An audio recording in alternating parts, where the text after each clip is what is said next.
That.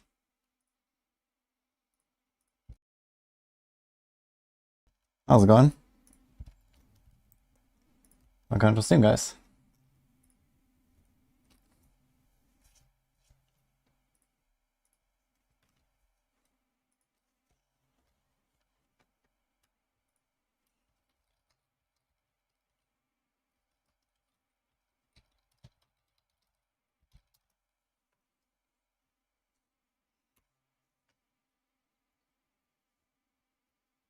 Barb today? Yeah, maybe I'll do some Barb today. I still need to do some grinding. I need to get some grinding in there. How's it looking? Still number 1. That's good. I like that 769. It's pretty good so far.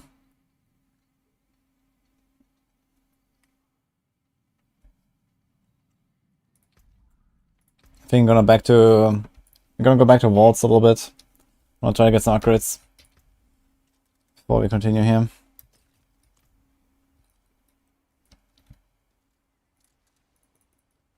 Nice Sandy and Marian.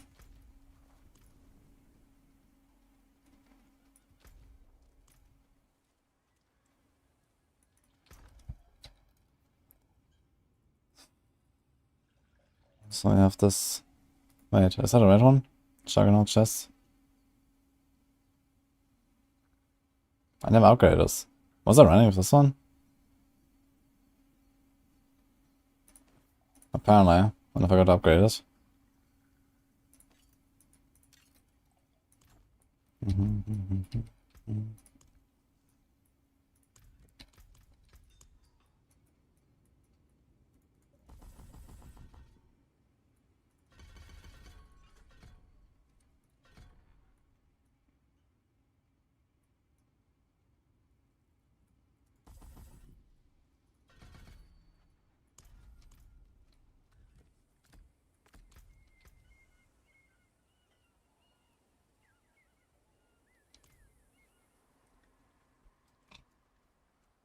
Please help thinking which one to play, ND4 or LE.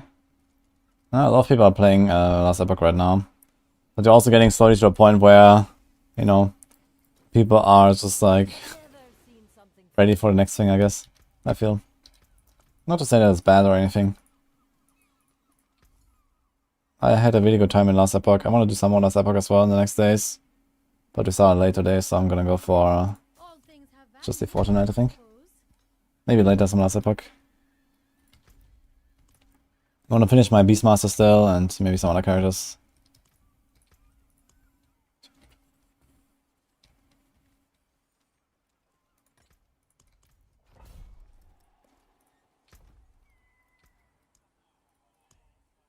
Okay, let's use these plots.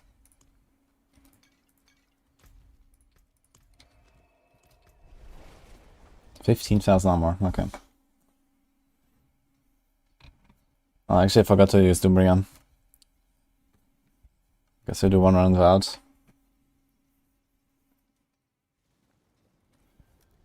Enjoy it, Ambition. Nice up, no ban.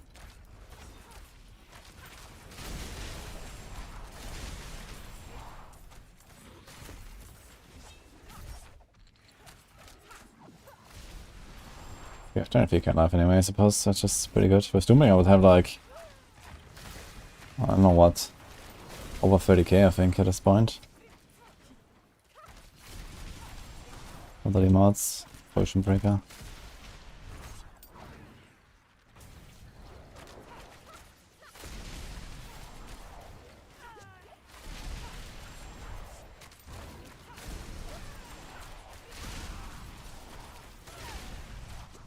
Okay, stuff hurts.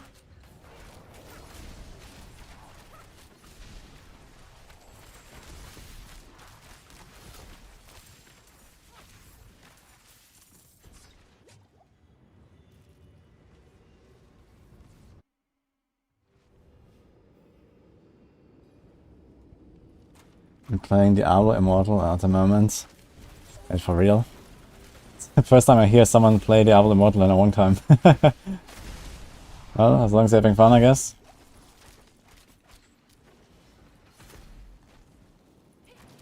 Like after the 4 release, I feel like no one really cared about the Immortal anymore, but I guess there's still like some of the, like, you know, mobile player base at least.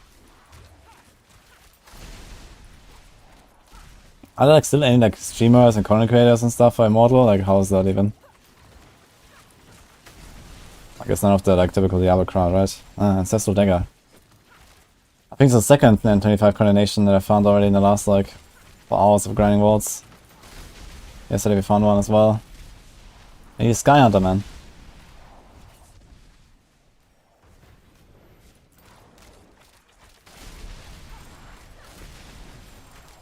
Can it be that hard?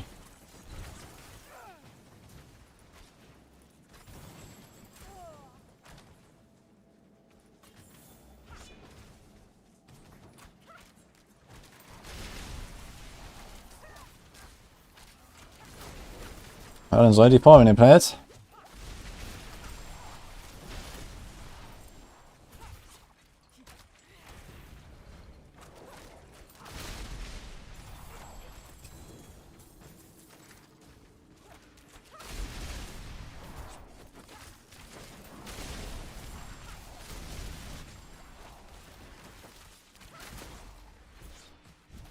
Hello.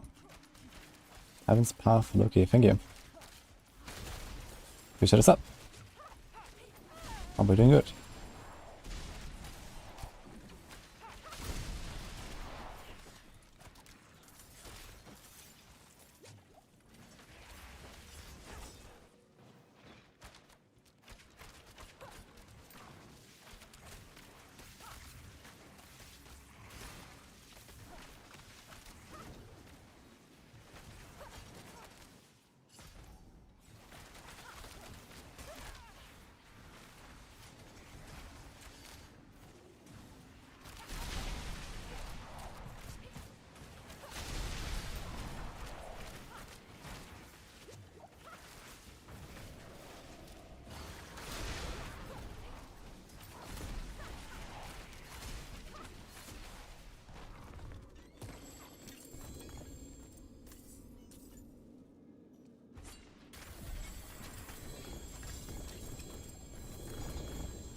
Oh, all this glyphs are not 21, exactly.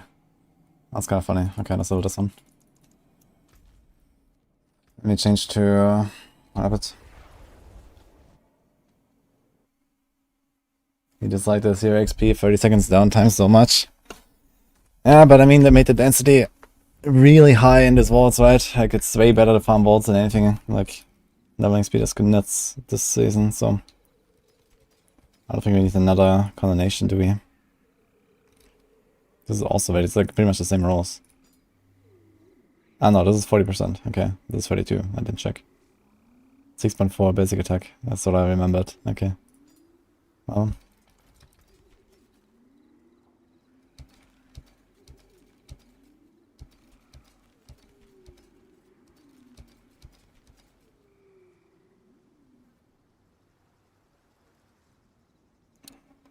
Yeah, Shrine buff duration. Fire lightning res. Okay. It's 9.5, which is not terrible. So this is something I was looking for, actually. Save this here. I'm still looking to buy amulets, by the way. This one has really good amulets or gauntlets.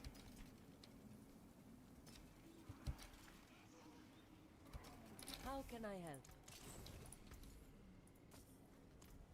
help? Let's change to Doombringer.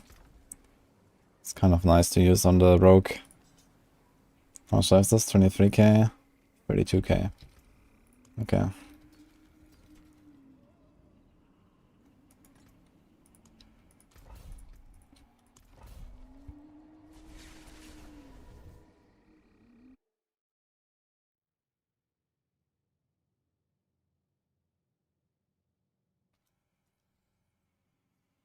In 800 there's no more Paragon points, the 3 was better. Yeah, some people really like farm Paragons for some reason. But most people are not like that. Including myself. You get to the 100 and your character is done leveling.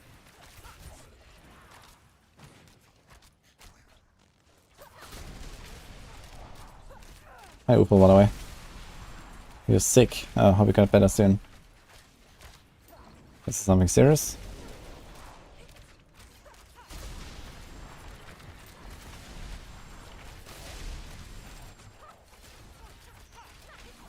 I heard from so many people that Rogue feels like massively nerfed now and stuff.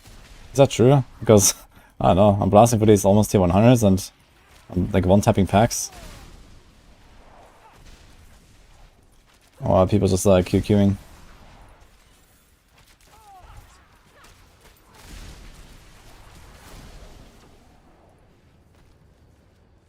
Dodge. I think it's because they're behind Necro. I'm not talking about the Gauntlet. I mean, Rogue is the weakest in Gauntlet, I think, so that's no news. But I don't know, I heard people saying like, oh, my damage got nerfed by 90% or something, and I'm like, huh? What happened? I mean, they fixed the Weapon Master bug, sure, but you know, we didn't use that for like most of the season, you know? People were using Skyhunter until we found about the bug. So, I don't know.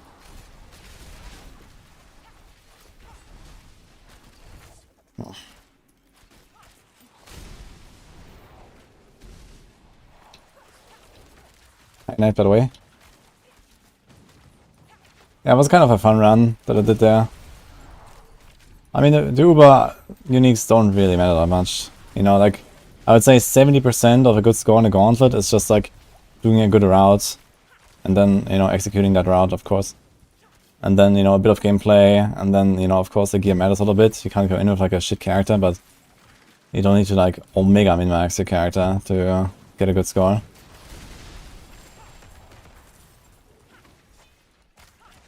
Like, your damage is pretty heavily carried by the shrines, for example. And the bar is relatively low.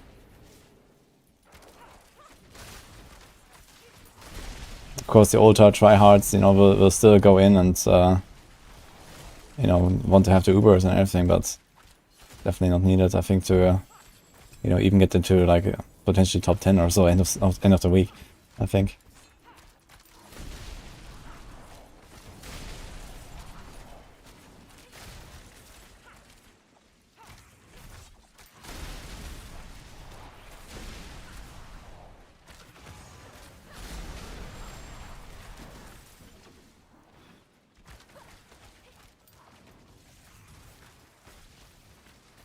Shrine buff duration, round 2. But it has a really low rest, so this is unlikely to be useful, and I still need to roll movement speed on it. Which is also hard to do. I really hate rolling movement speed, man, on boots. You want to find boots that have movement and shrine, and then one of the resists or something.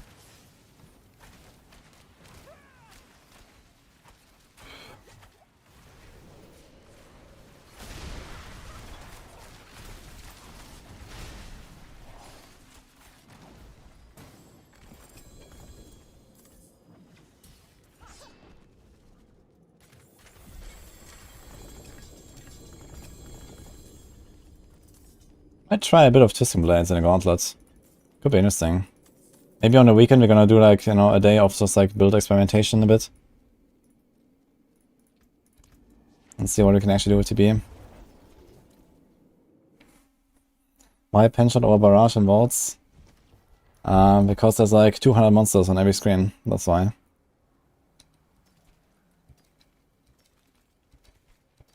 And then kapow.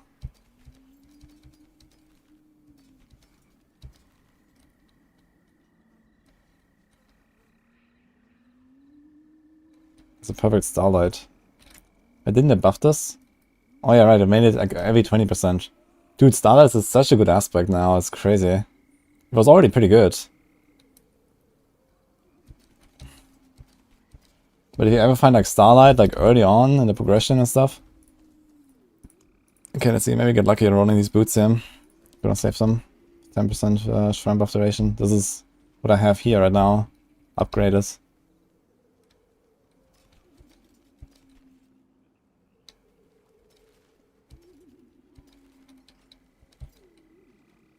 So okay, I'm gonna use Starlight for now though.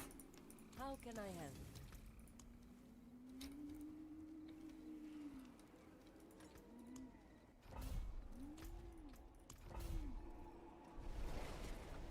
What happened to the amulet I got from the trade?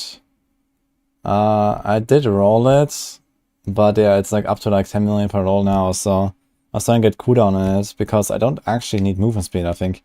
Because I have 25 from the boots, and then I have 25 from Ghostwalker, and I have 35 from the Shrine. And then I have, you know, a Shadow Step or the Concealment, or I just go Starter Step, 3 ranks, and then I'm at 200, even with Starter Step 15%. So I don't need movement speed on the amulet, on the rogue. On the barb, I think you do, because barbs whirlwind a lot, and whirlwind reduces your movement speed. I think to 75%, right? Multiplicatively. So if you want to stay at movement speed cap, you need to have like more than 200% movement speed, basically. So on the barb, I will need movement speed on the amulet, but on the rogue, I don't actually need movement speed on the amulet. But I think that's what I have currently, and they're just trying to roll cooldown. Getting cooldown would be very helpful. I might try rolling more. I still have 3.3 billion gold, but for now we're waiting.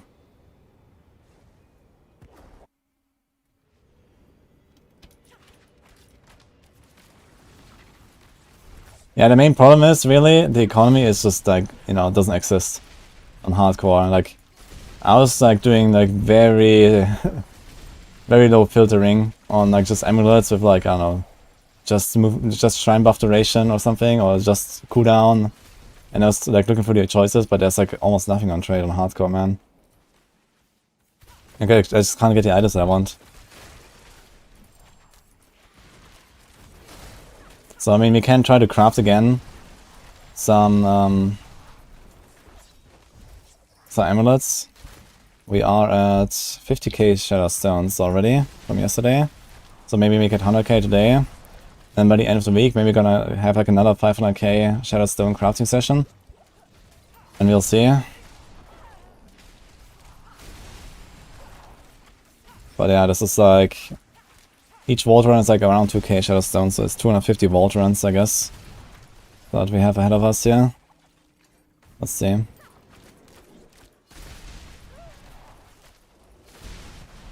I can do how many per hour? Maybe 10, 12, so it's like 20 hours grinding maybe. I mean, that would give me a relatively good chance of finding some good loot as well. 20 hours, I might get a Sky Hunter finally. I guess I want to get a Sky Hunter.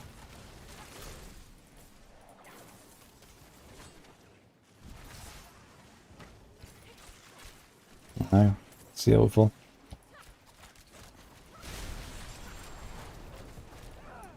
Change game, dude. I'll think about it. But meanwhile, I suggest you can change the stream.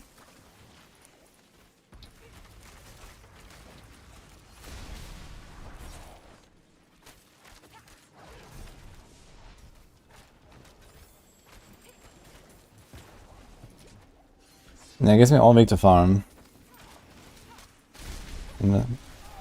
I mean, you know, I was obviously prepared, you know, I'm not starting from scratch. Like, I have my Ubers already and all, so, you know, I'm kind of in a good spot. You know, my carry's at 100, I have the Malphite Stones, I have my Ubers, so, you know, I already put like 300 hours of you know, prep into, you know, getting here, basically. But yeah, you know, like the shrine buff duration and the min-maxing of the builds, and also like we have the new aspects. Like I'm trying to find like a good branching volley aspect, I'm trying to find a new hectic aspect, and so on. So like the aspects didn't even exist before this patch, so you know I have to get those. So there's definitely stuff to do right now. And the good thing is if I grind it once, I will have it for all of the other Gauntlet weeks, right? So I have to put a lot of time now, and then we can just like log in, do the Gauntlet for some hours and chilling.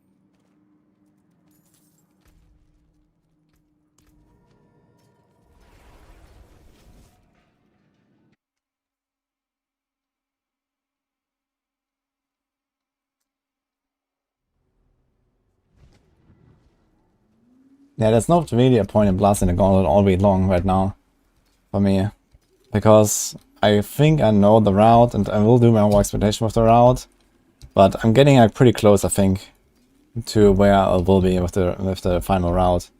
And then, you know, on the last day, basically, it's time to just like run that route, you know, 10 times, 20 times or something until we get the best run.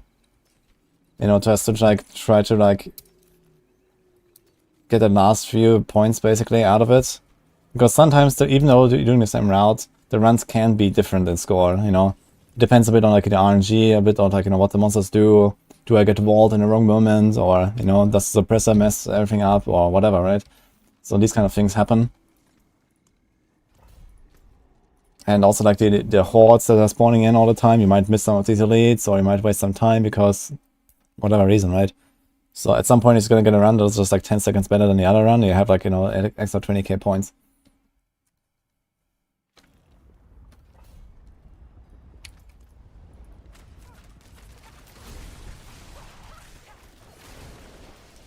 Hi, Satoru. I can. But I can also make you leave.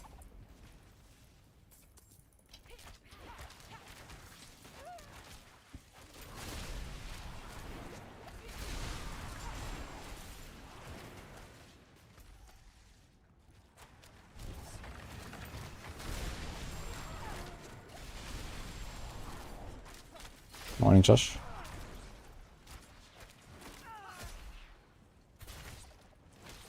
How's D4 now? I'm not sure when was the last time we played, but since release it has improved quite a bit. It's about to improve in a pretty major way very soon again. Hopefully. Copium.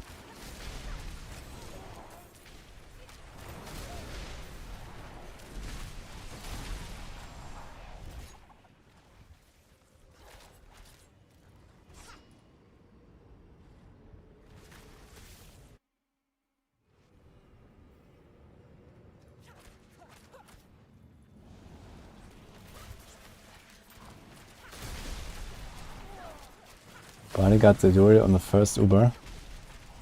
Congrats to him, I guess.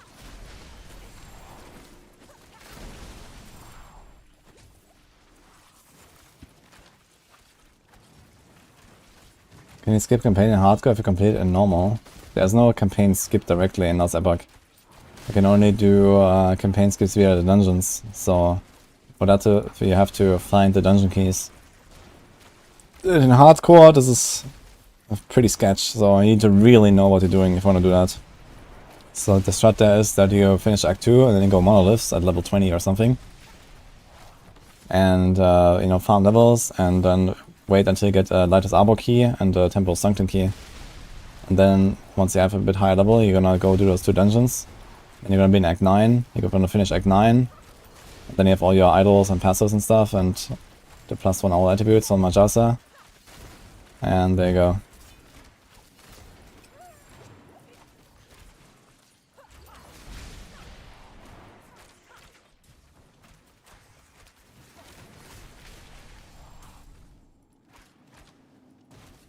Do you wish Rogue had a motor shot like the free Rogue, you're a Demon Hunter?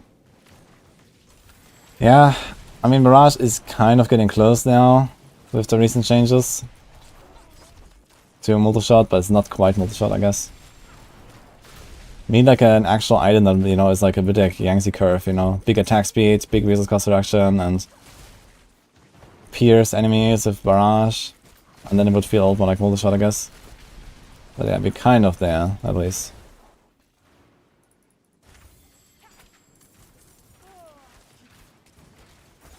Did I build any bad habits in LE? No. I played the game way too little for that, I think. I played like, what, 100 hours of LE now in the last few weeks.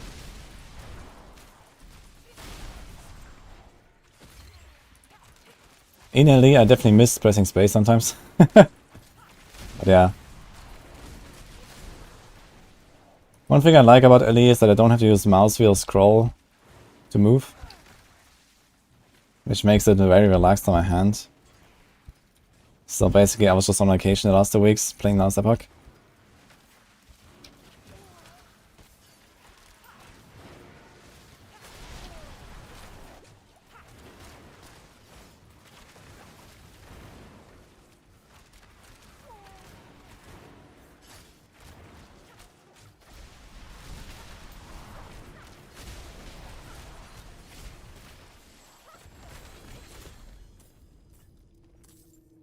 Will D4 get faster?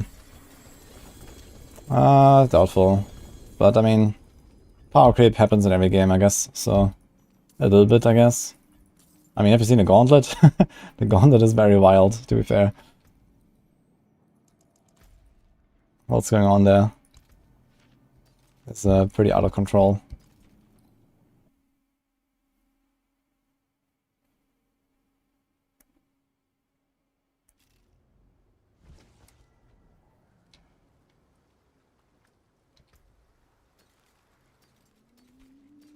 Wait, what?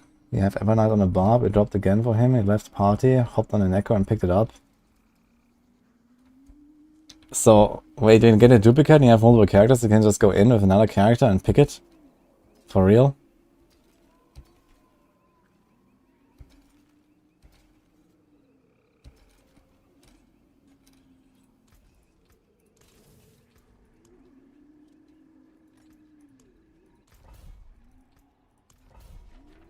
It's hard to get a faster basic skill now. I think so, yeah.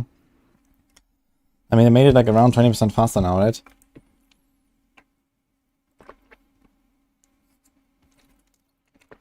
And previously it was maybe like 5 or 10% behind puncture.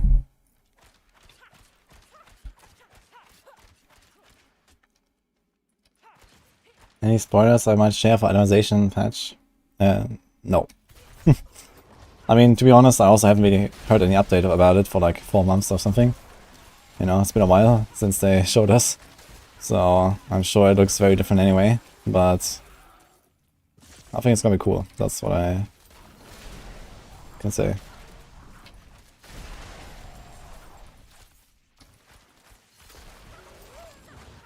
Like, if they're actually doing the stuff that they showed us, it's gonna be pretty cool.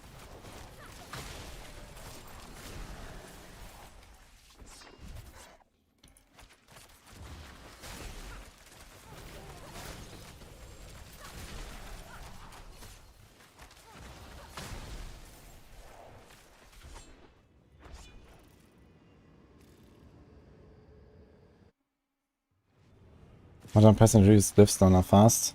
Right click.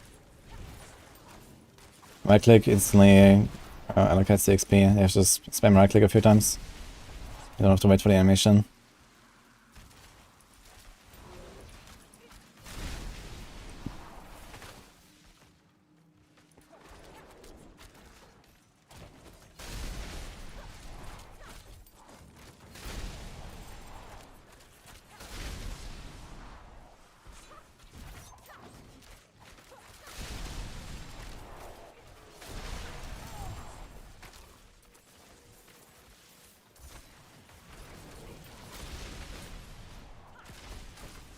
Yeah, there's about flurry builds.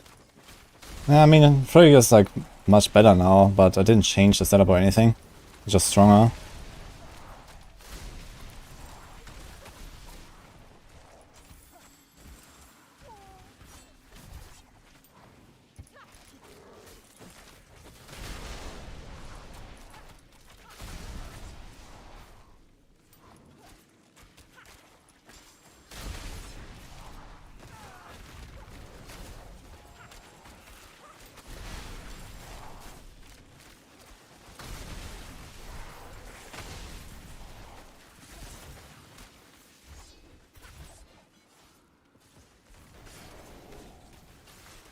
Ugh.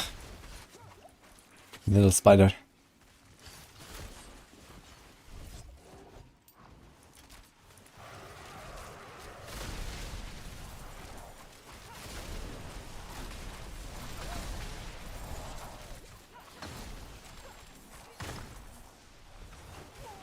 Feels pretty nice though to play like a real archer now in this game. Done a pretty good job, I think, with the range rogue this season overall. Sky Hunter and the position, and these like ranged buffs now. I think even Forceful Arrow should probably feel pretty solid now with the faster attack speeds.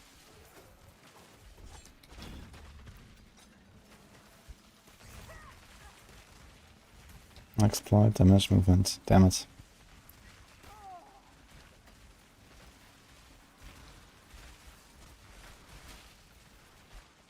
Attack speed, crit, pen shot. Any tips for new players? That's a broad question, man. Holy. Well, you should not slack with the renown. Your first character. Do all the renown. You have to do it once. Enjoy the campaign, I guess, once. And then never look back.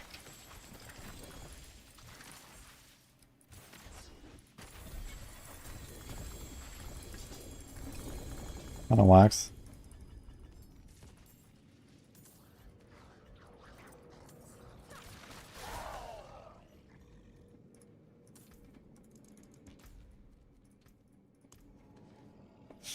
No serve me neither.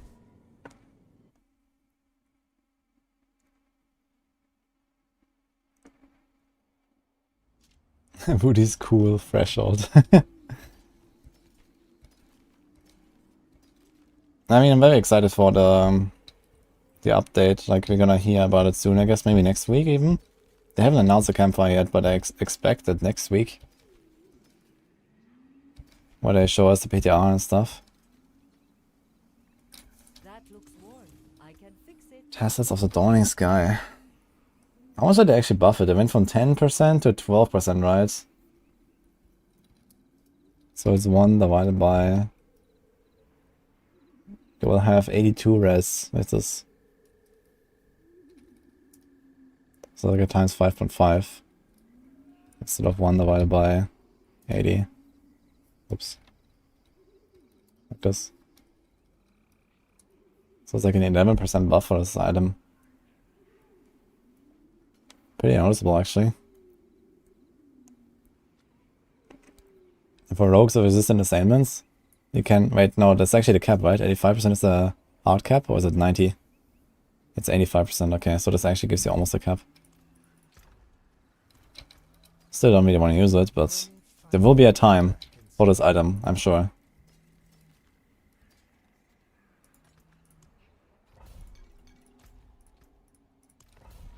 Yo, monkey key.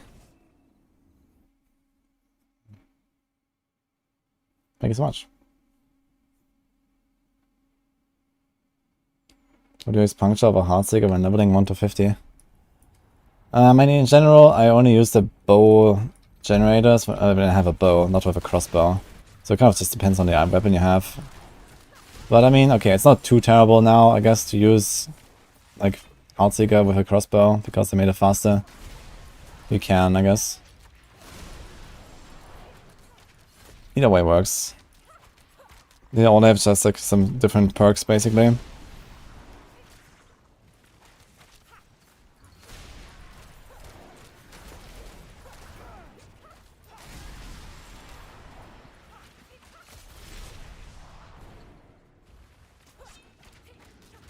Juggernaut, unique, better than dark shards.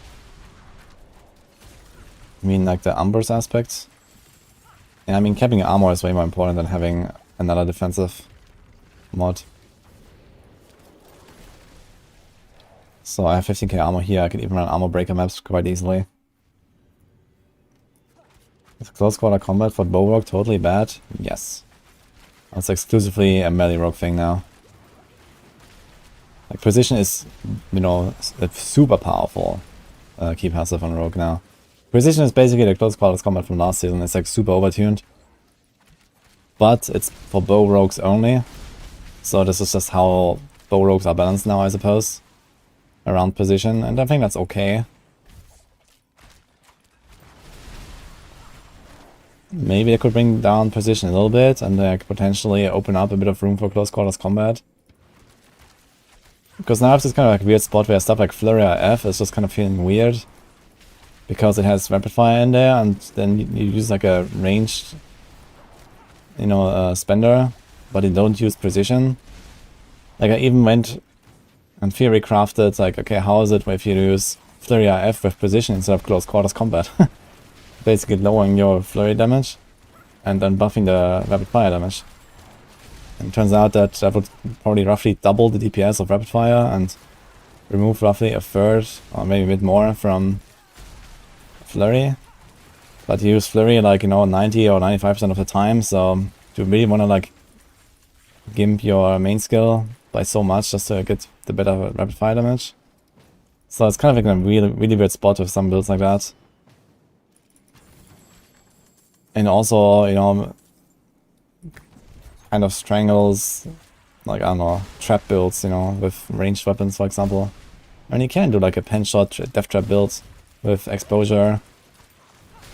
But your damage is gonna feel so weak compared to like having a precision build. So I think it wouldn't be such a bad idea to just like give other ways of scaling ranged builds a little bit and lowering the precision multiplier again.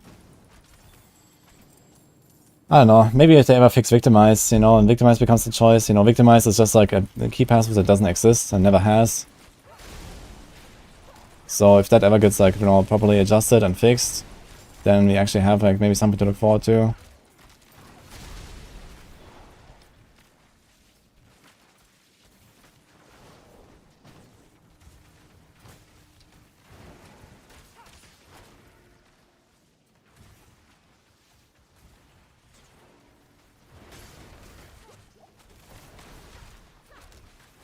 What's the issue with Victimize? It just doesn't scale properly with a bunch of things. It's just like bugged basically. And on top of this, the like hit mechanic also makes it really useless for most builds.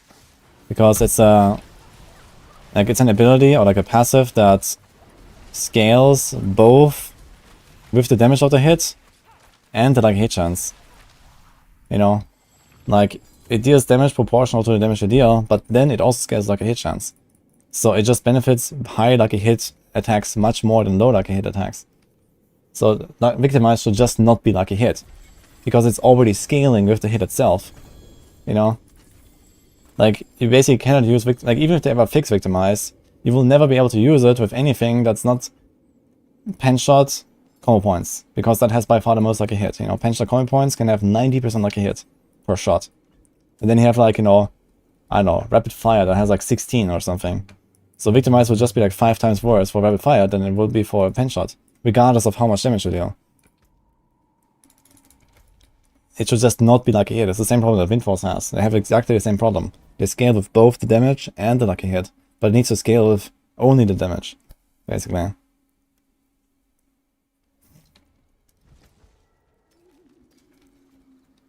You're using it on a basic skills attack build. Oh boy.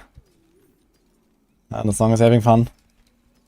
But yeah, like, on top of this, like, Victimize also just, it doesn't work with a bunch of, like, aspects and a bunch of multipliers, and it's just not doing as much as it should, on top of having this, like, a hit problem.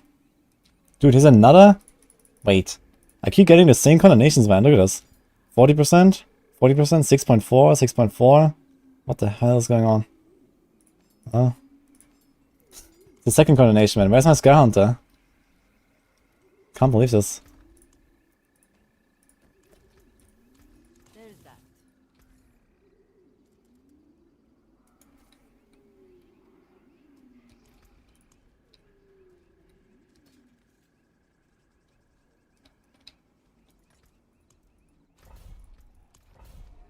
Asset, nice to see you, man. How's it going? Mr. Decapoda. Ah, sorry, man. Yes, I know I keep you waiting. I was just busy with other shit, man. Giga Chat Gold beat the top softcore rogue score with no Uber on hardcore. Yeah, that's not happening, man. I mean, the rogue damage is too weak for that, really. I mean, if I was playing like a more OP class, that could be conceivable. But the rogue kind of like needs the damage to, you know, perform at that high peak. Like, the rogue damage is just so weak compared to barbs, for example. Like, without the right setup, I will not be able to just, like, kill stuff that fast, and I will just not be able to do the top rank. Like, I already noticed it. A little bit, at least. Maybe it just doesn't matter that much on a rogue either, because outside around is relatively helpful to blast down the bosses fast, and then, for example, Starless Skies is not even active half the run because of Channeling Shrine. So, I'm actually thinking about just, like, not running Starless Skies, and only running Shaco. But yeah. Oh, Nate, thank you, man.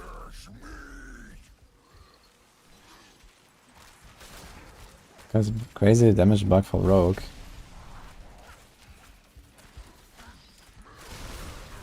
What?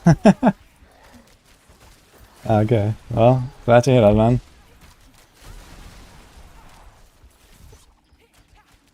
Appreciate the spot.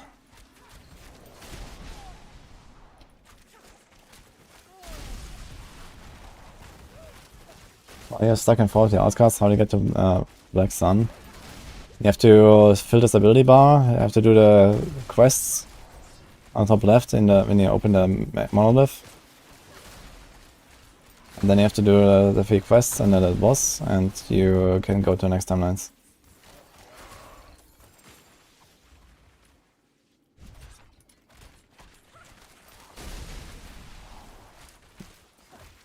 Yeah, exposure is an okay key passive. It's actually pretty powerful, and it does enable like these death trap builds and stuff. So death trap is pretty legit still. But yeah, Victimize is just like completely pointless right now, mostly due to the bugs and also due to the lucky hit scaling. Because the thing is that if Victimize ever becomes unbugged and let's say it becomes good, it will only be good for combo points, pen shots, because of lucky hit stuff that I explained. Because if it would be good for anything besides that, it would be OP for pen shots. And then you need to nerf it. And then it becomes like a pen shot only thing again. So they have to remove the lucky hit part of it, basically. Yeah, momentum. Yeah, I wish there would be some way to scale momentum in an offensive perspective. Like, it's kind of cool, like a thought, this momentum, but you know, resources is just like the main part about momentum is you get movement speed and resources, right? And get rid of damage reduction. But I mean, movement speed cap is easy to reach these days. And energy is literally not a problem at all for any rogue build. So momentum is just kind of pointless. I did use it back in Season 0, because defense was everything on the rogue. Rogue was just fucking paper. I mean, that's still not really tanky, but back then, you know, they were fucking squish.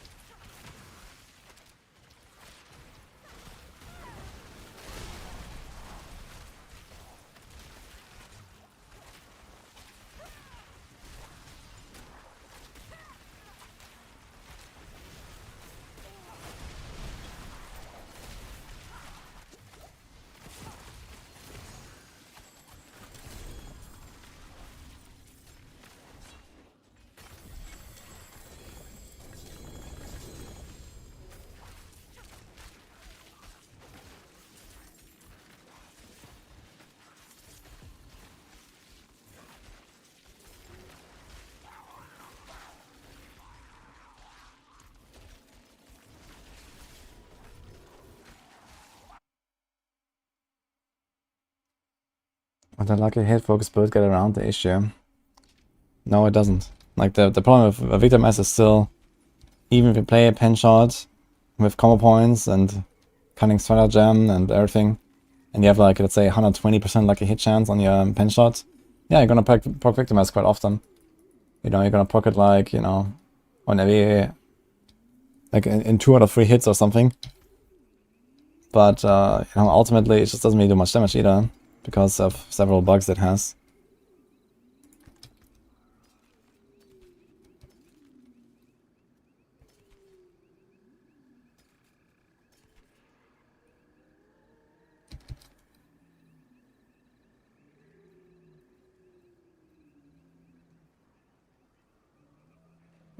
I'll save this. How much dodge can I get on a barb? Is that like anything that gives me dodge on a barb? Not really, right? The barb probably goes too fast and I could really benefit from dodging anyway, in the Gauntlet. How's this? Where's my other manals? This one has movement speed, shrine, weapon mastery. But this movement speed should be cooldown. So here we have another chance to roll cooldown. We have armor instead of weapon mastery, so yeah, weapon mastery is still a bit better. But let's save this. How can I help? The forge is always hot. Nice bird. Nice to see you. Thank you.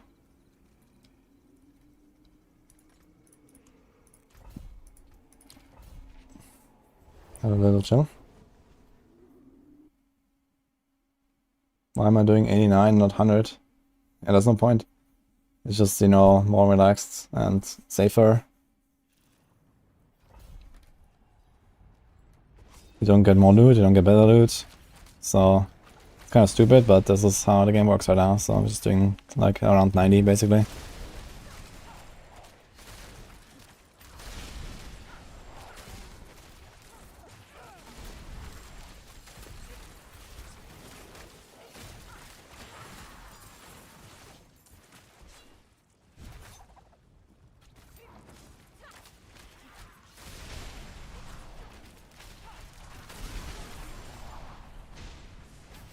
This is with Tibalds, yeah. I have like full damage setup basically. Tibalds, Shaco, Starless. My only defensive here is Juggernaut aspect. And I guess Doombringer, I guess you can count as a defensive.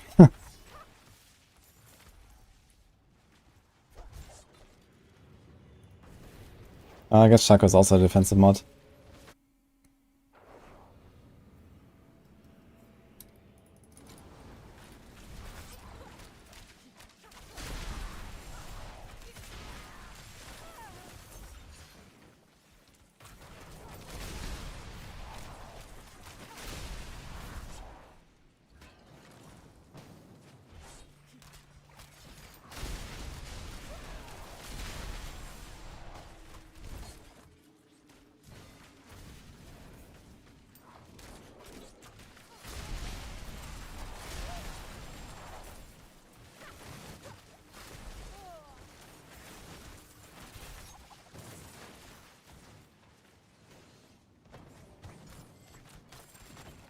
You really like that word, huh, Joey?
Yeah, and this is everything, man. Movement, shrine, res.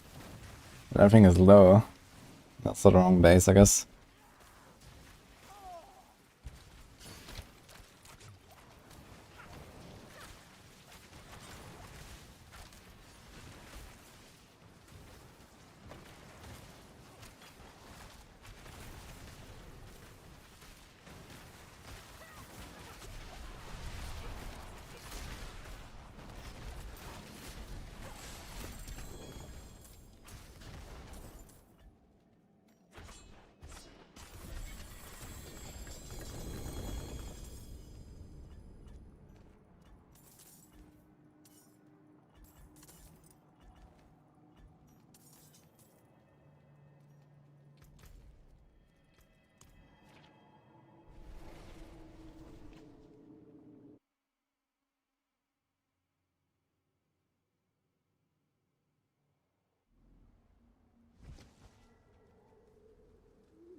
Ja, ATM ist mir schon aufgefallen.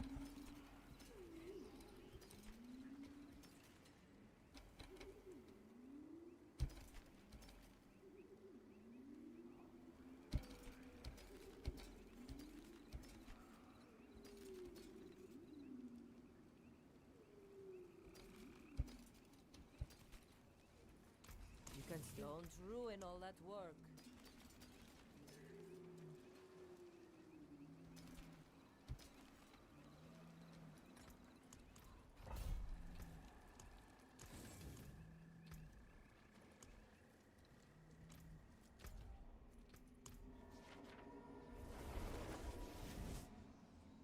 What boss should a barb do apart from Druid for good stuff? Good stuff. I mean, which uniques do you need as a barb? You need Tuskhelm, which is from Duriel. You need Tibbles, which is from Duriel. And then you need Shaco, which is on Duriel. You need Grandfather, which is on Duriel. Everything's on Duriel, on barb. I guess Ramaladni. If you play double swing, you want Ramaladni. It's from Grigor.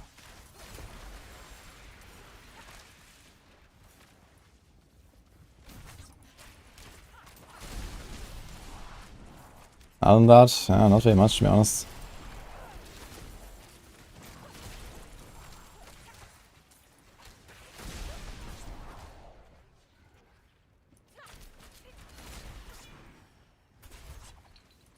So build by Metal Acidic might be useful. I mean, it does have a bit of like an offensive value on stuff like Hoda and Bone Spear, like these like resource scaling builds. So it's not as bad there. In general, it's also useful as like a tool to survive one-shots from Uberlith. Like in phase 2, the skulls.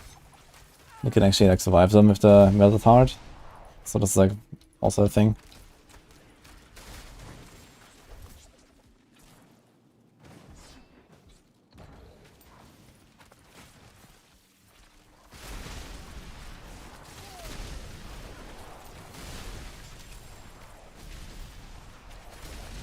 Ouch.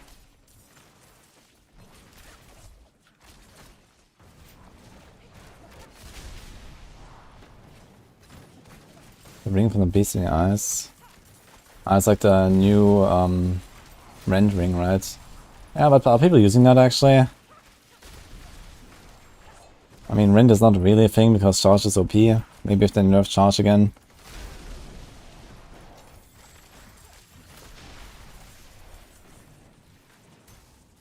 I guess it has brawling skill ranks or something, right?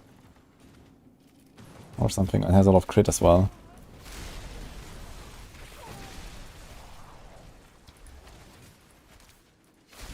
I'm not sure if I actually saved one of these rings, but I think I did. Not sure if we'll need them for the barb ranks. For the gauntlet. For now we're mostly focusing on the rogue, but we definitely have to go back and do some stuff on the barb.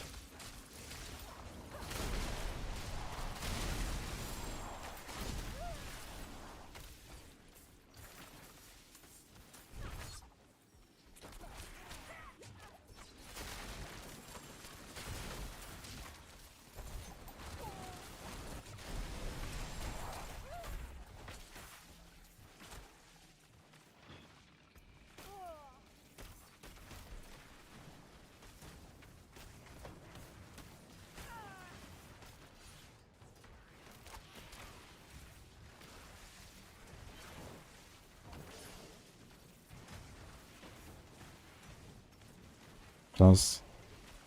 Man, if that amulet rolled like movement or cooldown or shrine. God damn it.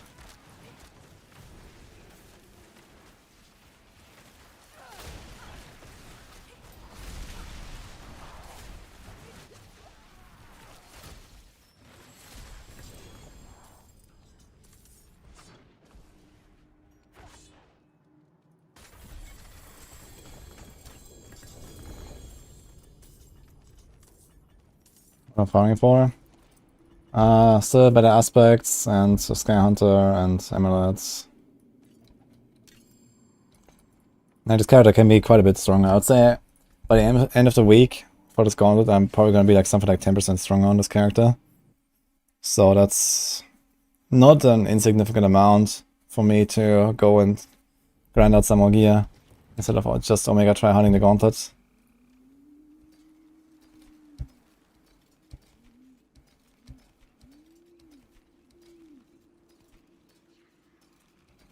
And also finally leveled all the glyphs. So you can actually also try other builds. Like I wasn't even able to play like a melee build currently until yesterday because I didn't have control glyph levels, for example.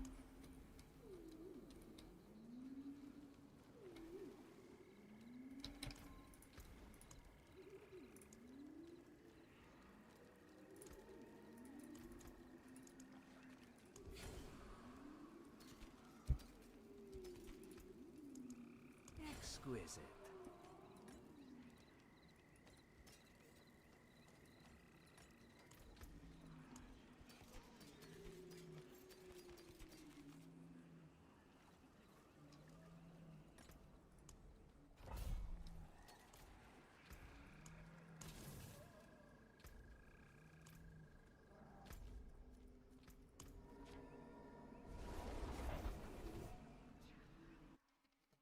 When you will fix Gashimun's actual multiplier. Is it not working that way? Last I heard that Gashimun's was working as expected.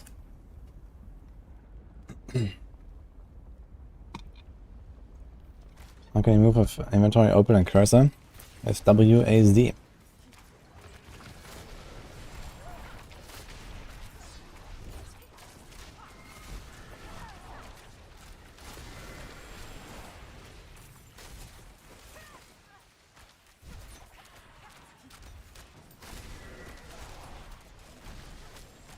Gashimun's is busted. Okay. Now I heard that Rend is actually a pretty powerful build. And I think they are using Gashimun's. But maybe not. Is that not really a reason to use Rend when Hoda can just one-bonk everything, right?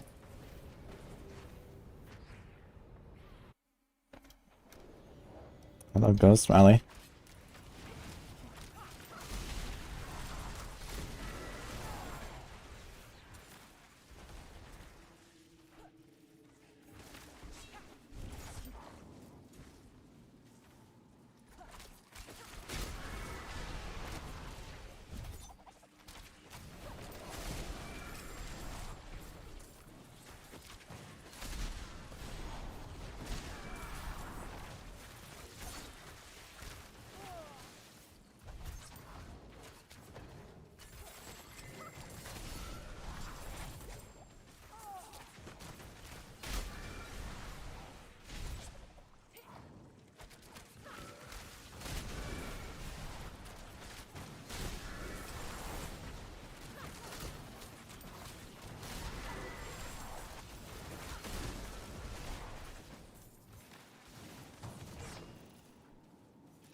The game was just patched 35 megabytes.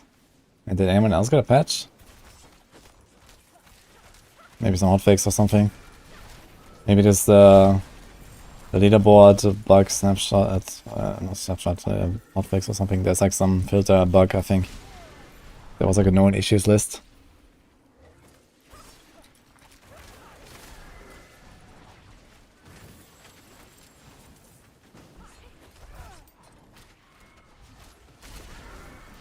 Maybe there's a post somewhere.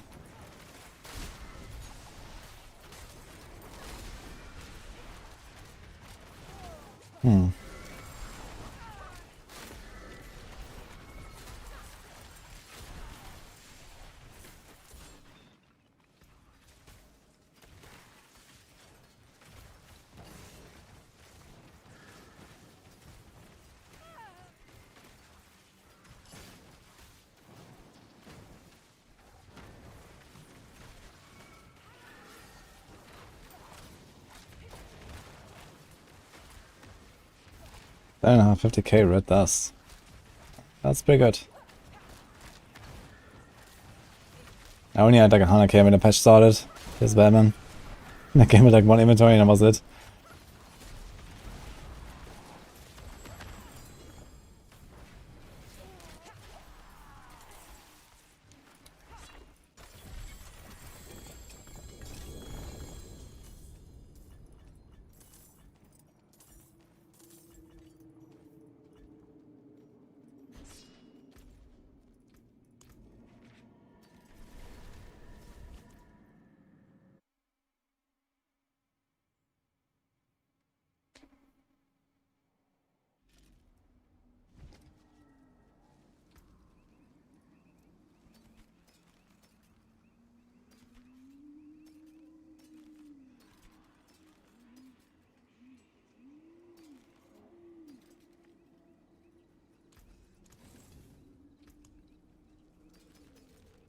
We got 3 sigils, no vault sigil.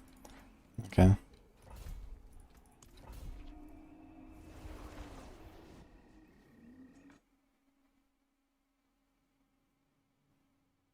Yeah, there was like this little like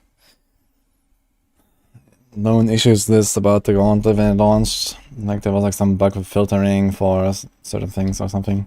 So I guess it didn't really update the game anyway.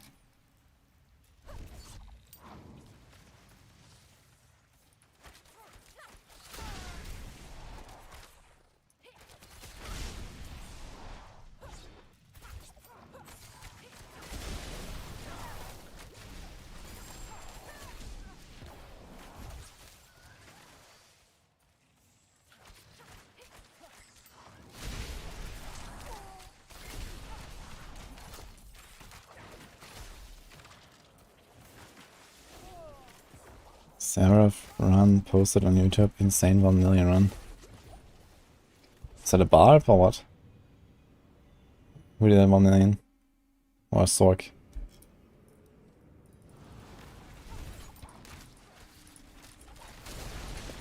Okay, barb 1 million is pretty good. Yeah, Rob got pretty close to 1 million as well. I think for me also, like for the barb, the target would be around 1 million for end of the week. And currently my rogue score is higher than my barb. But yeah, we're gonna go back to the barb.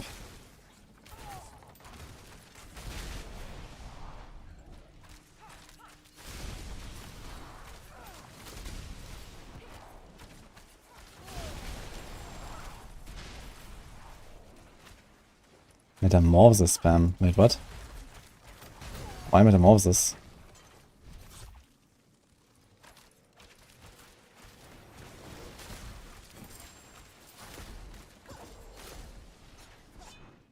What's the deal with that?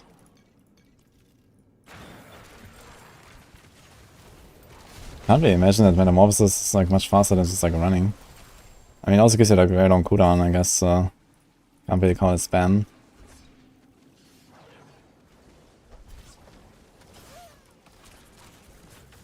Sounds weird though.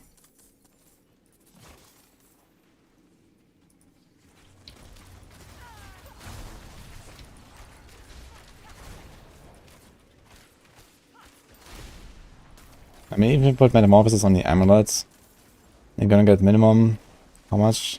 Plus 3 seconds on your weight? Or something like that.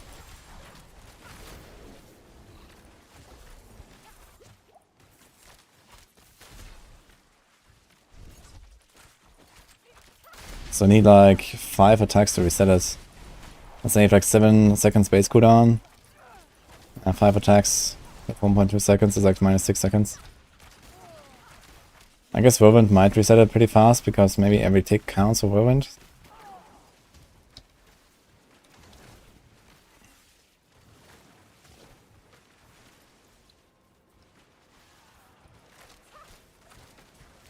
Whirlwind meta, Whirlwind meta. Yeah, exactly. Then I guess like some Hoda to bonk the bosses. It's kind of surprising because like I tried Metamorph briefly and it kind of seemed like it was nerfed compared to Season 2. It doesn't seem to go very far. And also there's this kind of clunky, like, you know, you stop the movement, do the cast, and then continue movement. But I guess it might still be faster than just running with 200% speed.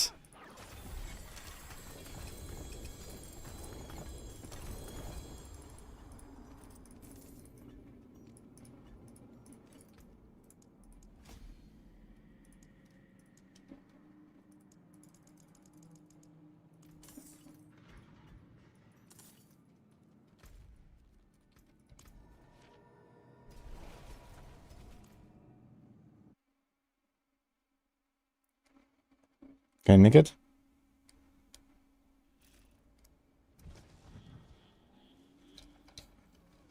I fought the new Gauntlet.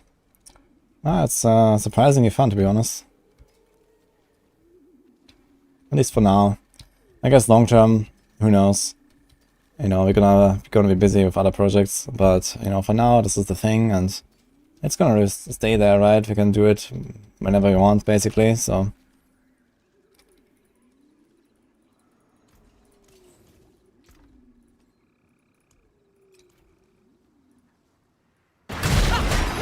The sound, holy fuck. Okay. Okay, so here's a typical Whirlwind Hoda setup.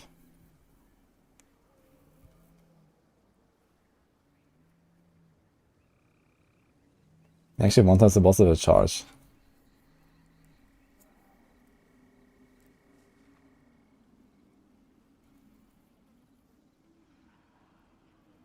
Dude, with Metamorphosis on Amulet, he has like 5 point something seconds base cooldown. That's crazy, actually. He has a lot of cooldown. Okay, it seems reasonable, actually. So you need to like the dashes in exactly the right direction every time.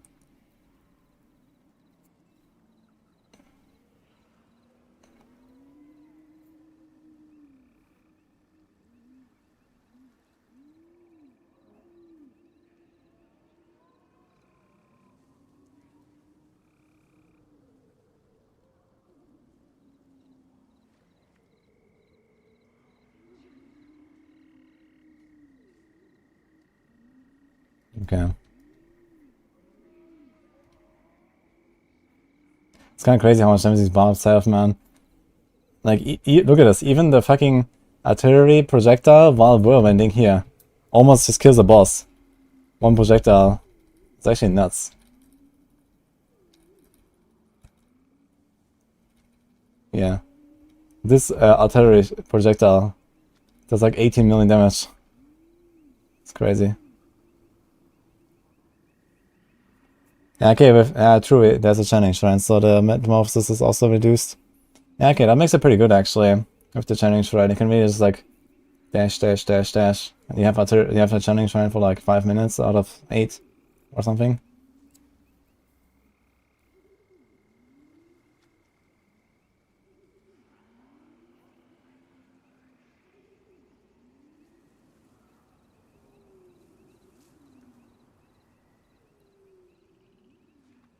Okay. I might try this.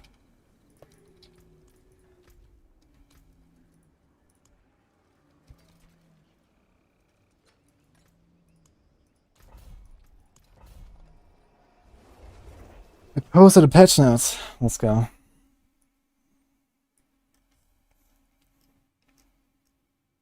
There's no patch notes. Okay, for me it's an update.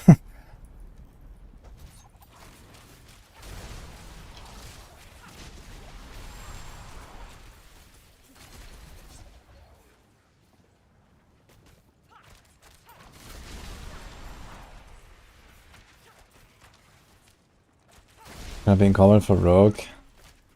Metamorphosis. I mean, you could, I guess, but I'm not sure if it's worth it. I mean, first of all, you need damage on a rogue, and second, you already have dash and shadow step. So Bob doesn't have any of that really. Like, yeah, they have charge, but they need something to move when there's no enemies, and this is where metamorphosis comes in basically. And rogue has dash for that. And debase, so I'm not sure. But it might be worth trying metamorphosis. Like, for example, right now I have Ghostwalker on my boots. And I don't need Ghostwalker actually if I have movements on my amulet. So if I have movement on amulet and boots, I have 50%. Then you get 35% from shrine. So you have 85%. And then we get 15% from starter step. And starter step lasts 4 seconds? 4 seconds. So it should be pretty permanent as well. So as long as starter step is up, and shrine is up, and shrine is up the entire run, you have movement speed cap.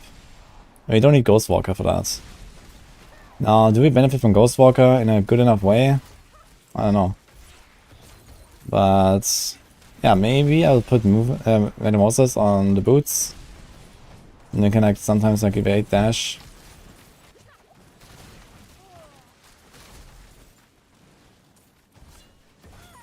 Like now, for example, here you can do like, you know, dash evade like this, and then you just go further really fast. I'm not sure if we can do the same with Metamorphosis. I need to try this actually, or if that like, you know, bugs out the animation or something.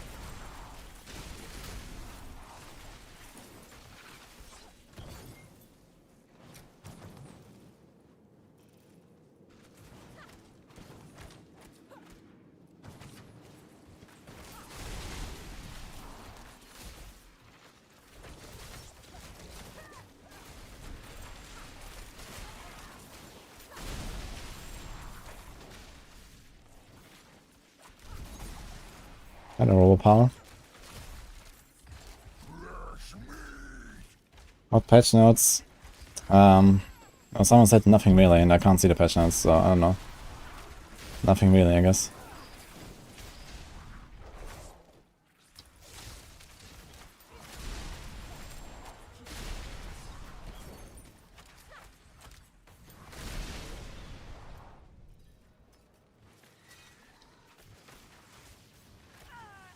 Damn. 7.5 shrine observation, huh?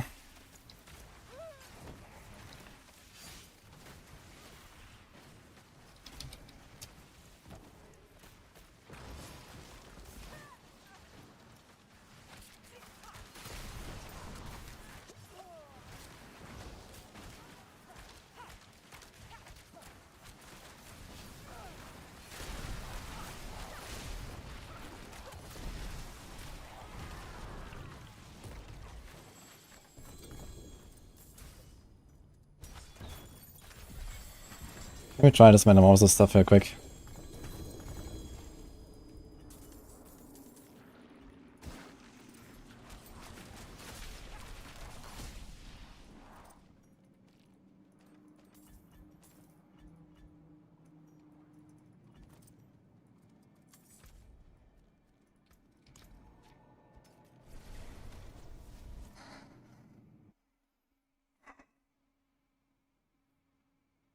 My boots are not reduced attack rate cooldown. I have multiple charges right now, but we are gonna go for the attacks reduced cooldown, I think. It just doesn't really necessary at this point as it's one of those boots. But first of all, they're already very expensive to roll. They have only 10.5 shrine buff duration, so they need to be replaced. I'm trying to get one that has what I want. Maybe I have one on the mule already. I'm still looking at boots because, you know, different resistance combinations might be important or something. Okay, let's see, metamorphosis.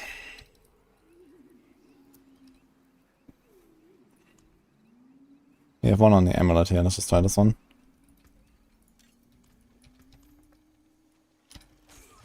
Oh my god, we got a cooldown. What the hell? Wait, why is it so long? Oh wait, you have Juggernaut and... okay.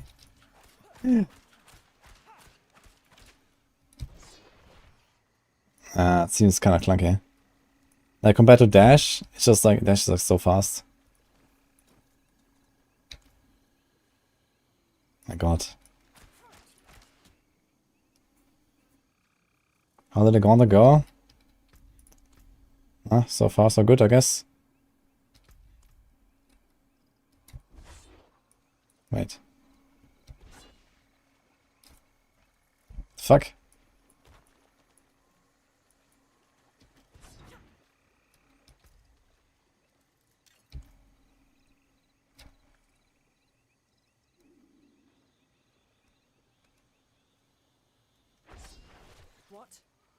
Okay, maybe you can try Metamorphosis strat.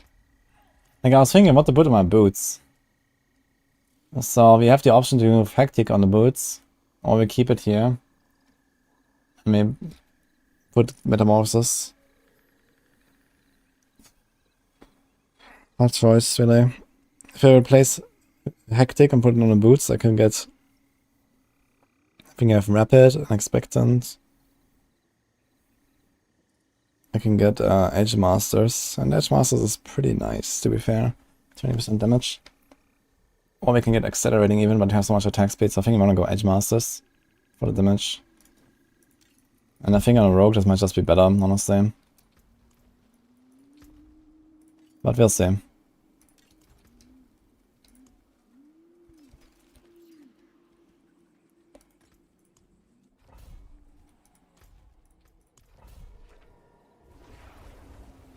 I don't have a news counter yet.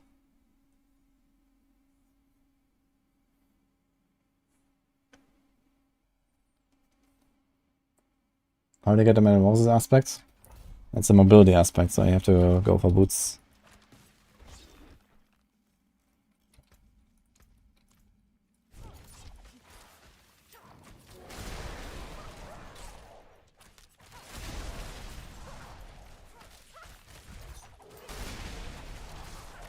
I have a really bad habit of just sometimes pressing tab now.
Fresh meat.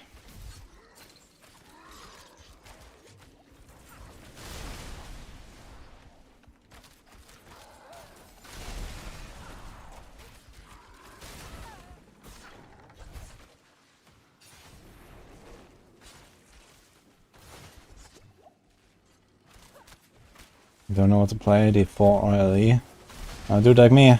The other day I was doing both at the same time. Doing my whispers in the learning screens.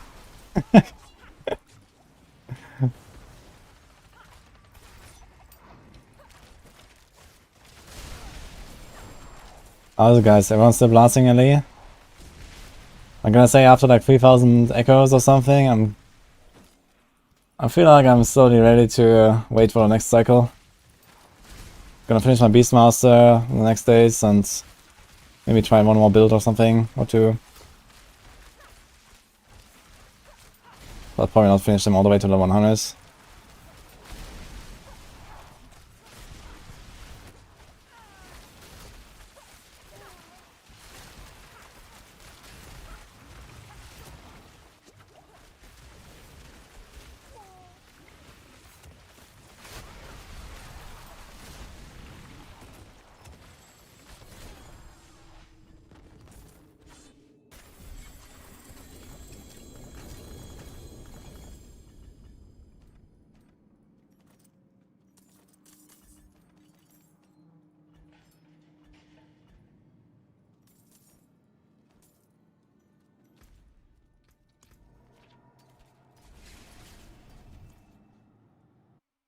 I do like PoE, yes.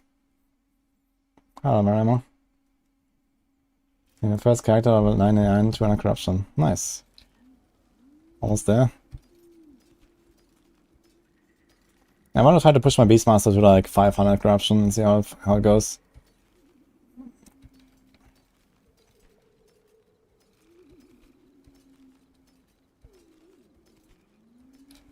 The forge is ready for whatever you need.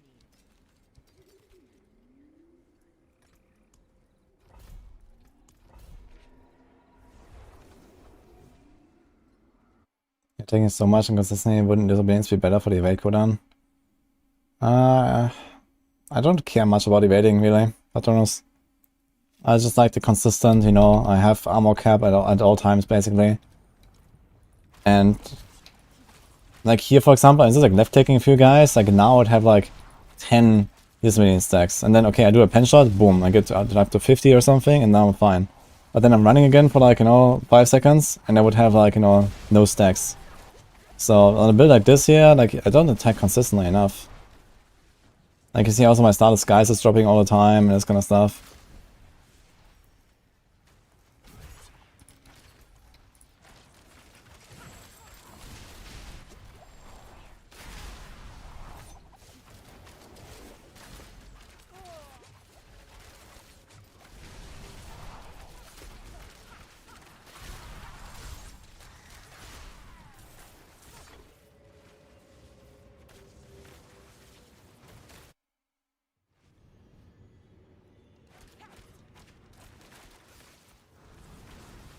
What would you advise? So start pushing corruption. Okay, so the first thing that I do in Empowered Monoliths usually is I go around all the timelines and I get some good blessing everywhere. That doesn't have to be a perfect roll, but at least get like, you know, a good blessing that does something for you. And then you're gonna start farming either a timeline where you want specific boss drops. So if that's the case, otherwise, if you farm a timeline that drops maybe, you know, any unique type that you want. Like all the timelines have like certain, you know, axes or bows or weapon or like armor pieces or something that they drop. And you might want something, so you can farm those timelines. And if that is also something you don't care about, then you just like take one timeline and you start pushing basically whatever you want.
Does the thing actually disappear when you have no more glyphs to level?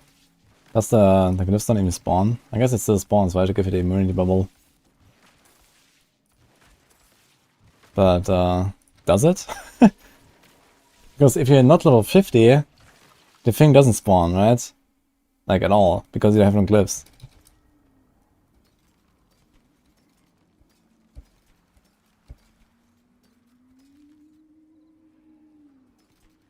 Say to do.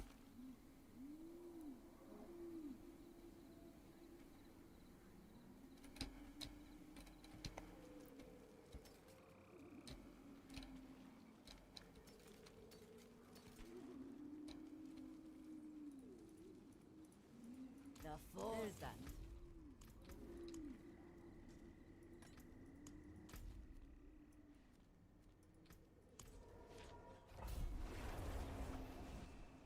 There's some fitting issues on Gauntlet leaderboard and issue PlayStation users.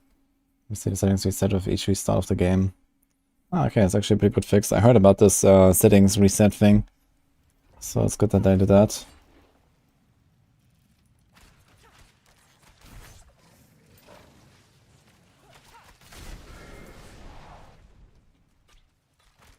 I found that even with increasing basic attack speed, as Heartseeker is slower than Puncture. It's not way slower. And it can only be slow if using a crossbow. So for crossbow, it's like slightly slower. And for bow, I think Heartseeker is faster now. You have to see that Heartseeker also has the extra attack speed buff after you hit twice or crit twice or something. How does that work again? Yeah, I get 8% times 2. Ah, you only have to hit once actually, but I guess effectively it's twice. Because you have to make stuff vulnerable. So you get 60% attack speed there. I guess at like very high attack speed values, maybe Puncture wins again, now that I think about it.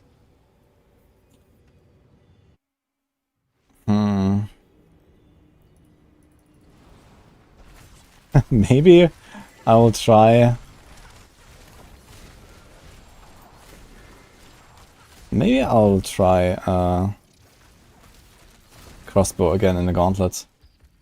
It's just so much more damage. I guess it should be more damage, I'm not sure actually. Should be more, maybe? And go Puncture.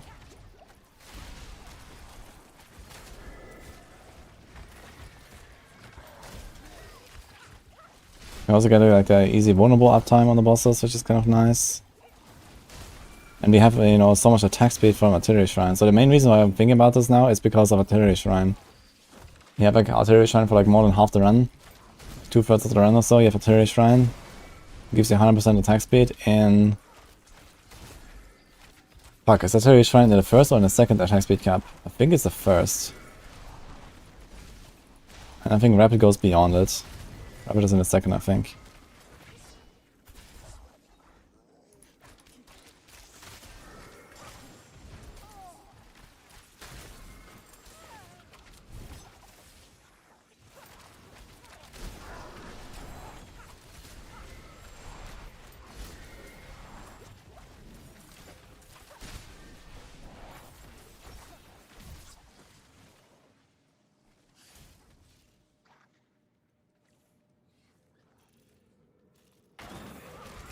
I mean, the thing is that all of the top rogues are actually not playing any generator at all. They're all playing inner side barrage. I'm the only guy on the top actually playing combo point barrage.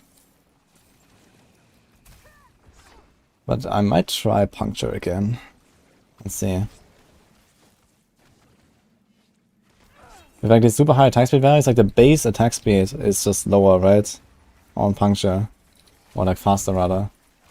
Just has a short animation with like super high attack speed. I guess the difference should be more pronounced. Because under normal conditions where you don't have a Artillery Shrine, Heartseeker wins. Because Heartseeker has like this, you know, 16% attack speed buff and all that. But it wins very slightly. And that's with this attack speed buff. If you don't have any other like effects that change your attack speed, then Puncture is just faster maybe. By a noticeable amount.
Prison Blade's useless for endgame. No, it's still pretty decent, but not really at the same level as like some of the range builds right now. But for Gauntlet in particular, it's like, you know, low enough difficulty that it's actually pretty solid. It's a pretty good barrage aspect. Save this one. Uh-oh.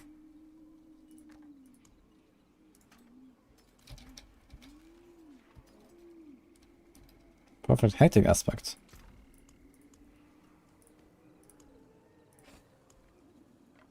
I have to like remove some of these yellow items there, put them there, back. Don't ruin all that work.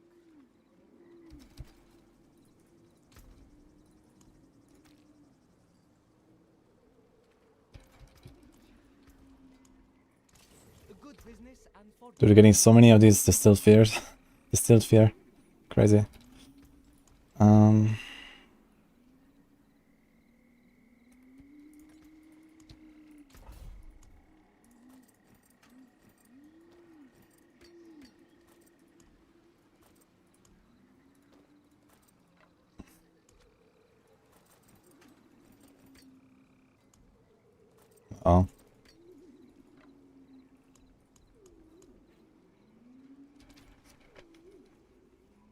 Where did I find a bow? I dropped some Bashan.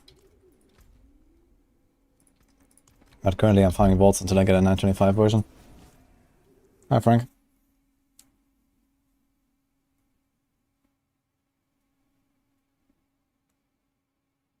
Have I found any Uber in the vaults? No, I have not. But some people did. If you guys hard to get to the stats and you want weapons matter. The stats do, yeah, the damage doesn't. But the same is true when you use puncture, to be honest, because, you know, you don't use puncture for the damage, so.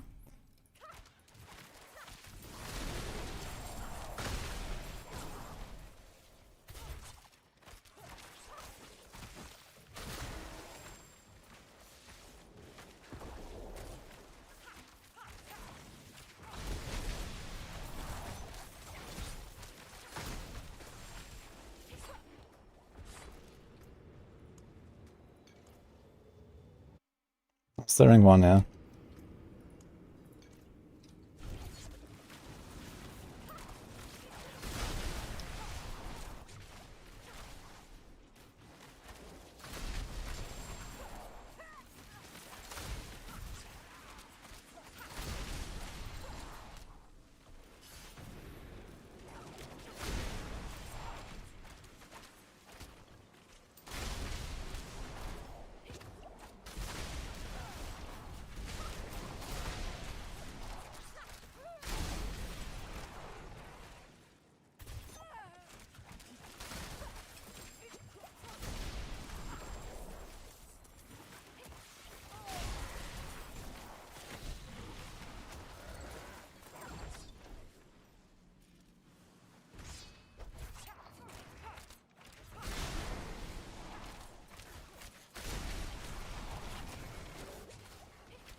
How many vaults have I run? I mean, this season entirely? Oh, we could do some estimates, I guess. I mean, okay, what have I played? I've played a Sorc, I've played a Druid, played 3 Rogues, I've played a Barb.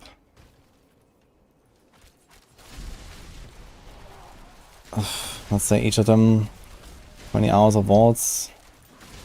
Let's say 10 vaults per hour at a chill pace. So 200 on each character. Actually not too crazy amounts. Like 1,000. Yeah, I've been doing so much helltide farming and all that.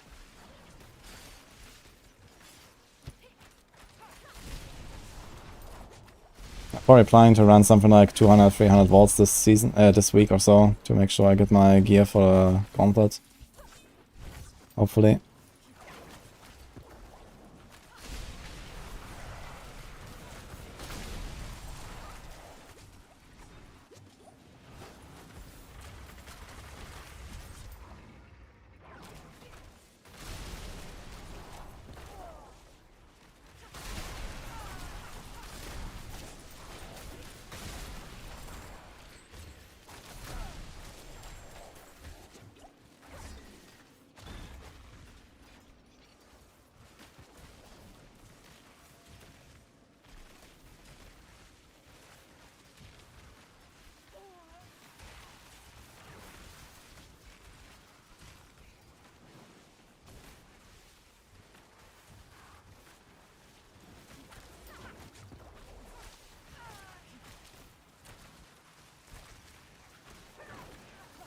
1k, not 10k.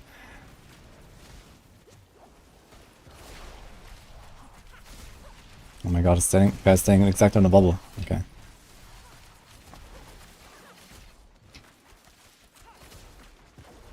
Maybe I have a bit more than 1k, maybe I have 1.5 or so, but somewhere in that range, I think.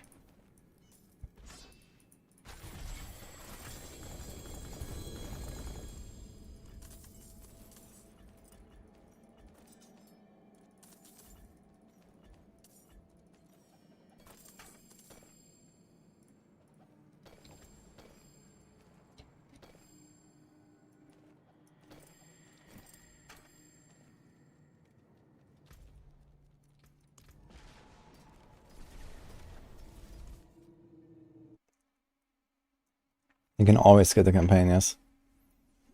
You don't even have to do it at all in season. You just can skip it.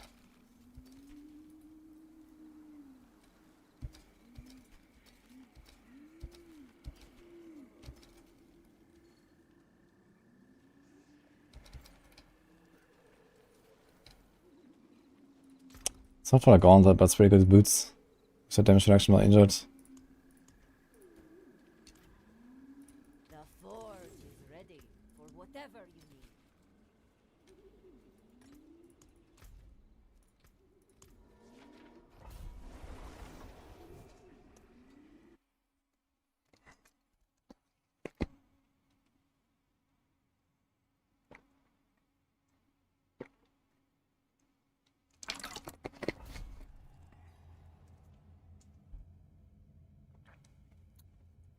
Thanks, Shoulder.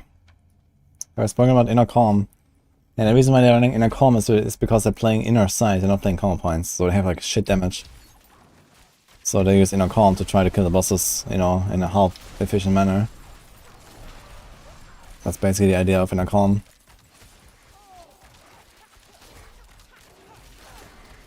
Like especially like the first Tomb Lord and stuff like that. And you can also keep the Inner Calm buff if you Shadow Step.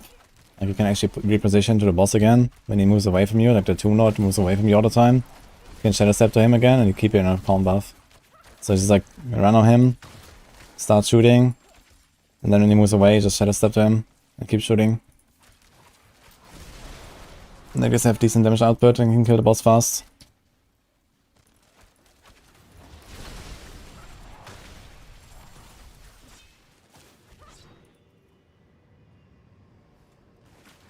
Woody Flurry Belt. I mean, I did play a lot of Flurry RF back in Season 0. Still have the Maxwell guide for it. But yeah, right now, no Flurry. Need to focus on the Gauntlet stuff. And I mean, once I'm done gearing up with the Gauntlet and stuff, we'll see like, you know, how much time will be left before PTR. And so on, but you know, I don't really want to make yet another rogue. I've already leveled 3 rogues this season, so we're not gonna do more rogue until PTR. Besides Gauntlets.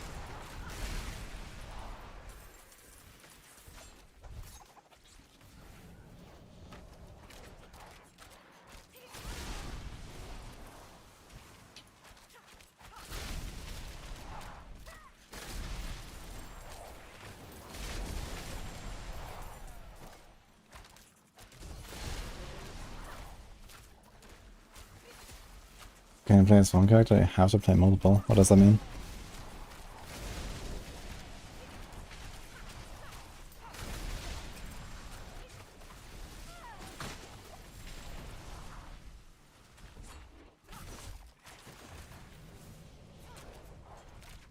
It's not like Lost Ark, if that's what you're asking. There's not really any reason to make alts.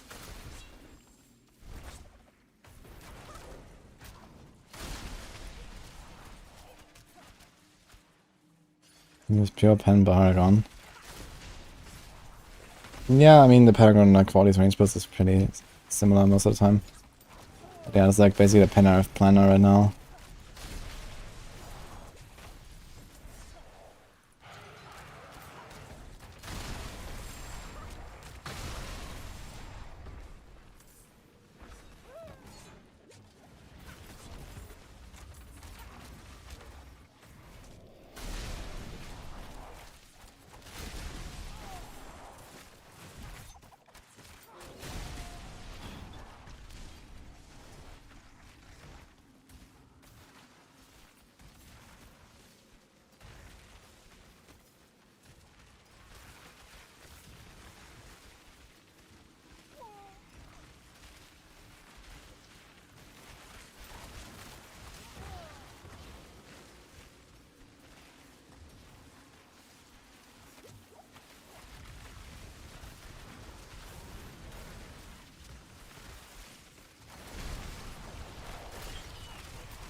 Dude! Another dagger. Ashiras now. I got 2 combinations and an Ashira. Where's my bows, dude? Fuck. How many uniques are there on the rogue, actually? Like 20, maybe? 25? I'm not sure how many I can actually get.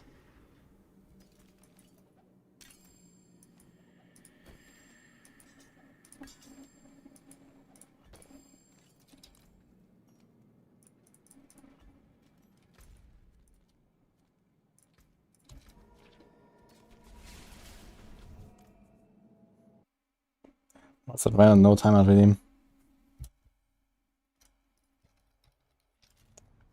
Yeah, it's basically the pen I've built, but without the RF.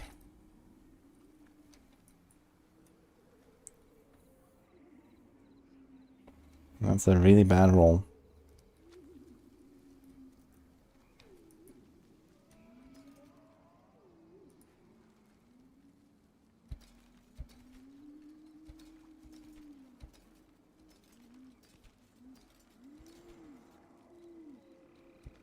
Safety elements.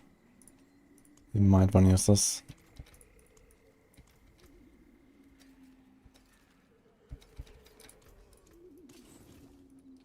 Actually, how many mats do I have? 17k rare crystals, huh?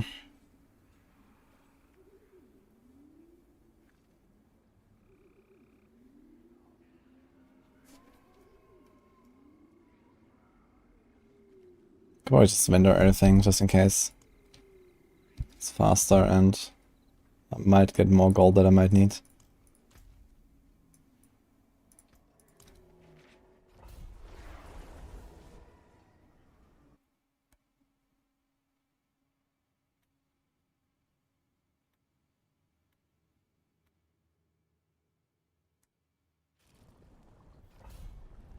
Yeah, we're like in the middle of the season right now. So, I mean, for most people, the season's pretty much over at this point, or long ago already. But yeah, you still have time to like log in, make a full character and everything you want.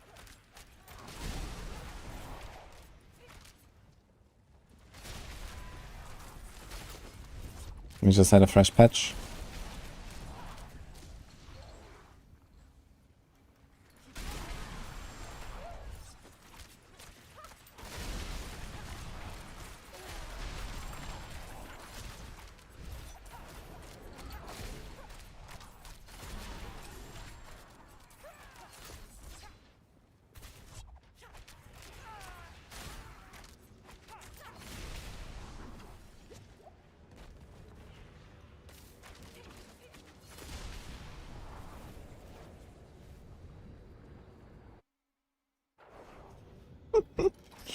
You have infinite amount of content if you keep dying. True.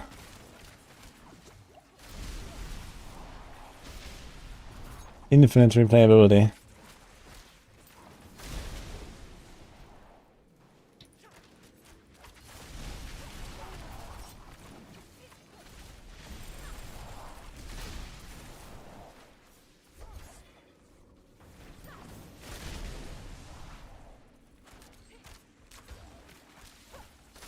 Do we have any XP buff? We had one like a few weeks ago, but it's over now.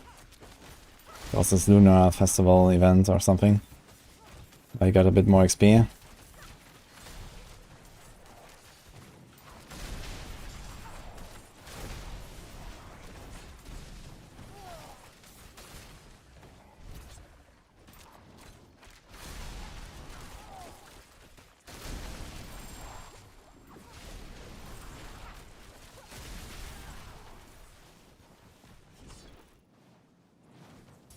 I do enjoy the Gauntlet right now. I just wish I could do it more. But for now we have to grind as well, so need to get my... I want to get like 5 hours of grinding in a day right now until we get our gear, I guess. Just to make sure I don't actually run out of time by the end of the week. But yeah, I want to do some more Gauntlet runs every day as well. Just like a minor respec I have to do anyway. Min-max the route a bit more.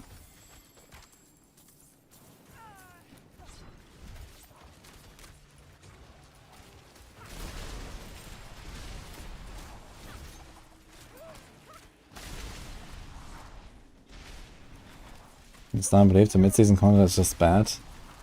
AOC was actually relatively good, I think. And the Gauntlet is actually not like a mid-season thing, it just came with the mid-season patch, but it's actually like a permanent feature. So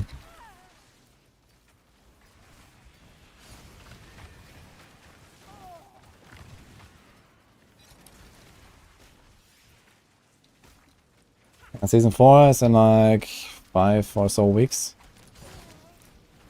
5.5.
The forge. There's that.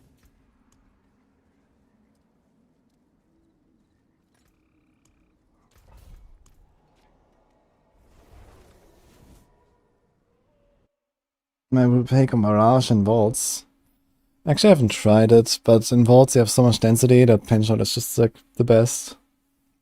But if you want to kill Butcher and Son of Malphas when you see him, with this build, I just skip them. But with Barrage, you could just kill them at a pretty decent time, I think. So that's the advantage, I guess. And it's just easier to play Barrage. Even though it doesn't, you know, eat for the big AoE packs that easily. You just shoot. You don't, no positioning required and stuff.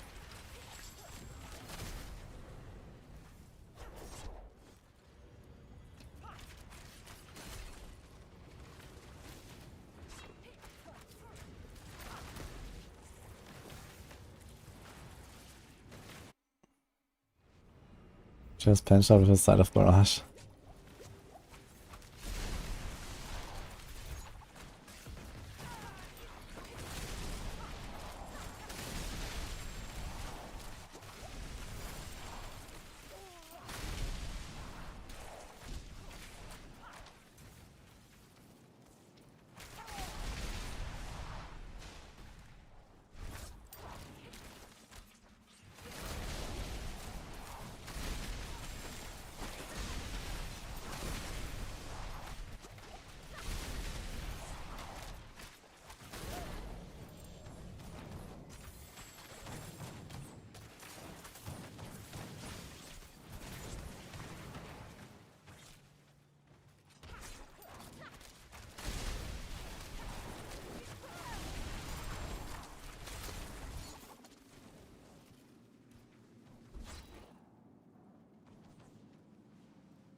When is Woody in a suit stream? I'm trying to make it happen. But currently I don't have one here. So it might be a bit of a delay. I didn't bring one here when we moved. But I have a really sharp one.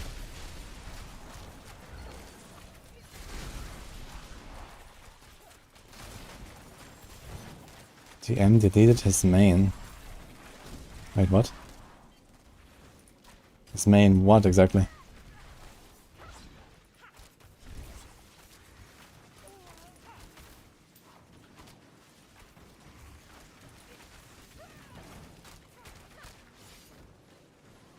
He's an E main.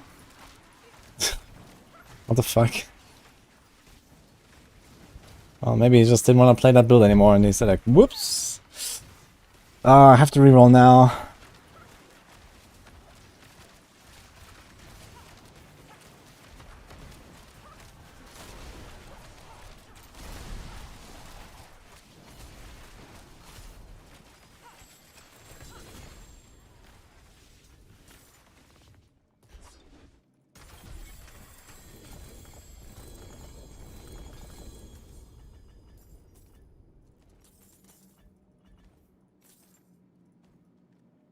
Do you not have like a restore function in LE?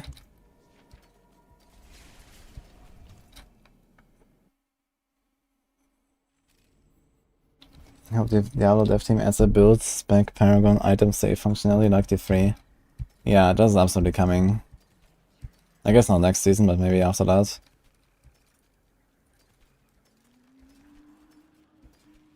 How can I? There's that.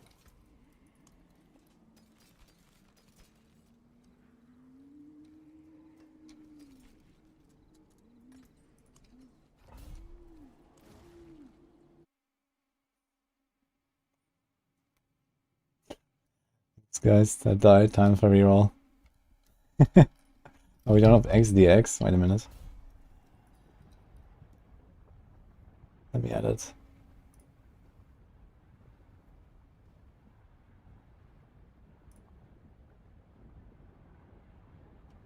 Okay. DDX, is that a thing? What is that?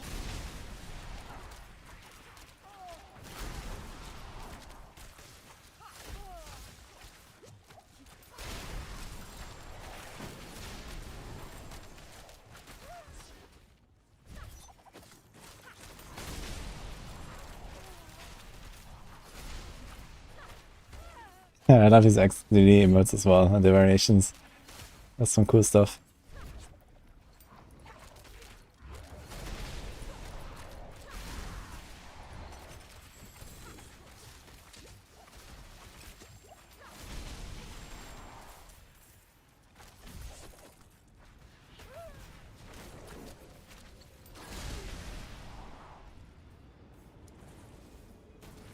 Okay, let me see this one.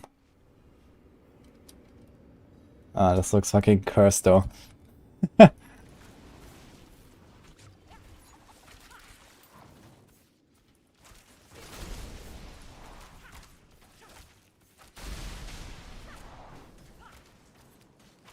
Then needle bro.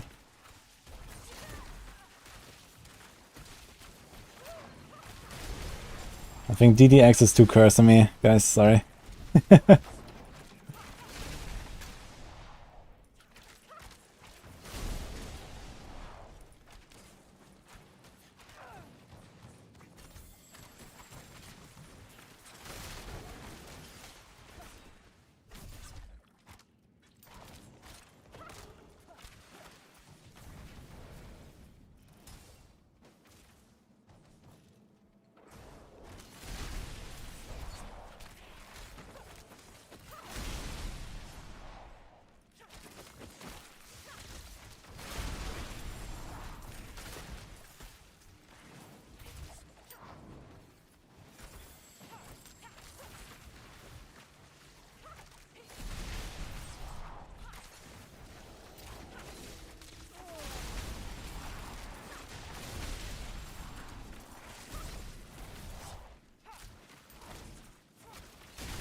can still use these.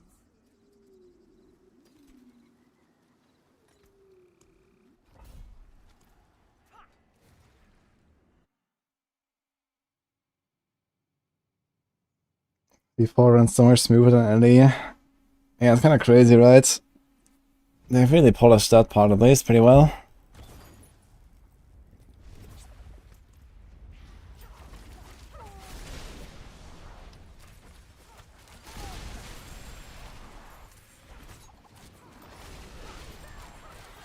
I mean, the LE is also getting better. Like, after the first week or something, they did like this hotfix.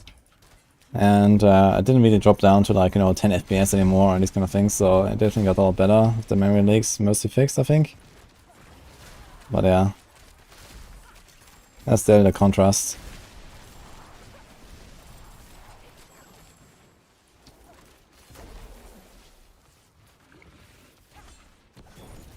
Any rogue tips? Play core points, I guess. And in particular, play ranged.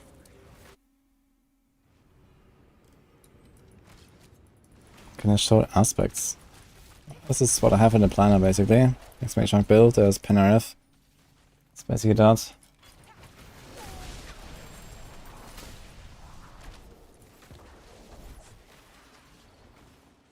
And I've not tried a scroll. I don't have the helm for it. Maybe if I find a helm while I'm finishing the character, I will try. Since I have level 100 now, but I don't really have like minion gear and stuff. So I'm not really too interested in squirrel build, to be honest. I don't like too much to rely on minions. But yeah, I want to make a video about my Beastmaster, I guess. Maybe gonna like in later for like an hour or two and do some last Epoch. With the Beastmaster 200. We're pretty close to 99, so in like 2 hours or so I can probably hit 100. If I try. Push the grudge from a bit.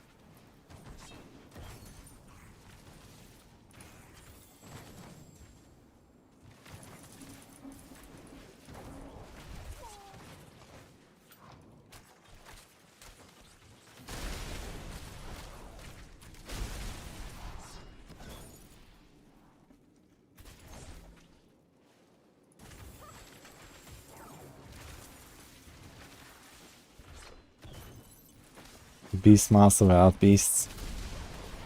Yeah, I actually do have wolves. But then just not a pet build, you know. The wolves are just there to support.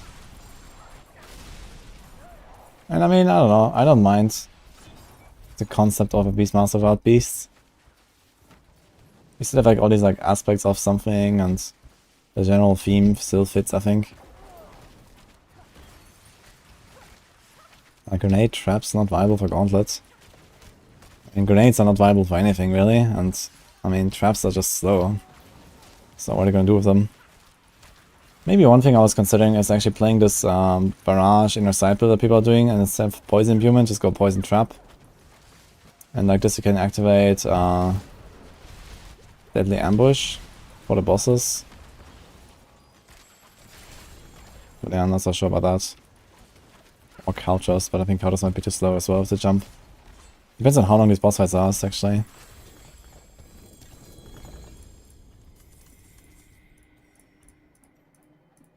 What the hell?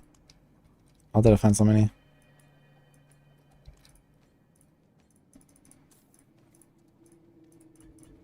I was thinking about, yeah, let's just salvage after the next run. I had like 4 empty slots, and now there's 3 on the ground, man.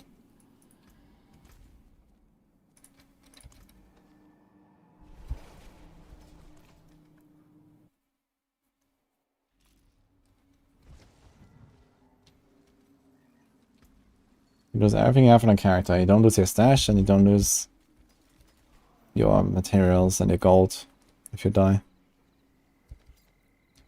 Okay, so hectic.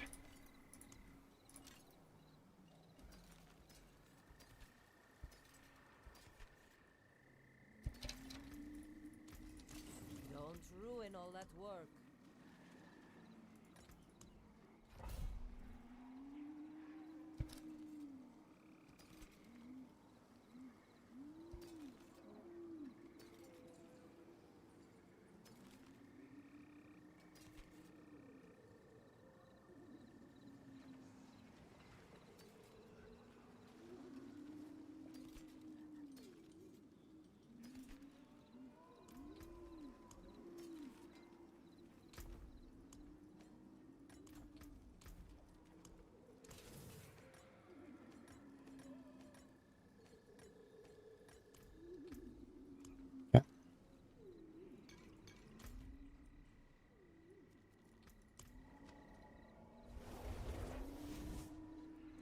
5.5 gonna felt like cheating. I was doing Impart mode so early.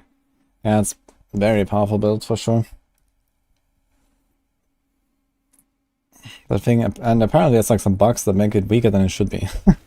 So, I'm not sure what they were thinking when they made that thing, but they clearly missed the mark there. But in general, it seems like they are power creeping last Epoch already really hard. Like the Rune Master was already like the case like this, but now they like reined it back in, but it's mostly due to bugs, but it's still really strong. Now you have like Falconer and Warlock, and it's just like fucking overtuned as hell.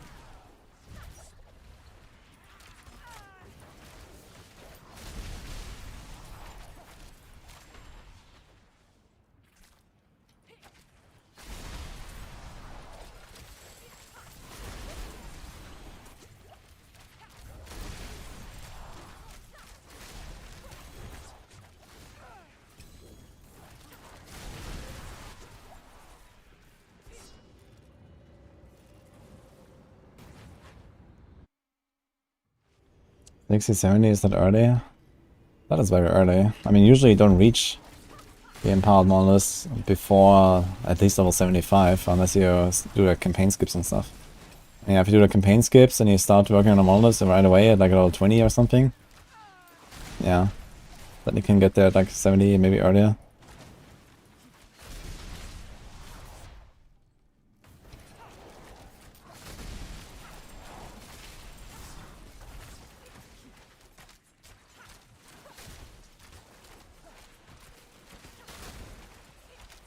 At least Rune Master is a bit tricky to play. Yeah, that's true.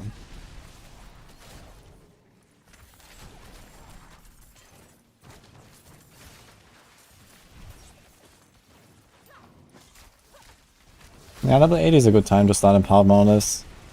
Or like maybe slightly earlier. Like for me, I always end up at like 75, 77.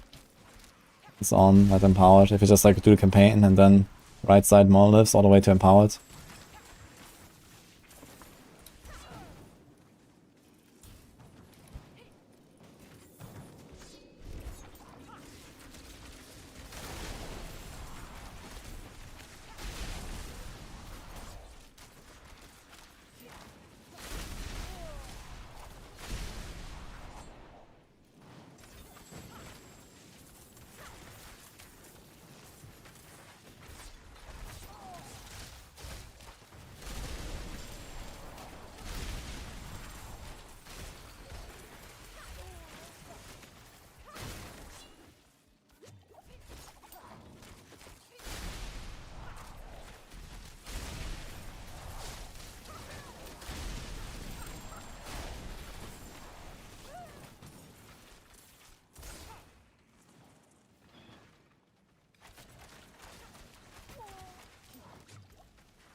So, so many glyphs that I haven't leveled, right? 2, 4, 6, 8, 9, 10 glyphs. Actually, half the glyphs are not leveled yet, but I also won't need any of them, right? Tracker, versatility, snare, pride, fluidity, frost feeder, explosive, DBS, closer. I guess closer is something I could level actually in case I want to play TB. We need that one. Actually, for Gauntlet TB, if you care about poison imbuement, we probably don't. But I guess generally we want that. It's like a pretty straightforward damage glyph for many builds.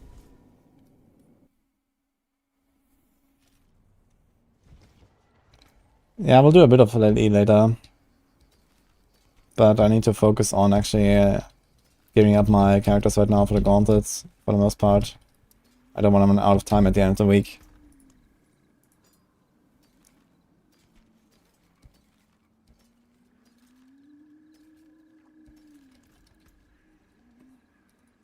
That looks worn. Don't ruin all that work.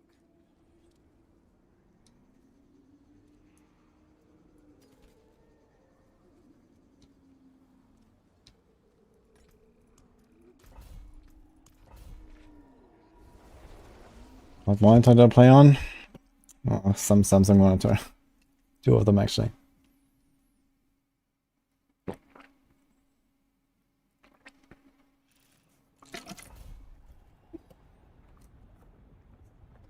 Rain of arrows for barrage build. Oof. Rain of arrows is not really a good spot, to be honest, in general. Want to increase the boss killing speed, then you're gonna go call points and, you know, use the skill set for that.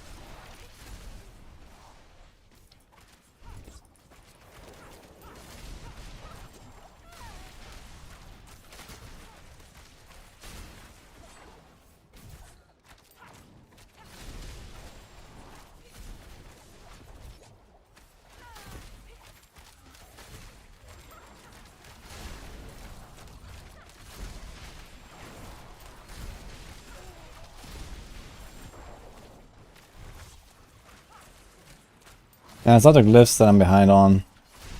But in case I want to respec to TB, I actually wanted to try some TB in the Gauntlet as well and see if I can actually beat the barrage build. But we'll see, I guess. But I don't have the melee glyphs leveled. But more importantly, I'm still missing a better amulet, I'm missing better boots, I'm missing a Sky Hunter, I'm missing some of the aspects. So I'm grinding for this stuff right now.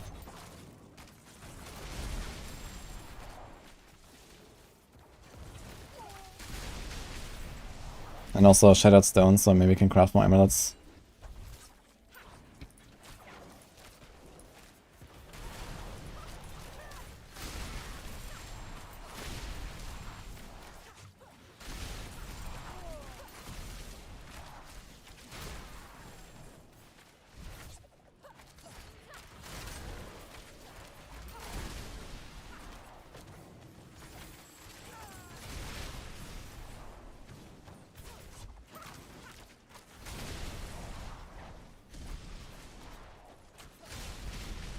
Yeah, enlarge damage number. I don't think you can like customize the damage numbers anyway.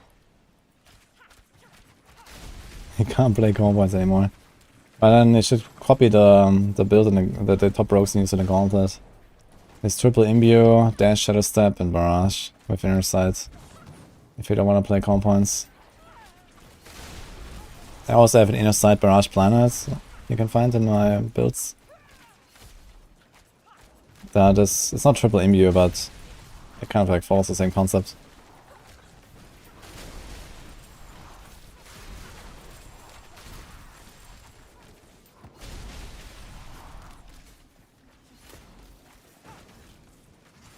Why play this chat? Because I need to get rank 1. Someone has to get rank 1. So, we do what we gotta do.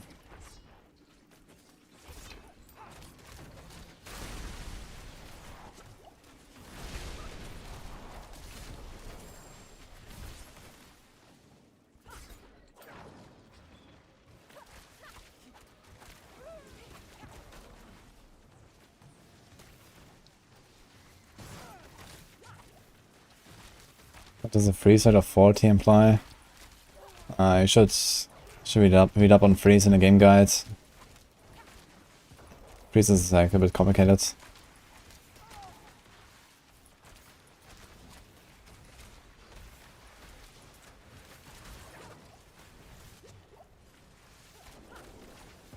I've actually not played with freeze builds yet, so I can't explain it exactly on the top of my head.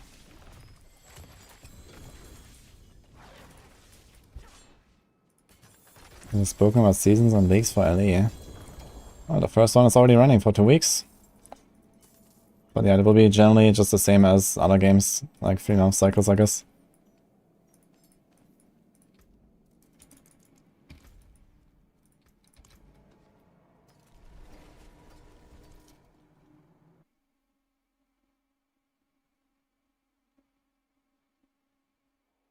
I win.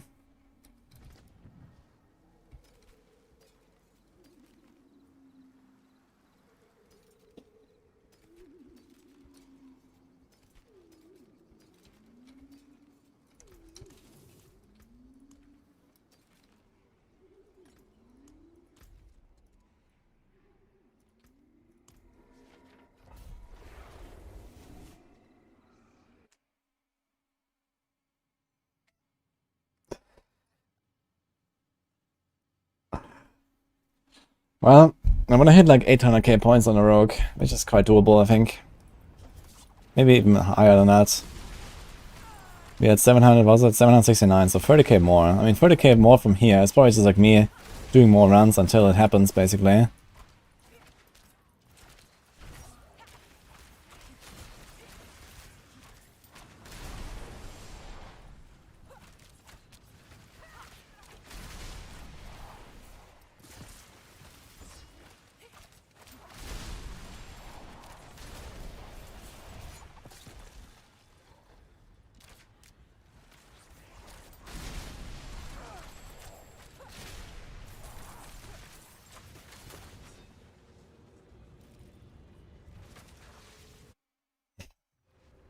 Okay, pardon.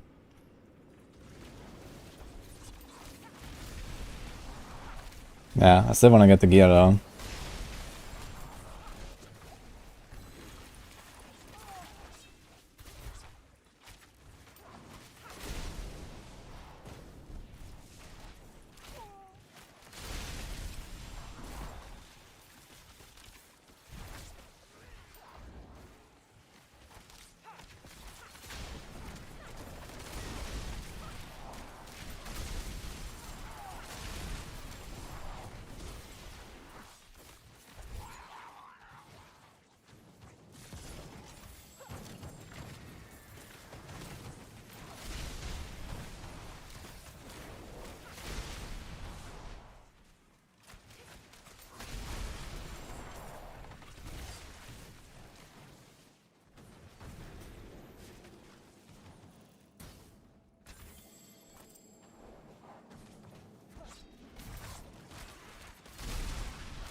You want to start everything at level 55 and your Sorc hits like a noodle. I don't know, maybe they messed up the build or something. I mean, chain lightning is not like the meta right now. I don't think it's that bad. But yeah, on the other hand, I mean, pen shots, you know, does like pretty big bursts and stuff. Power points, precision, and so on. It's a pretty powerful combo for like the big hits. Chain lightning just spam, and yeah, it does do less damage, I guess.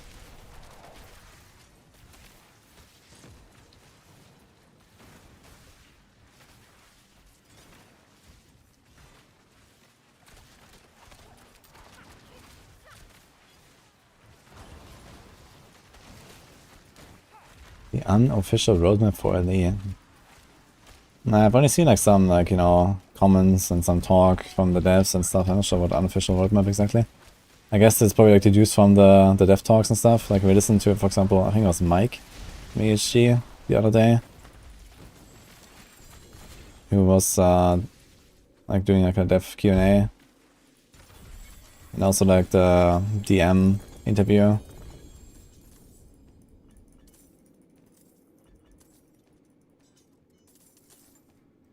Helm.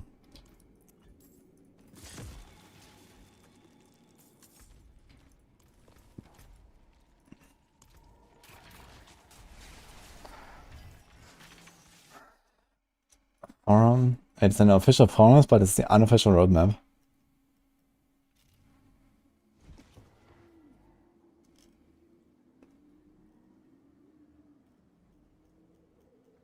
How does this supposed to work?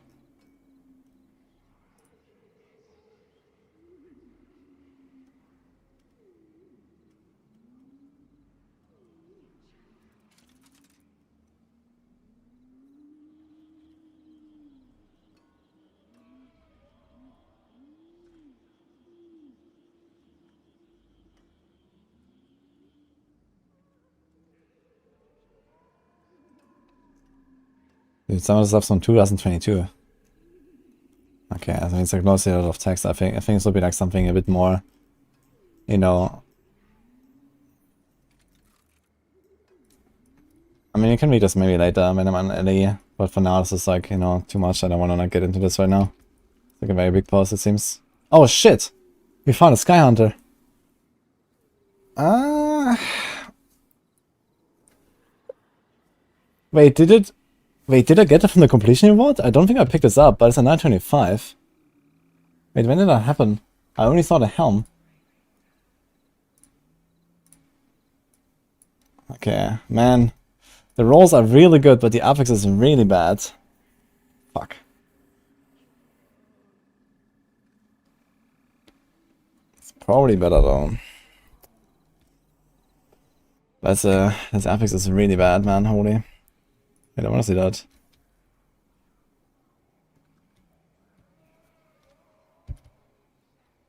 Surprise. How did I miss it? Where did it drop?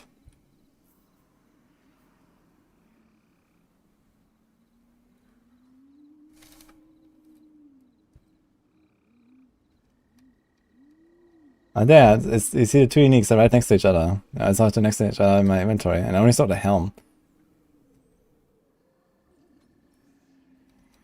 Okay.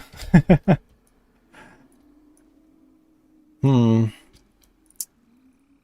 not entirely happy with it, because the affix is so bad. It's only 18 instead of 30% damage. I mean, that's basically still like a 10% damage loss or so, almost. Yeah, pretty much exactly a 10% damage loss. The dex is good though, the crit is good. Let's see this thing upgraded. 4056 DPS, so this is plus 126 DPS. So it's like plus around 3% DPS. We also have 30 dex almost. So that's also around 3% DPS. We have a higher crit. But we lose 24. This is 18. Yeah, it's not exactly an upgrade, I guess.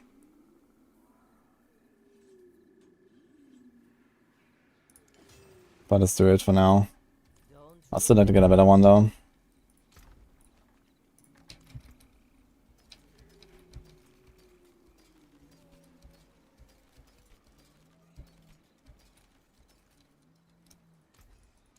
Come back if you need the forge.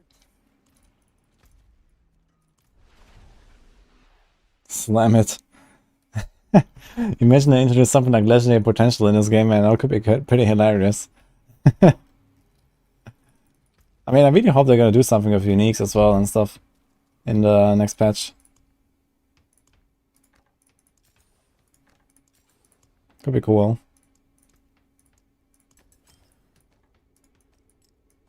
Yeah, maybe also rework all these gems because they're all kind of lame. Not even more RNG. Oh, yes.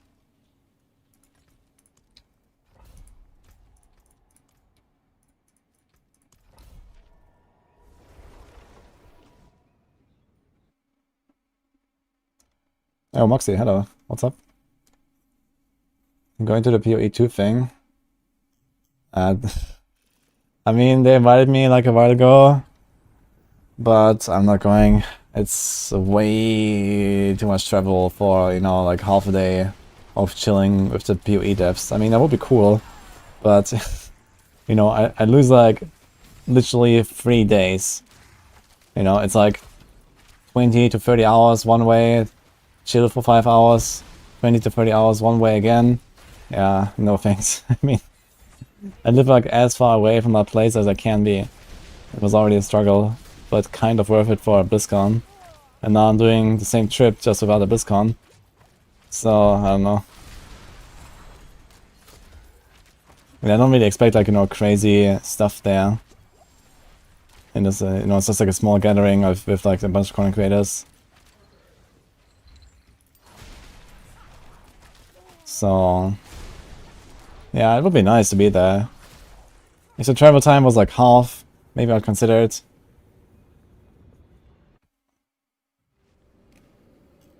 Stick a camera on the robot and go. Oh man.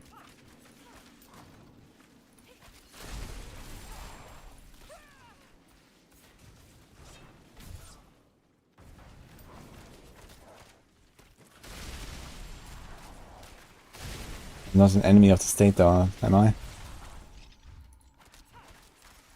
How big was the pension nerf? I mean, it just fixed the weapon mastery, which I don't know, pulled it back by like, I don't know, a third or something, maybe, or something. But you get some other perks like the position changes and the faster attack speeds.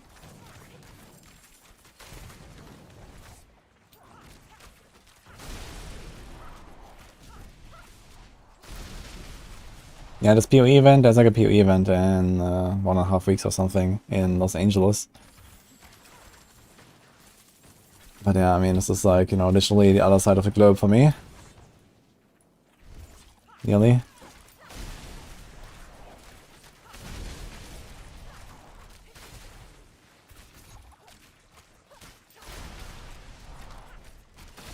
Take your woman to LA. Yeah, that's the plan for next BlizzCon.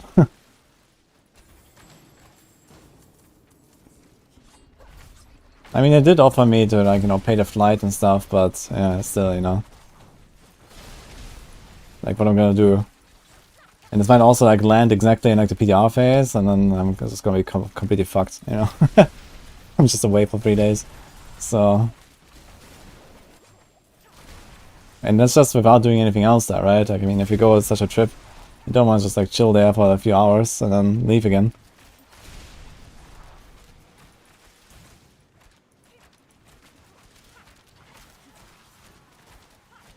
I mean, it's just 3 months until PoE beta anyway, so, you know, I can live with another 3 months of waiting.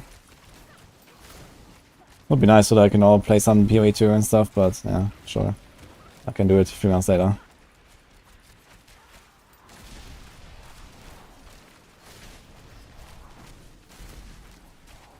Maybe they're gonna do some like alpha stuff. That would be cool.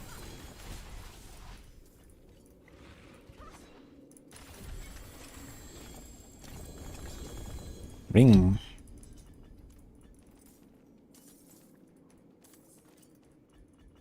What's going on, boiler?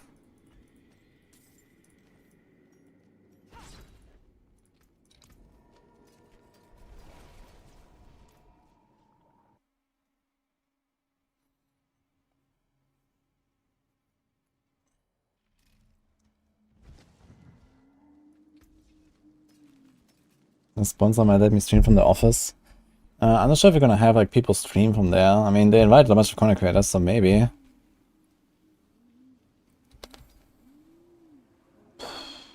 Man, mineral movement and mineral cooldown, what the hell, dude?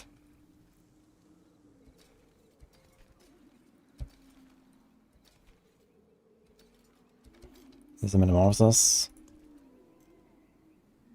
Pretty good roll as well.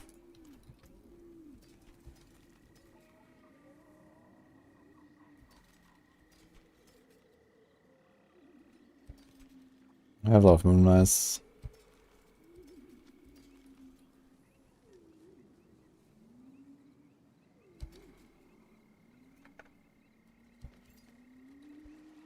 I'll save this one in case I need the res. It's kind of a nice roll. Have many find, may the light keep you.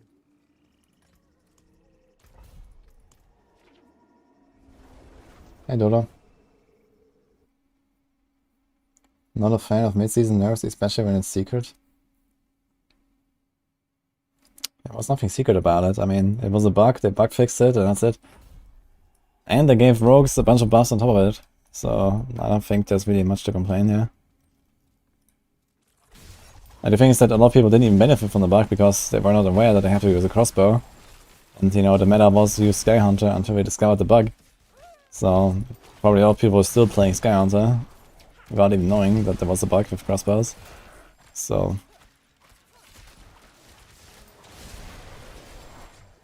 I'd rather have, you know, stuff work properly, to be honest.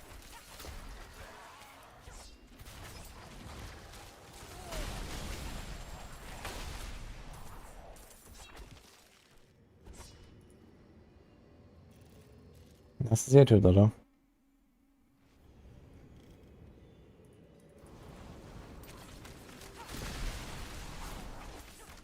Weapon Mastery just gave me like too much damage. And it made you deal roughly double of the intended damage or so. When you use the crossbow, only with a crossbow.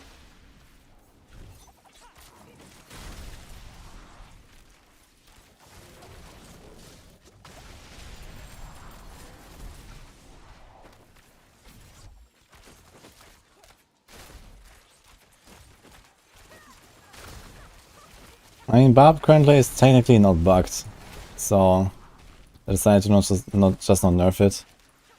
But I mean, they're on the chopping block, of course.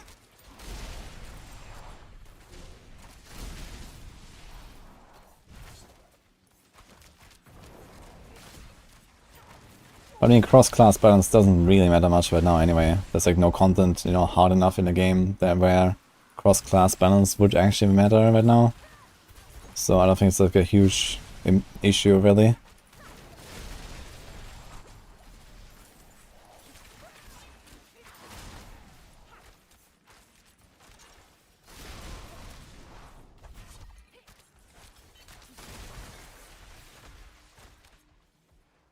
It looks more fun than twisting blades. I mean, the big pops are definitely satisfying.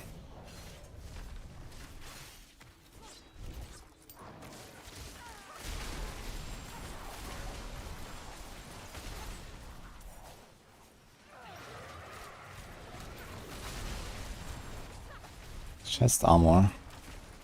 So many uniques, man. We even got a Sky Hunter, but not happy with that Sky Hunter. Problem is there's like so many rolls on a Sky Hunter, and it's really hard to get a really good one.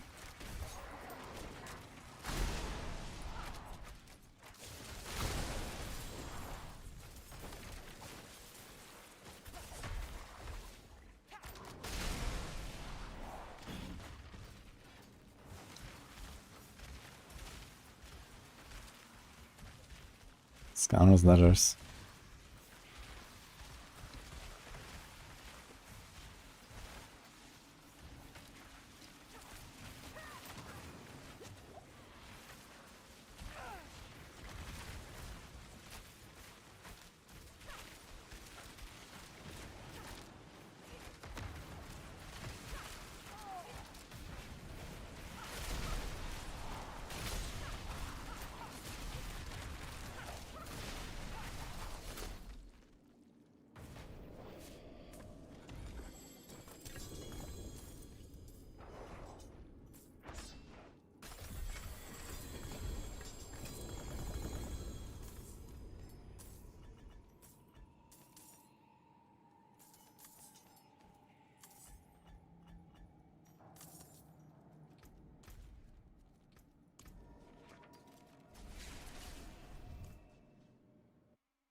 You can use WSD, I wonder.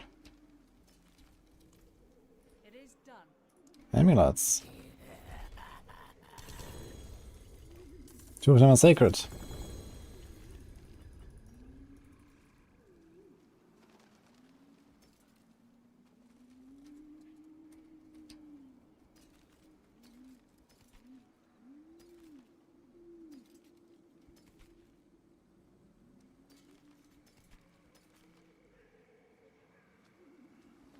There's a perfect moonrise aspect. How many moonrise do we have?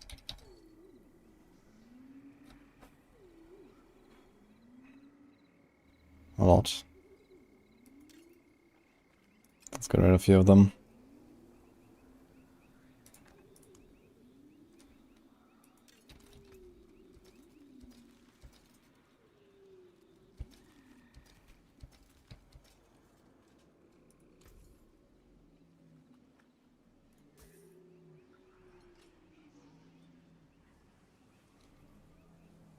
May the light keep you.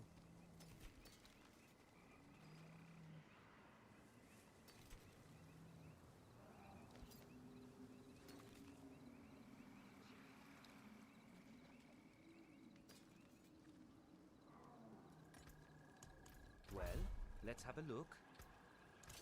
A good business and fortune to you.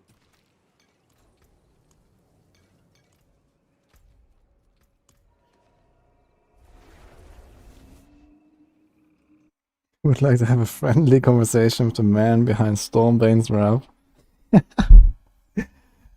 Well, Stormbane's Wrath is like the first thing they ever previewed about Nightmare Dungeons, I believe, right? From like 4 years ago or something. When they told us about Nightmare Dungeons and the affixes, and then they showed like a little gif of Stormbane's Wrath, the floating rock. And it's still here.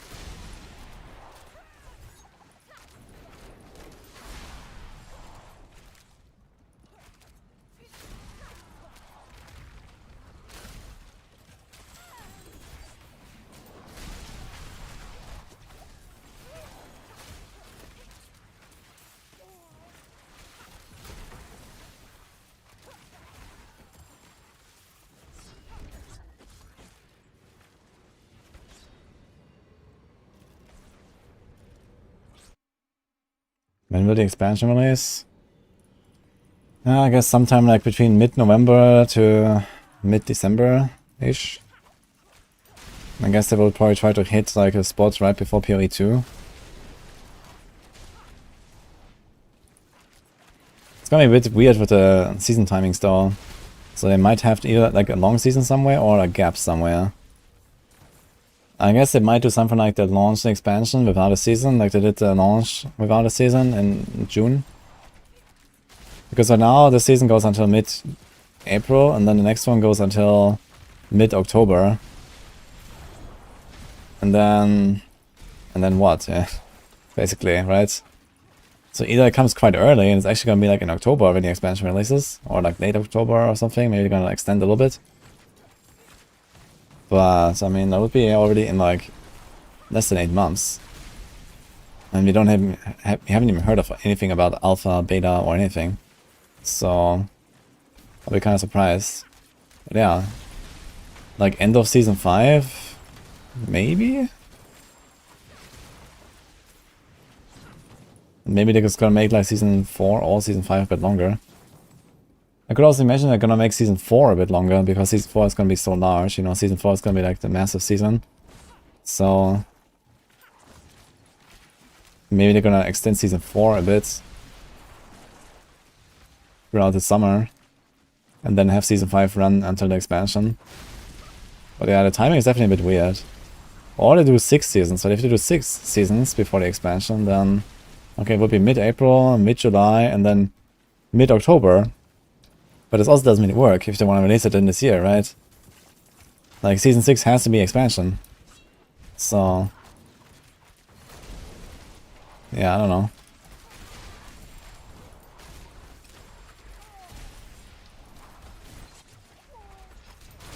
Maybe the expansion is coming earlier than we thought.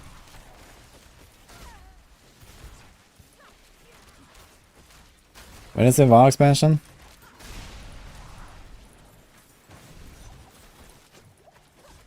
I mean, there's like no doubt that the 4 will release before PoE 2. I mean, they said kind of unexpectedly in my interview that I had with Jonathan that PoE, you know, might, like, at least they're aiming for end of this year, right? Like December, I guess. And I was expecting PoE 2 would be like, you know, minimum spring 2025 or something. So they actually kind of like set some pretty quick deadline there.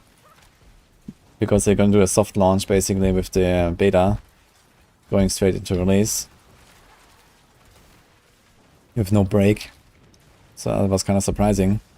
But yeah, this means that there's not going to be that much time between D4 and PoE 2 basically. Like, I was expecting it would be like half a year between them or something. Or like at least, you know, 3, 4, 5 months. But yeah, it seems like there's only going to be like a few weeks maybe. So it's kind of scuffed, to be honest. Because expansion obviously means like Omega Blast, right? And then also like if the other game is coming, it means that, you know, you need to prepare for the other game and all that, so we'll see, I guess.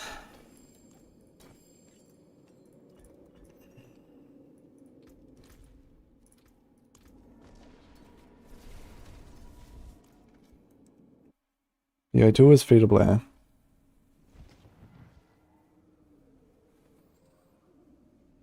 Do you think the itemization changes will have changed significantly? I mean, to be fair, what they showed us was like a pretty early stage. So they showed us like the concept of like the general system that they're trying to do. And they showed us, you know, some examples of like, you know, new stats and, you know, what you can do with items and so on. But yeah, I mean, the specifics weren't really there yet. So I guess it's like a lot more fleshed out now than what compared to what we've seen, basically.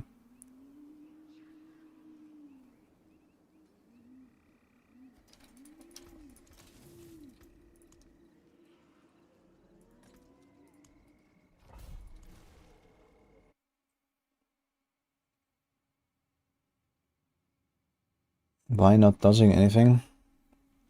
Why would I? Expansion may release as a mid-season patch. Oh man. It's not even that unlikely, man. Maybe they really want to stick to their 3-month cycle for seasons. And they're gonna say at some point, yeah, by the way, later in the season we have planned to release the expansion, by the way. Have fun. Oh man. That would be hilarious. But yeah, I mean, that is too scuffed, even for Blizzard standards. So...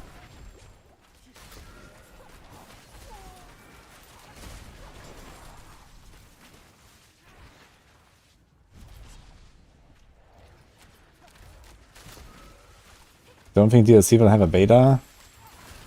Beta is inevitable. Like, how should it not have a beta?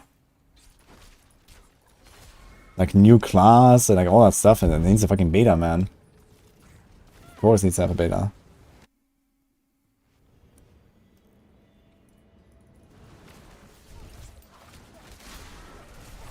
But even, you know, beta or not, you know, the timing of the seasons is just kind of strange, you know? Because they are pretty much... I think the so far have always been exactly on time with the seasons. So the season starts, we know the end date, it's 3 months later. Boom. And yeah, that's these are of mid-April, mid-July, mid-October. Well, in mid-October, like the next season would end, like, you know, in like January, right? And January is 2025, last time I checked. And 2025 is not the release date of the expansion. So, yeah, maybe the expansion is coming very early. Maybe it's October. It definitely wouldn't hurt to get it out early, I guess.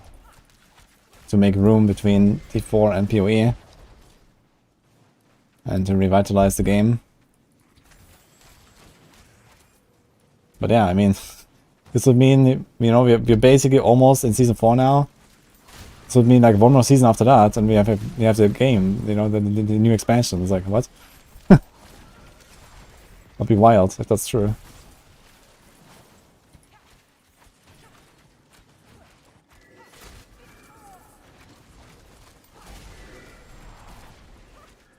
Go the all gear grind to beat your own rank 1 score.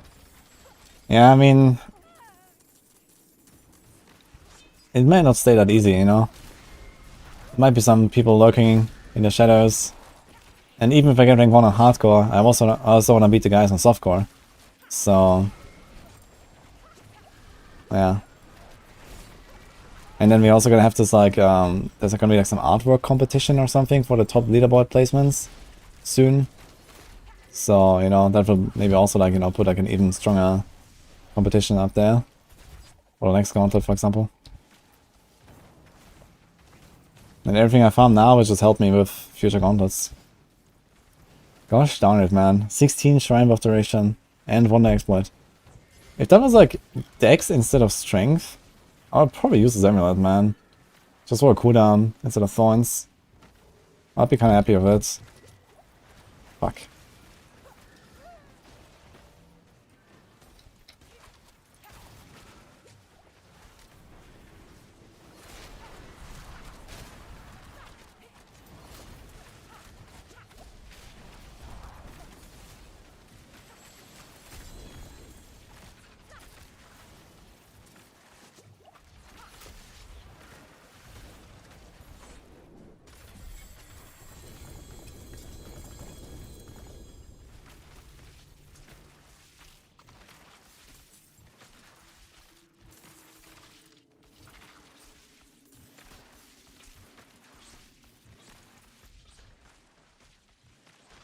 World boss on 5 minutes. Should I go there? I think there's like decent chances of getting uniques from world bosses, right? I hope they bring prefix suffix system if itemization may work. Yeah, it's kind of strange that they made this game without prefix suffix system.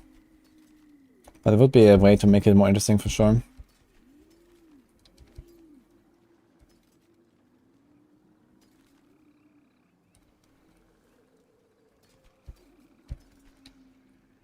Precious stone, bless and thank you. Okay, I have to do a quick one here. I'll catch that world boss.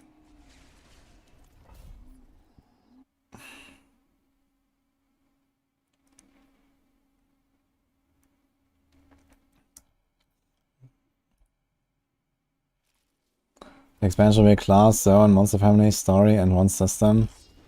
Do not change the endgame of the expansion.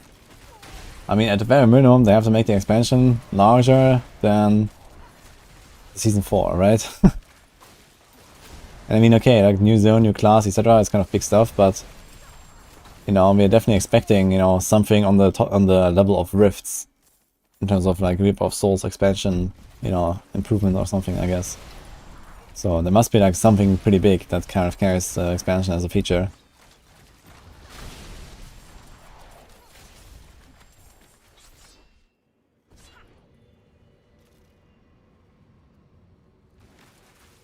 Could I heal the art or prefix suffix system? Well, the way that items usually work in RPGs is that there is like 2 groups of stats on every item that can roll. So you have blue items that can usually have like 2 stats, which is 1 prefix and 1 suffix. And this changes the name of the item usually as well. Like, you know, it says like, I know, you know, the longbow is like the base item. And then it has a prefix, let's say deadly, gives it like extra damage or something. So let's say, you know, 10% damage is like the deadly prefix. And then that blue item cannot have any other prefix. But it can have a suffix. So then it's called deadly longbow of the eagle. And then of the eagle is like, I don't know what, plus agility and int or something. Yeah. In WoW. And then this is a suffix. And then for example, like, you know, prefixes would be any kind of like, you know, damage related stats, you know, like maybe damage, attack speed, flat damage, I don't know, damage to elites, whatever, right? And then suffixes would be like, you know, all these attributes and I don't know what, maybe some procs or something. So this is how items traditionally work in ARPGs. There's like a category of prefixes and a category of suffixes, and you can have X amount of prefixes and X amount of suffixes. So in the case of PoE, you can have 3 prefixes and 3 suffixes on a rare item. For example, on boots, you know, a prefix is like movement speed, and life, and armor, and evasion. And then suffixes are like all the resists. So you have a kind of like groups of stats. So you can't stack like 6 different resists on your boots. You can only have 3. And you're forced to have kind of like, you know, a combination of stats on the items, basically. A bit like how Diablo 4 forces you to have, you know, a minimum amount of defense alongside your offensive aspects, for example. Like the legendary aspect system kind of does a little bit like what the prefix system does in other games. In the prefix suffix system. But yeah, ultimately, the way that they design Diablo 4 items is that everything can be a prefix or a suffix, and it's completely random what you can have on the items. There's like, you know, no... Okay, you have like 2 stats. Like, you know, every item can have 4 stats in Diablo 4, but there's no system like, okay, you can have 2 stats out of those 10, and you can have 2 stats out of those 15. No, it's like 4 stats out of those 25. So it's a complete RNG.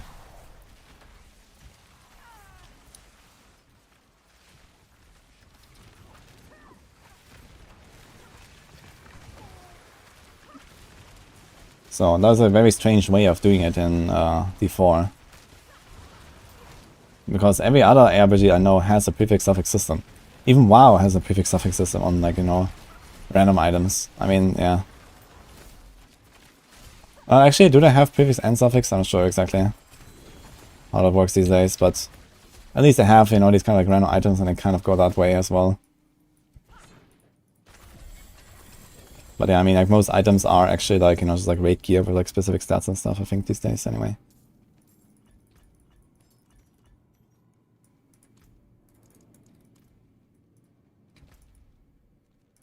Okay, that was apparently not here yet, let's go.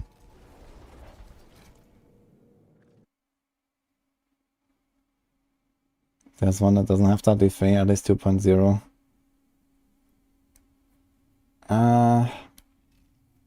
Actually, true, I guess Diablo 3 also doesn't have prefix suffix system anymore. I'm not sure how it was in back in the day though. It's lost in 0 seconds, I hope there's someone, because I don't want to respec.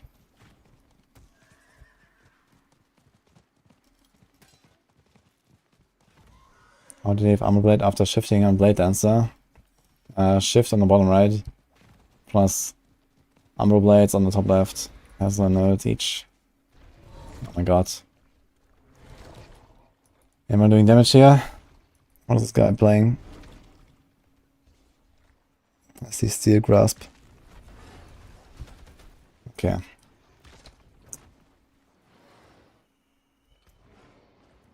I'd say plan B. Goodbye. I don't want to respec now.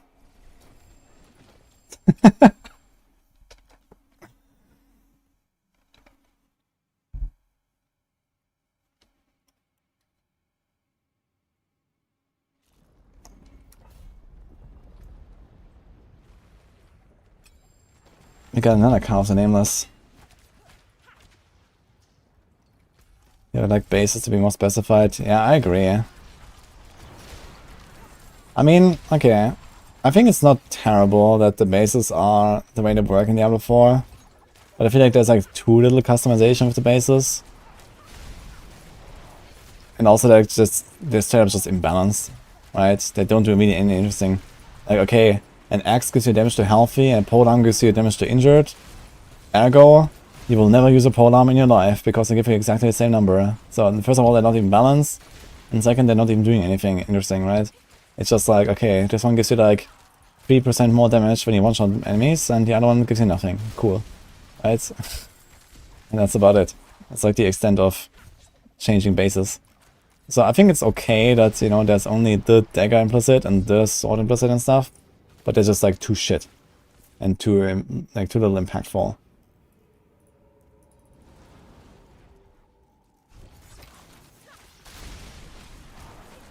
But yeah, I mean, maybe they could make like more bases. I'm not sure how they would do that though with the existing like system. Maybe they would just rather give us like, you know, the dagger and the sword and the crossbow and all that. And then you have like a way to like maybe manipulate the implicits. So I think that would probably make more sense with how the game works currently. It's actually something that I suggested them like a long time ago, like way back before launch. I was like, you know, like this blacksmith upgrading system is like the most boring shit ever. I told them, basically. And I was like, why don't we get to do something with our items, you know, with the blacksmith? Like, you know, I can take my weapon and I can maybe add extra attack speed, or I can add extra damage, or some proc, or something, you know?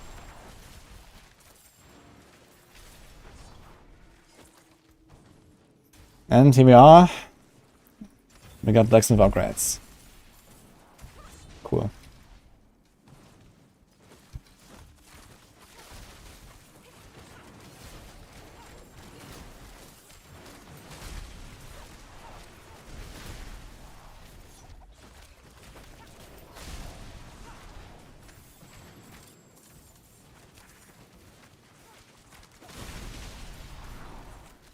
Yeah, exactly. Like upgrading items is just like there's no choice involved. There's nothing involved, right? There's not even like a grind involved almost. Like it's just a tedious step that you have to do every single time you pick up an item if you want to equip it. And it literally adds nothing to the enjoyment of the game, you know? Like if you want to have people to have big stats, you could just like leave out the blacksmith and just give them the big stats if you want, right? Like at least I can pick up an item from the ground and use it immediately, you know, in some cases at least. Early on at least, and stuff like that.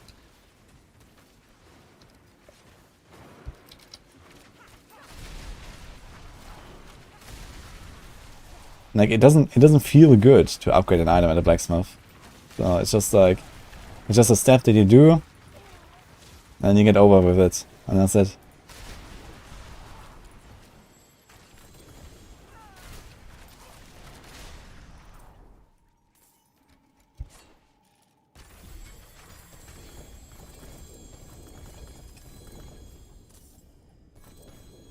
Ah, shit.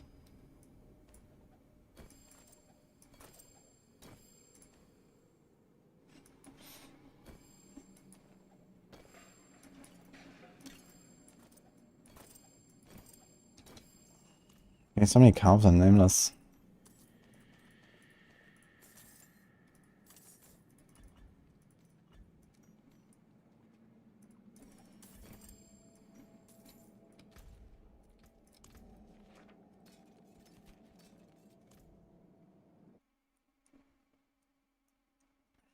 What are we doing the Gauntlet today?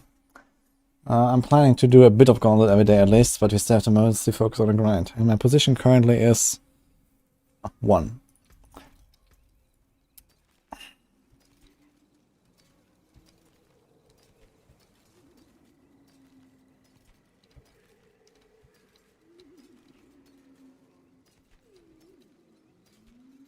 I carry the come back and see us.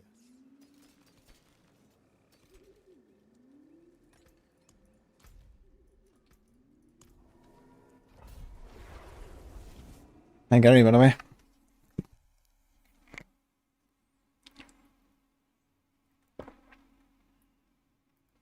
Doing your tier 4 caps and dungeon early is probably the most fun I have in a game. Yeah, same. This is why I like rerolling alt so much. Like the first, like, I don't know, 8 hours or so of making an alt and, like, you know, going all the way from 1 to torment and then, you know, stabilizing. That's really the great part, I feel. I mean, I generally enjoy the grind to the 100 as well now, because it's like much shorter, so you can kind of finish characters relatively fast. If you like speedrun. So that's okay as well, doing like the remaining levels after like, you know, 70 or something. But yeah, the best part is certainly the start. Like I feel like there should be like more of these moments where it's like, you know, like the next step to do, and like, you know, there's like this jump in difficulty or so, right? But after you enter Torment and you have like stabilized your build, there's just like no more difficulty, really. Like there's no forced difficulty or, you know, something that you actually want to engage with. Like, you know, it's actually good, it's actually efficient to go to Torment to Nightmare difficulty and then to Torment difficulty early, because you fast forward your progression, right? If you can challenge yourself to do that and you succeed, then, well, you're just better off. And it gives you like something to, you know, optimize. But afterwards, it's just like, you know, grind speedruns, right? And there's never ever really gonna be a reason to challenge yourself again.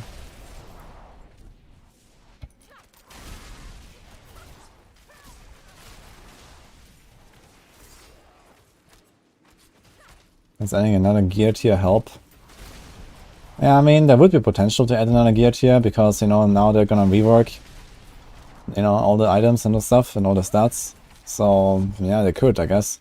I mean, currently, if you add another tier of gear, then you would have to, like, very minimally scale certain stats, you know, like resource generation, cooldown reduction, movement speed, like all this stuff. You can't really scale it much higher anymore over what it already, like, it's already pretty insane what we can reach in these stats, and you can't really just give us more. But now that they're reworking everything in Season 4, there could be a tier 5, for example. I'm not sure if that's really the solution. I think it's like a kind of like shitty solution as well, just making an extra tier of items. But what I really want is an extra tier of difficulty, for example. Like, you know, the third capstone dungeon, and you go to tier 5, and, you know, that is like something you're gonna do when you're like level 100 and like decked out, you know. Because right now the problem is that, like, you play the game, and you're supposed to level up the monsters, and you know, you're gonna go to Nightmare, you're gonna go to Torment. But all of that is like leveling, and then even Torment, you know, it starts very early. Like Torment starts, you know, like a third of the way to level 100 or something. Maybe half if you go kind of late. And then you level up to 100, but then at 100, monsters don't get harder anymore, but you get way, way, way stronger staying at level 100. And then there's nothing else to challenge you anymore, because, you know, the monsters are already designed to be easy when you're leveling, so there's gonna be a fucking joke when you are actually geared at level 100. And I think, you know, there needs to be something that is like an endgame difficulty where geared that 100 characters can go and actually have fun. And currently we don't have that.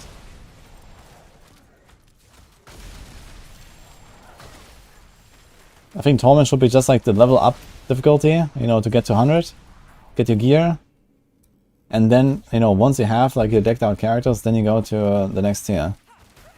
And it's gonna be like a very hard capstone dungeon, it's gonna be very hard difficulty, you know, make it really hard. Don't give it like, you know, insane rewards for doing it. Like it could be literally just ancestral items as well. There doesn't need to be an extra gear tier. I think there even shouldn't be an extra gear tier, because then you have the same problem, right? You are expected to go to world tier 5 with your ancestral loot.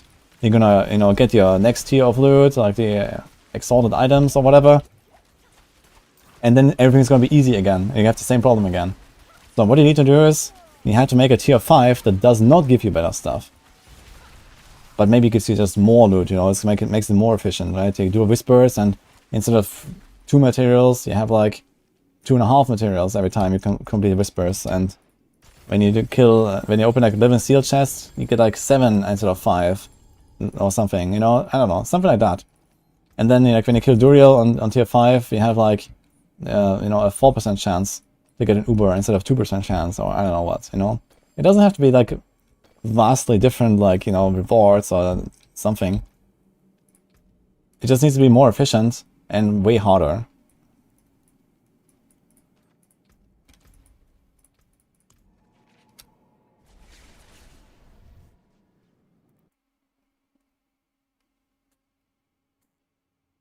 D4 is aimed at casuals.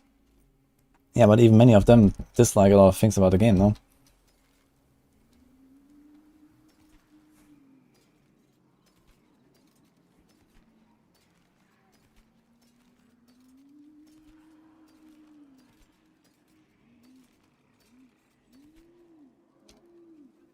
Save these boots, actually.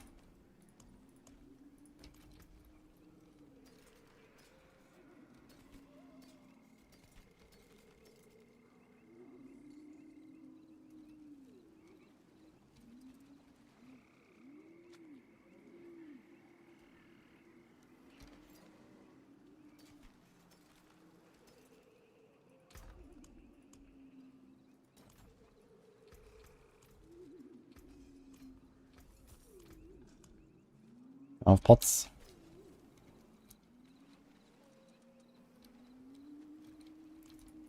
Guess we'll do some more. A good business and fortune to you.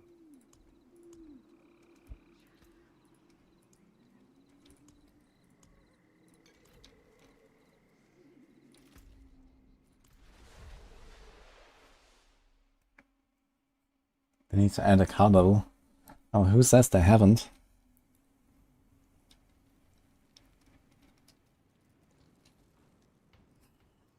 Something like AOZ difficulty. Yeah, the problem with AOZ is though that it's like the only thing to do. At least it was in Season 2, you know. AOZ was the only thing that was challenging. But there's like, you know, 95% of the rest of the game that you're not gonna play that anymore. Right? Like, just chaining AOZ is also kind of boring. Unless the system is very good. And like in D3 that kind of worked out of Greater Rifts. But they made like everything else completely irrelevant, right? There was only Greater Rifts and everything else was irrelevant. And so I don't want to go exactly the same route again. I want to still play the rest of the game. And not just, you know, progress through the difficulties, get to 100, and then start farming AOZ all day long and do nothing else. You know, I want to still play the rest of the game. So it's fine that AOZ is there, and it's like, you know, some challenge, and maybe you can get something cool out of it. But I don't want this to be the only thing that we're gonna do. And then we have the same problem again, being that everything that is not AOZ is gonna be like a fucking joke. So just need to allow the rest of the content to actually scale to, you know, a reasonable difficulty level.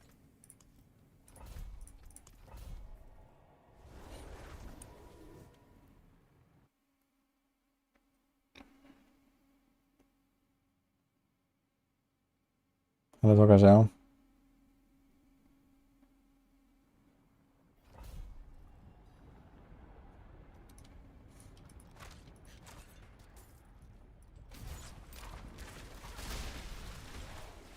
I mean, yeah, AOZ is probably coming back in Season 4 the way it sounds, or something like it. So, It just depends on like where it actually fits in the entire like ecosystem of activities in the game, right? Like you have a lot of stuff now, but as I said, like, you know, if they don't fix the difficulty, then, you know, like all this open world stuff is always gonna stay boring and way too easy, and, you know, it's just like trivial basically. And I don't think it should be this way, and it doesn't have to be this way. It would be fairly easy to, you know, do like a World Tier 5, for example.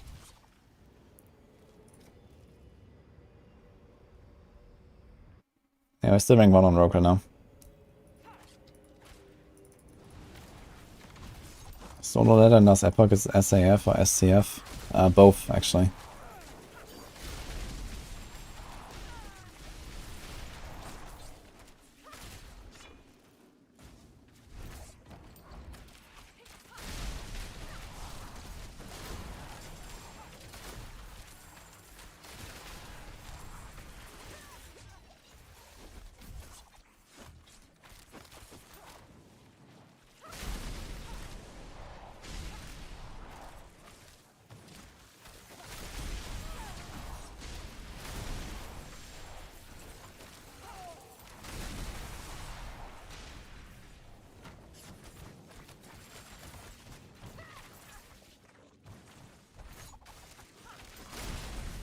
I mean, the main thing is that they have to make sure they don't go down the route of like Diablo 3 with like, you know, power creep and just adding more torment levels and all that. Like, you know, no one wants that. So I just want like one endgame difficulty, you know? The endgame difficulty.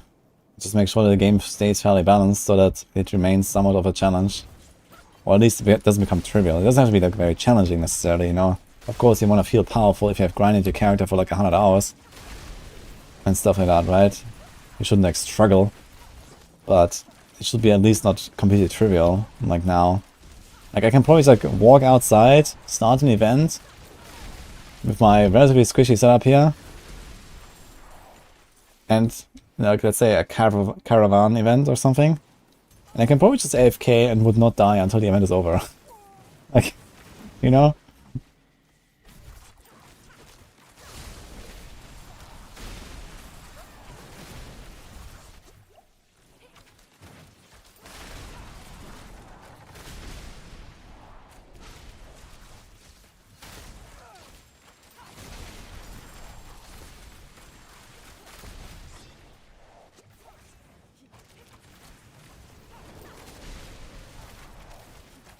I see your pull.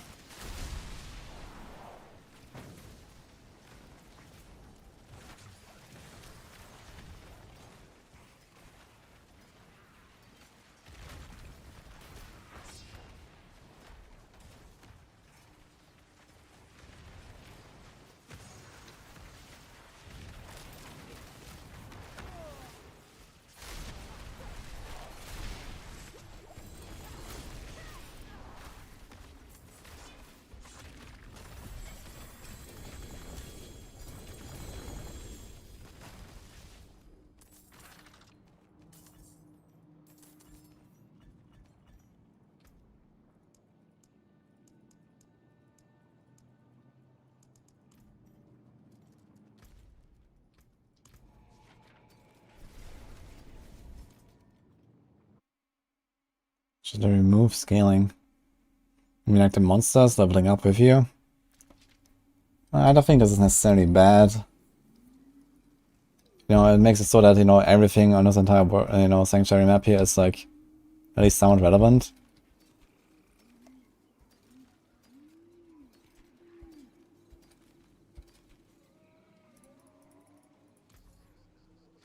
A fine deal.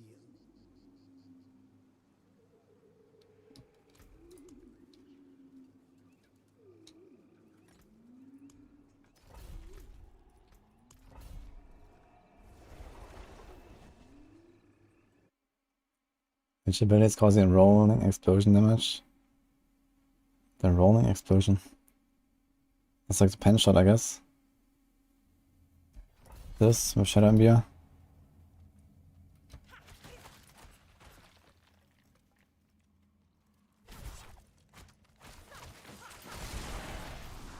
45 would not fix anything if it was just an upgrade in mobs levels, which is probably add different attacks to basic mobs. Yeah, I mean, it could be more than that, you know, they could add like some extra, you know, elite type, like similar to the champion monsters. They can make the monsters like faster, you know, more intelligent or like whatever, right? They already do this with like the other worlds here, so yeah, they can just like ramp up these stats as well a little bit, right? Doesn't just have to be like damage and HP. You know, there could be more elites, there could be like a different type of elites. They could give elites more affixes. On top of like more monsters. Like, I mean, you need to add more monster levels and, you know, more more power to the monsters of some sort on top of that. But yeah, I mean, of course, they can make World Tier 5 a lot more interesting with many ways, right? There could be more like, you know, there could be like the Bloodseekers, for example, or something that just hunt you sometimes, or like, you know, similar things to like the Butcher that just kind of pop up sometimes. I don't know. Like, there could be more stuff like that that's going on as well. And that would be even more amazing, I guess, to make it interesting and, you know, more rewarding as well.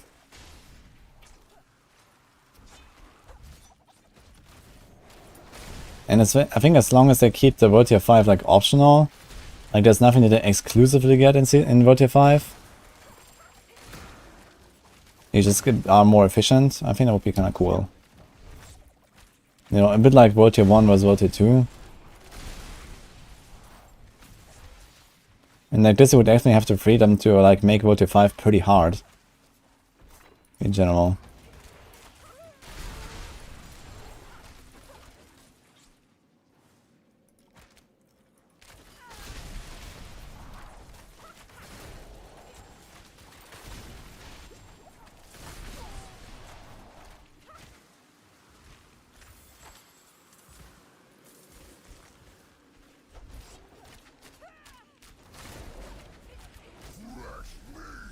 Fresh meat.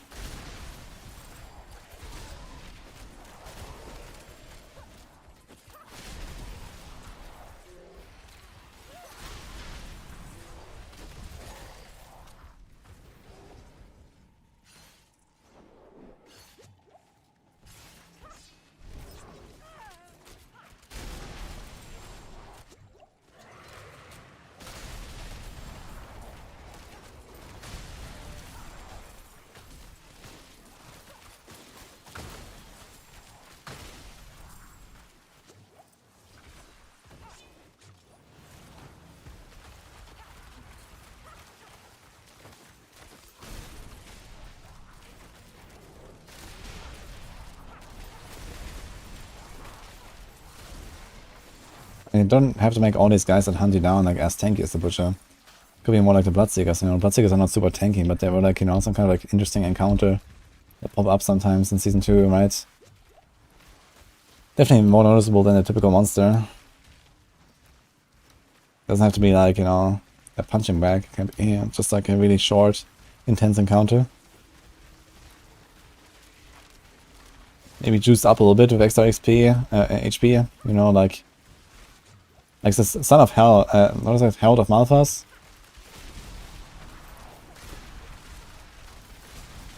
They're like pretty tanky, pretty beefy.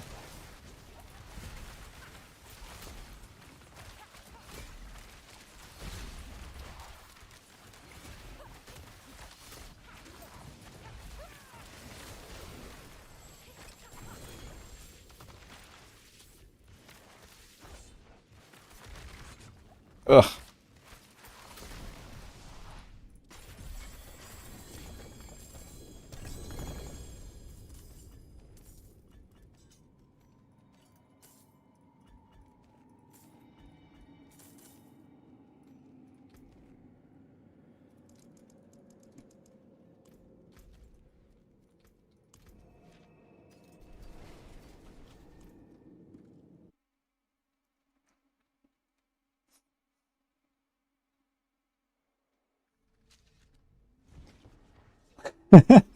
So it's the same, what the fuck.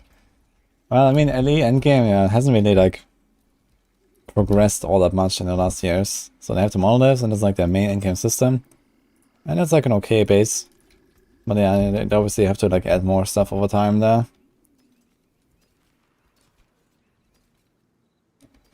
And I'm gonna say after, like, grinding 3,000 monoliths or something, or echoes, Yeah, I'm also kind of like, you know, getting ready for the next cycle.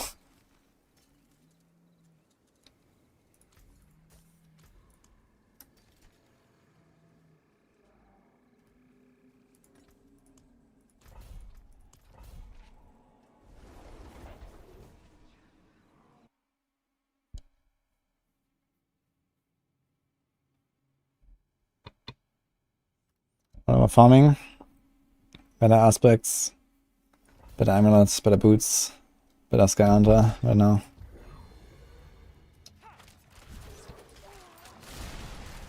At least I finished the glyphs that I need, potentially, if I play TB. I don't think that TB will necessarily win, but I might try it.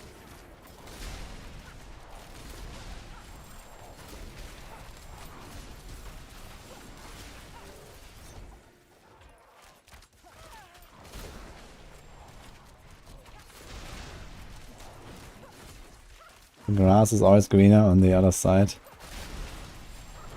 Yeah, I mean, I don't know, I think playing last Epoch is definitely fun. It just doesn't really, you know, offer all that much in terms of, like, you know, variety right now. You need to enjoy making, like, a new builds and, like, you know, re-rolling characters and stuff, and then LE is really good.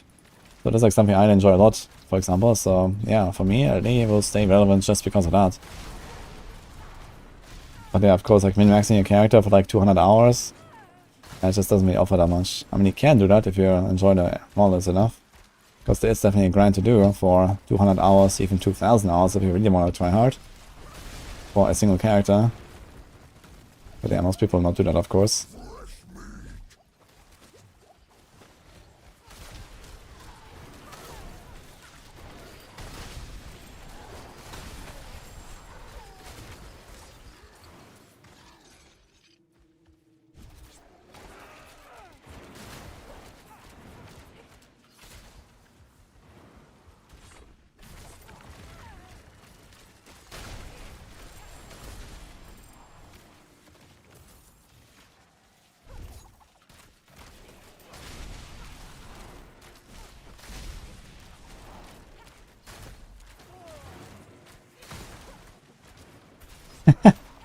It's so pathetic and small-minded to go private profile.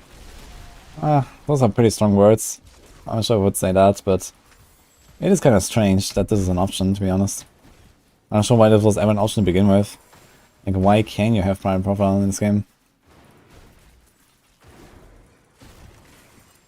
I mean, it's obvious that people use it to keep their build or their strats or something, but it is kind of strange.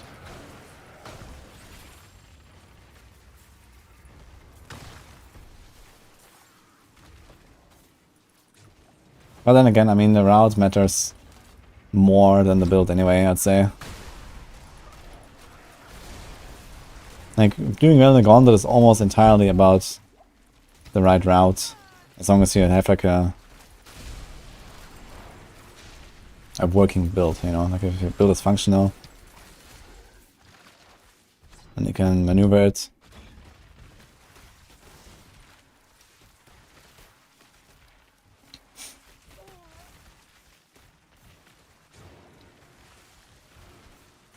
What was that dog shit anyway?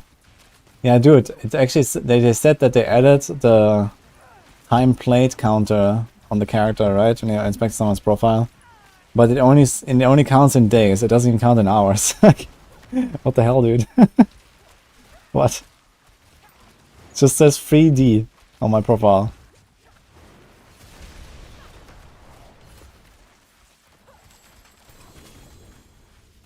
I mean, you can only look at a character that is like last played by that person, right? Or even if they're currently online. Can you inspect offline people? I'm not sure. So I can't even look at the rest of the characters either. Like, man, what?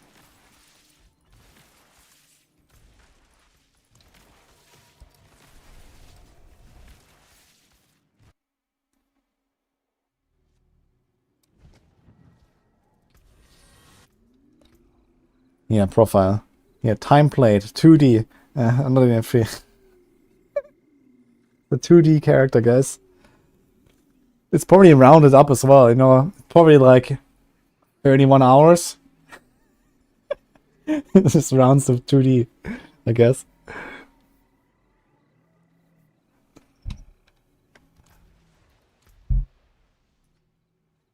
Let's see, is there someone offline?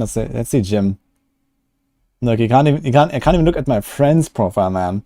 It's not here. What?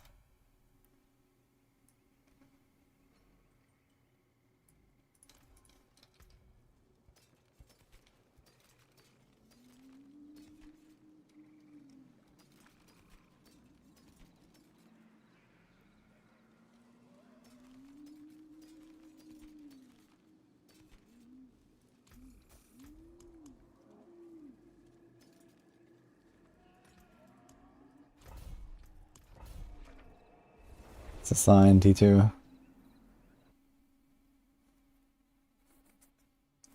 Level 67 and more of the post game. Well, I suggest we just come back next season then.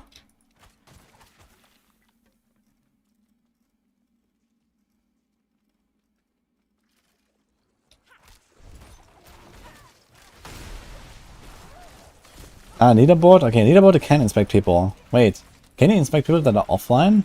I guess so, right? I have never gotten a message that person is offline. It only works or it says it's private. So interestingly, on the leaderboard you can inspect offline people, but you can't do it on your friend list.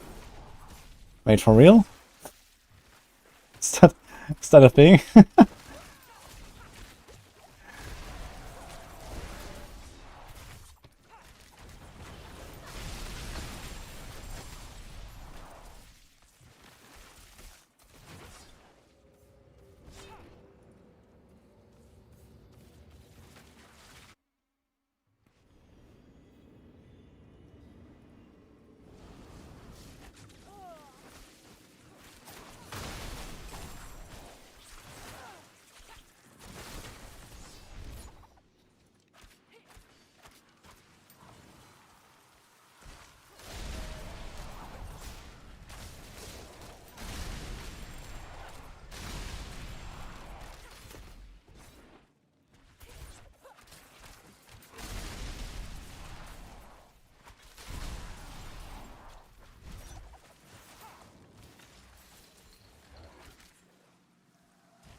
Has never been ruled for the ND4 game. In any Diablo game. Yeah, that's correct.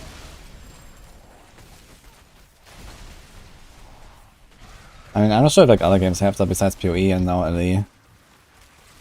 I'm not really too familiar with anything outside of like Diablo, PoE and LE now. Like, I don't know, Grim Dawn and these like other smaller things. I guess Torchlight has like some root filtering as well. Torchlight Infinite. Know that.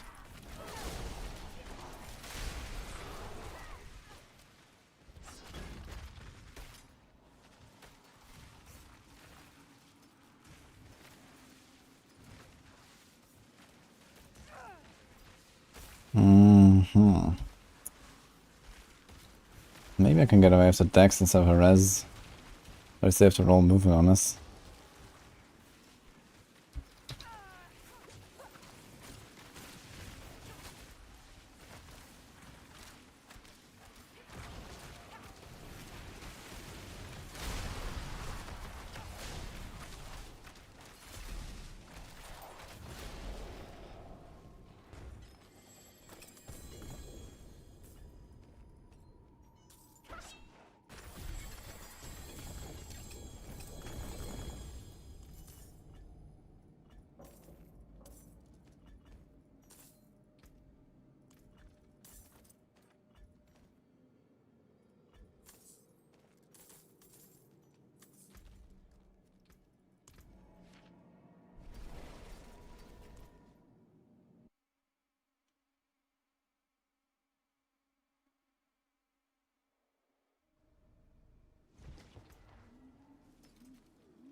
see us.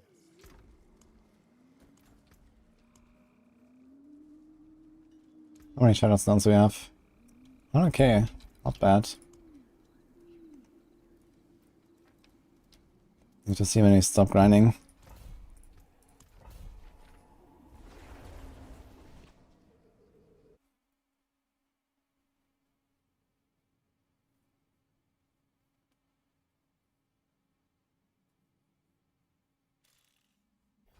Yeah, I think they said that they're gonna do loot filters, but I'm not sure if they mentioned them at least somewhere. I think they've mentioned them at least somewhere.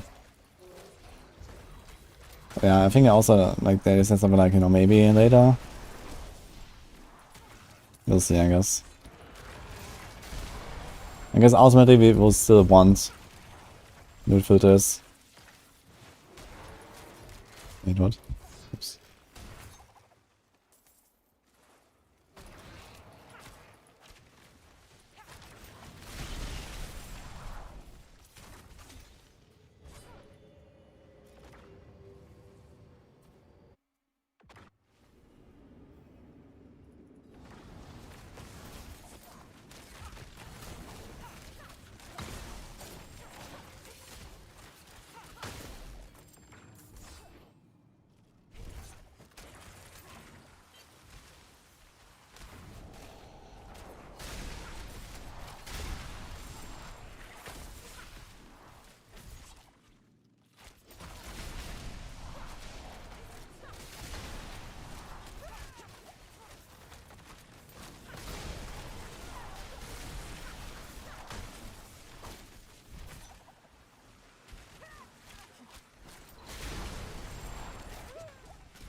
Thanks, I was pumping you, man.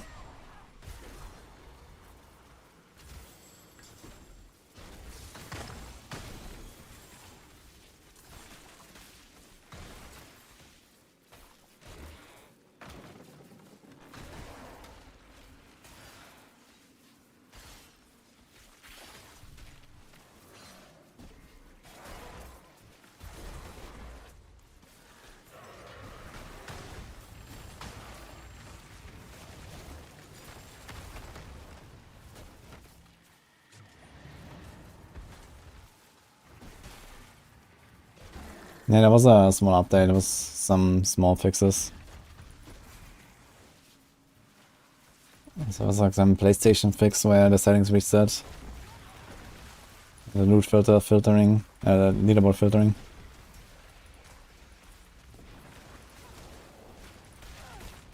I'm playing pen instead of barrage. There was like 200 monsters on the screen and vaults, that's why.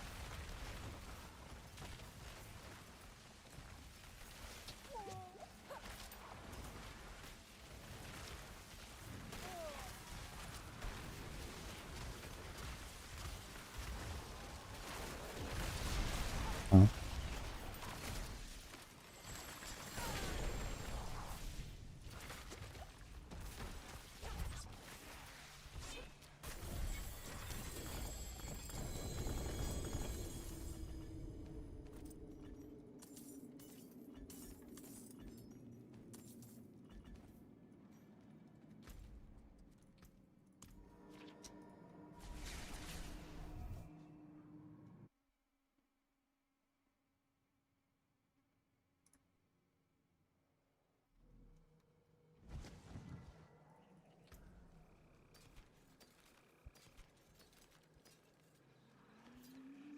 Like the inner calm.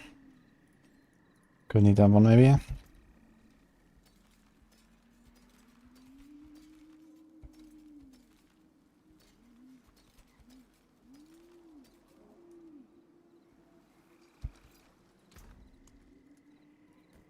Not sure if I'm a fan of saving all these yellow boots that don't even have movement speed pre-rolled. But we'll see.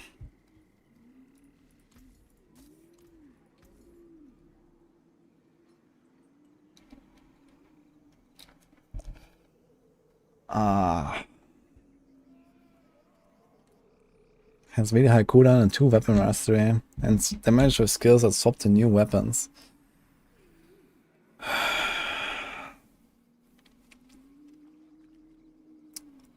If I decide to play Puncture, this could be good.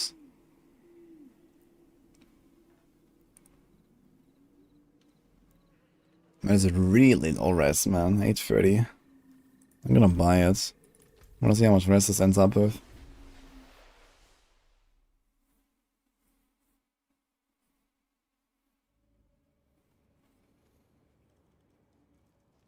Make aspects as separate drops. I think the extracting system is not necessarily bad. But it's ultimately just like the same thing, just with a different step, I guess.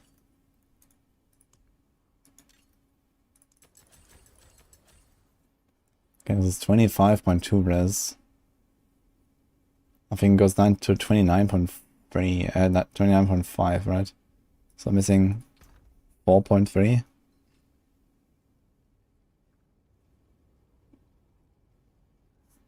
Now it goes to 28.5, so missing. Precious stones to catch the light. Come and see. Missing 3.3% auras. Okay, this is maybe manageable.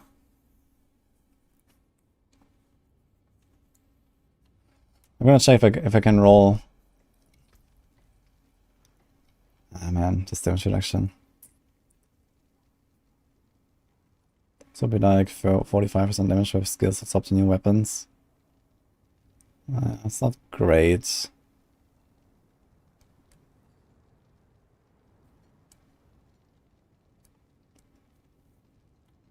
But if Puncture could make sense. What's my current eminence? Not this one. Here's attack speed after dodging, weapon mastery, shrine buff, and movement. And we want to get rid of the movement and get cooldown. So if I hold this to cooldown, it's at 9 million per roll, by the way.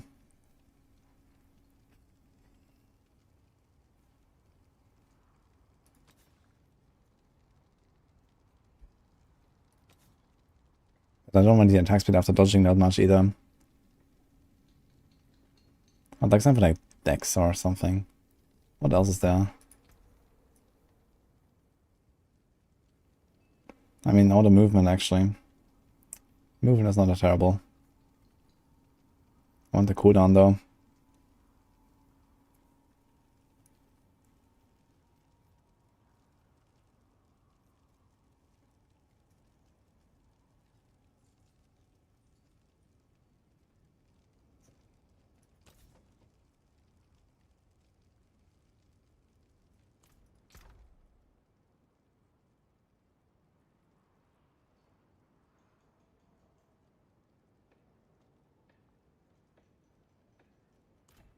All right, traveler. I'm running with the armor roll there. And I can't get rid of the DR rolls. Maybe with a different chest.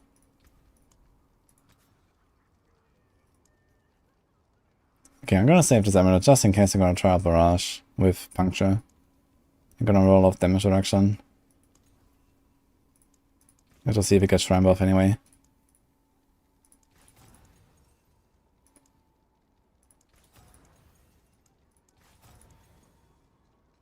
Nice big armor. There's imbuement skill cooldown reduction. Ooh. Now we need shrine buff duration, so this is kind of pointless.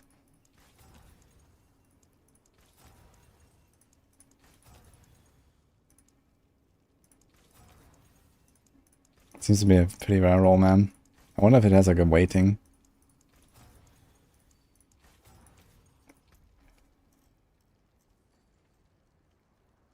I think it's just like way too many fucking stats on this thing, man. Holy. Also, for some reason, why does this say +2 ranks to all agility skills? And this one says +1 rank to subterfuge and +1 to imbuement. What? But here says 1 to 2.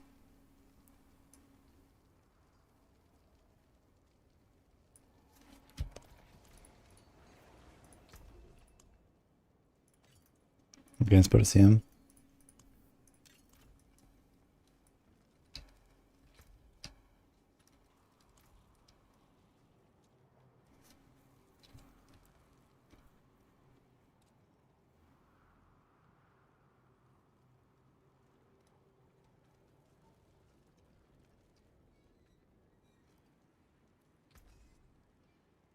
Anything breaks, the forge is hot.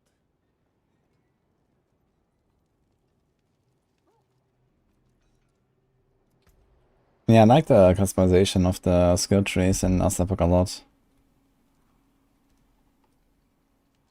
Definitely pretty cool stuff there. We have so many water wings. What's this going on? Everything's ink.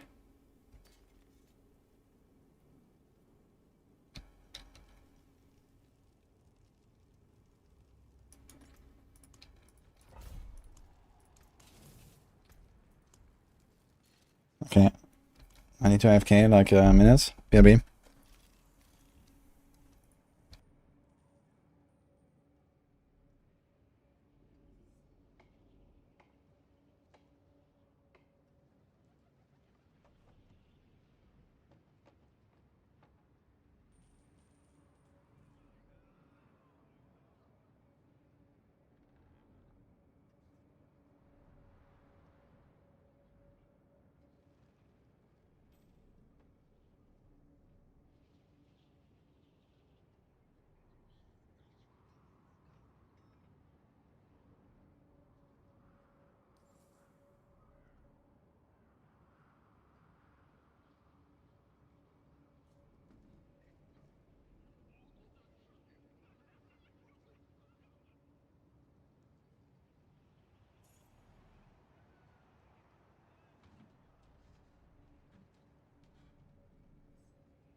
Alright, I'm back, guys. Sorry, I had to take care of something real quick.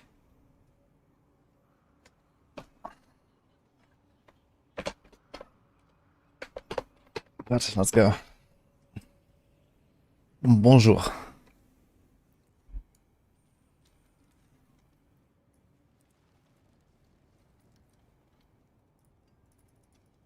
I don't know what's going on with Seraph and Rob. Rish.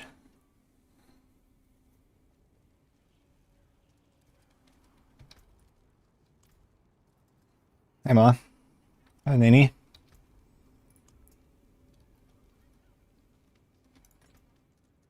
Oh, we already opened one. Okay, on to more bolts. How late is it actually? 11:30 apparently. Okay. Maybe let's do like 1 or 2 more rounds of pots. And maybe gonna try a bit of Gauntlet then. Yeah, I also want to do some LA tonight actually. I wanted to finish my Beastmaster maybe. Make a video tomorrow. Maybe in an hour or something.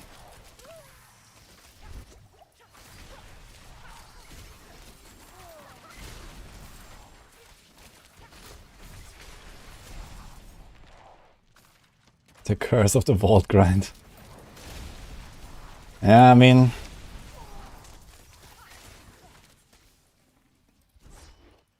Definitely didn't expect to level 3 rogues this season. And then, you know, get so absorbed in last Epoch and all that, so... And also, like, I didn't really expect that I would need so much more gear, to be honest. Like, with these aspects coming back and whatever. I thought we are gonna farm some bosses again, like Vashan, get out whatever is new, if you want it, and then go. But now they made it aspects, so you have to go hunt those aspects. You have to farm the shrine buff duration stuff. Oh, dude.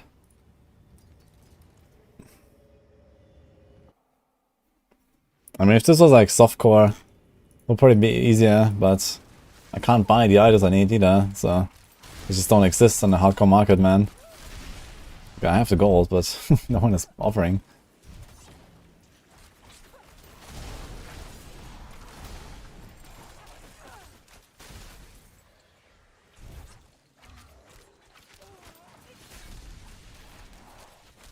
When is season 4?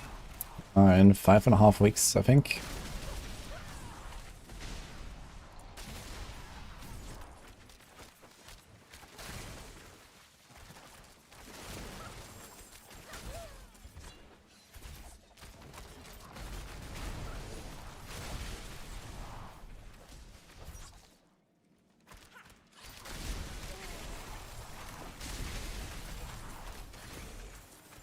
Oh, Vani. Thanks for Prime.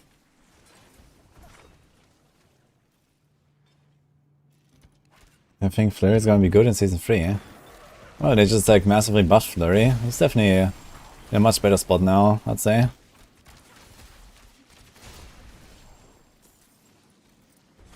I don't think it's gonna change like the overarching like boss damage problem it has, but it's definitely gonna be better now, I guess.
Wonder if they're gonna find an Uber unique drop randomly. That'll be funny.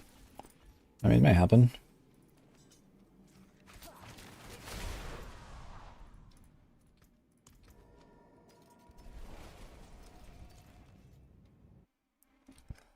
Got a raid from shop. It's Kitty. Hi guys.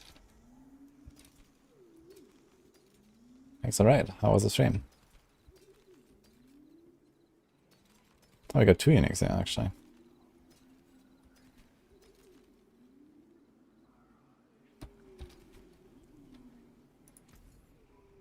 Bless and thank you.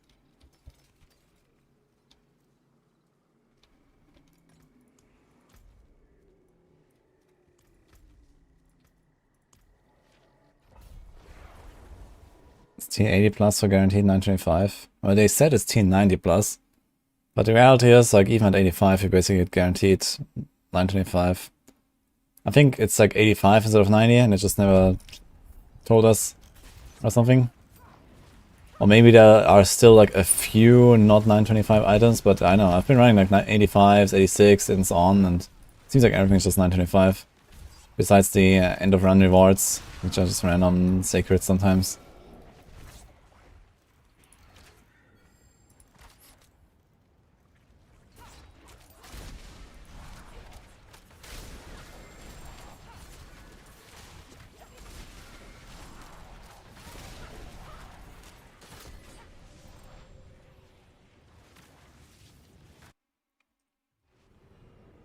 Yeah, you don't need to run T100s at all.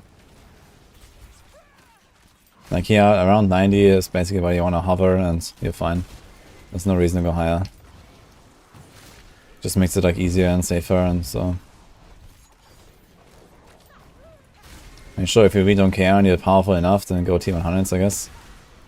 But I guess there will be a few cases where you will not lose time going higher.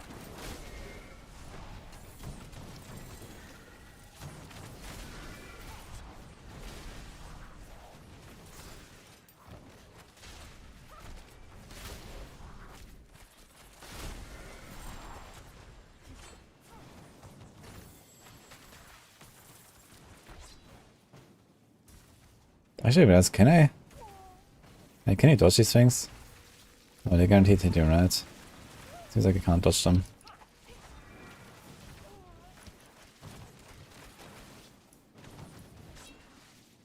What? Seems like I can dash for them.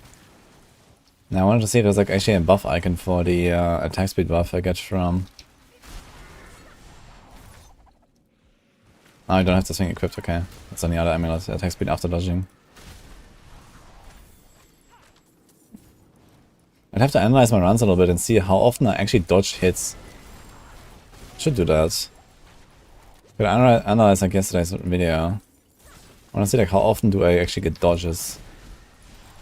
That'd be kind of important to know for the gauntlets.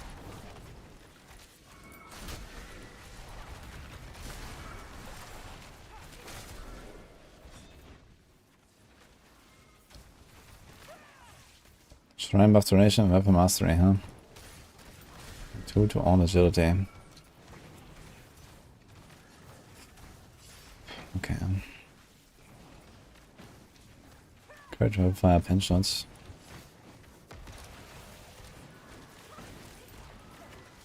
Is the gauntlet stuff like a greater rift? No. It's like a challenge rift.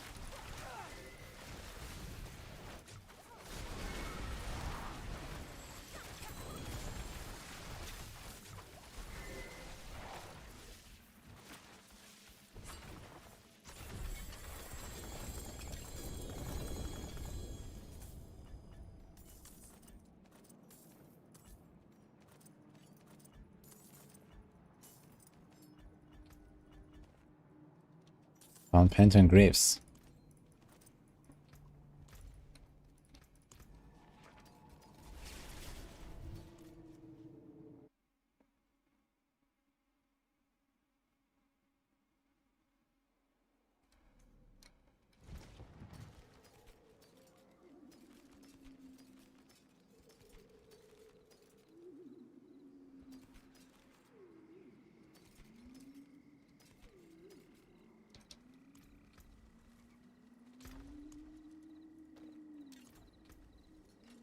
Okay, let's take a look a little bit. Well, actually, let's wait for the pots to run out because you might spend a bit of time on this. 20 minutes.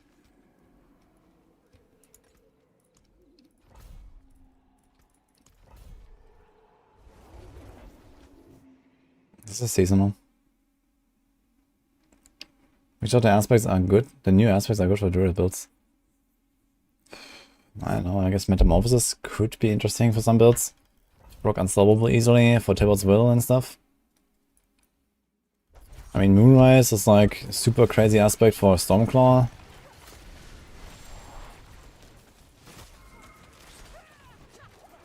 Maybe you could do some other stuff with Moonrise as well, where you get the attack speed buff, you get a movement speed buff, and maybe, I don't know, use like Bestial Rampage, use Claw to generate resources really fast, get the Wolf buff of Bestial Rampage, and then, you know, go into Bear form and Kapow. Something like that, maybe. What else is there? Hectic. Yeah. I mean, Hectic might be also something for Stormclaw. But I don't think I really care about, like, cooldowns that much. Hectic would be kind of powerful for, like, the old Bulwark build, but that doesn't exist anymore.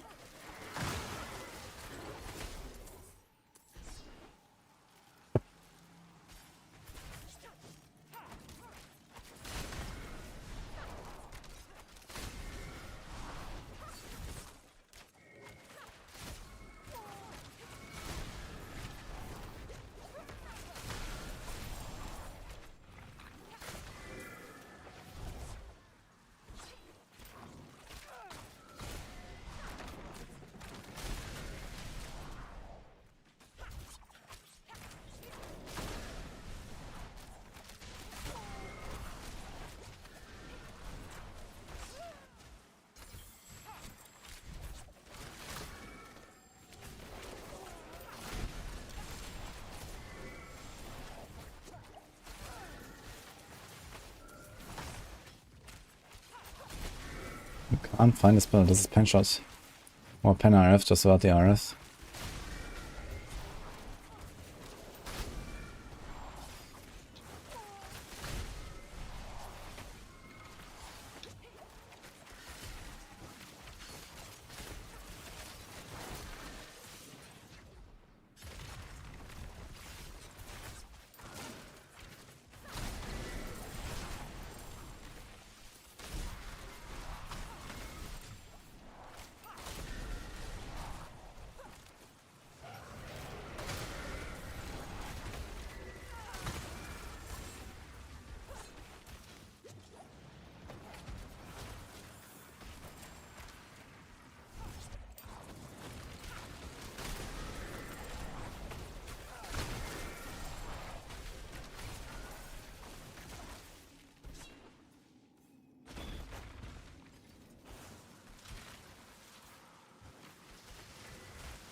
To me, it feels like change rate only because it resets weekly and the dungeon is set. Yeah, I mean, it's basically like a new iteration of challenge rates, right? Like, they made it like a more cool and interesting compared to the old challenge rates on D3, and I mean, it's like some innovation basically they put in there, right? With like, you can now use your own build, and you know, they have like these shrines in there, and you have to make like a strategy and all that stuff, right? So it's like definitely like a much more interesting take on challenge rifts. Doesn't really make it like very popular, I suppose, anyway, but you know, it can still evolve from here anyway.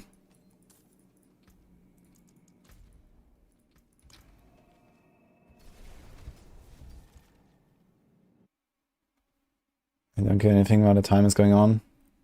No, you don't get loot or XP. Well, XP doesn't matter anyway, but they just respawn basically, so you just use the 30 seconds.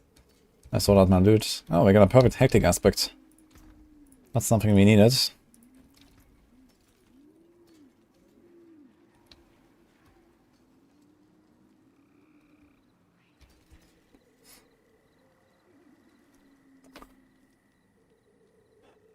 Two to all subterfuge skills and 16% shrine duration. And impetus, huh? Impetus is not that bad in the Gauntlet.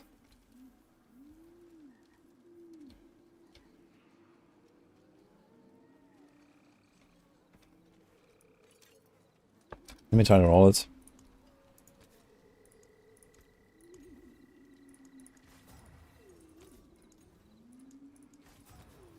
We're trying to get cooldown. Fuck. Perfect imbue and skill cooldown reduction.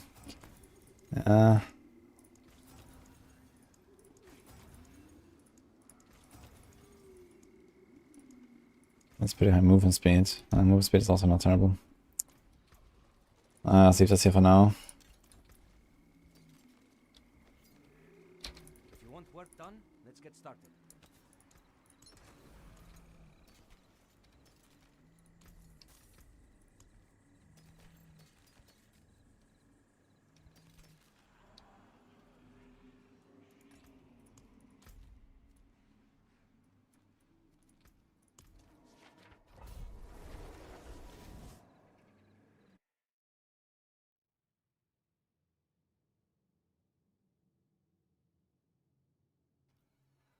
Come back to LE D4 bad, says first time chatter Serpentus.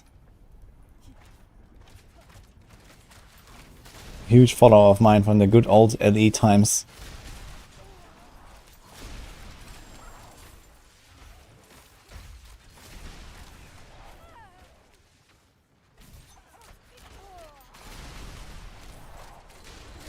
I'm not gonna ban him.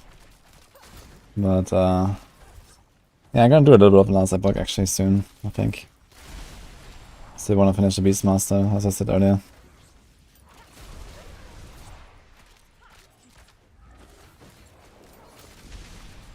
But it started so late today, so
nice, needy and shadow of two different colors.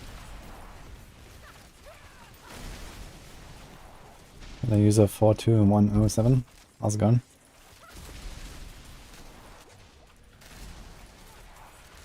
It's the Gauntlet, one of the laziest updates of all time. Not really, I'd say.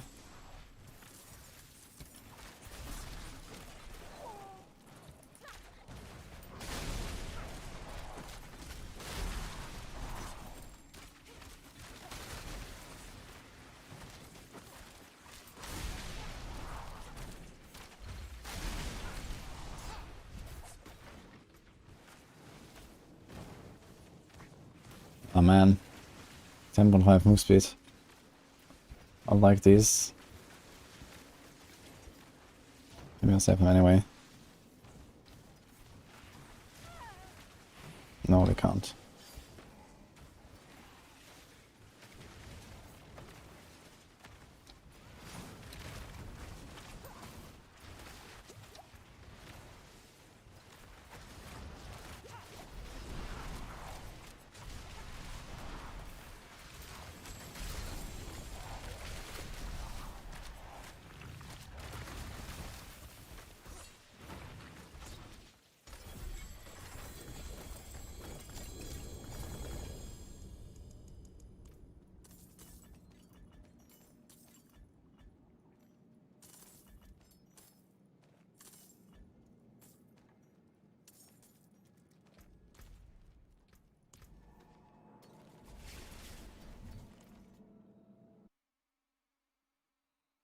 I have tried the mobile Diablo Immortal, yeah.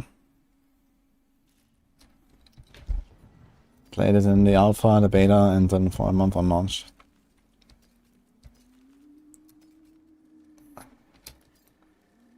We got Immortal, we got Legend and PvP. Did it all free to play, and then I uninstalled. That was pretty fun actually, for a few weeks.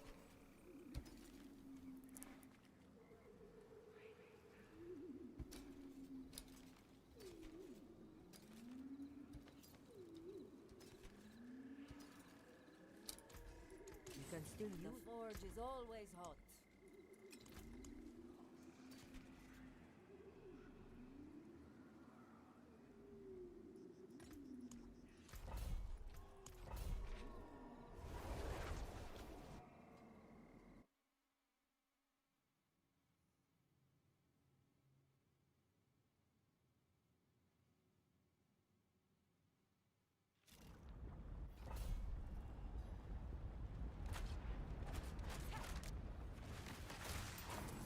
What rogue build is better, LE or D4, more versatile?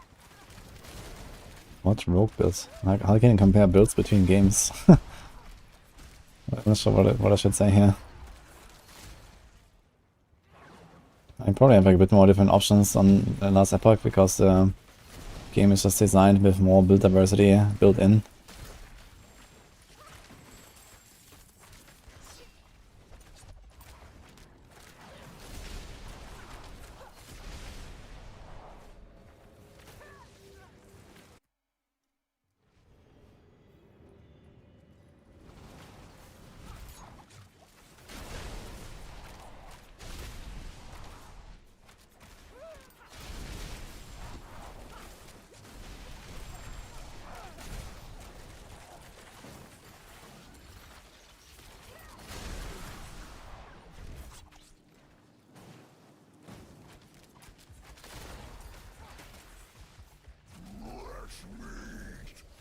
Schmied. Apparently so many butchers, man. It's like number 5 or something today. Have I been running that many runs? No. How long I've been doing this? Like 4 hours. An insane amount of butchers.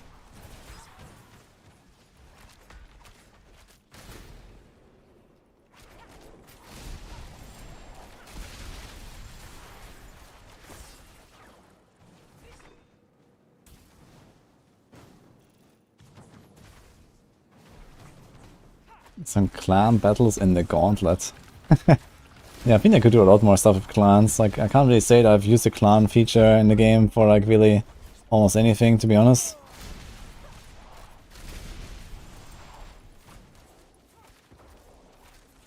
Also, like, community feature is still missing, man, from the free. Like, what the fuck, man? Community feature would be really helpful. Could even make some kind of like trading out of that as well. Can have like, you know, the, I don't know, rogue trades community and the barb trade community or something.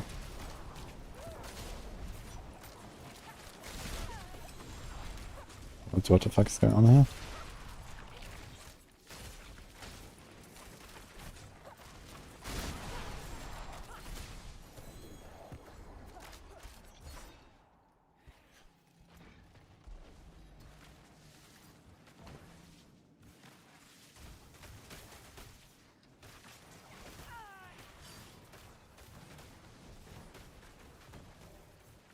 Ooh, crit slow, TB.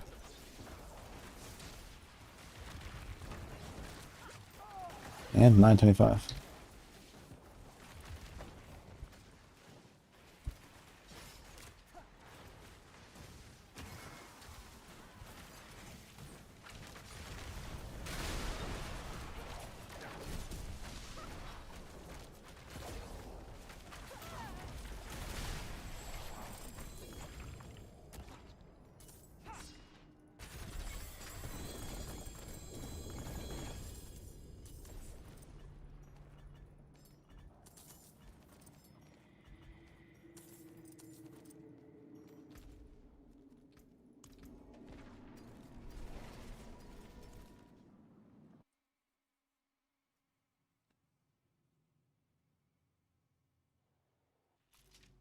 wudijo hardcore clan where everyone plays SSF.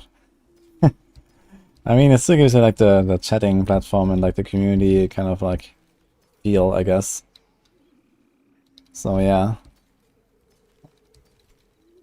I mean, if there's ever gonna be like a lot more like competitiveness in the game, I guess it would not like it wouldn't be so bad, I guess, to do something like that. But yeah, for now we don't really have any of that. You can still use these. These gloves, man.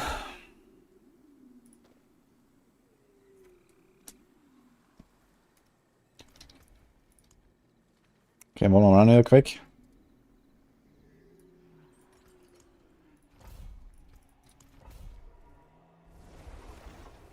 Clan drama, yeah.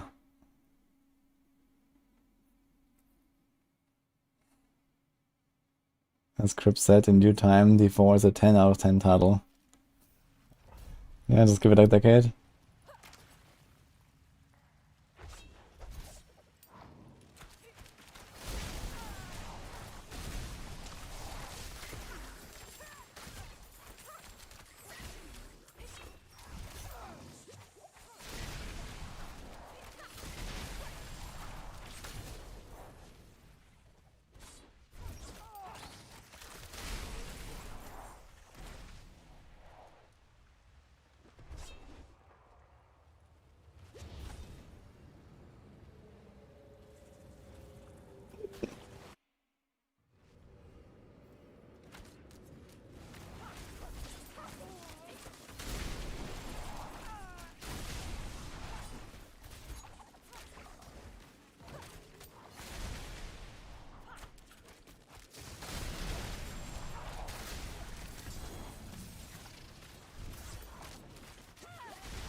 Oh.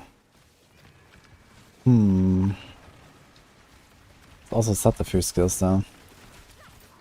I mean, okay. This might be usable. I mean, let's... Again, I kind of want movement and cooldown on it. That's the problem. Never getting both.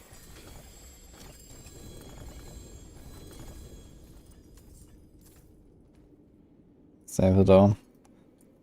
15 shrine buff is pretty good. 2 manas is pretty decent. I mean, 2 subterfuge is not useless. Gives me shorter consuming cooldown.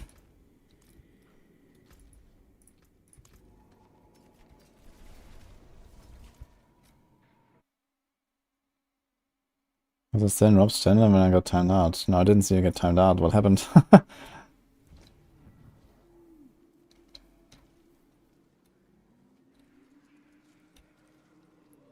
Clan drama is peak YouTube shit for a game. People would eat that up.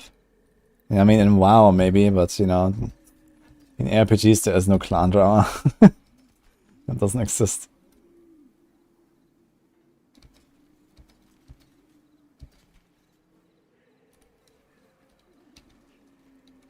Renla, thank you.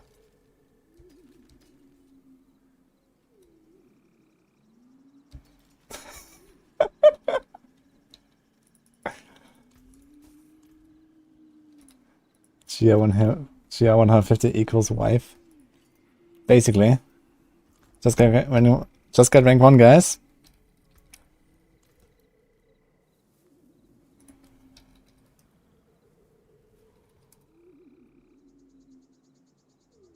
Okay, let's see.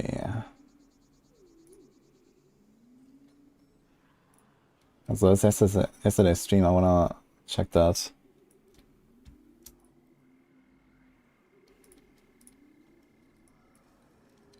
Just wait for Real Housewives of Sanctuary. Oh no. Can we close this? Okay. So I want to check how often do I dodge in a run like this. This is a 715k run.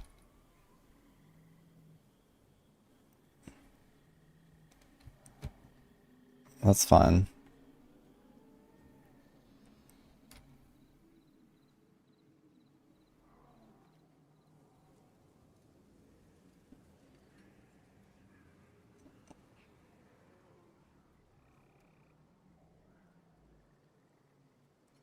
I kept running his mouth. I have no idea what you're talking about, Wonkas.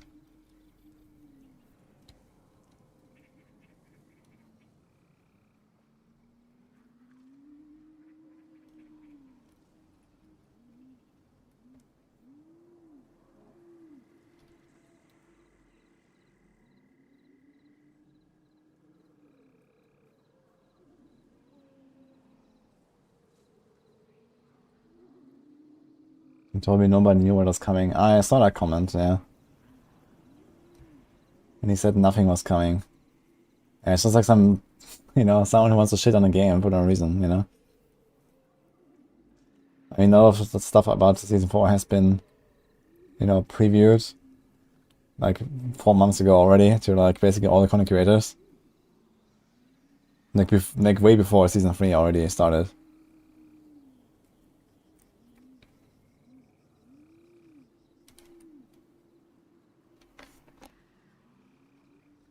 He's going most of chat. Oh no. Okay, I need to pay a bit of attention here. I wanna like see how often I dodge. It's kind of important for me to know right now.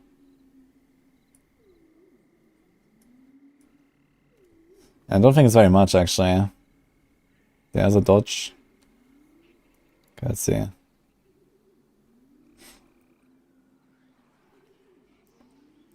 Here's a dodge. Here's another done. Okay, in these big packs it actually does happen.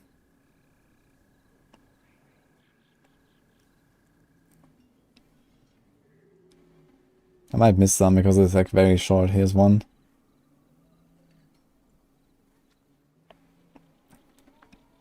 In general, I do take quite a lot of hits actually because if the combat is like not over instantaneously. So attack speed after dodging is not bad, I think.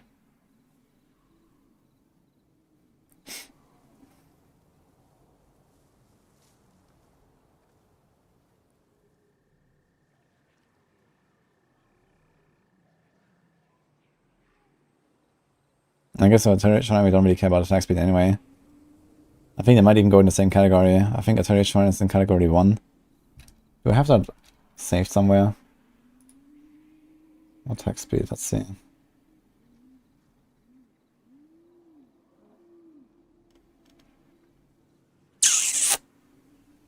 I have so many bookmarks.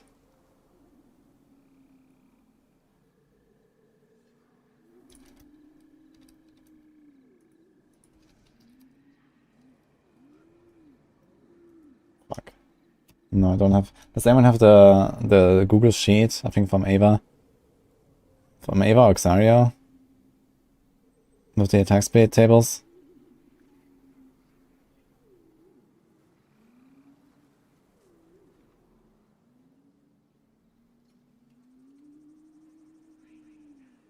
And if you can time it out, all of the comments are removed, Swankers. It's like it instantly deletes everything you've written in the chat in the current live stream. Dodge. Okay. I mean, dodges do actually happen fairly frequently, I gotta say.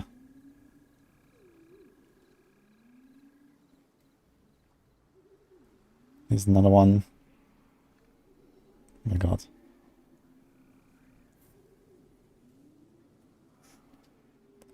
I guess overall I'm not too happy to have attack speed on after dodging on my amulets. But it doesn't seem to be entirely useless.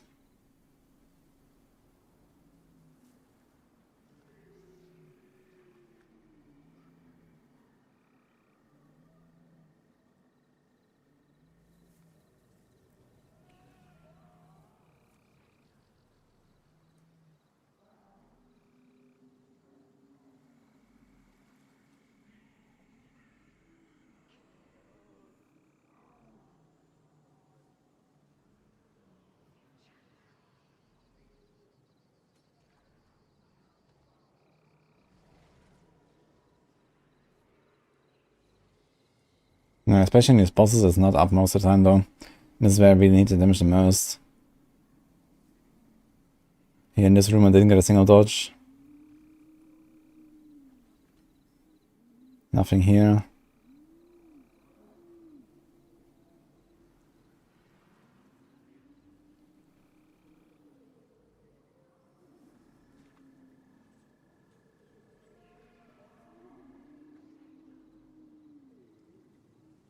I mean, you could roll like dodge on the boots or something.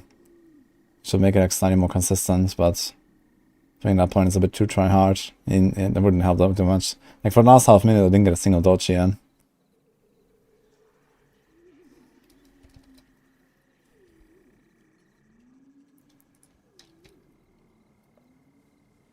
Yeah, barrage is meta right now.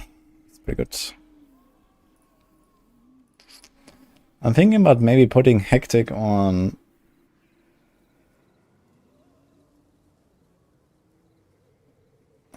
So this here. So Hectic here on a Glyph right now. We have the attack speed after dodging and... Yeah, this could be just Dex, I guess. I would probably just prefer Dex, honestly, just for raw damage. Honestly. I don't think I really believe in this dodge stuff.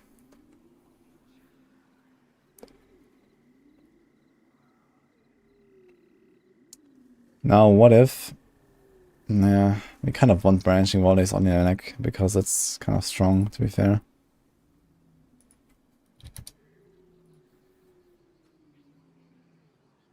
This is not properly updating here. Okay. Yeah, but I could put Hectic on the neck, and you get 6 seconds off the cooldowns after every 5 shots. I mean, that's a lot. We reset our cooldowns really fast this way. Does this work? Wait, how does this work with dash? Does it also refresh dash?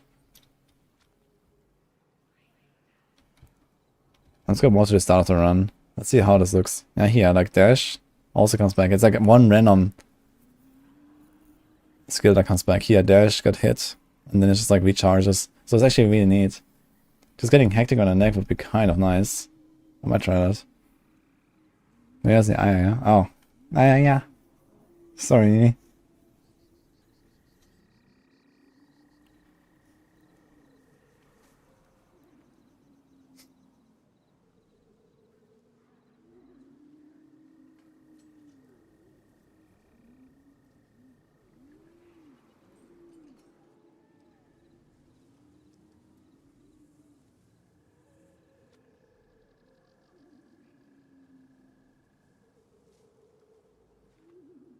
Got a video about my penshot builds. I did make some videos about penshot, yeah, that was like some weeks ago though. So you can find it on YouTube, I think.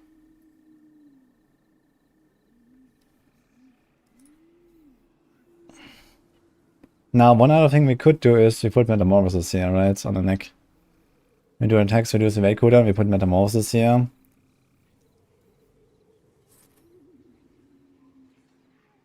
Or here. How often do I evade? Here's an evade, here I'm running. I am doing quite a lot of evades sometimes. Yeah, we could do an evade. Maybe I should try metamorphosis a bit. Doesn't have any other practical purpose though, besides moving us a bit faster, but it would maybe help. And my cooldown is how much longer? 5 seconds longer. But not so bad when we have Channeling Shrine.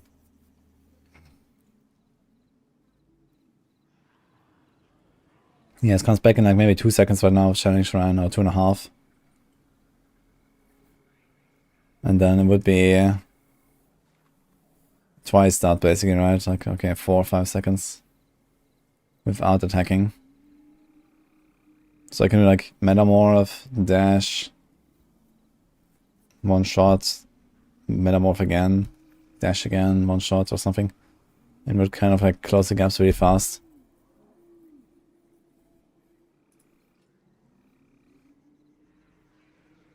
Now, what about starter skies? I don't really have starter skies up very much, right? In this route. So let's see starter skies a little bit.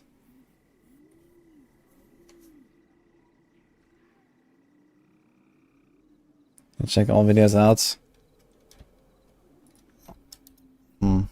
I definitely made a video.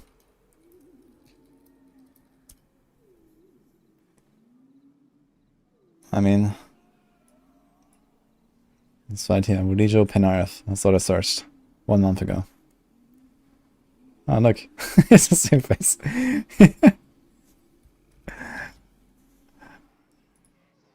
How's barrage feel? Pretty good.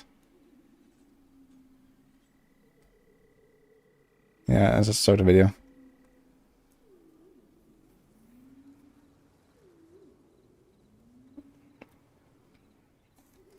But I'm putting a crossbow. I was thinking about the crossbow actually, yes. I think I will try puncture and crossbow. And see what I can do. And we get an extra aspect, so I'm not sure if I would put branching volleys there, honestly.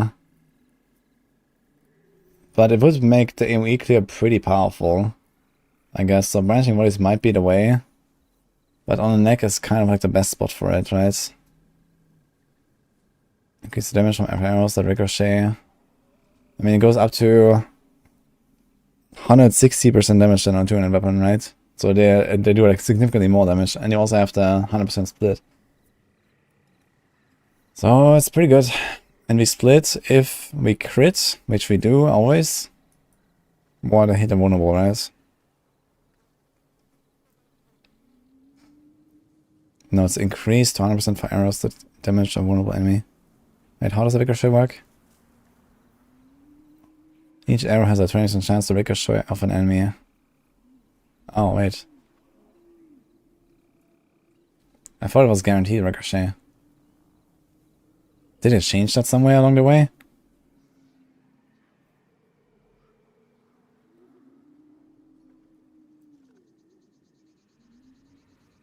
Ah, never mind. The ricochet chance is increased to 100%. Okay. I was reading something wrong here. Okay, so it's a guaranteed ricochet when you crit or you're vulnerable. Okay, so everything's fine. Okay, I need to check the run from the start again. I want to see the starter skies uptime because I'm thinking about not running starter skies.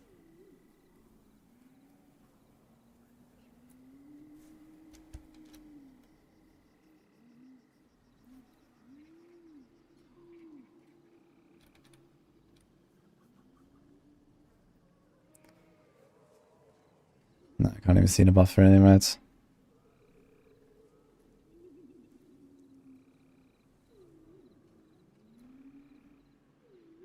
Yeah, that sucks, man. I can't even see the starter skies buff at all. Oh wait, this was actually the run without Ubers, right? So there's no starter skies buff. I have to do another run, yeah. Which one was like a good run, yeah. 2 minutes left.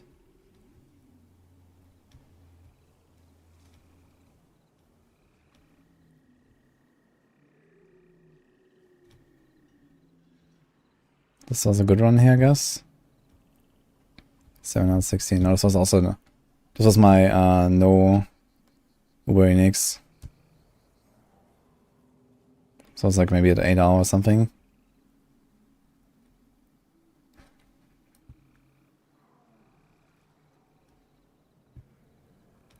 Is there like a way to jump more than 5 seconds at a time?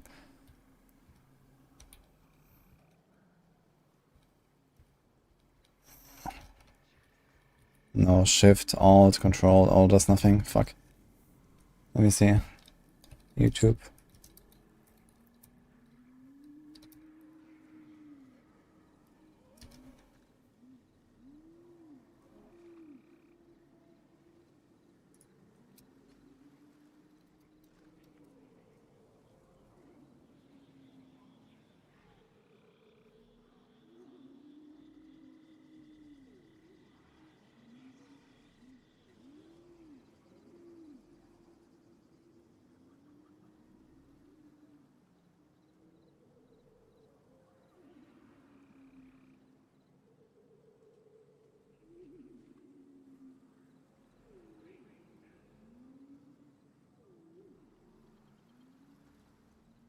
Does this help us? Probably not.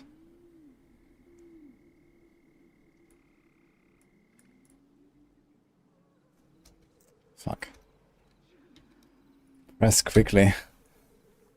Wait, why did it go back to 5 hours now? Let's go to 8.5.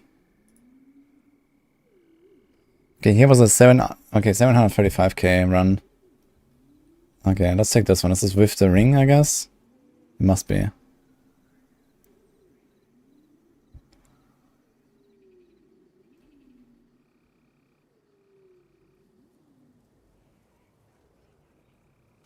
Okay, we have the ring equipped here, let's see. So we do like 3 rounds, 4 rounds. Dude, it's like a super shitty boss kill. 12 seconds.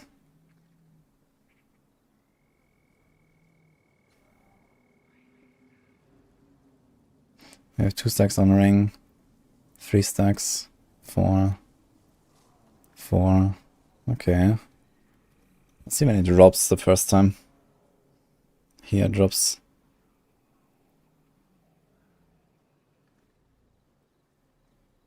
Maybe I have to play this a little bit more YOLO, like the inner sight guys. I should try.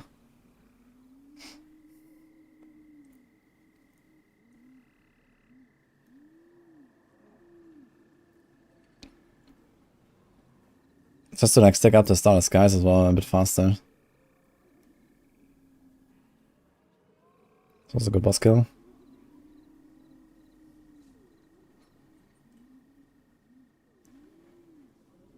The new barrage aspect and returning vampiric powers. Yeah, this is what I'm running here right now. I have Hectic and I have the new barrage aspect. Yeah, some of the vampiric powers are pretty good for sure. They brought back some pretty powerful ones.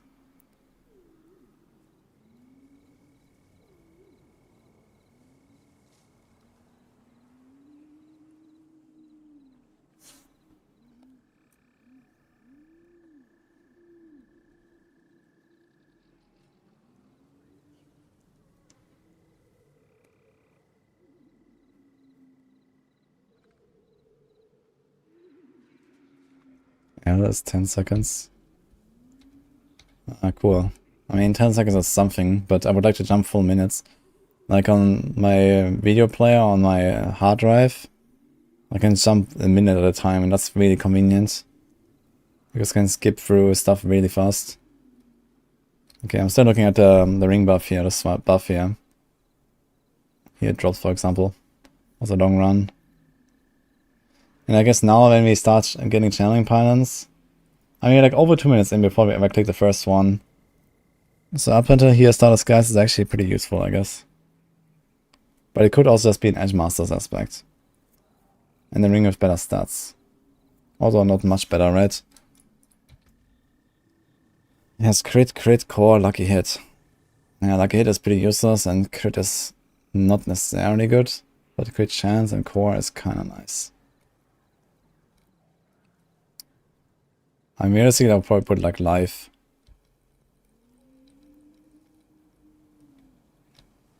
or Wound damage or something, so it's not really much worse.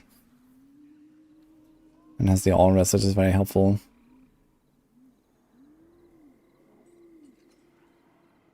Wait a minute. I do have...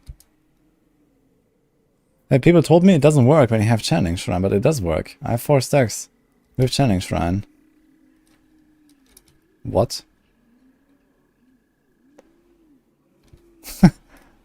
Like, people told me that the rogues are skipping the channeling with the inner side barrage build because I have starter skies, but I do have 4 stacks here with channeling. You see, it's resetting. Why? Why is it resetting? That makes like no sense. Okay, guys, in that case, we're not gonna give up the starter skies. But maybe I'm gonna try to like just YOLO my arrows a bit more without common points.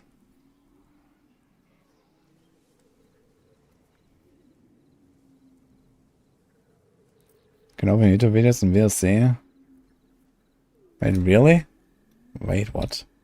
Okay, but it has to load the entire video, right? It's a 10-hour VOD.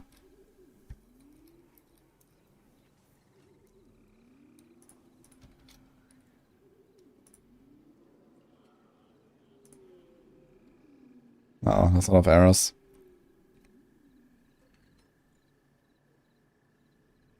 Just that the input can't be opened. Maybe do only this here.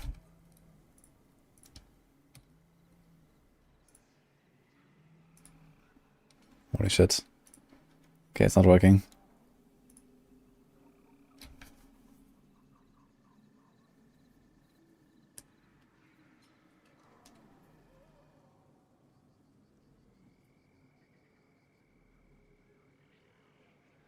I mean, I know Rax relatively well. We don't like talk every day or something, but you know, we have been through a lot basically with like, you know, all the Maxwell stuff and the Diablo 3 stuff, and yeah, you know, we've played together and all that stuff, but you know, I don't talk to Rax like every single day or something. So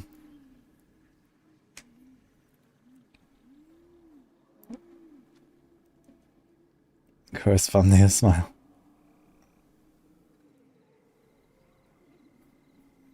Something that plugin borked, okay.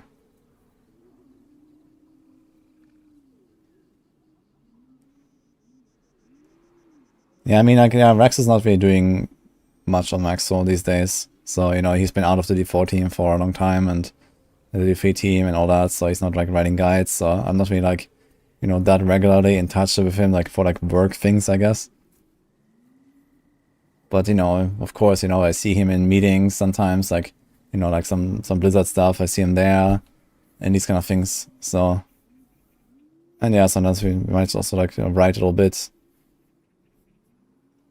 We generally have like a pretty similar, like, kind of like, you know, schedule and attitude and, you know, the things that we play and stuff. So,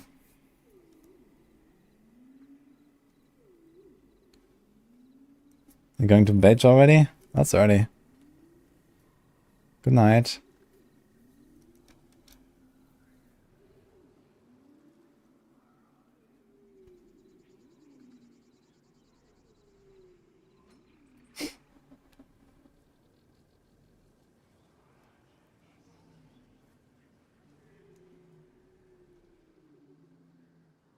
The day just started. Yeah. The day is 23 minutes old in this part of the world. We have 23 hours to go.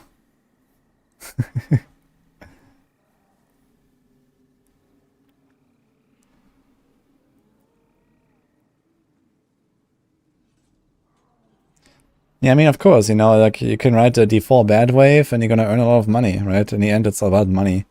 You can write it. I mean, some people generally just, you know, really hate D4, but, you know, some people also just ride the wave, right? So, in the end, it comes down to just, like, you know, having the popular opinion and getting more clicks. I mean, I could also shit on a lot of things about the game, but I mean, what's the point exactly, you know? I know that things are coming and that things are improving, and we just have to wait. And I mean, yeah, what should I tell people? So, we just play the game anyway and wait for the better days. And it's not like I'm not having fun. So,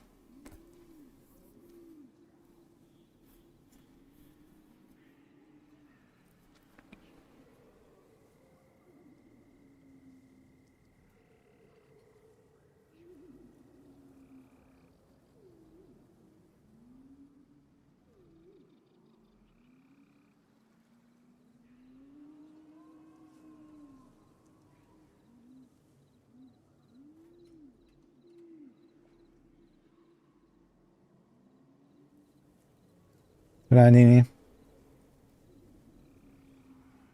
Maybe they say D4 bad because D4 is bad. Yeah, I mean, as I said, you know, there are obviously lots of legitimate critiques and everything, and I can totally understand that not everyone wants to play D4 right now. That a lot of content creators have moved on, they're playing Last Epoch now, and you know, it's obvious, you know, like a lot of people enjoy Last Epoch now more than D4, and everyone is playing Last Epoch, including myself. I will also like blast more Last Epoch still, but I'm also having fun in the Gauntlet, so I'm gonna do that now. But, you know, I would still be ready to blast more Last Epoch, for example. I just take the Gauntlet like seriously enough to actually get those rank 1s, and other people don't, and that's fair, you know. For them, season 3 is over, they're waiting for the PTR, that's gonna happen in like 2 or 3 weeks, and then they're gonna come back to D4. But, you know, that's totally fine. It's just that, you know, people go like way too much out of the way to shit on a game sometimes, I feel. You know, like we all know the problems, but we also know what's coming for the future, and people still complain about the things that they know are coming. And I'm like, yeah, you know, just wait a month or 2 or maybe 3, and we will have that problem that you're talking about solved. You know, like, why exactly do we have to go and write a D4 bad wave for that particular thing right now, right?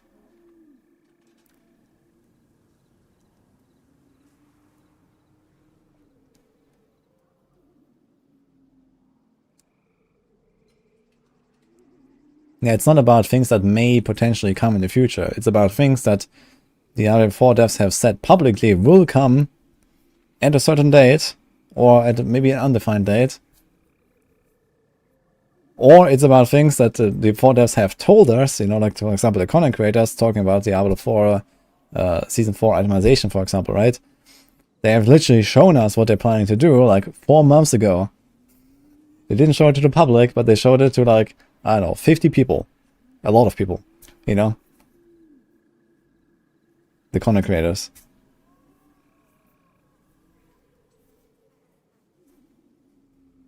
So...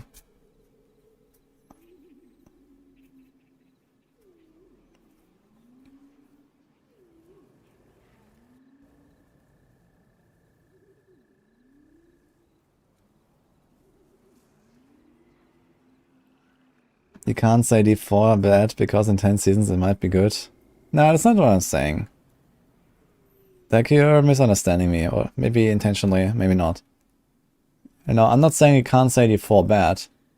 You know, I'm saying that there are at the very minimum certain, you know, like, you know, topics and certain, like, you know, features that, you know, everyone wants and all that stuff that, as I said, are coming to the game. They have confirmed them, you know, even with a date in some cases. So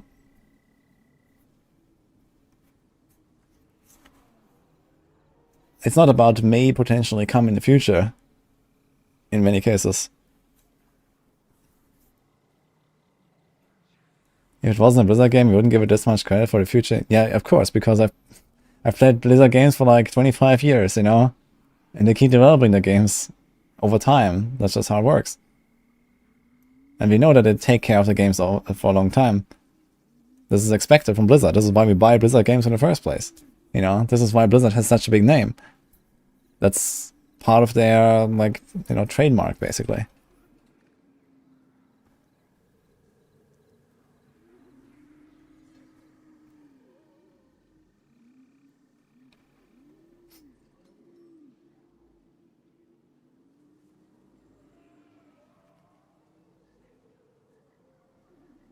The whole future game is riding on this itemization change. Yeah, I agree. They have to nail Season 4 for sure. Like, Season 4 is gonna be so important. Like, it's gonna be, you know, probably the biggest season revamp that we're gonna see in, like, you know, years, basically. And the only things beating that will probably be the expansion launches. So... Season 4 has to hard carry this shit, basically. And I think it will be really good, so... You know, as I said, you know, they have shown us. And, I mean, what we saw was, like, you know, 4 months ago, it was, like, not fleshed out, right? But they showed us kind of, like, the idea of the new system. And, you know, some examples that may or may not actually be exactly what they showed us. maybe they're gonna be fancier or not, and whatever, right? They also get some feedback, and they're gonna implement that, and whatever, but the whole concept of it definitely looked, well, at the very minimum, significantly improved over what we have, well, although it doesn't say much. But it looked pretty cool, to be fair, so I'm really excited for the PTR. Like, I'm fucking ready for Season 4, man. So...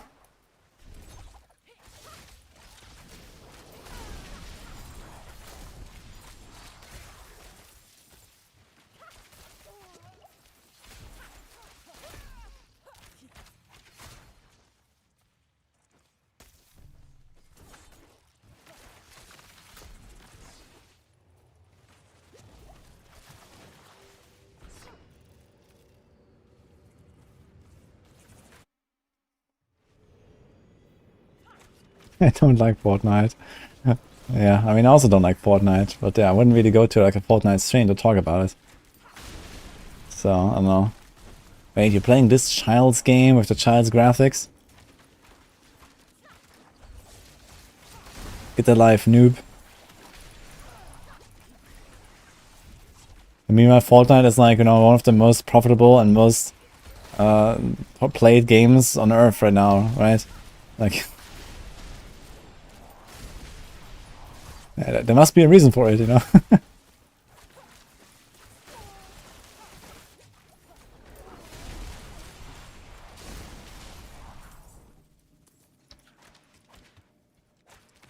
Don't insult Torchlight like that.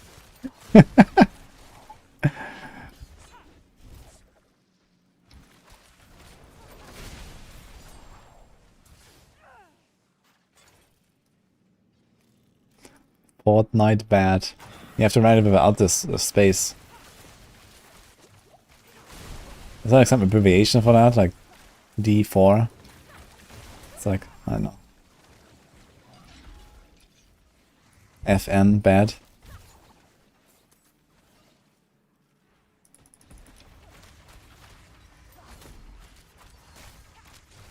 Do you agree with Rax that D4 will be as good a game as LE in 1 year time? I mean, if I'm perfectly honest, I like Last Epoch quite a lot. I think they have delivered a pretty good game, especially for their size of the company and blah blah blah. But realistically, I don't see too much hope for Last Epoch to compete against Diablo 4 and PoE 2 in terms of, like, you know, player base, relevance, everything. Like, they will just not be able to keep up with the schedule of the bigger games in terms of content. Like, Last Epoch has been developing, you know, in early access now for over 4 years or something, 5 years. I don't know when it was the first time it came out. First time I played it was like over 3 years ago or something, when I played the Last Epoch. And the last 3 years, like, Last Epoch has not really fundamentally changed since then. I mean, they changed the crafting system. Like, we had like this weird, like, you know, there was like no forging potential, and now it has forging potential, and back then, like, you just bricked items or something. But, you know, okay, they added more classes and added more skills and more items and everything. But, you know, it was like the same monolith system, maybe like a bit less fine-tuned and stuff. Like, Last Epoch is developing extremely slow, basically, is what I'm saying. They're not doing bad stuff, they're just extremely slow. And like, the pace of like Diablo 4's development and PoE's development is like way higher. So this is mostly the problem that they have, I think.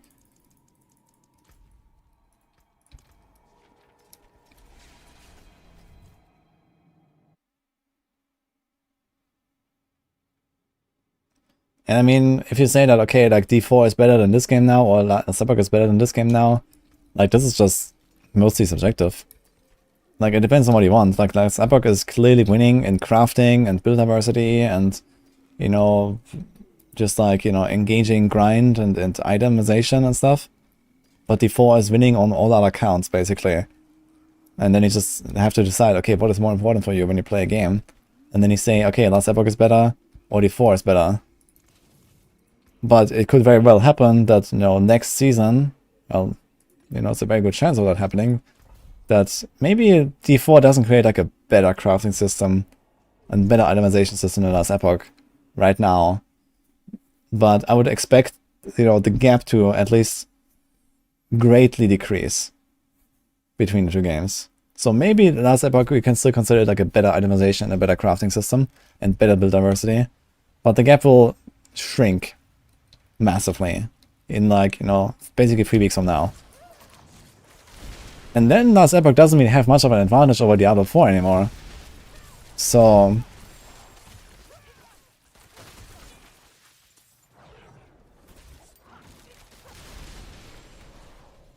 it's really the main advantage that last Epoch has, is that they have fun items.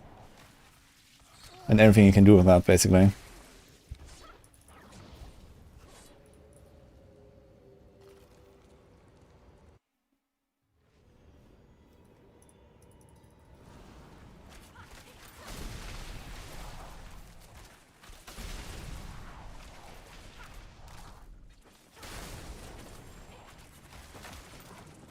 What I'm most impressed by with the itemization changes? Well, I can't really give you details, but they allow a lot more customization of items and builds.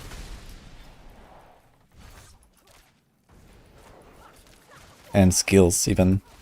So at least that was the plan, you know, like back then. So I guess what will come out of it now, we'll see.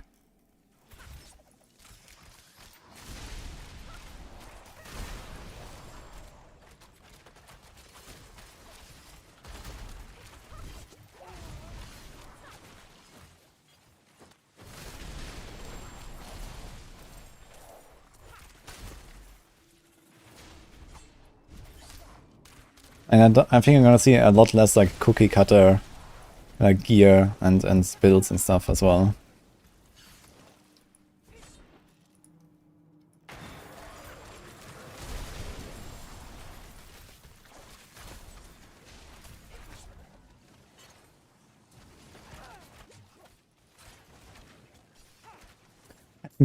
No, I'm not getting paid by Blizzard.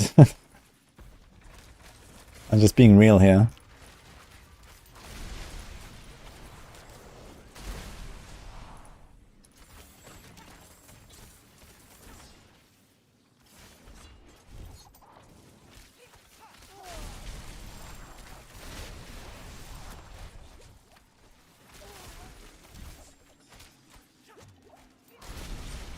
Where's our fat check from Blizzard?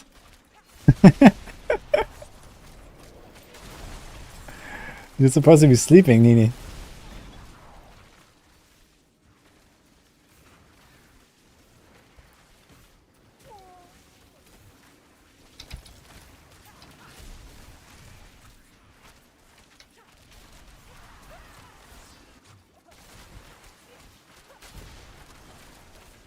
Thank you, Jupak.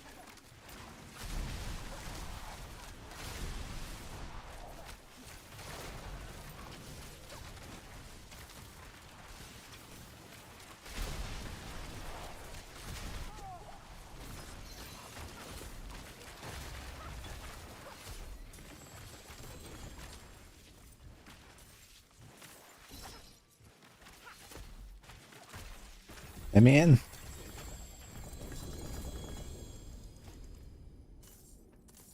Amulet, huh?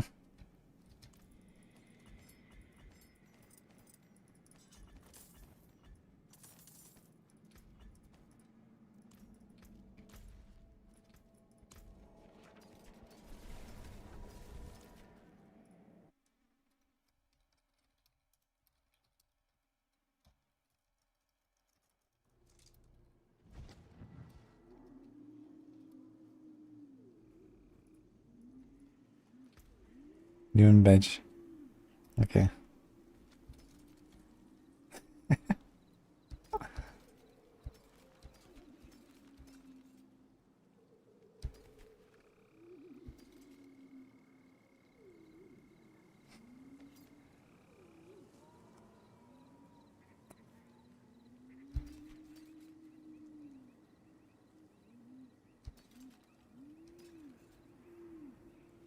That's a good branching body aspect.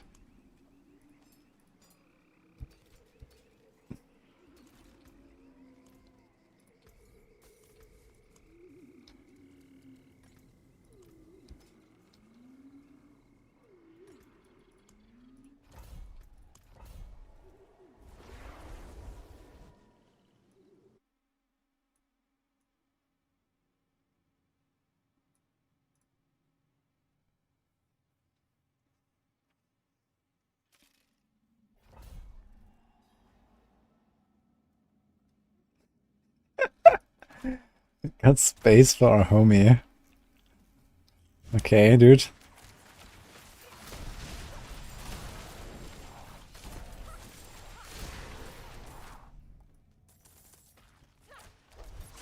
Strange thing to ask the streamer's wife.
Gary.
The buff is pretty good. What are you doing with player F, Gary? I'd be curious. Hi, Dragon.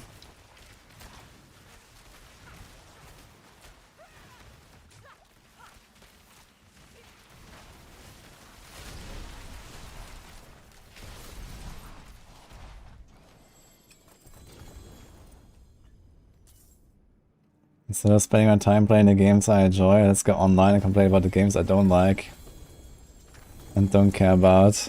Healthy mindset 101. Yeah, dude. I mean, at least Diablo 4 is getting patches, you know? Look at chess. No patches for like the last 4,000 years. Like, what are the devs doing there? I can't understand how people are still playing chess. They should get a life.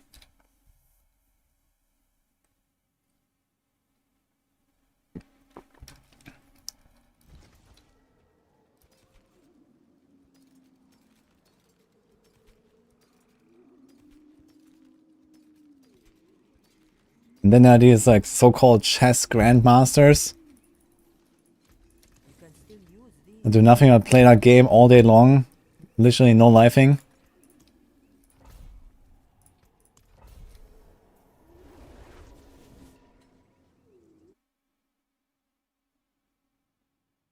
Nerf en passant.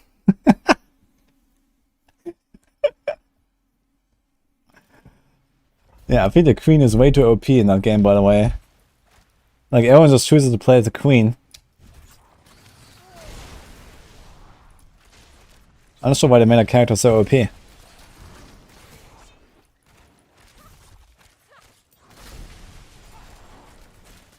Yeah, and white just goes first every time.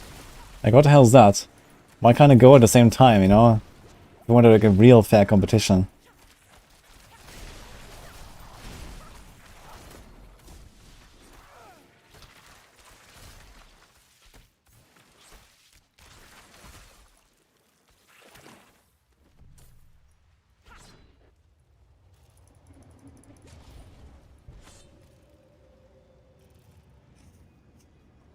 Tower is only B tier.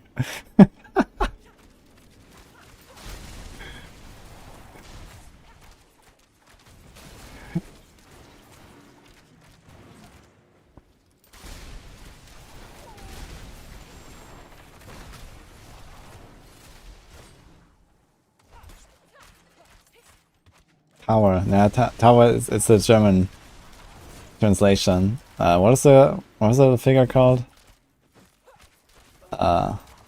That piece in the corner. It goes straight lines. It's called tower in German. That's the rook. Yeah.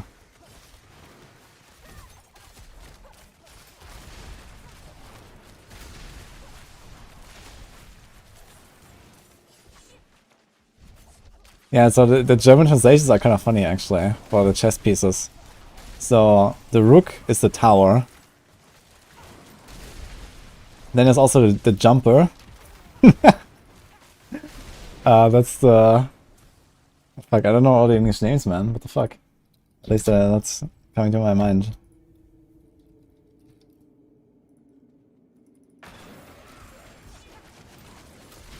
Is it knight? I think it's knight, right? Yes. That's the that's the jumper.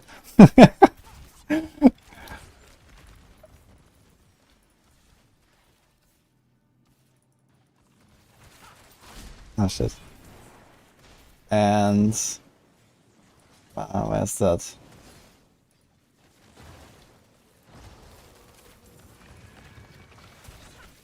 Bishop. Ah yeah, bishop is the runner.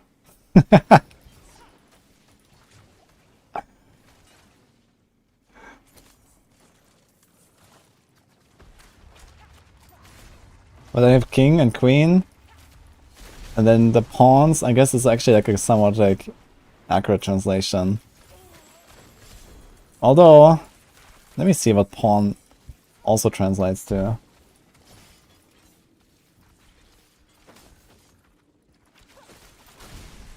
Yeah. Okay, so like technically it's called the farmer in German.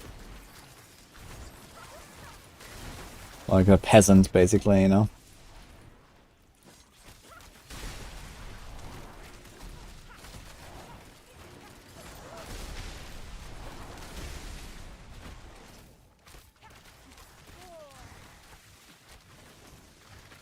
All peasant.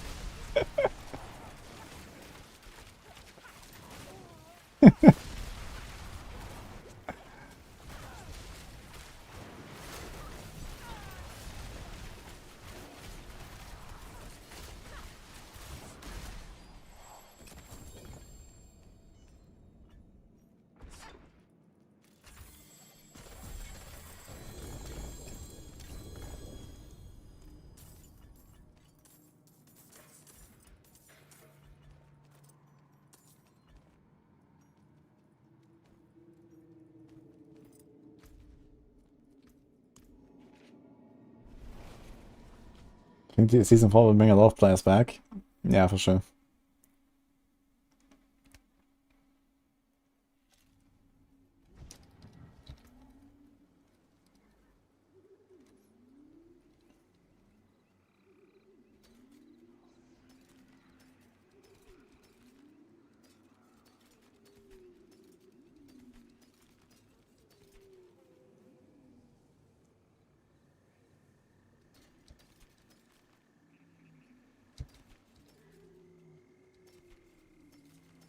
Man, I wish there was like more loot dropping in the middle of the run and not all at the end, man. Because I always end up like looking at the stuff here in town anyway. Instead of like, you know, doing it when I'm doing circles. Backstepper.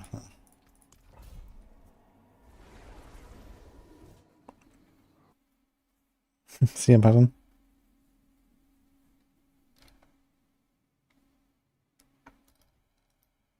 Season 4, what will be the meta? If I had to take a wild guess, a barb.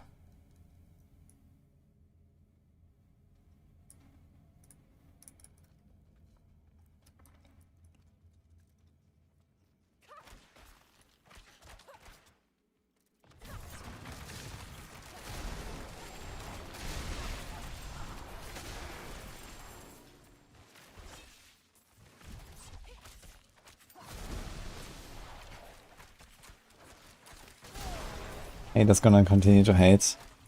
Nah.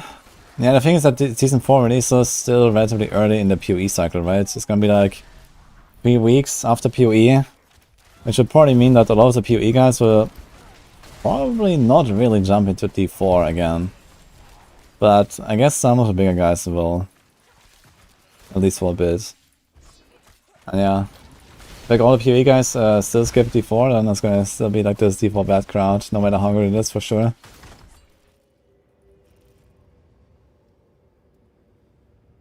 Could be the worst thing ever and people will still defend it, goes both ways. True, I guess.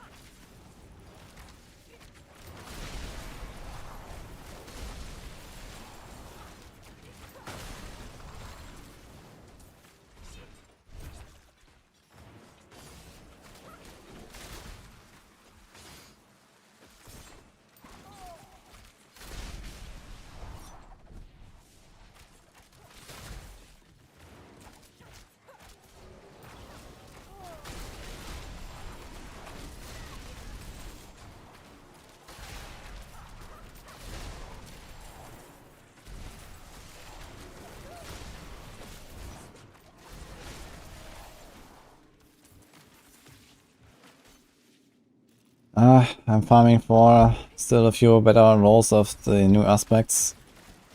And an emerald. I need shrine buff duration, very importantly. And then just some general upgrades. And also maybe a better Sky Hunter. I found a Sky Hunter earlier, but it didn't impress me very much. And the Sky Hunter alone can be probably like up to a 10% DPS upgrade, which is pretty significant. So, we'll see.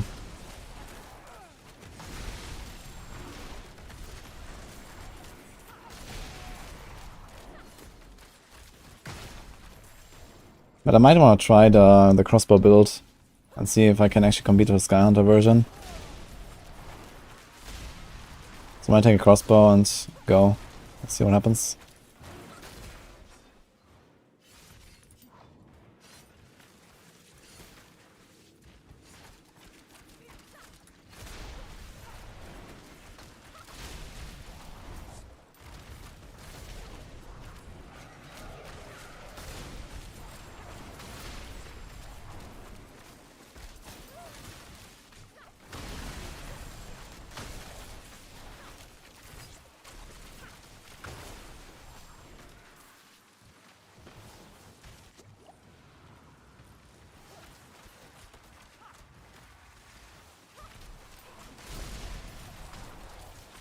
Yeah, Ellie is... I mean, Ellie is not exactly a drop in the bucket.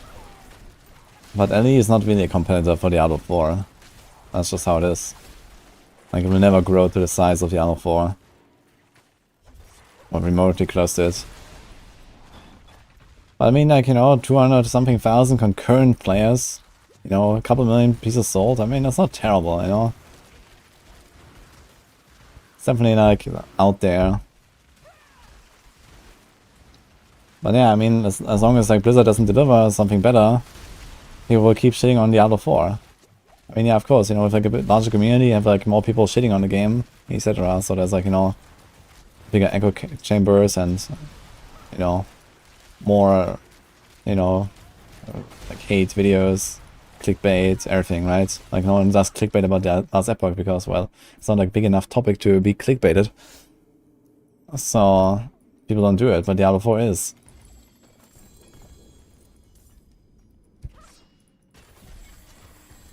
But either way, you know, you want to deliver a product that, you know, even if you say like, okay, you know, Blizzard's target audience are the casuals and, you know, they don't really watch YouTube and they don't really care, they just play the game and have fun and blah, blah, blah, blah. And yeah, I can understand there's a lot of people like that. They just play the game and don't care about anything, don't know about anything that's going on in the community. There are still probably a lot of people that hear all this like D4 bad content, right? It's like out there from like literally hundreds of creators. And some of these videos get like hundreds of thousands of views and stuff. And it does have an impact on even like, you know, very remote casuals that are just like minding their own business, I guess, at some point. So you want to make sure that, you know, even the more engaged crowd also stays happy, even if this is a minority.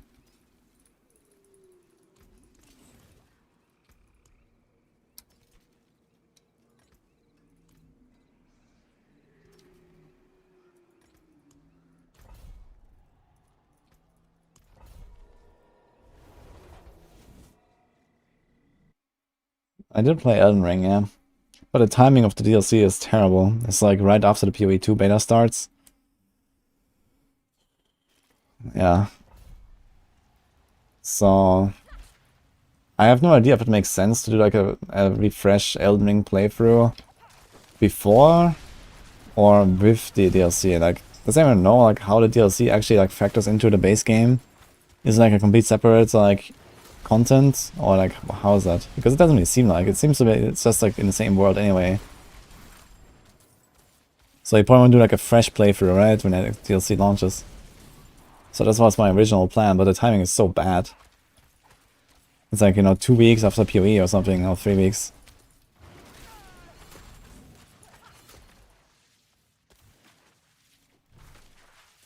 It's some separate power scaling. Okay.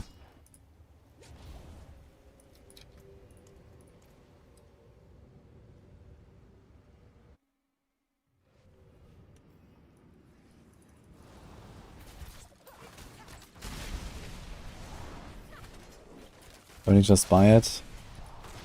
Yeah, I mean, of course I will buy the DLC. The question is when will I play it? You know, I could play, like, I could do like a replay of Elden Ring before PoE 2 launches, and I guess then I have like most of my game time out of the way in preparation to Elden Ring, basically. And then I just play the DLC and I'm done. Because the DLC will probably not be that large, right? Compared to the base game. So, you know, if you want, you can probably finish it in like, I don't know what, 2 days or something. So...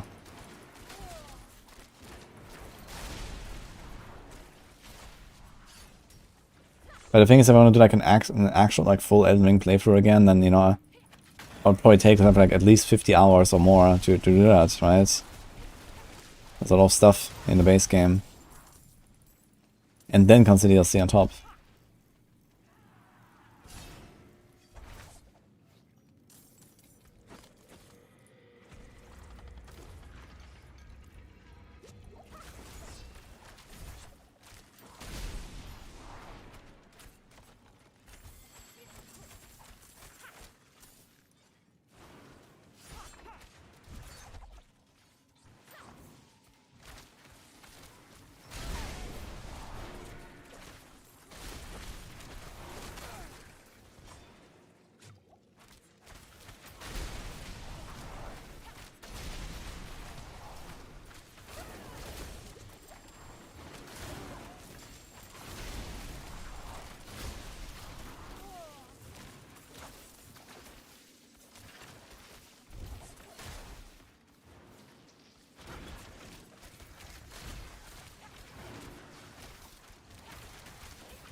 Thanks for like route updated. I think I did like a slightly different route when I did my last run. And I still need to experiment with the route anyway. But for now, it's like an okay route at least, so...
Precious stones to catch the light. Come and see.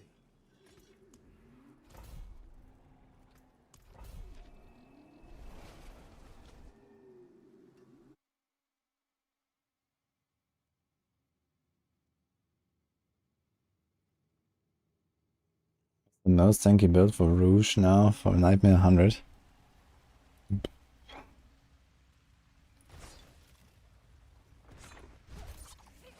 I mean, you can make rogue builds pretty tanky if you want in general, just by putting like some defensive power on the neck.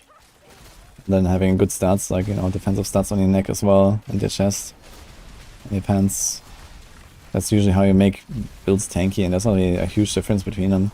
I guess the range builds are generally like more tanky, like if you play Penshot for example, usually more at range. You can kite if you need to.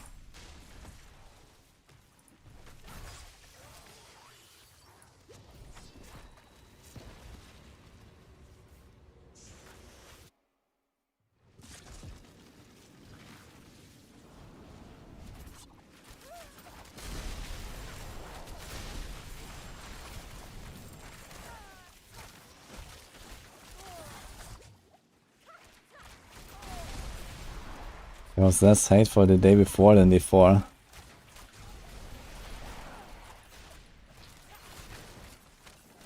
I mean, the game existed for like 3 days or something, right? So there's simply not much to talk about, I guess.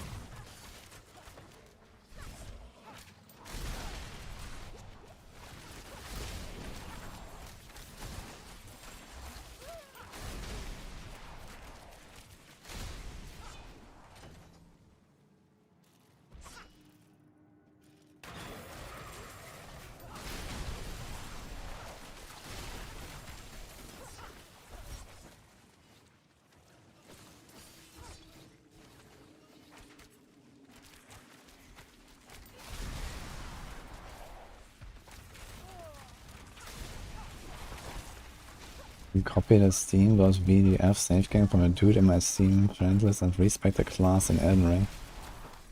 And what exactly does it do? Like, why should I do that? What's the point?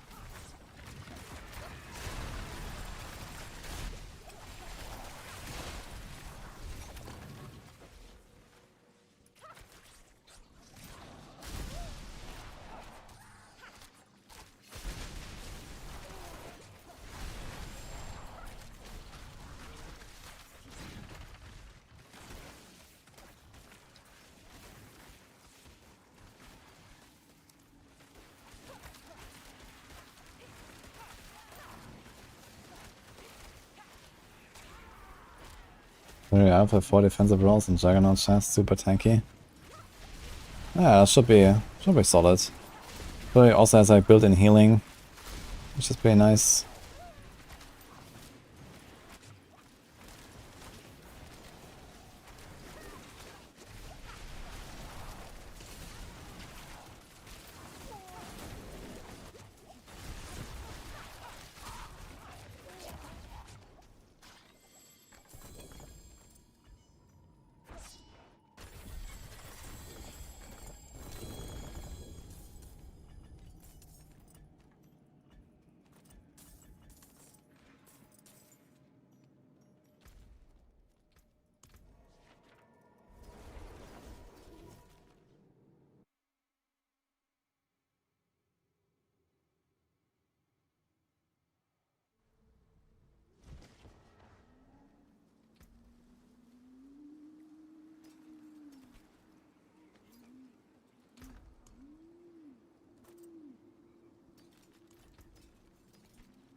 Have many bless and thank you.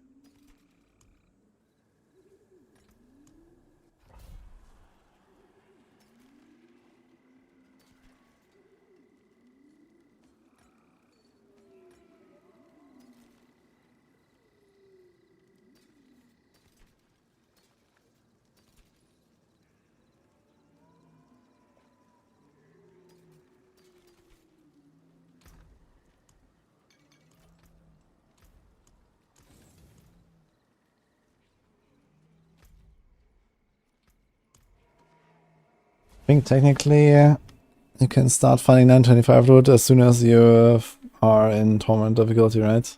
I'm not sure if they lowered the maximum range of loot in the season or just the minimum. But either way, 925 loot can start dropping pretty early. But in 85 plus is where I get it guaranteed.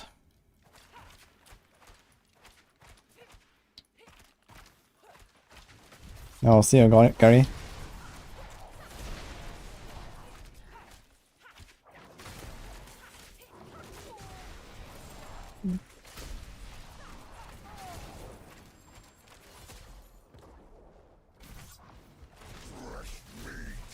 Fresh meat.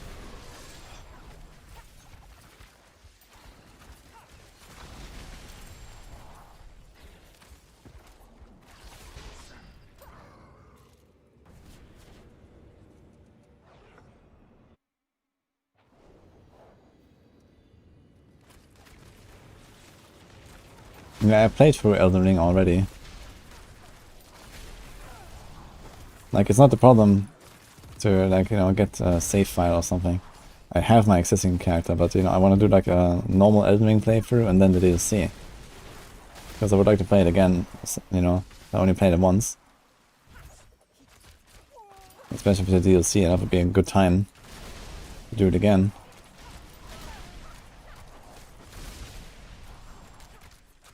But yeah, I'm not sure how I'll fit it in.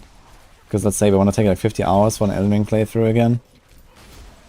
And that would be, I would have to start it pretty much exactly at the time of the PoE 2 beta. And then, you know, I take like 3 hours per day, and like, you know, 16 days later, I'm done. And then the DLC releases, and I can play DLC. So something like that would be optimal. But yeah.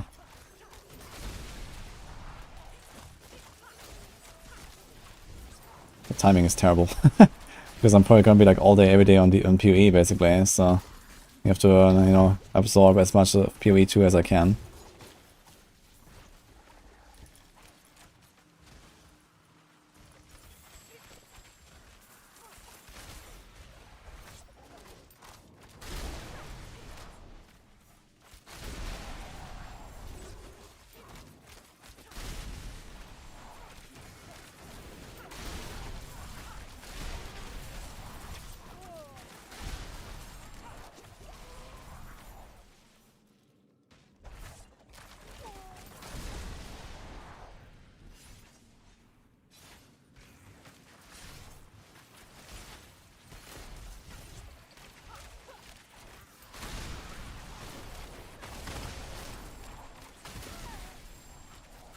What's the new high score?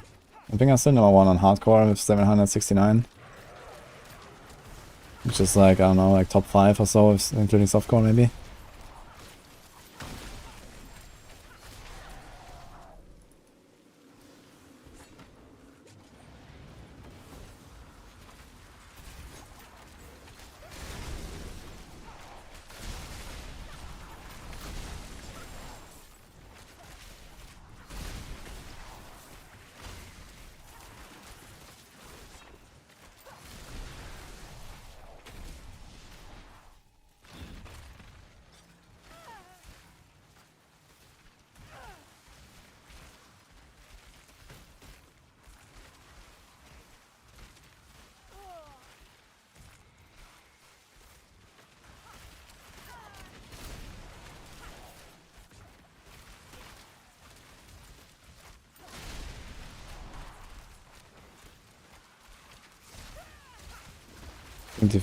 Season 4 will be a massive comeback. Yeah, I think it will be. I'm not sure like how much of a comeback, you know, because that depends on the people. But I mean, for the game, yeah, I think that would be a pretty massive turnaround in general, and bring people back.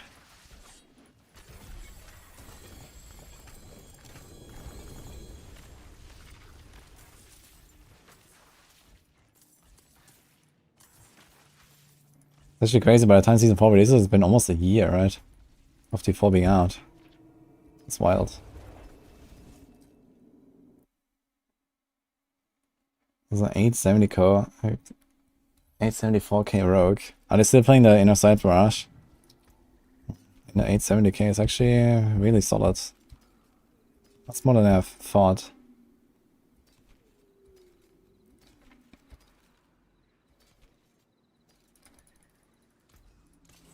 I wonder if we can see the builds.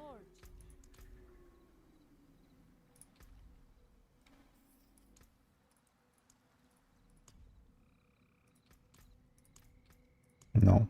That's probably the same build still. Just a better route, I think. This guy's showing Shadow Clone, yeah, of course. Oh, maybe? But no, he doesn't do Beastfall Boots. He has a Ravager. Ravager is really nice, to be fair. I should maybe try Ravager. I was thinking about Metamorphosis, but I think it's not that good as Ravager. Yeah, it's otherwise the same build here. Quickening Fog is kind of strange.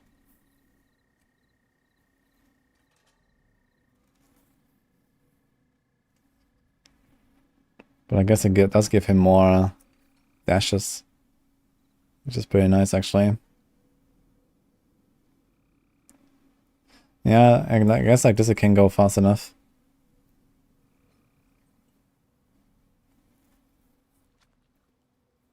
Is he illegitimately running Shadow Clone? That seems kind of weird.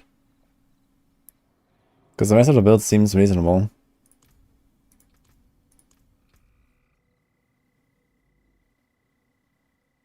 They're not running no witnesses because they don't have diamonds in their weapons. So why are they using Shadow Clone? Just for the Tibor's will? This seems weird.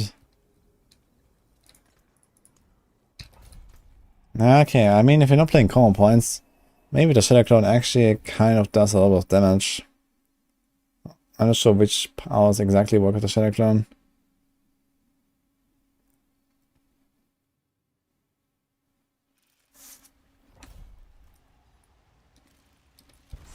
I'll probably still try to include concealment in there, honestly, just for like bigger pops. Like they removed the poison imbuer now, which I wasn't a fan of at all. Now they're running Shadow Clone, which is kind of strange. I mean, I guess I could ask Mippy what's the point behind it, but I don't really see it.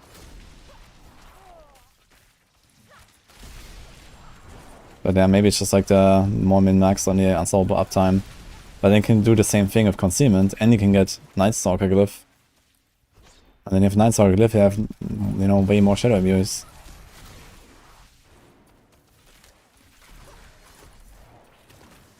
God damn it. Actually, I want to see the amulets.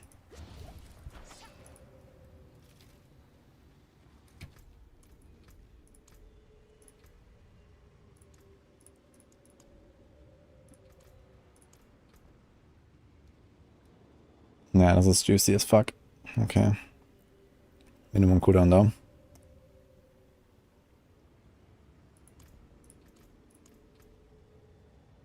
He has attack speed. He rolled exploit. He doesn't have cooldown. So it's kind of similar to my amulet actually. There's one he has. It's very similar actually. The Kuna Sorc was overtaken. How far are they there? 1.2? Oh, he's 1.18. That's on hardcore actually. Damn. Okay, pretty close, so.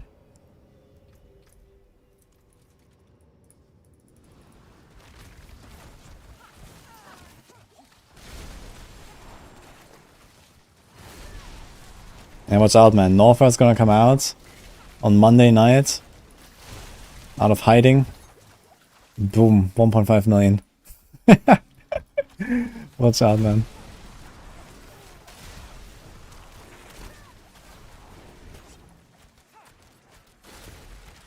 Yeah. I said it on Lob stream yesterday. I was like, that's probably what's gonna happen, man.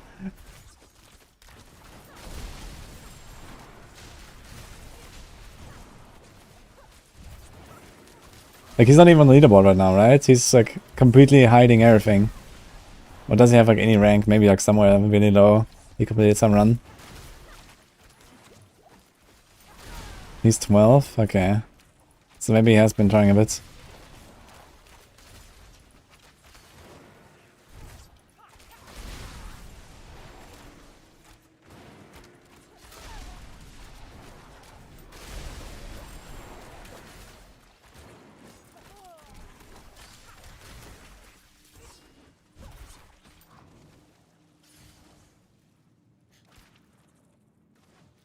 Need to bring Adam Musk to the Gauntlet.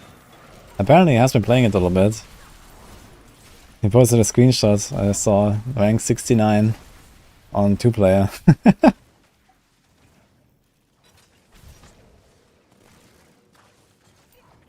Haven't found any items in this grind. I did find a 925 Sky Hunter, which is actually not bad. But it can still be much better, which is kind of sad. But yeah, I also found a bunch of boots that I could probably use. I also found an amulet that may be an upgrade, but not much. Yeah, I need movement, cooldown, and shrine on the amulet. The last stat is not too relevant, but I'd like to have something that is not useless at least.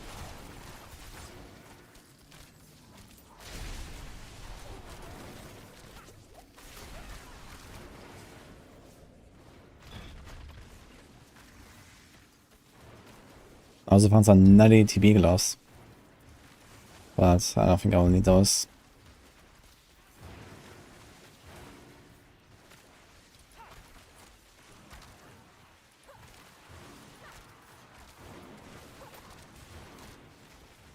That's an awkward character, yeah.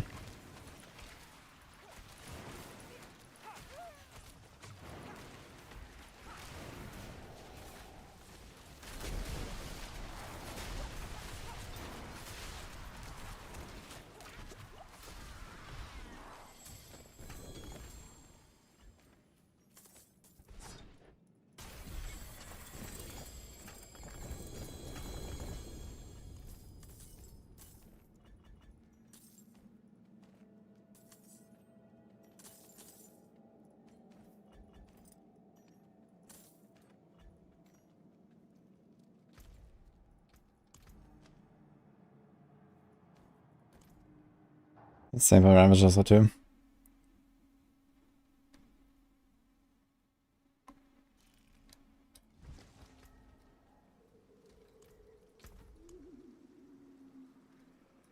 Let's just extract that actually.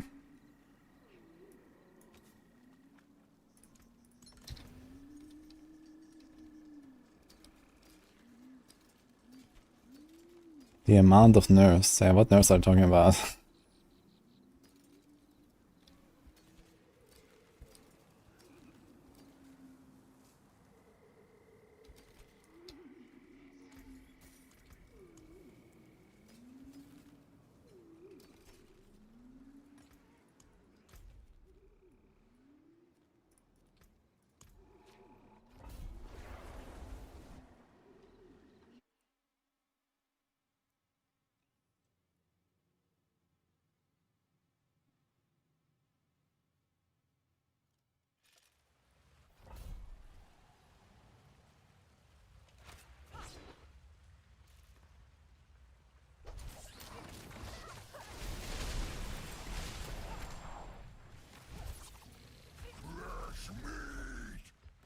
Mooch. Dude, I find so many butchers, man. Why is he popping up so often today? It's crazy. It's like number 7 or something, or 8. Actually crazy. How do we pick out this thing now?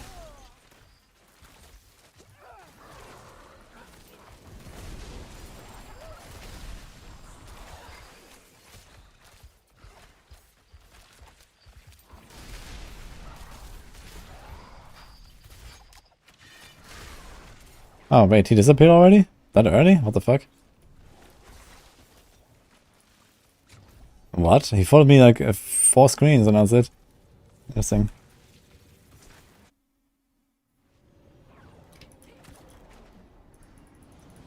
Sorc is the fastest character in history of RPGs. Probably not that, but it's getting dangerously close to the 2 Sorc. I mean, PoE also has pretty crazy stuff, but I mean, general PoE gameplay is probably slower than what high-end Sorcs are doing in D4 right now, for sure.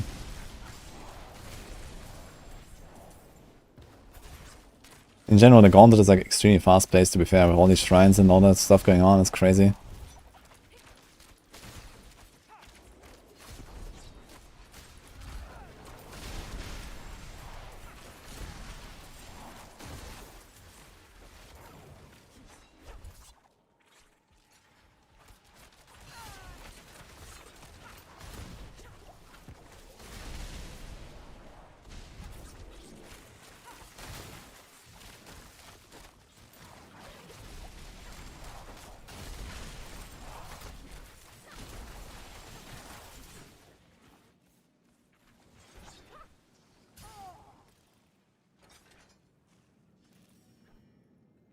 I like the other skills on Rogue too. But yeah, the big booms are fun.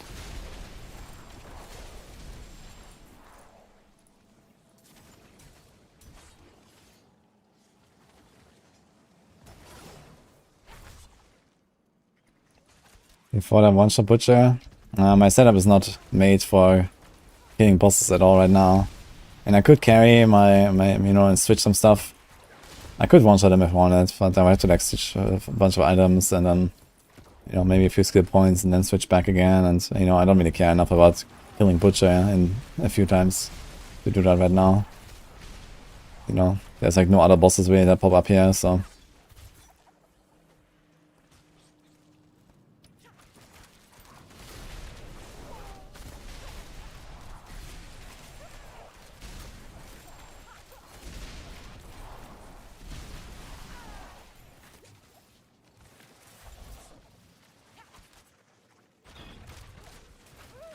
Amplify needs to be a primary skill and not use a secondary boss kill.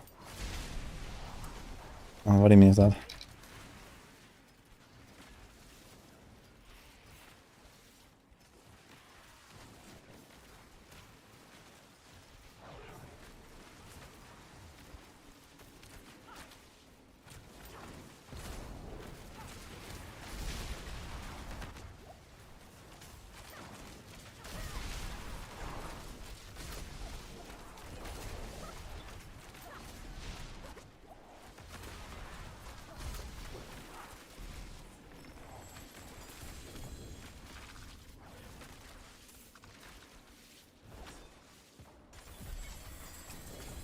Don't bring yourself to the others anymore. Yeah, but the problem is here, like you get all these like, you know, 10 tuning stones that drop here and you have to pick them all up for the stones. And then you just click on the stuff and boom, the entire inventory is full of shit. Because it all like overlaps. But then I'm also going mostly for amulets and boots right now.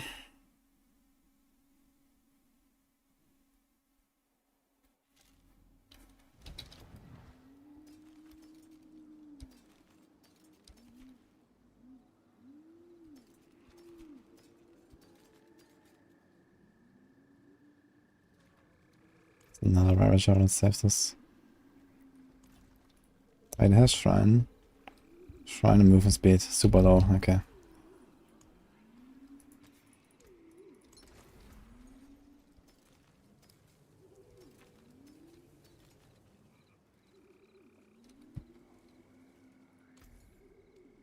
Very good. Another time then. Can we do another quick run here?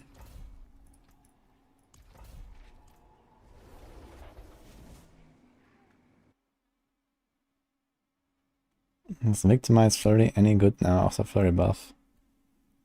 Nah, you should completely forget about Victimize until some major change happens to it. Definitely not with Flurry. Flurry has like 10% lucky hit. And does like no damage per hit. It's a very bad combination to try to make anything work with Victimize.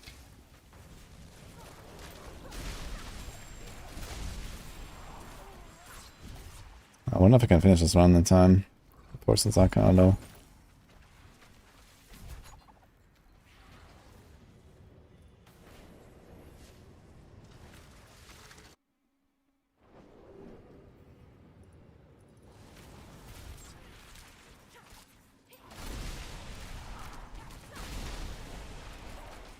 Yeah, I mean, Death Trap is a pretty good ultimate on Rogue. Apparently Shadow Clone is used currently in the Gauntlet builds as well. Maybe. I'm not sure if it's correct, or if they're just trolling.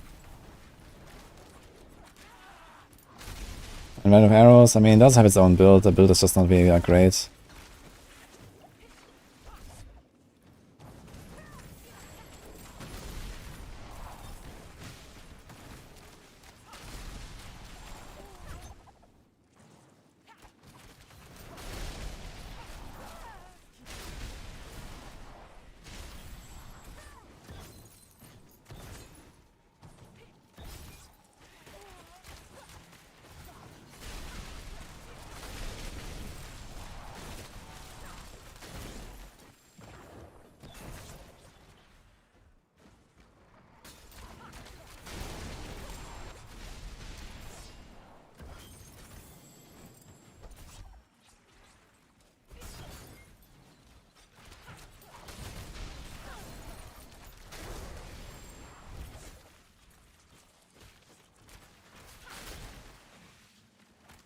Okay, we should be fine with the timer.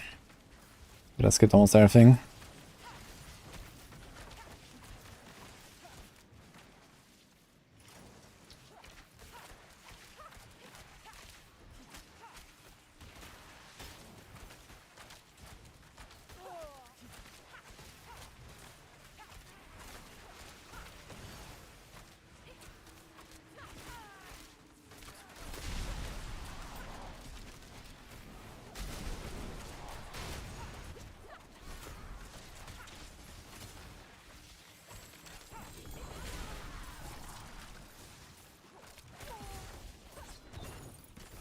Okay. Just in time.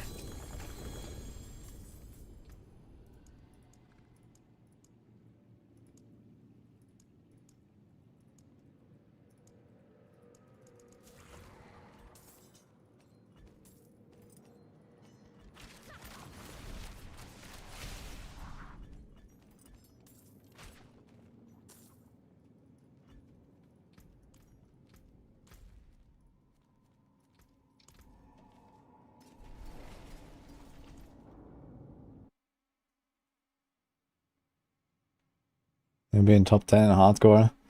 I mean, top 10 hardcore doesn't really mean that much, it's true. Hardcore doesn't really have the big player base. That's why I'm trying to beat the softcore guys, not the hardcore guys. I don't expect that much here on hardcore. I mean, yeah, we can say, ooh, we got rank 1. But ultimately, what matters is like beating the softcore guys, I think. So that's what I'm trying to do. Which is why I'm trying hard and grinding this shit. But yeah, it's hard, man. Like, just don't get the items. I can't buy the items. It's a struggle.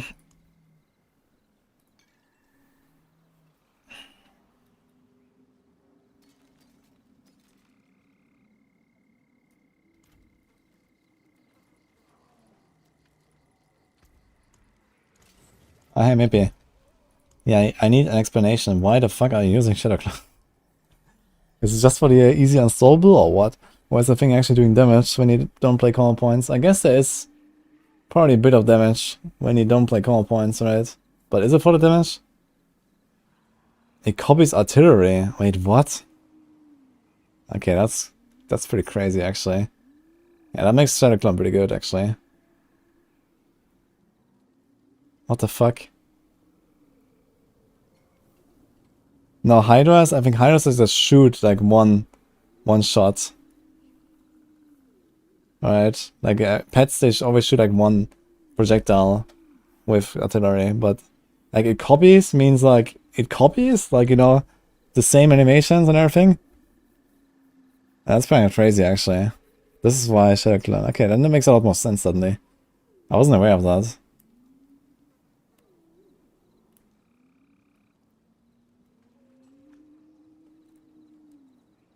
I'm enjoying playing the game together with these 3 people left playing D4. Yeah, we're having a blast, man. Sometimes we group up and farm duels because we have so much fun together.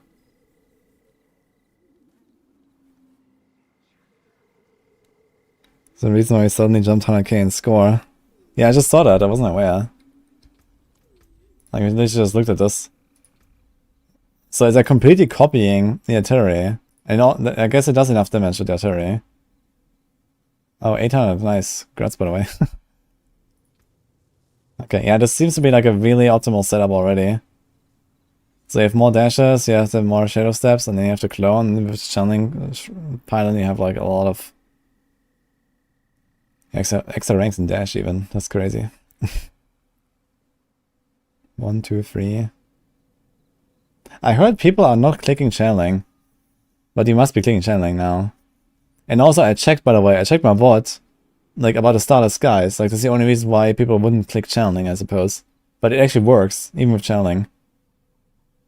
Like you get the buff. I checked my VOD.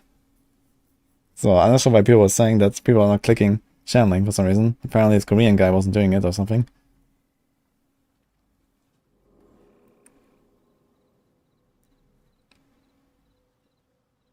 Trolling. Maybe. Also, I checked how often I dodge. And you really don't dodge much. I mean, the dodge uptime is really bad. And also, I think artillery Shrine goes in the same category as attack speed on gear, right? I think there's attack speed and dodge after the attack speed after dodge. I think all goes in the same. Yeah, the first boss fight, dodging a lot. Wait, what? Ah, I guess you can press Shadow Clone and just stand in the thing. That's kind of nice, actually.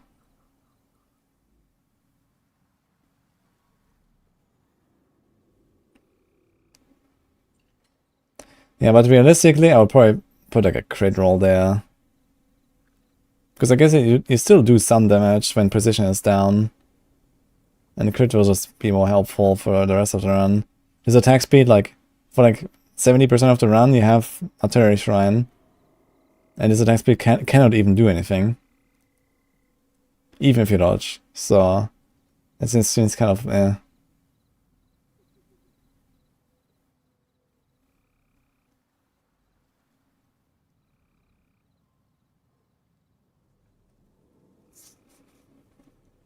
Hey, Mart.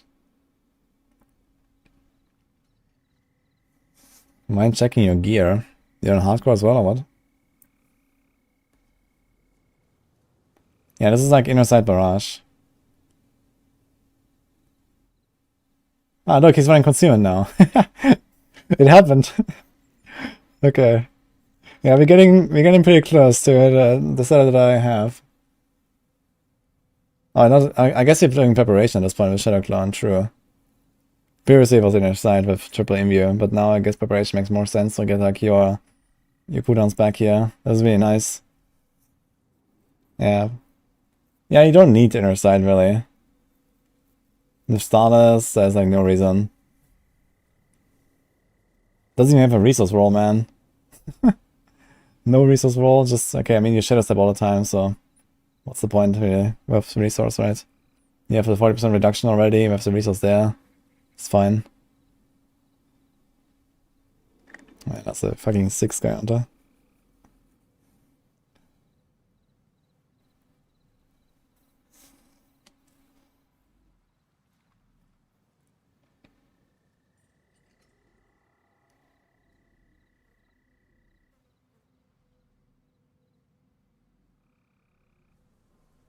Yeah, if you can kill a boss in 5 seconds, that's like not even slower than I kill them without a shrine, so... Like if you kill bosses in the same time, but you don't run combo points, then this is just better, basically. Nice title, but...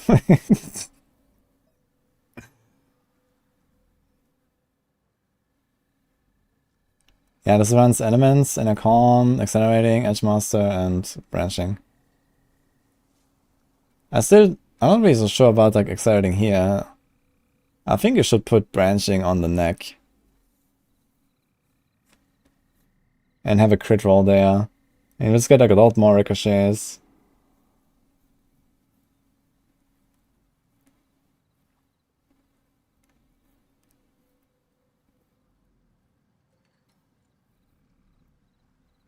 Need to cut the first boss time down.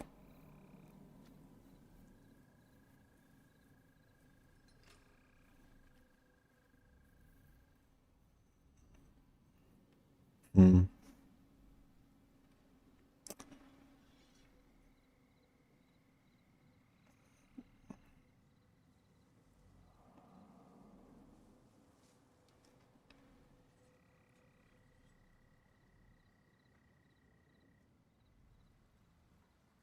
$14 maximum energy. That's a very interesting roll to put there.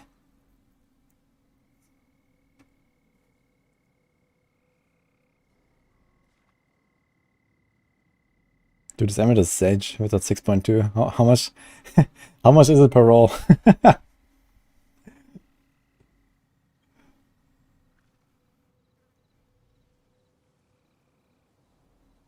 I wonder if he's gonna see some comeback of TB.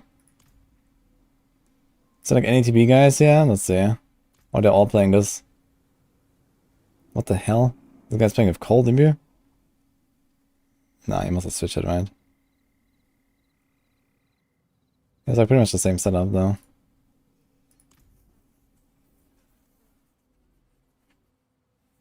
57 million per roll and like worth it.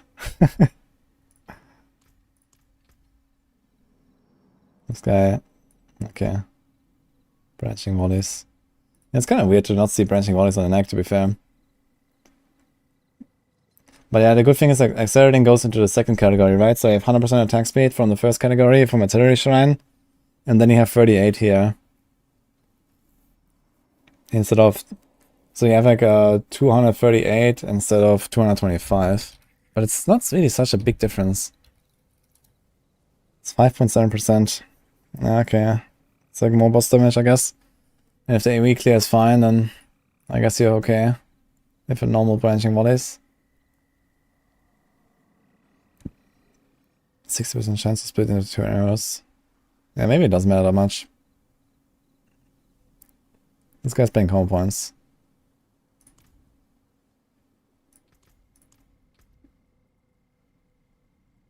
Yeah, I want us to do barrage now. Private.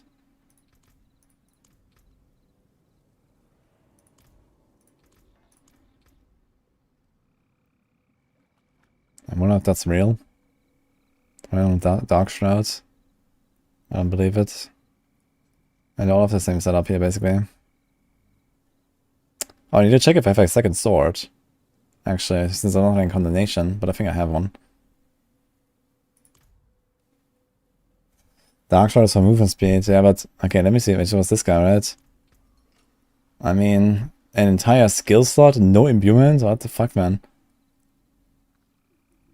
Like, no Shadow Imbue? Just to get 20% move speed, sometimes. Like, it's not even up all the time. And I mean, he already has 24, 45, and then plus the Shrine, that's 80.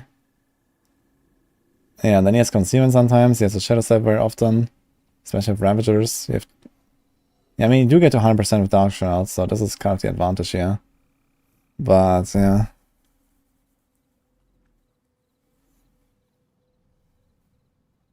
Yeah, I mean, the glyphs are good for physical, that's true.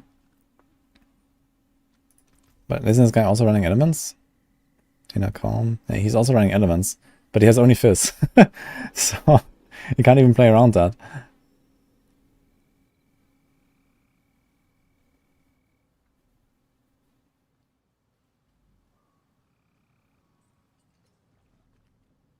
Dude, what the fuck? Time played 20 days. Oh, what the hell, dude? What? Okay. Yeah, of course there's great Gauntlet. Actually, everything's max roll besides the effect. Kind of bad. Kind of sad, I mean. You have 7 days. Yeah, I'm at 2 right now. I need to catch up on gear, man. 8 now, by the way. Private gamer. 13 days. Yeah, this Korean doesn't fuck around, man. This rank 4 guy. 20 days on a rogue. What the hell?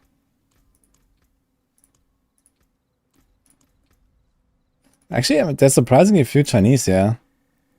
He's like Korean, Chinese. Chinese. Okay, it's like 2 Koreans, 3 Chinese. There's a 4th Chinese. I'm not sure. Is this... Is this Chinese? Or is it Korean? I think it's Korean. This Chinese. I would expect more there, but maybe not. Yeah, okay, some of them might be using English names, true. So they're not all like necessarily Chinese letters. That's correct, I guess.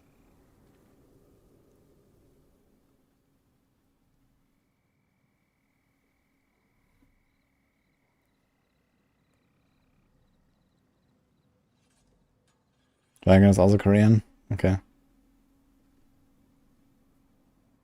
Rider is Korean. Okay, I guess there might be like a bunch more agents then.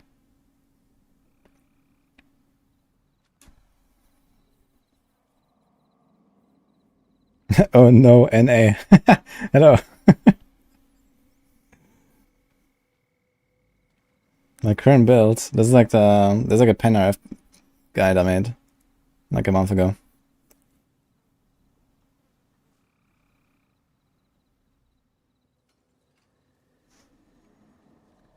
Number 10 might be Japanese. Yeah, it's hard to distinguish Japanese and Chinese if they use the same letters basically, but then Japanese has like these extra letters, so you can recognize it that way. But this is like this could all be Chinese, or this could be also Japanese, so yeah.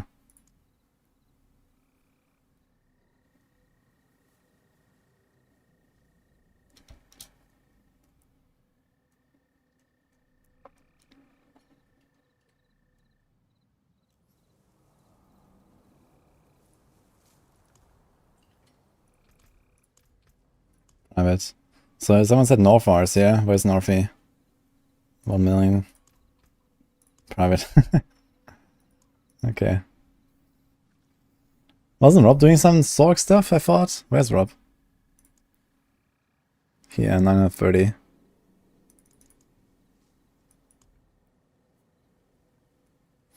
Mm-hmm.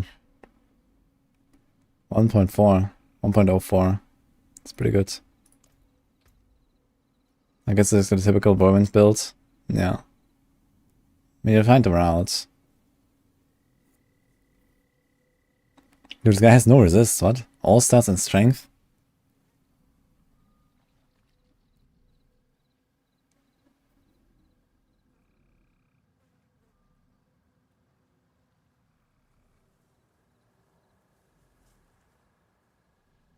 Why does he have a sword?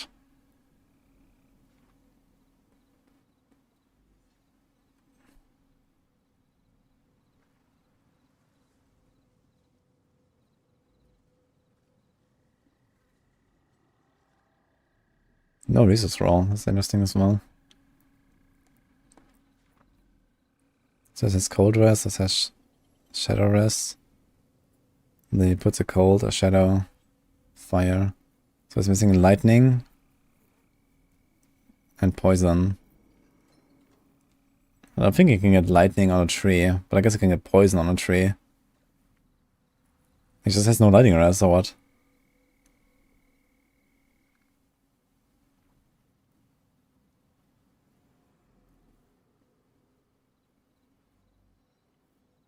Nobody needs resist in the Gauntlet. Okay, I mean, if you go fast enough and, you know, these mobs are basically playing God DH, right? So, if you just whirl and artillery try and kills everything around you, I guess you're not really in danger. And, okay, if you die randomly from some lightning attack, so be it. You just go again. I still have my Sorc. I have my Sorc, yeah, but Sorc is not geared at all. I was playing Blizzard. Doesn't have anything.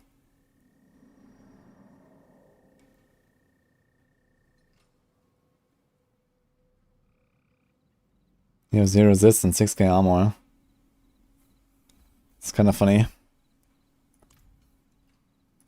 I'm not sure I've liked that idea too much. I mean, there's cold, and then there's 1, 2, 3. So you are kind of okay. You also have Starless. So you just don't have Shadow Rest, basically. But your cold is capped, your fire is probably at least close to capped, your lightning is probably close to capped. And your poison is at least close to capped. And there's a bit of Shadow. Yeah, Shadow is like not really important. And poison.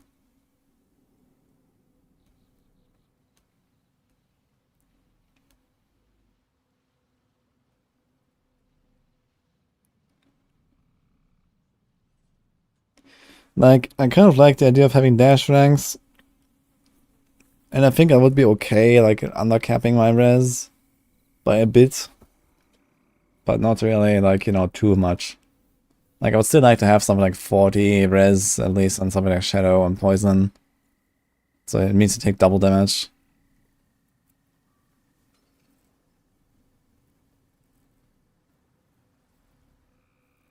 I mean, dash ranks is nice, I know. But they already have a lot of ranks in like, it doesn't even, like, probably doesn't even cut a second off dash, right? Like, you have +4, and you have +4 from the pet. And you probably have 5 ranks in dash itself. So you already have, like, rank 13, that's like rank 17 dash. So, it doesn't really do that much anymore, I guess. So...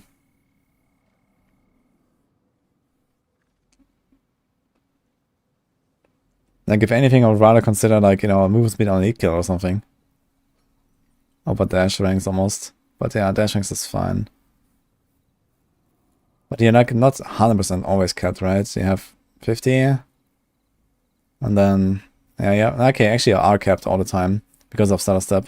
With starter step and shrine and the 2 rolls, you're capped, so it's fine. I forgot about starter step earlier. When you're looking at the other guy, this guy here, he said he has dark shroud for movement speed, but it's like unnecessary. He even has movement speed on E-kill as well. So what exactly are you gonna do with dark shroud there?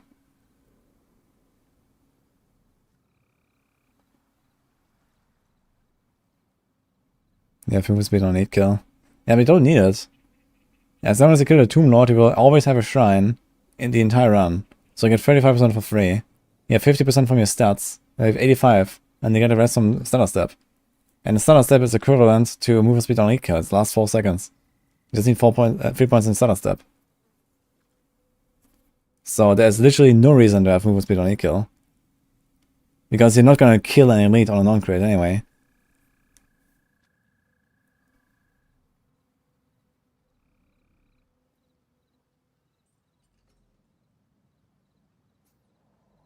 You just need a tears, and yeah, we have the top 3 rogues. Yeah, Aaron's chilling here.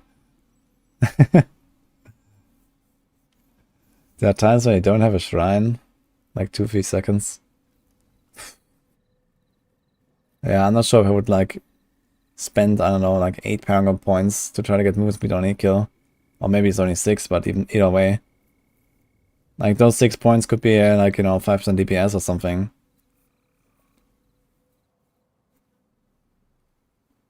That's 4 points. Okay, if you don't pick up the entire, you know, magic node stuff around it, I guess you can do it with fewer points.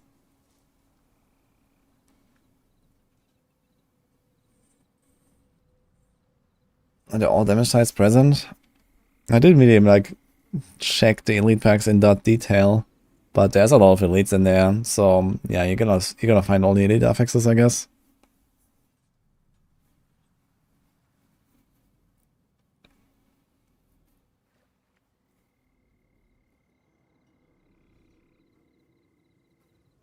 It was suggested it might be busted. I mean, potions are not necessarily busted. I think just potions are, you know, potions should not be in here, and incenses and stuff. Like, it's gonna feel really bad when you're like, you know, especially like, you know, right now, okay, we're like a month in, 1.5 months in, right? Everyone is like decked out and has stuff saved up and stuff. But imagine this like on a fresh season, people start a Gauntlet, and then, yeah, some people are just gonna pop their potions and other people can't, and, you know, some people, like, you know, get them for free from their viewers, and like, it's gonna be really, really bad, man. And those incenses do matter, you know, and the potions.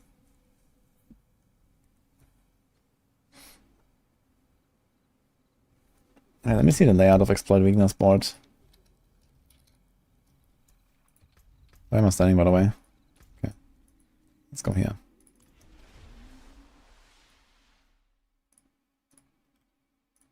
Maybe I should make the planner, actually, for the Gauntlet barrage setup, because I probably have to switch to it at this point. So let's see this. I path through it from here. I mean, there's also vulnerable damage. I could do this side. But I guess they're probably gonna like do something like this here, and then it's just like 1, 2, 3, 4, 5, 6. But then you have like this, useless. I don't really think you need a Hunter Killer at all. I think you should probably go this side here, get more damage. Because you do make stuff vulnerable. There's like extra damage you can pick up there. It's not bad to exploit there. And you can also get a damage reduction there for 3 points.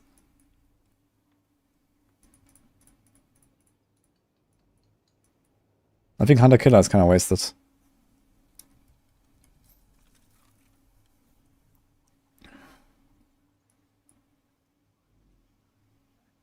Okay, what glyph do we put here? An int glyph, I guess.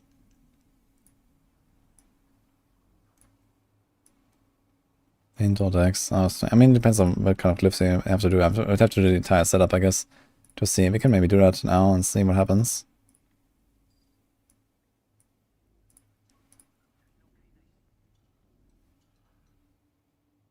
I guess we can just start from here. Make a copy of this. Gauntlet, barrage.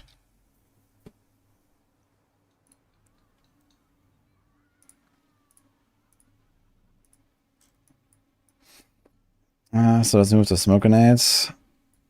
Let's do this.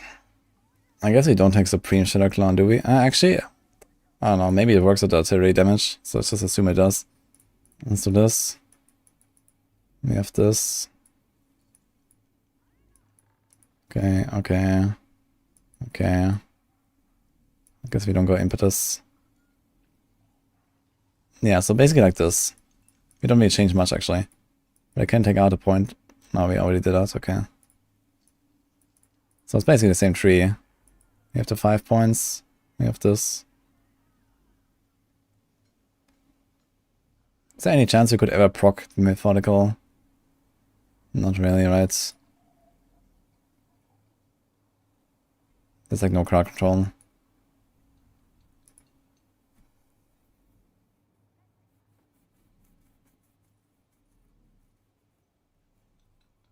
Yeah, I'm quickly fog.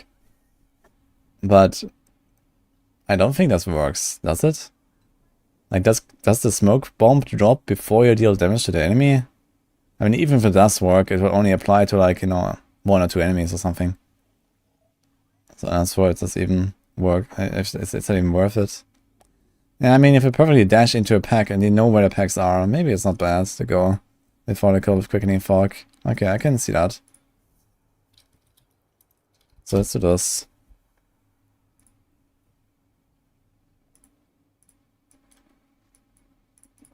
Okay, let's see the Paragon. So we don't do this stuff here. Probably gonna keep this. We might want to pick up the rest, we'll see. I guess Elish Bounty is still fine.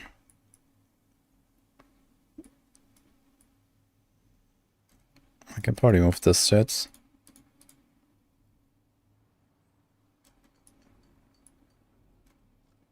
Okay, I'm probably gonna keep this as it is pretty much. Although I'm not sure about efficacy. Let's see. I could also like boost this one. It's only a 29 inch right now.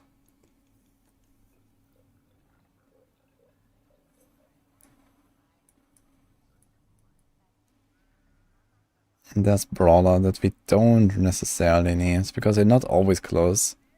But it's also nice damage reduction. So we could pick out the tricks out of trade here with the Shadow Step combo.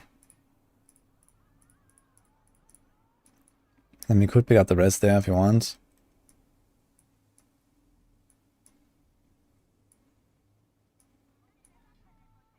You have 0 dash cooldown as long as there's enemies.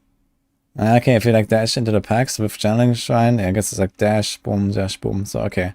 Yeah, that seems legit. Like if Quickening Fog actually triggers the smoke bomb before Methodical, that's kind of big. I can see that. Yeah, we're not even on an expert weakness board here right now.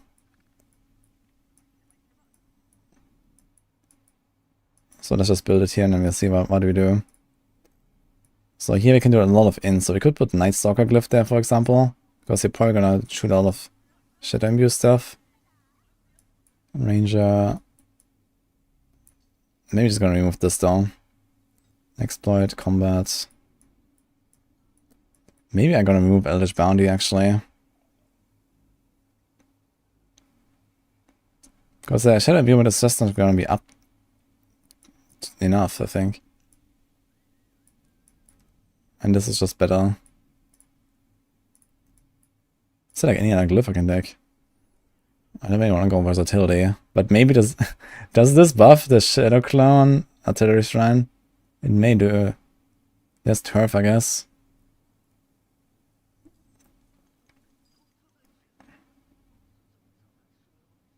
It's diminished, but it's not really big offensive value. I'm running a diminish right now, but I'm probably gonna get rid of that.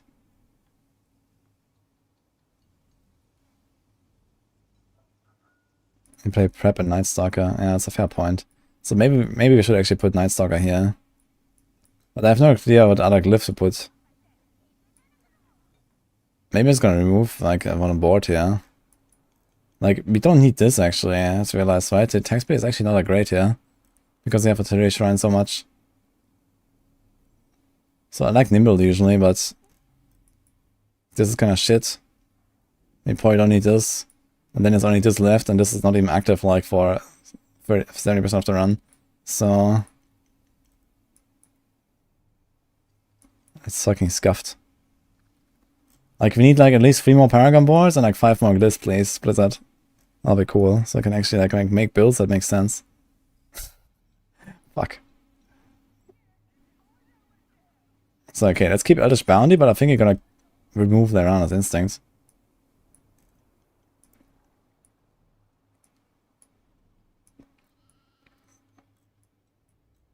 Okay, so yeah, maybe we're gonna keep efficacy then, because it's also like the extra damage. It's like very efficient pathing here. I kind of like it, so let's just keep it. Go to the life node for now. And this. And this. A lot of points. Still not sure what to do here, man. I can do Kenny. I mean, Kenny maybe makes some sense.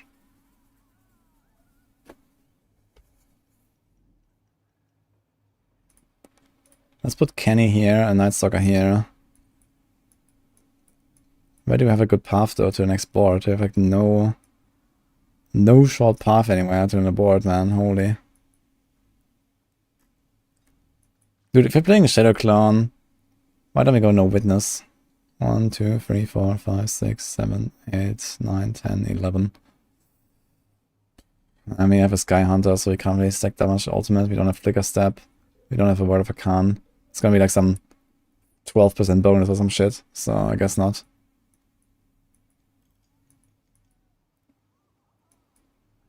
Yeah, it's really bad.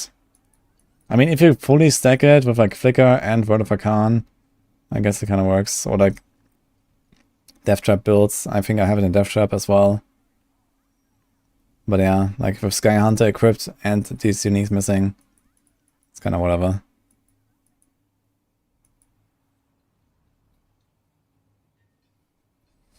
Can you suggest to Blizzard the second loadout for Gauntlet? And we're gonna get loadout feature at some point, so.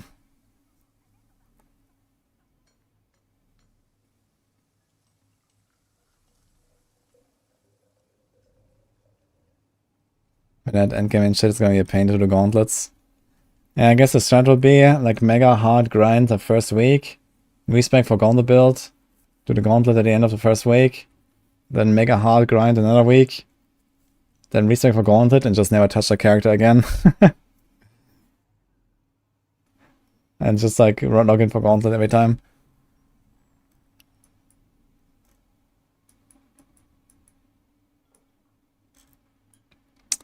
Yeah, I'm not sure where to attach this, man. I guess we can go out there. It's not too far. 7 points. We get an armor node, which is not terrible, I guess. But you have to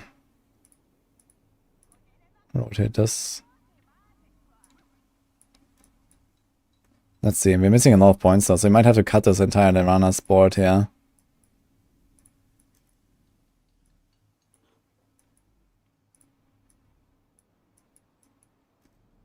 Yeah, it's not looking too good here.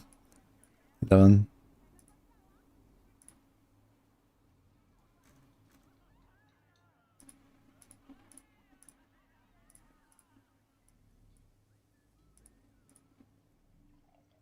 So here's Night Stalker. I mean, we do end up right here. So this is 2, 4, 6 travel nodes, and this is 2, 4, 5 for the first int node. So I kind of want to go this way with the vulnerable damage, if I'm honest. And not really the hunter killer. But I guess it does make it slightly more consistent. It's like a 20% movement buff after kill. But it will be, like, we are movement capped all the time, so it's a bunch of elite damage, I guess. This, yeah, maybe it's just better, honestly. Yeah, you might be right. Elite damage is just better than invulnerable anyway. And we can get Cold Rest there if you want. Yeah, I think we're just gonna like, delete the entire Lyrana board here. Goodbye. It's the same amount of int, right? So we do combat here, actually. And then instead of Kenny, we just go back to Night Stalker here. So we have a kind of the same setup again.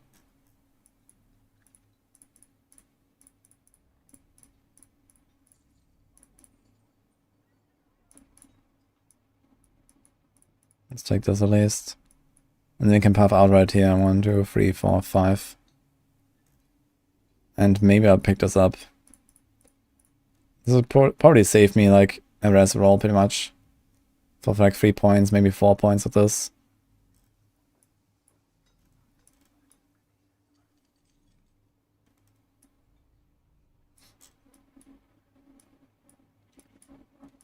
Yeah, I usually like taking Lyrana's Instinct because of the attack speed there. It's like a really good node, Nimble, and it's not far. Like, I really like Nimble, but you don't need it in a Gauntlet, I think. So, you just have so much attack speed. So like this maybe, and we just attach this thing up here. And we don't really change much. So we have still the Eldritch Bounty, we still have the No Witness Efficacy. We still have the Cunning Stratagem and Exploit. We still have the Night Stalker here on Tricks or Trade. I did remove a bunch of defense. But we gained some back here.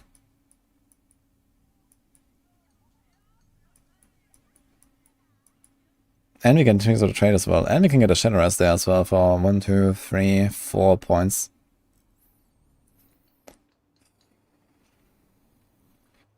2, 4, 6, 7. This is 7, and then yeah, it's kind of valuable here, I think. 30% additive, 4.5 DR.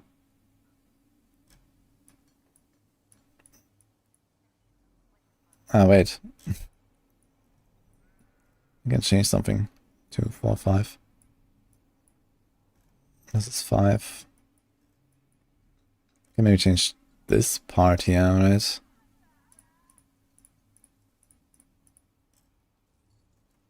This might work better.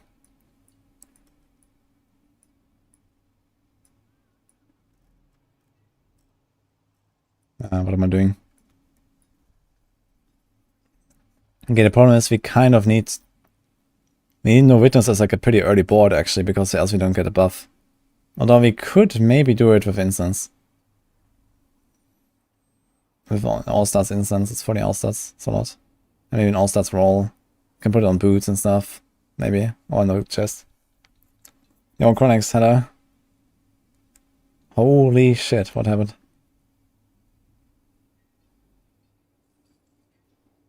I see a Shadow Clone, what is happening?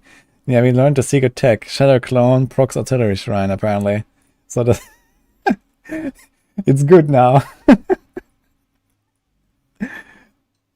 That's hilarious, man.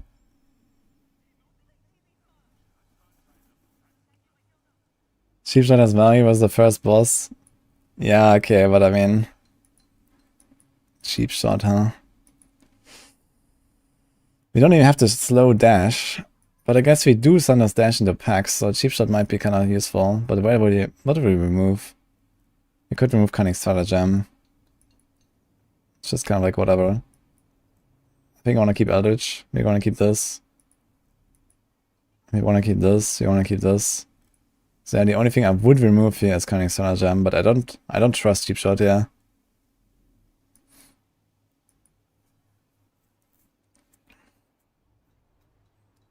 Yeah, having all this like damage to crowd control and damage action from slow, and you don't really proc any of it most of the time, so Maxine Ranger is weird. Yeah, we have a lot of additive, right? We have like 1400 or something, I believe. Yeah, 1 point or 6.6. So it's like half a percent damage, roughly. A bit less than half a percent damage per point. You don't need to max that if you don't have to, yeah. I had setups where I didn't do that. Yo, Ma, thanks for the donation, man. Yeah, it's really bad, I know. It's like 1.3% scaling, right? Yeah, baseline.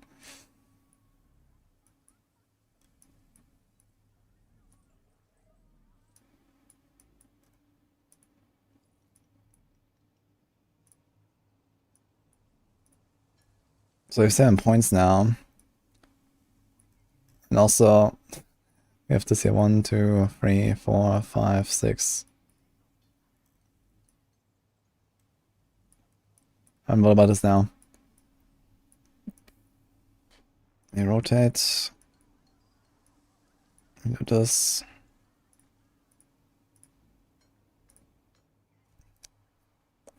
There's no undo, right?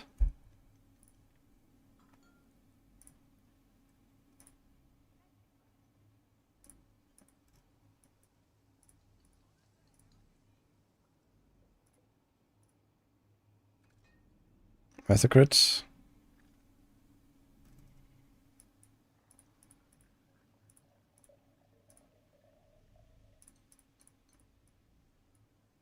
I think that's the efficacy glyph. So we go up here. Was it this way?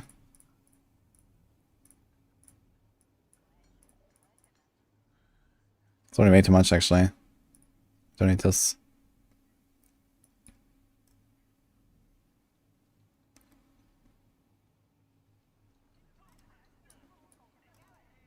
Till rift to it, undo. Okay, 1, 2, 3, 4, it's the same. And we actually have the option to not take this, so we also have 2 dex nodes. 2 dex nodes, okay, it's the same. Yeah, these 5% damage nodes are not very crazy, to be honest. So maybe we're gonna remove all these like little shit additive nodes.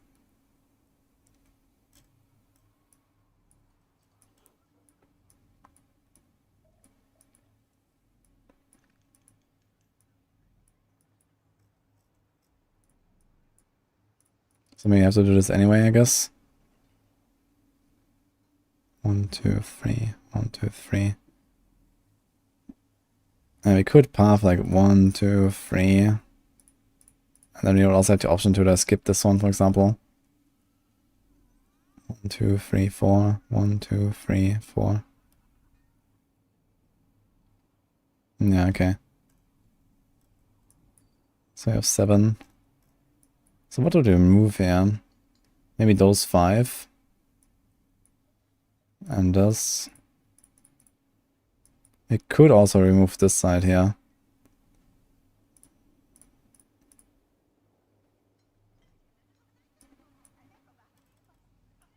It's a lot of points.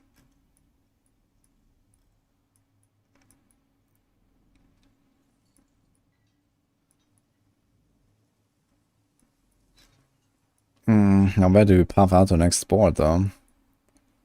Yeah, not really so sure if I trust this cheap shot thing, but I guess with Quickening Fog it does make sense. Even for the rest of the run as well, sometimes you just dash into a pack. Like sometimes they're behind the Fallen Shaman boss, for example. You dash into the pack, everything is CC'd, boom, like, I kill them.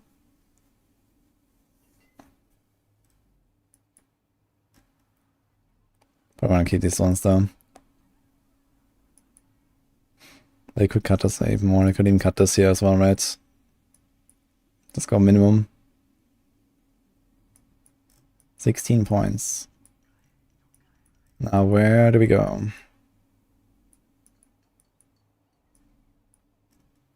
Is there like a better way to path this and be closer there? 2, 4, 6, 8, 9 points, man. What about the path out here? 2, 4, 6, 8. It's actually faster this way. Kind of funny. This is too far. Okay, when we are at the res here, how about this? 2, 4, 6, 8, 9. I don't like it. Everything's super far. What about this actually? 2, 4, 6, 7. Guess we take this route. We can actually... I can make it one less. If you do this. 2, 4, 6. 2, 4, 6. We can also totally take this here for the rest if you want.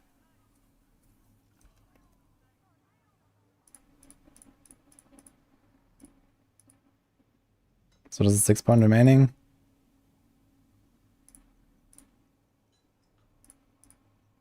That's also 6 remaining.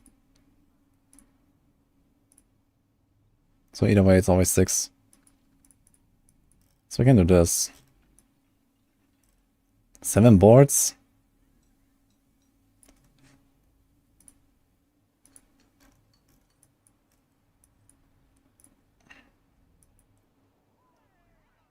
I mean, there is safeguard, which is kind of nice.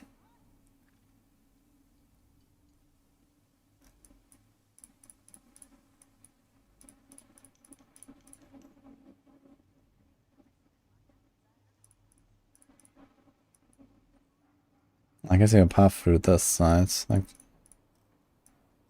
no, do you even want to go to the glyph though? The glyph is 2, 4, 6, 8, 10 away from here.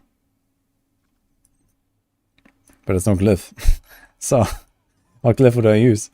I guess pride maybe or something. Turf.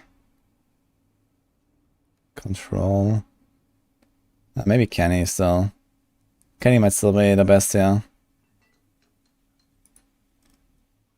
Control. I mean, we don't really slow, we don't chill, we don't stun, we don't freeze.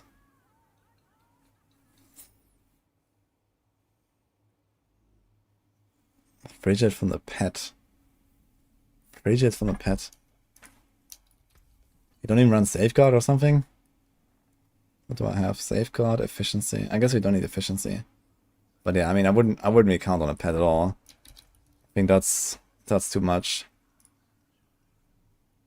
I'd rather do something like an infusion or something. You have like at least consistent additive.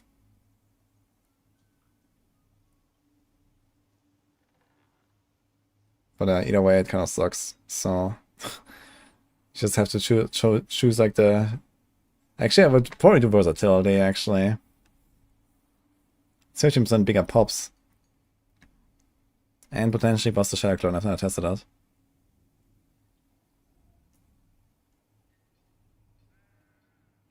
There's also turf, just for damage reduction. Allows you to go a bit more greedy. I guess either way it sucks, so. But I'm already minus 10 points, so I would have to remove a lot of stuff. Like, we need to remove 25 points somewhere else, which is like an entire board. So I'm not sure what I would remove.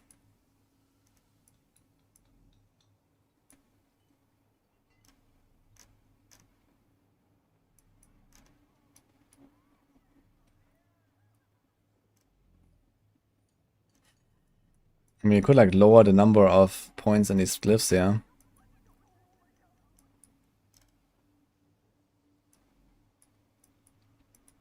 Yeah, I guess tricks is something. We could remove this stuff and then ignore the shadow res. At least we have 2 positive points now.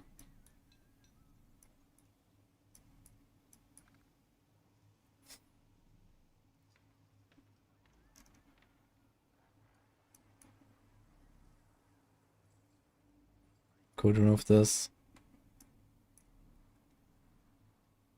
We kind of want to max this one out. But you don't have to max out exploit, I think.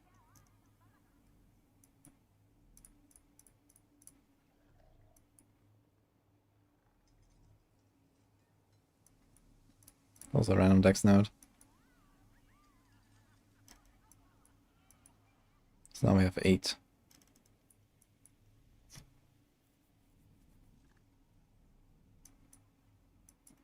Who did rank 1 the first week? The first week is 3 days old, so.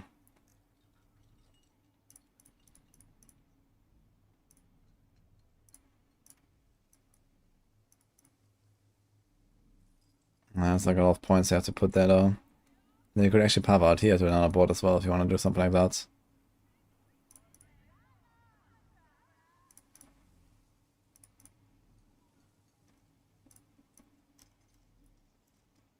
Nine points missing.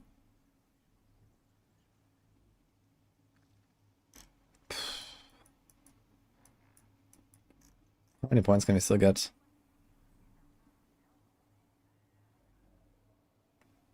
Kind of want this here, to be honest. It's kind of nice. Plus 39. That's just like 2 travel points, basically. We don't want to do that.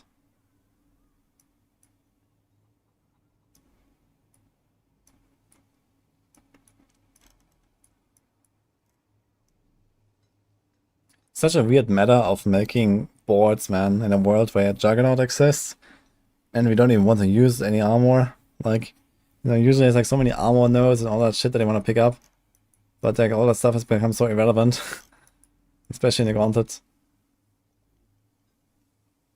Save this.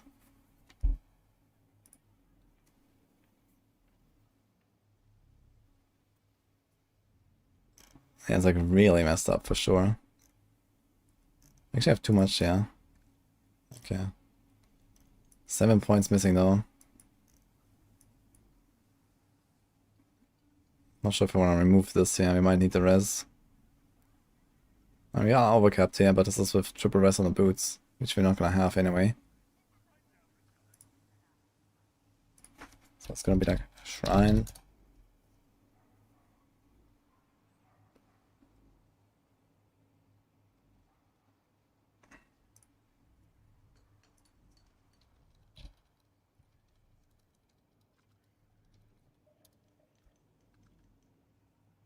That cold and lightning there. So we have fire, cold, lightning, we're kept against all the elements. We're a bit under the poison and shadow, which is okay. Fire is actually all kept.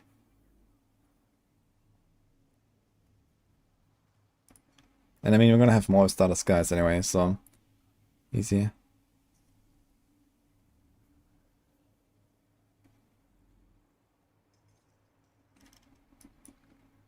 Brawler can be dropped on tricks.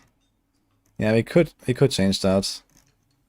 And then this is leave here. I mean, honestly, I don't really want to do this pathing either. 7 points. But yeah, we might not need Brawler. Since we don't go to tricks anymore. Wait, this was 1, 2, 3, 4, 5, 6, 7, 8, 9, 10. Yeah, it's a lot of points because we didn't have even this path to the tricks anymore, so we moved this stuff.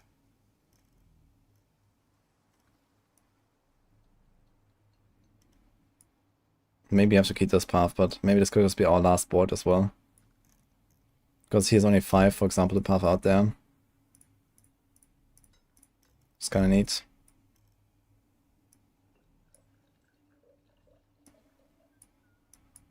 Does the tricks have even... Okay, it has the crit there, we kinda need.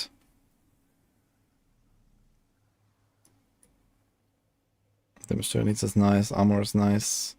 So I don't want to not have this, I guess. There's 3 very good rare nodes. But this is already like our dead end here. With not really any way of fixing it. Well...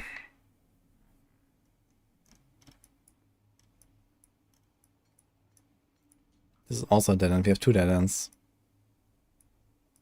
Which means we need at least one board that has like a 3 connection, right? 1, 2, 3. So they have this one here.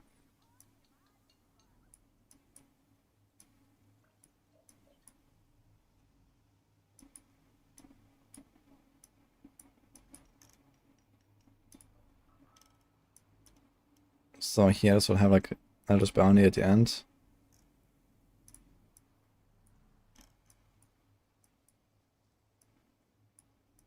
And then here we start pathing. We do this.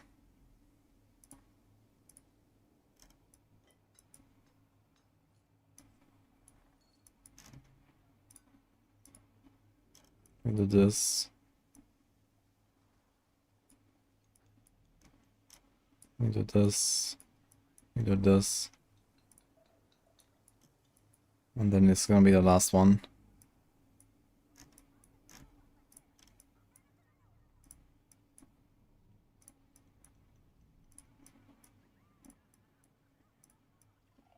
Ah, 0. Beautiful. No, it doesn't work out. Yikes. Ugh. Yeah, and we already have 2 normal weapons here. Okay, we don't have Shaco. So let's try this Paragon Board with Shaco.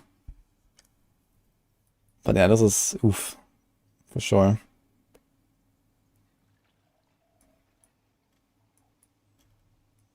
Okay, maybe Chief Shot 6.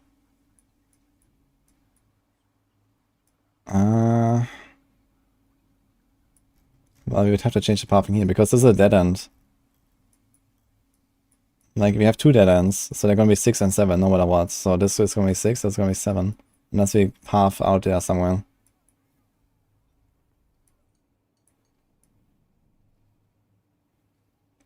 Need to fix what entrance?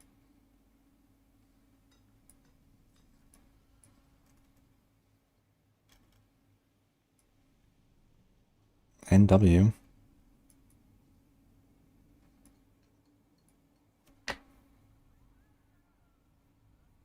Is there any other clarifying what clones can be scaled on? Not very much, to be honest, but it might be right up somewhere from ever.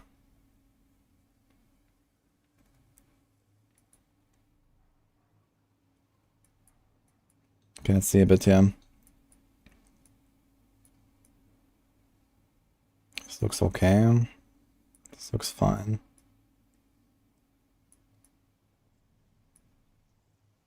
This looks fine.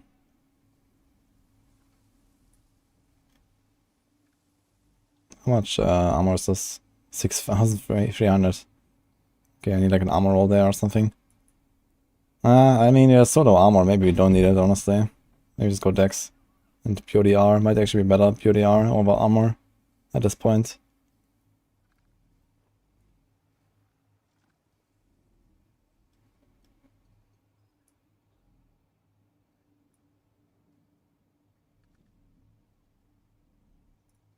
Okay, screenshot from Mippy.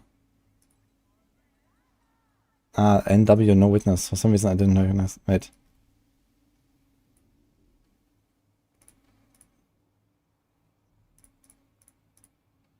It doesn't change anything? What do you mean? I can go to this side. True, actually. Well, does it change anything? I guess he might be able to skip one there. Wait. Do we?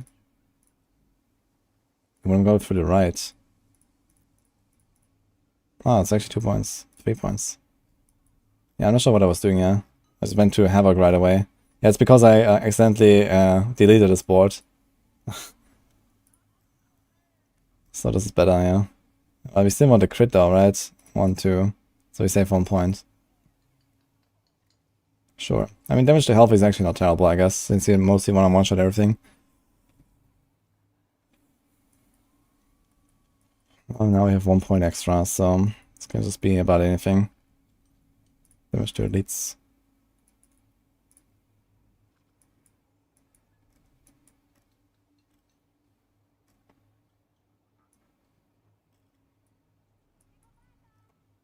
Yeah. Okay, what do we do if we had a different glyph here? If we do like versatility?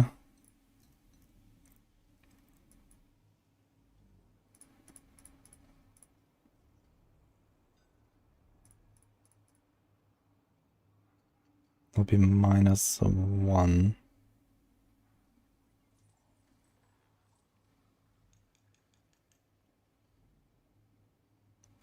I mean, this gives us definitely more damage. For shadow explosions in particular. I mean, how much is turf if we do this? It's 55 additive.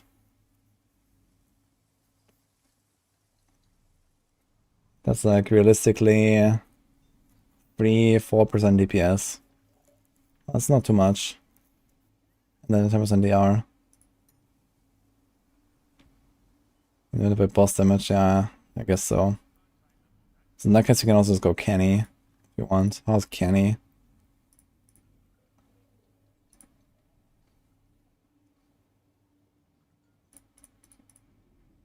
It seems like kind of bad pathing here.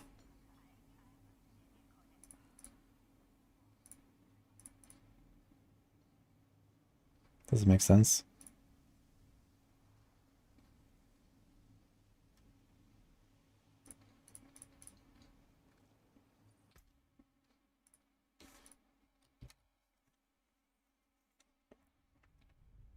Do I need a slow DR? No, it's also 10 dex. And 10 dex is actually almost a worthwhile investment. Okay, I have a lot of dex here.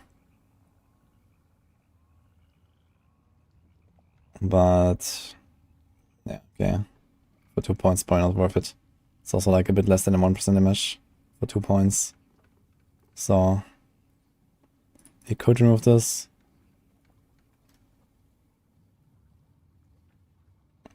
But then again, we have like the same problem. What are we gonna do with this? Okay, we're gonna use like Shadow Imbue. 1, 2. Then the thing is stacked. And then like a few arrows have already like a slight benefit, so by the time we do that, we have 5% damage more done for us than non-physical. Like 8% damage after 2 Shadow Imbuements on a boss.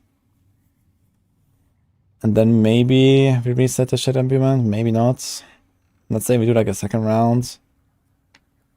So then we do like roughly 13% extra damage on the second round. For 2 shots. So if you do like 4 barrages on a boss. With perfect rotation.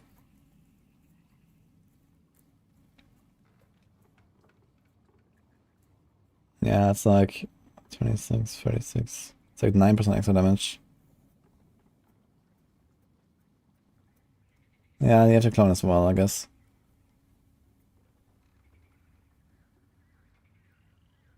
Yeah, maybe Kenny is just the best there. Let's take Kenny.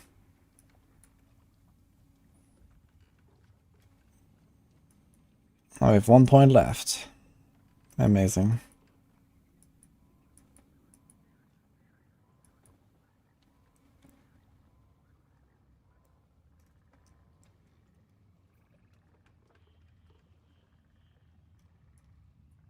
Just like a 5% damage node or something. Or res node, or I don't know. Imbued skill damage. I guess it doesn't really matter.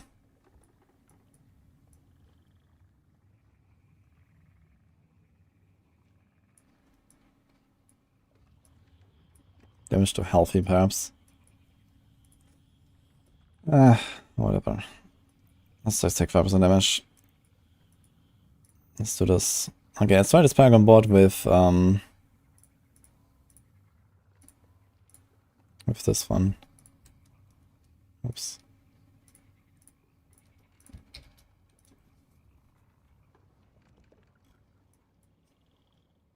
So how's this? So, okay, missing a lot of strength still. In fact, we're gonna hit this door with 1 more strength node on the tree somewhere. Like if you do this, and then the instance, we're gonna hit it. Exactly. And this is... this is the same, we need 1 more int. Okay, literally, okay. Here. This is perfect. And here I was missing 1 strength node. Okay, we have to transform 1 dex into 1 strength node somewhere. Or an int node. Here.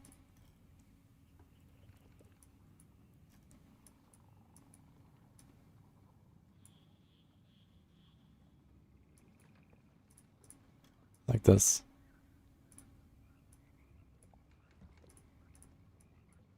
Let's just do this as well.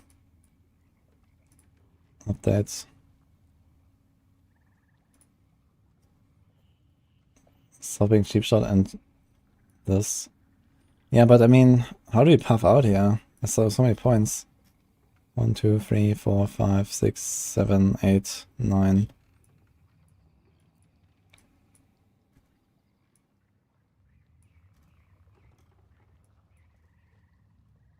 2, 4, 6, 7. We could do another correction there. With cheap shot, I guess. But then you have a free connection on like one of our later boards, right? This is nice.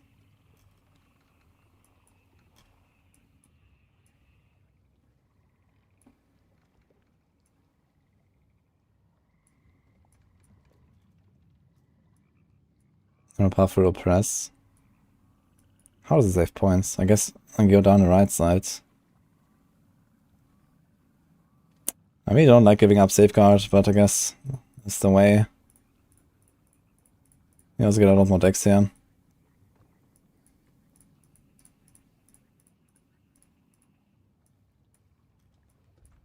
And then you puff out here.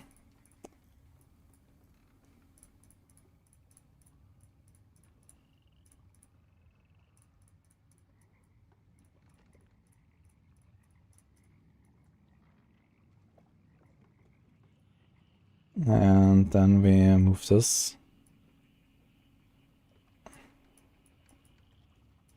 Wait.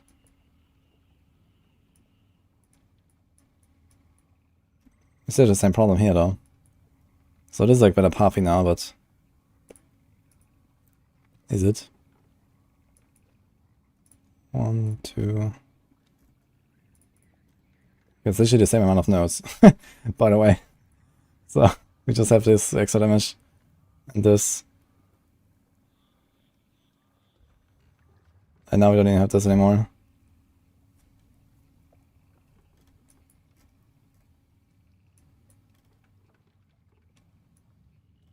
And this is still like one of the later boards though.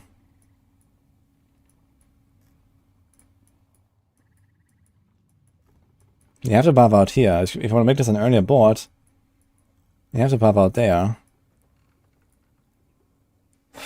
Unless, wait a minute. Okay, wait. Plan B. We make a dead end earlier here. And then we do this.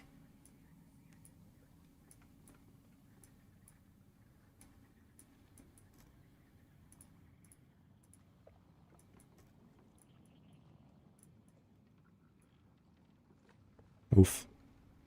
Oof.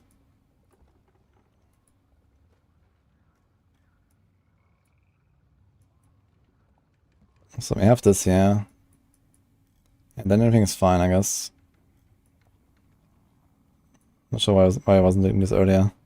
It actually looks pretty too. Look at that.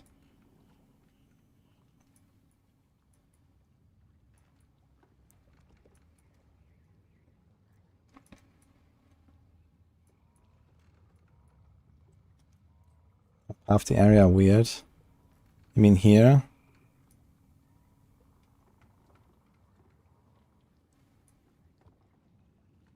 It's the same 2 points there. I guess you can maybe... Wait, does this save anything? Doesn't even save anything.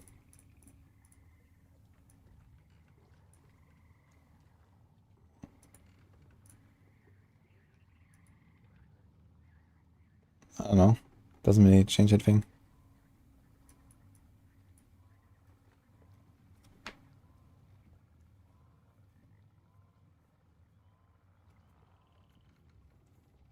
Can you play Flurry and have success with it? Yeah, and it just freshly buffs Flurry a lot.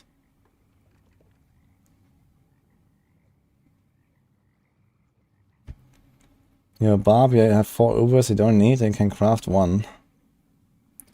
I think Grandfather is probably better than Shaco because Tuskhelm exists. Tuskhelm is pretty powerful already.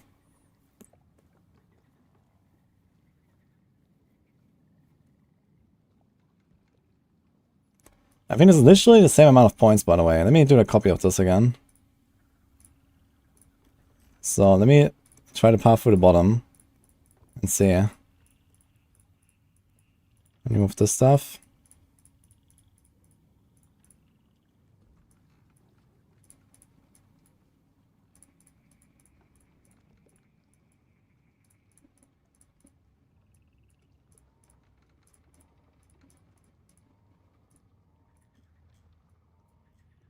Yeah, this thing down there.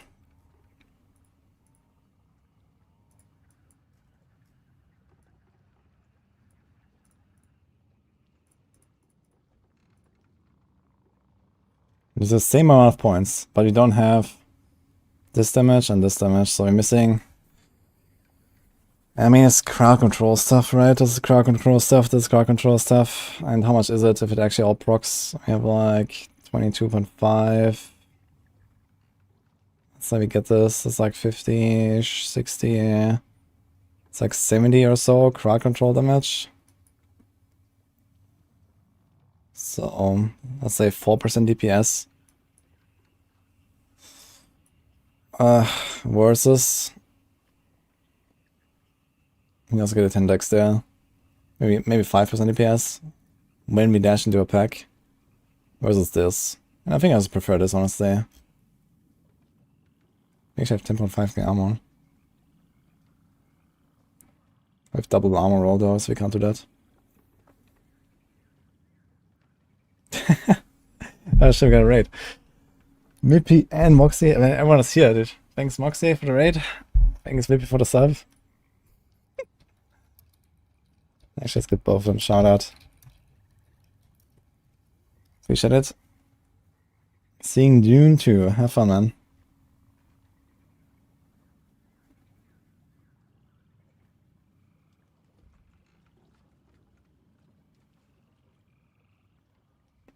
Best ad timing EUW.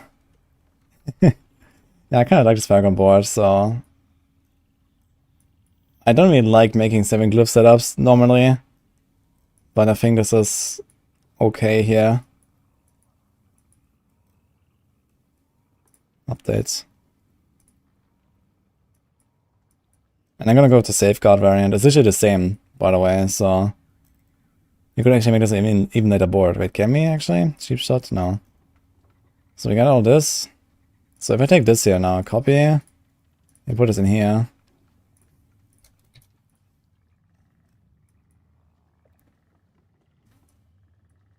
So do we have everything? Yes, and yes. But you need like pretty good rolls in the all stats to hit this. Or you need instance later in the season.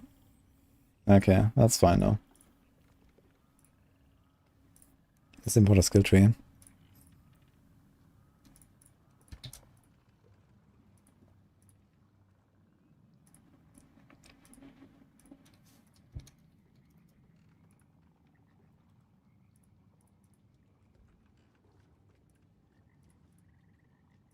Preparation.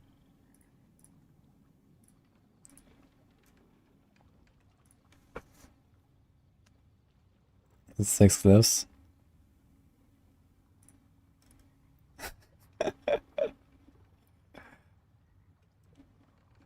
The board layer is not symmetrical. Yeah, we had like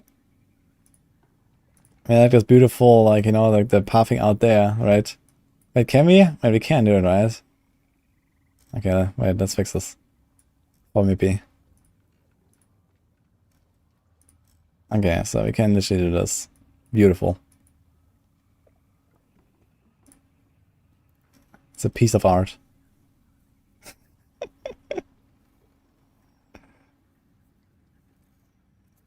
Thanks, Patch Potato. There's gonna be a few more coming, by the way.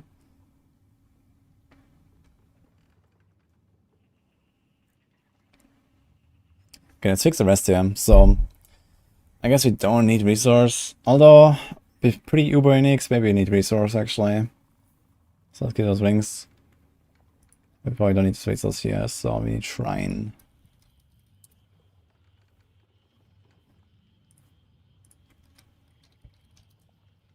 Like this. That's next.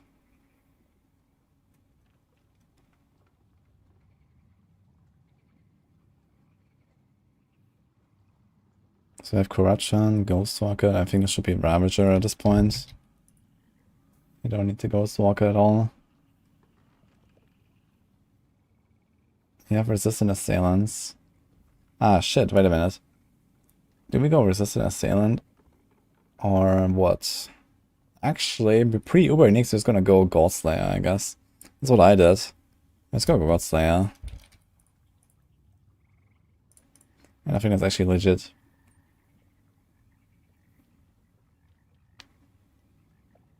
Then, yeah, just gonna put a Shaco there and a Starless there.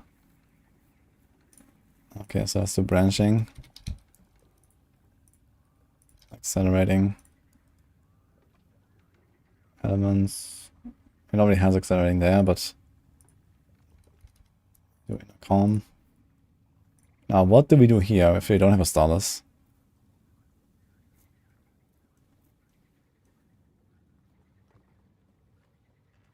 I think that's debating that much as synergy.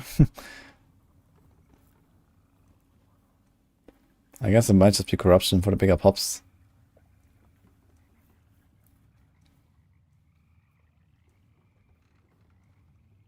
That's really not much.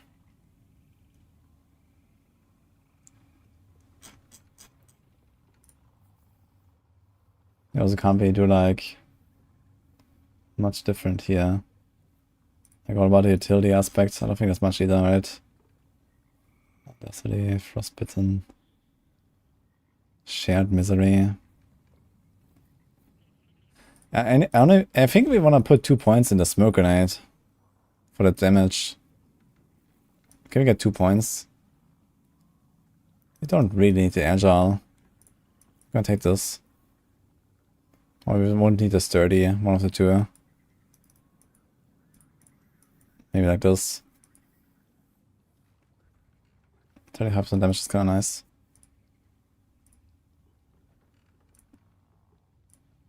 Here we could make a trap out of our grenade. But I think realistically, pre-starters,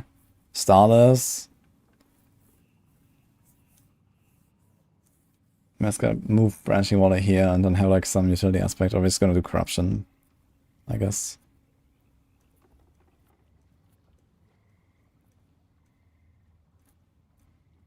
So that's not very much here. Yeah, Sky Hunter solves the energy, but I mean, even pre-starters, every 3 shots you get up to 40 energy. It's a lot of energy. So, might be fine.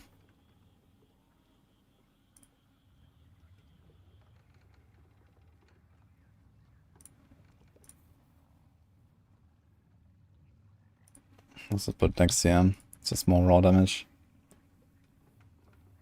Dex. We got this. Let's go put a corruption. Also gives us slightly more damage against the bosses, I suppose.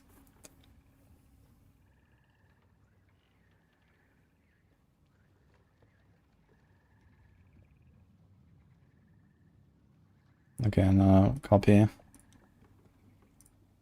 Harlequin. Starless. And now we actually have like all of rest there, so we can put one of this. So we actually capped on everything. We actually overcapped as hell on cold, for example. Like what? Oh yeah, right, because I had the cold on the thing. So we should also be overcapped as hell here, right? So cold. We could remove it. Dash. Fire lightning.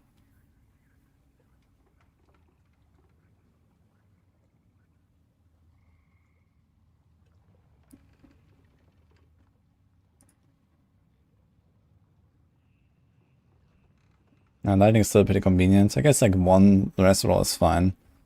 I think fire and lightning are the two most important to cap. It basically goes like from, you know, top to bottom pretty much in importance, I'd say. Roughly. Fire is important, lightning is second most. Yeah, okay, I think this is okay. Coco raid. Oh shit. Everyone is raining right now. Hello guys. Yeah, I don't have an alert for my raids for some reason lately. Something is broken. Thank you guys. How's it going? Let's scream. Hello.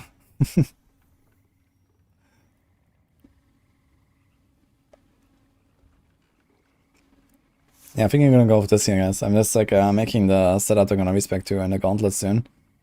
Which is basically what Mippy is running, has been helping a bit.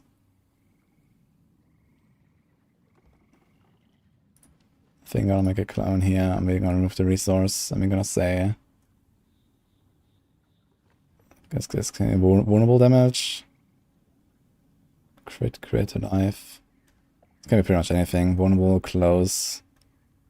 Whatever, I guess, so it's all kind of...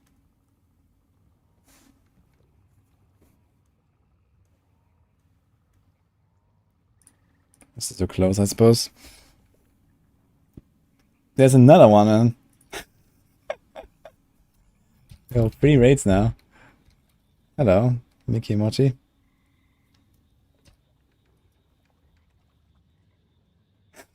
More raids per minute than some top guilds, and wow. Yes.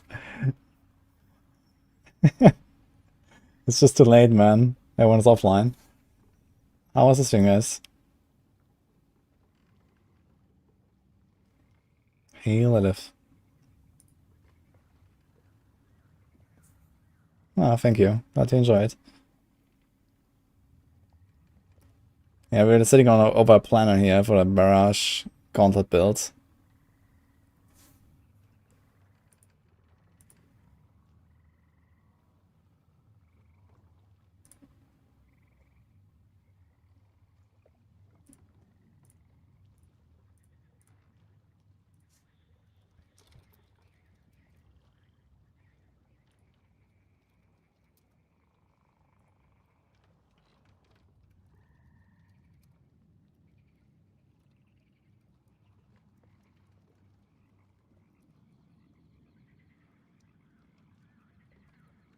Okay, do I have everything covered? Let's like double check this. I'm doing overtime today. I mean, it's definitely important to do this right now to make sure that we know what's going on. 6.3k armament. I don't like this at all. You have like half of the armor I want to have. Oof. And even if we put an armor roll here, it's like the only choice, right?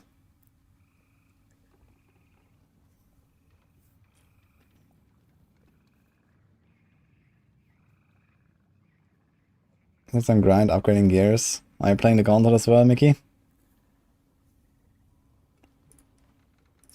We're tryharding a bit in the Gauntlet, so been working on this planner here for like an hour.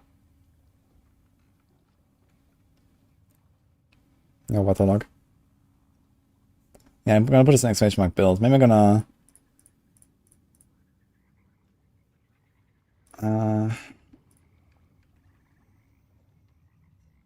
okay, how do we do this? Maybe it's gonna have to like separate, honestly. It's like important enough to be like a separate link, I suppose. Between this.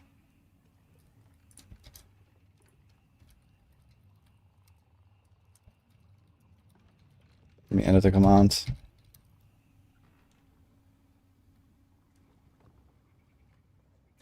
I'd like to put it in a side barrage thing.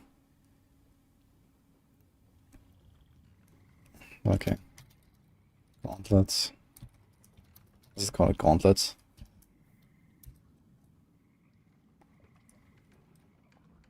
You have way too many links here. Guess I'm gonna move the double swing for now. Maybe the inner side is barrage as well.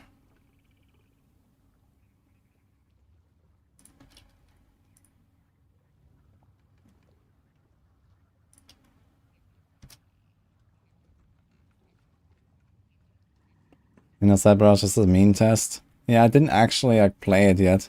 I was mostly just playing like, you know, Gauntlet and Pen RF and Vaults because I was grinding.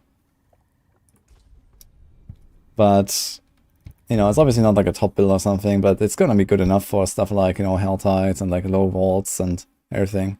So this is really what's gonna be interesting with that, I guess. Just like, you know, spam one button basically. It's not exactly the Gauntlet build.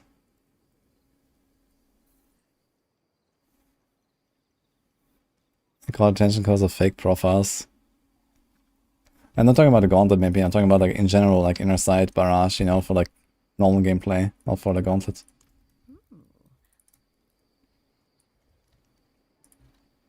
But okay.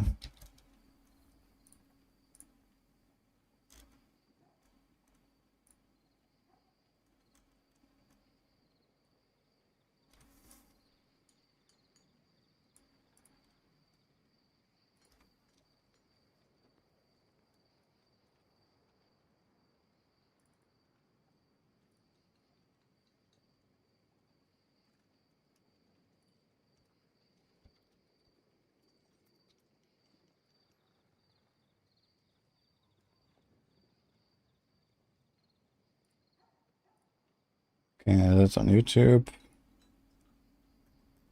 Let's do this here as well.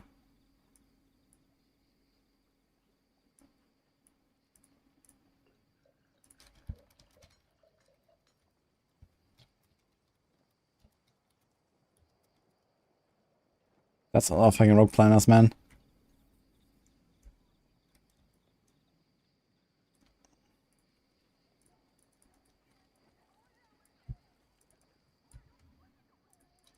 Yeah, I'm excited to try this, but I don't think I'm gonna respec to it right now. Okay, wait, how far away is this from my current setup? Can I still farm balls with this? I mean, this is kind of scuffed.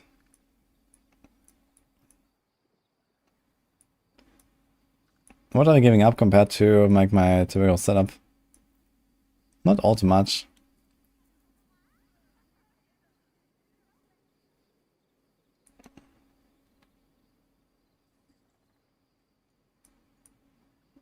We don't need cunning starter gem, which we have right now, right?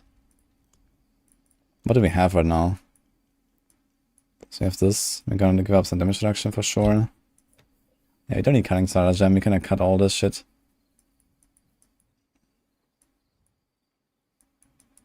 This is 1, 2, 3, 4. This is only 5 boards, so we're just getting all more boards because we cut this out. And we're adding cheap shots, which gives us a bit of defense, which is nice. So that's okay.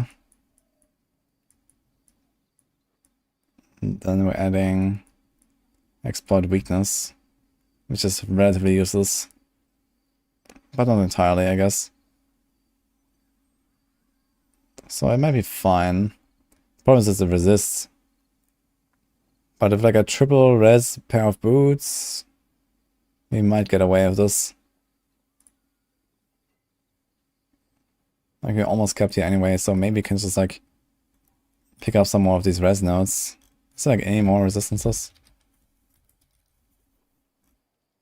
I mean, here's something we could do to fix it for cold and get like a triple res boots, and we might be fine. Okay. We can make this happen, I think. I just don't want to respec too much between vault runs and gauntlet runs.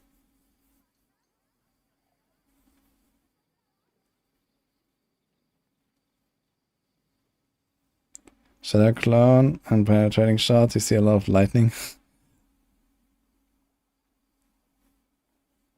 You always play Twisting Blades, but I think it's no good in Gauntlet. I think Twisting Blades is actually pretty solid in Gauntlet.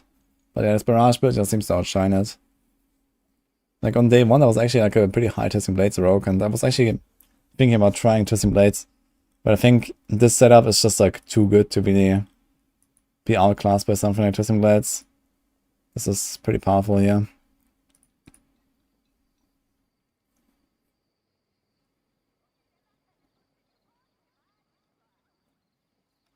We're testing triple imbue stuff with inner side barrage, put on Shadow Clone, got 867k. Yeah, I mean the Shadow Clone just seems nuts. If you actually get like this artillery shrine going and stuff, that's really good. And then you just like fly through the map. Like if you have actually like more speed, and like the Ravager also helps you a lot because you can just like, you know, shadow step, shadow step, shadow step and stuff. It's kind of crazy.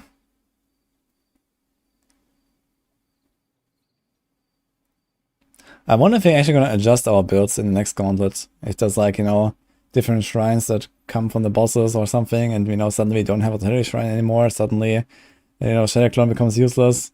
It's going to be kind of interesting. It's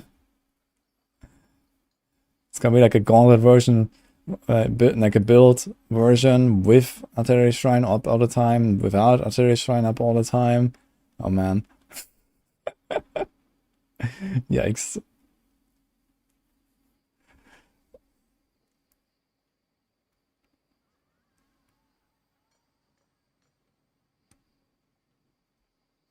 Okay.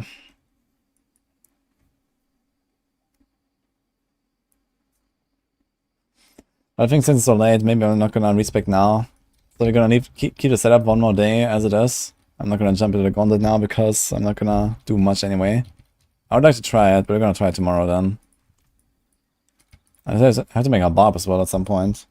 It's already... well, it's Friday now, so it's like Friday, Saturday, Sunday. Like on Sunday I need to have my barb as well, like ready. So I can do like the final pushes on Monday, I guess. Actually we can still log in on Tuesday as well if you want, right? It ends... when does it gonna end? Like in the morning, right? Like 8 something in the AM. Which for me is like late afternoon or something. Yeah, not that much time I guess. For like some last minute rankings. You take over with Twisting Blades one day. Let's go.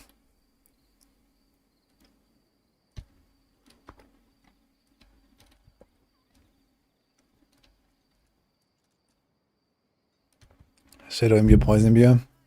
Yeah. I think like if you have to rely on Poison Imbue, then you've already lost, right? Because the boss skills will just be too long. Like you have to somehow figure out how to do damage against the first boss, and then and also the second boss, I guess, the Blood Bishop. Or one of the artillery shrine dudes up there, or the blastwave guy. And then you just cycle the shrines all the time. And then after you have the shrines, you don't need to poison him anymore, so I wouldn't go for poison. I'm not sure about Cold Imbue either. Or maybe you can consider something like Caltrops or so. Or, I don't know, like Poison Trap with Deadly Ambush. Or something like that. And just kill them, basically.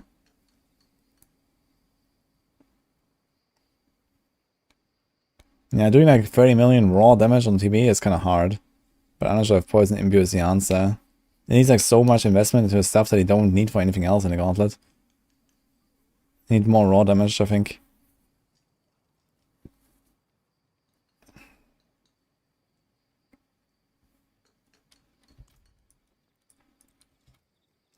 All that work, I'm not going to respec and try it right now.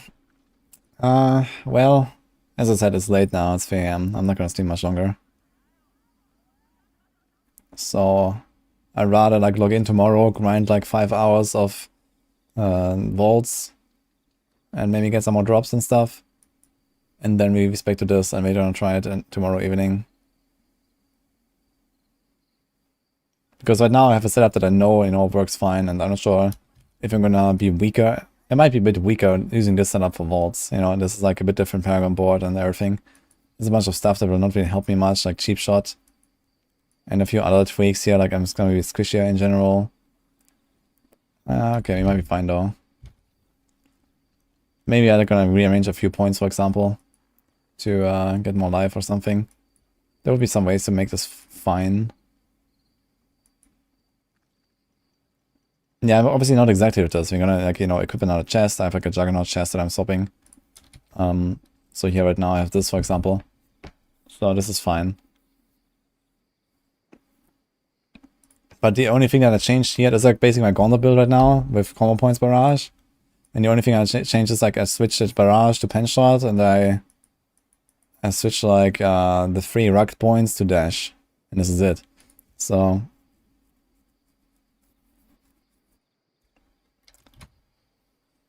and also, yeah, okay, we can just replace the Inner Calm with Doombringer for vaults, and it's gonna be fine. It's gonna be okay, I guess. So with the accelerating done, we don't have Expectant though. But I guess that's okay. We have the Ravager, so we have more Unstoppable. Yeah, maybe fine.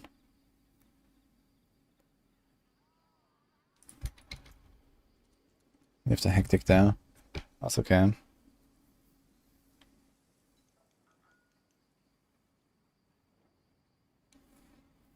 My Penshot was really fun this season.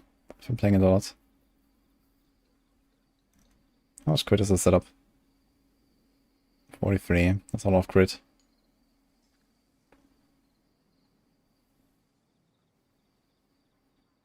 Man, I need the Shrine buff duration, dude. It's just not happening. Like I need a movement cooldown shrine combo here. I don't care that much about the passive. It would be nice to have a nice passive on top, or like Dex or something. But I need that triple.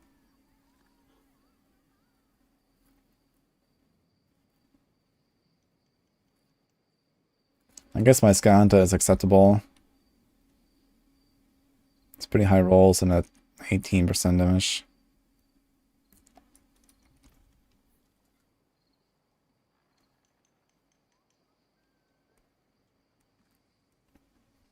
Is there any skill reset in PoE 2 like in WoW?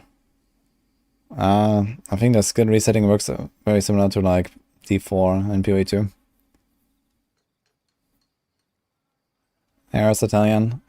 I was mostly grinding, and we just like made the planner for this no combo point barrage setup that we're gonna try tomorrow though.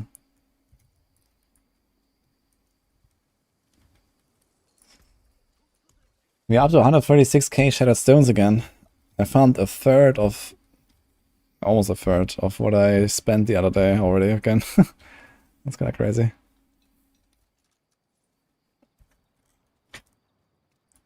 Do like another half hour of vaults? I think I'm gonna do another half hour of vaults, guys. But first I have to give Cape 1 minute. 1 sec.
I'm back. Let's go.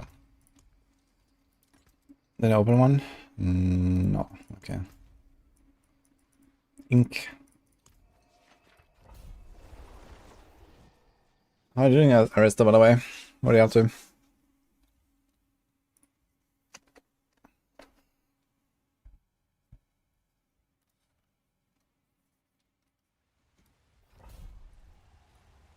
This game just gets insane. Last Epoch.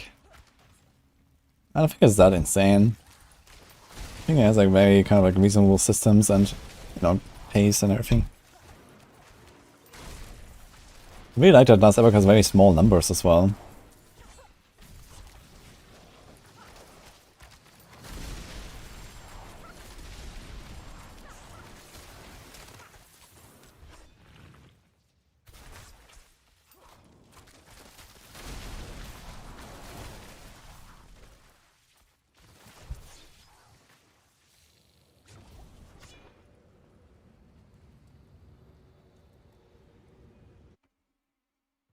Where's the double swing belt? Oh no. I literally just removed it from the command, I think. But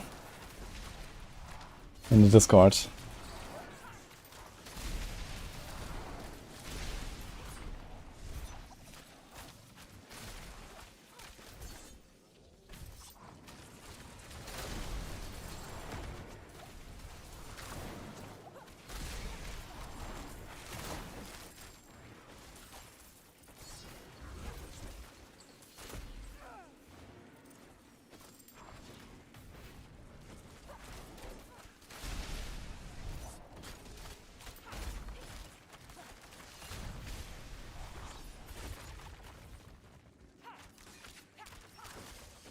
Playing hardcore on Torment. Yeah, I mean, you have to go to Torment after level 70, so it's just a game. I mean, hardcore is basically the same as softcore here. Just have to be a bit more careful.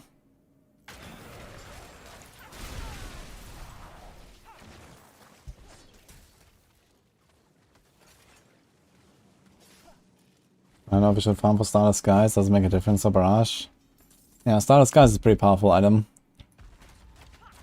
Especially for this like, you know, no call point build, where you literally just spam Barrage. I mean, you have like a 40% damage buff and a resource buff, and it's pretty powerful for sure.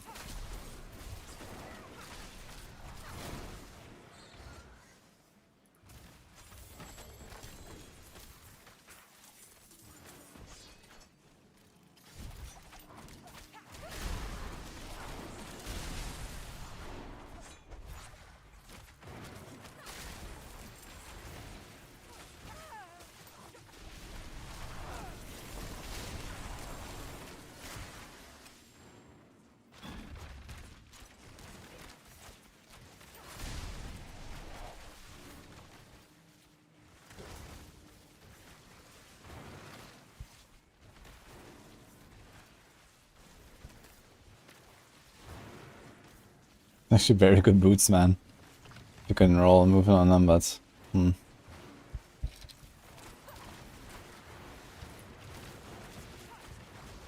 Going so hard below level 60. Yeah, I mean, going below level 60 is quite early. If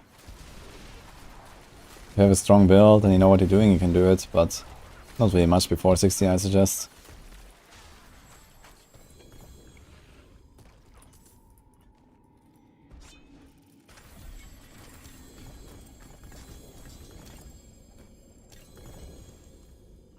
Hey, do we have Devious, Explosive Fluidity, Frost Feeder, Snare Tracker? Okay, we have all the other glyphs that we need for this setup. Just making sure I actually have the glyphs.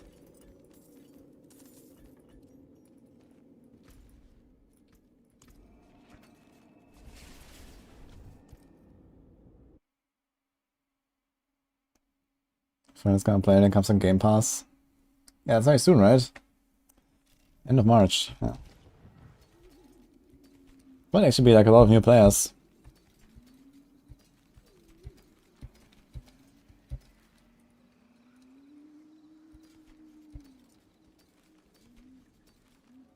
Have many fine pieces, rare and beautiful.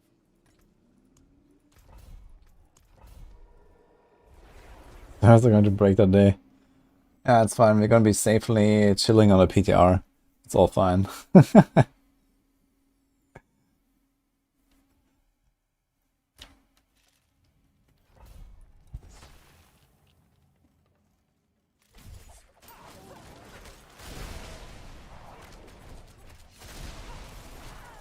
Those guys won't have access to PTR actually.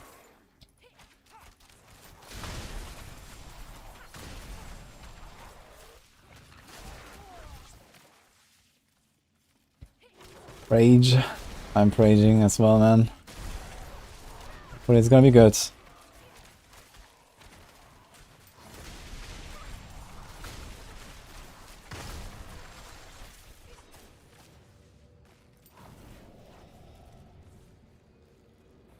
PBE, exactly. We're gonna be playing PBE.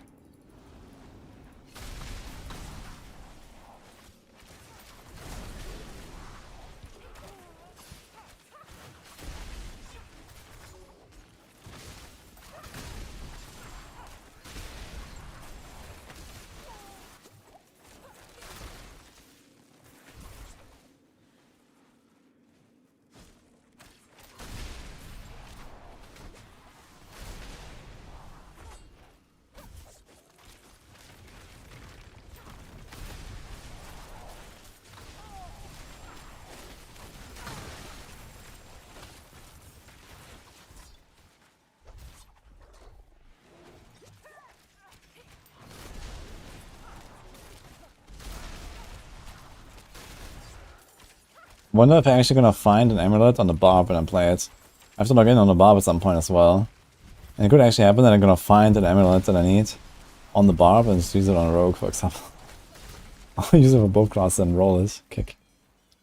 We'll see.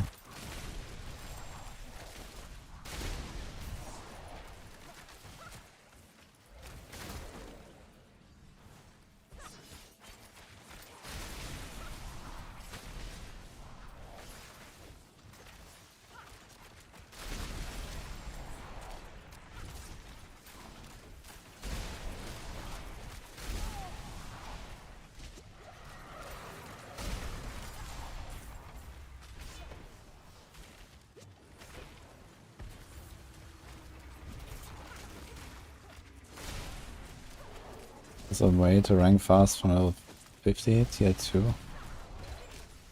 A way to rank fast? You mean like level up fast?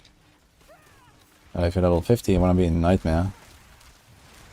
And do either Domain Tunnel runs or Nightmare Vaults.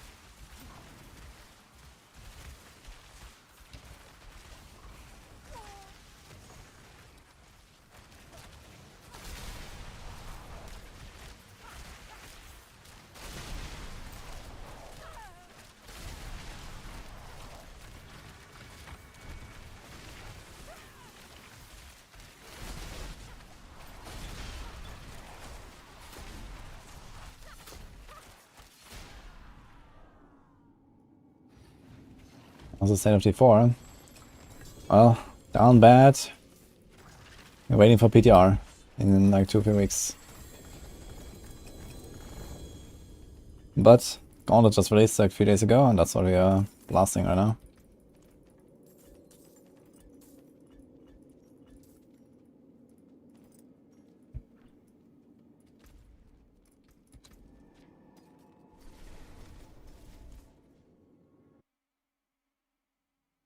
There's more than one viable build per class now. Well, there always have been all viable builds per class. But diversity is relatively good, I'd say, currently. If you exclude barbs.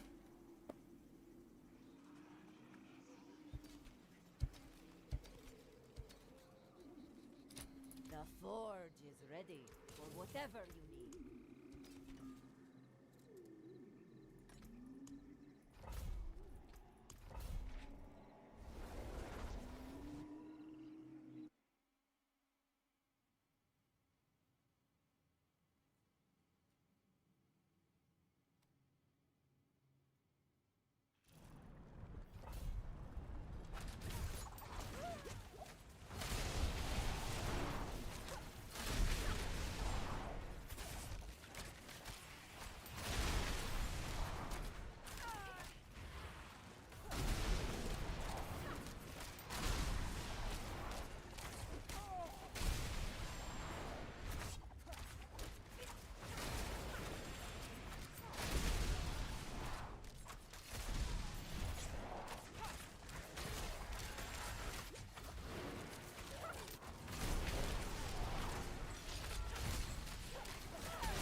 Gustav?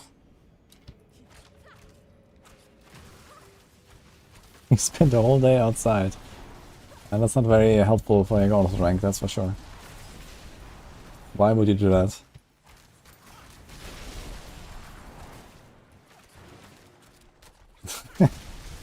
Oh, good luck.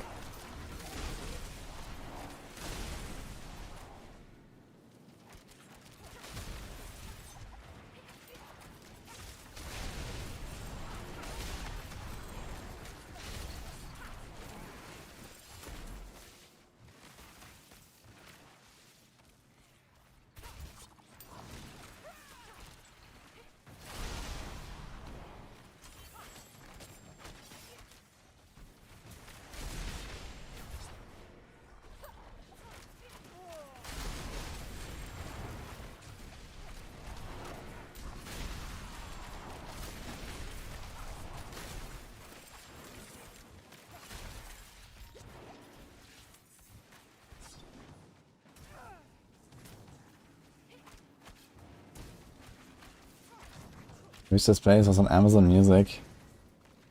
I don't know, isn't there like maybe a way to import playlists or something? I mean, you can also just take my playlist and then just build it on Amazon. I just use Spotify for it.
Seeing these whispers here.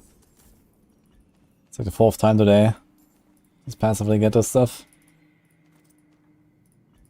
I was probably missing a few because I didn't do copper either.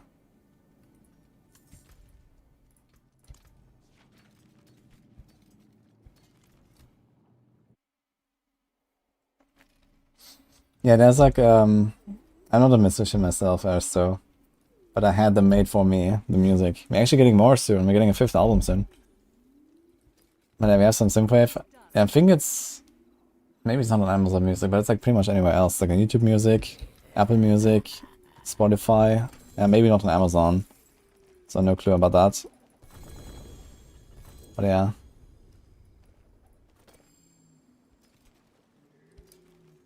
But the music currently playing is not one of them. It's just some other badass music.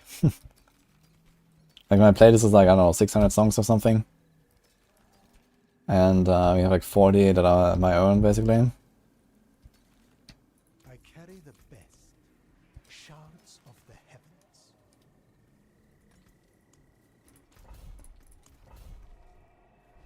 Nice, Epoch looks really good.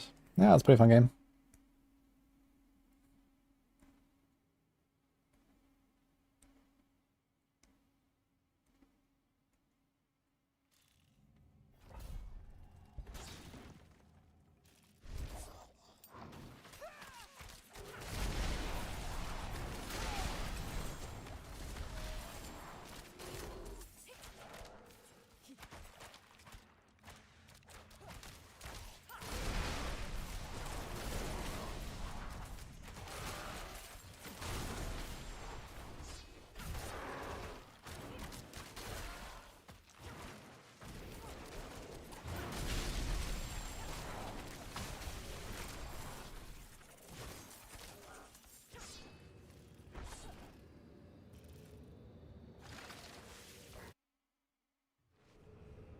Why do I have so much energy regen? I mean, this is a combo point build. Energy is not really an issue. As long as you do like, you know, 3 generators and then you're shot. And on top of this we have Sky Hunter. Sky Hunter just gives you energy all the time as well. If you don't have Sky Hunter, then yeah, you can slowly drain the energy, but you know, I'm not shooting very much, simply. Even without the Sky Hunter, it will be fine here. And one thing you can do, since I'm using shadow attacks all the time, you can put 2 points here, like 1 in Shadow Crash and 1 or 2 in Consuming Shadows. And you're gonna be fine. Or you can also take Innovation.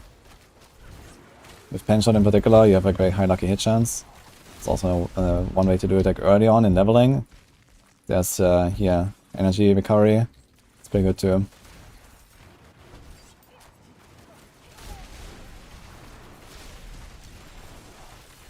Also works well with Puncture, if you use Puncture.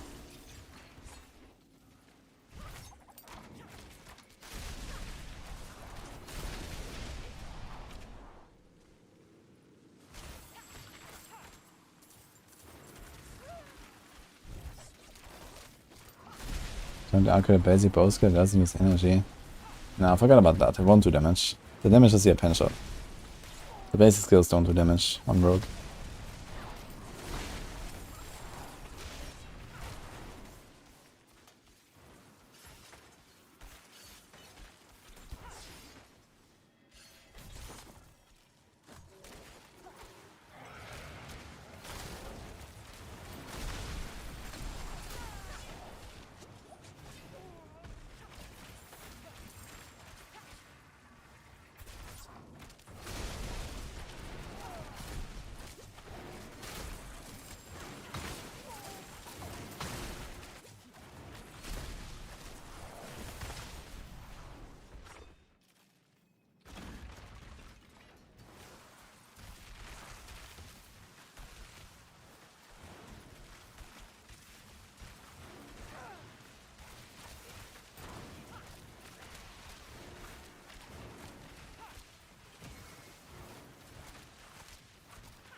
Save this one.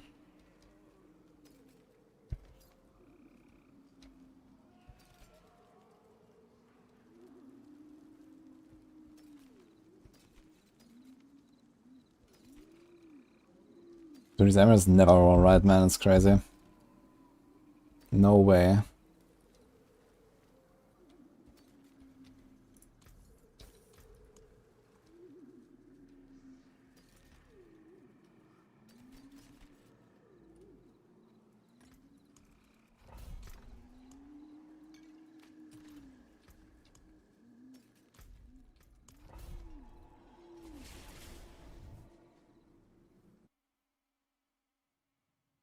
Put in a zip on the Discord.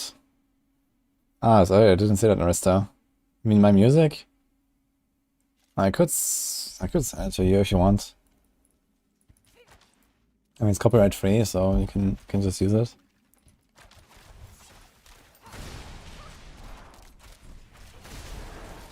I don't have like the entire like playlist downloaded. This is like straight through Spotify.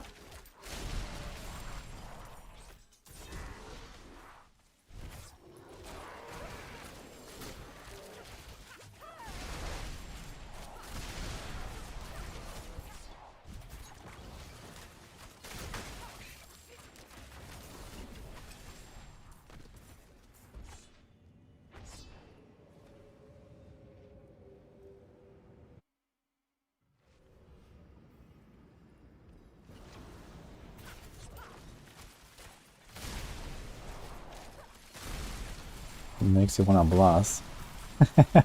Okay.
Yeah, I guess one more run after this and the potions are out. Now do I knock into a leaf a little bit, or what do we do?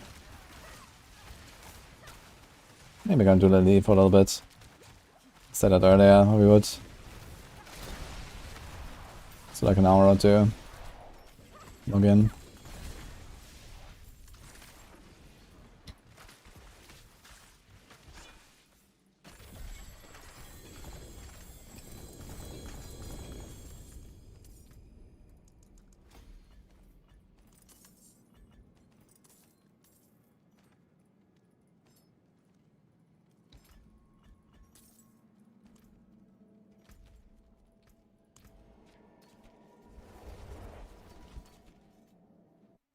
LE good.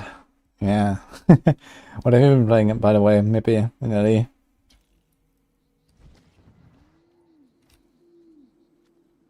Yeah, Cyber, I'm going to have branching volley. Oh yeah. I think it was still yellow emerald, right? I probably didn't update that. Let's do it real quick. No, actually it's here. It's just buggy numbers.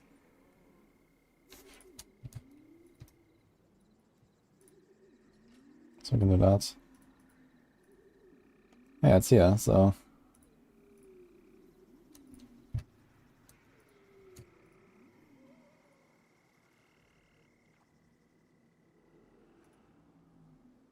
It's not a new aspect. Wagner Burb. Check the screen.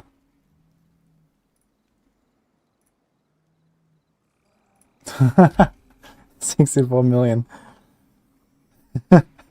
How much did you spend on this thing? This must be at least 5 billion gold or something. How much did you spend on this thing? Holy man. Okay, maybe not 5 billion. It ramps up pretty fast. But probably like 2, 3.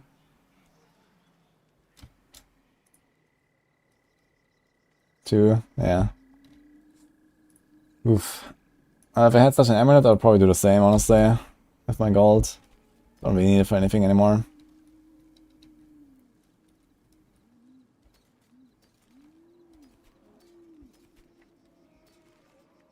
Dude, this buff to Shadow Slicer really makes me want to try an agility build with Ravager and Shadow Slicer. But I guess this is a project for next season.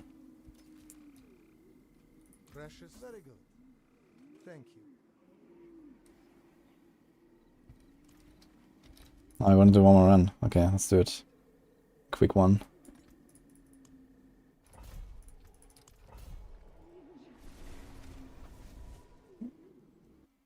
We are still on the construct bullshit season. Yes.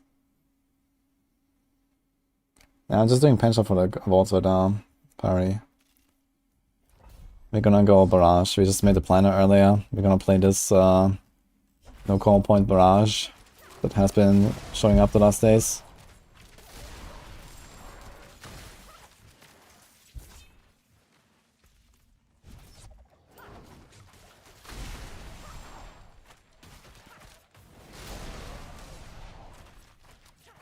I should try to craft some units again and see if we get something.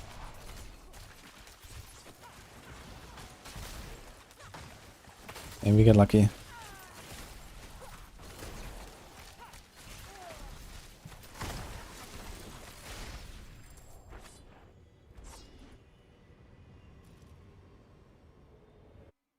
You shouldn't play Diablo 4 and wait until next season.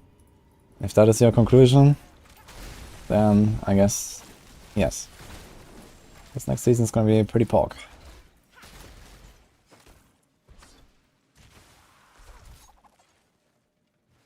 I have to hurry here.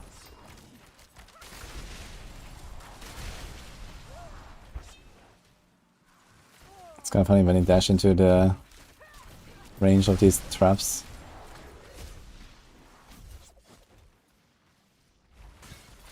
And then they spin.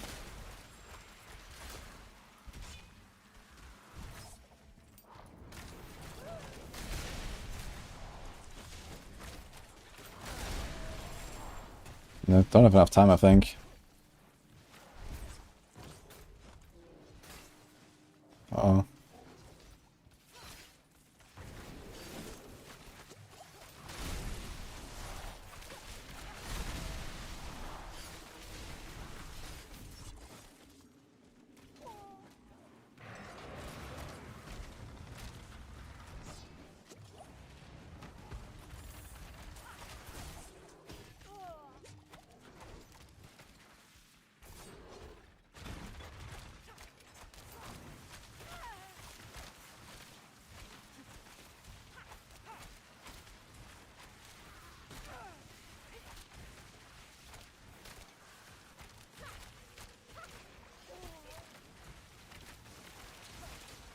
Never mind, 15 seconds too late. I don't really risk anything right now, so... It's because I was looking at Mippy's screenshot. I blame Mippy. He owes me 1 elixir.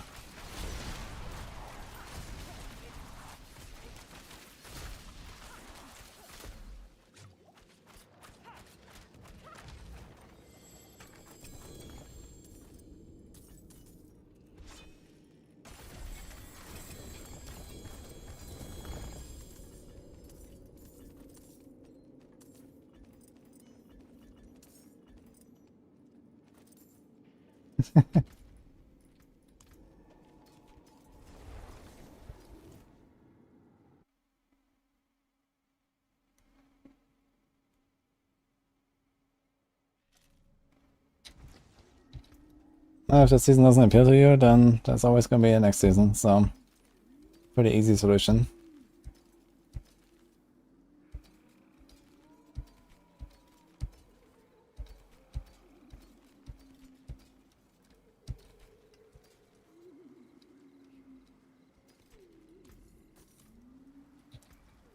Should we do a bit of crafting? Are we in a gambling mood? We have 147k stones.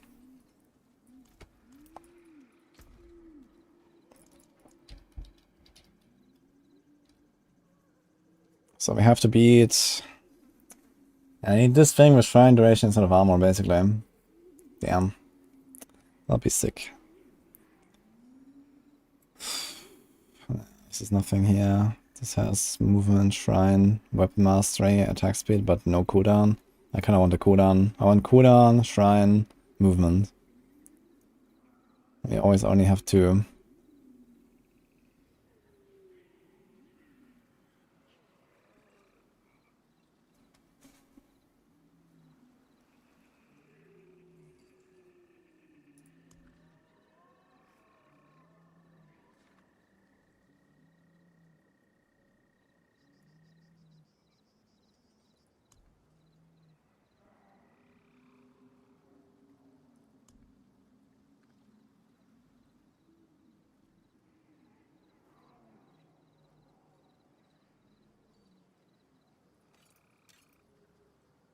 Actually I have this amulet, but it's only 16 movement speed. It's missing additionally 10%, but it's actually kind of what they want, I just realized. There's like an old amulet, man. This wasn't actually for like another build, I just realized. But there are only 2 in exploit and really shitty movement speed, but it could be something at least. It's all like for extraction, right? Maybe there's like one in there randomly. I wonder how much is this per roll though. It's pretty high this and roll.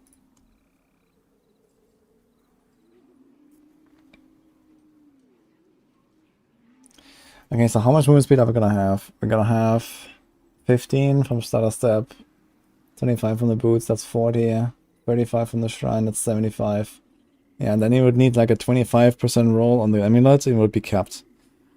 And like this I'm like undercut by like around 10%.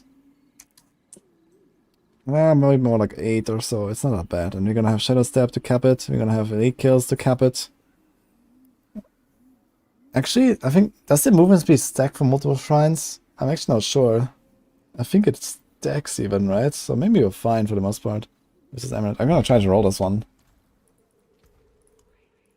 It's at 300k. Movement speed doesn't stack. I'm gonna roll this thing anyway. If this is gonna be my amulet, I wouldn't be that unhappy actually.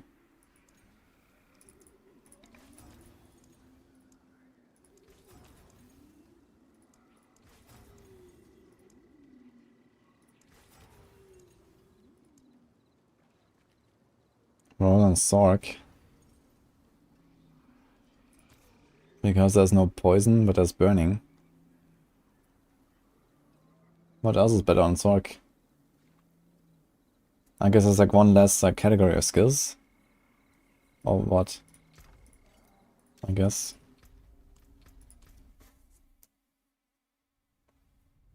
True, I guess. Okay, let's try the Sorc.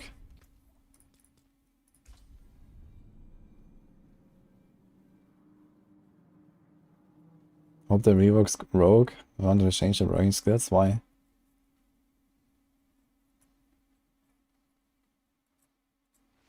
Have a job offer for me. Could be more vague, Malone, but okay. But I'm kind of happy working my 18 hours days. It's fine. I don't think I need another job.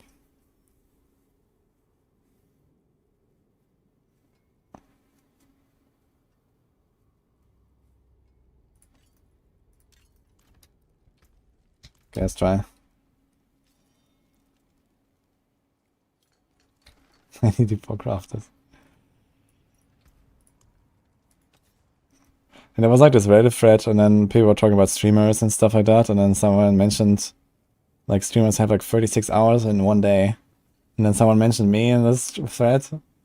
I just replied to it. Can't confirm.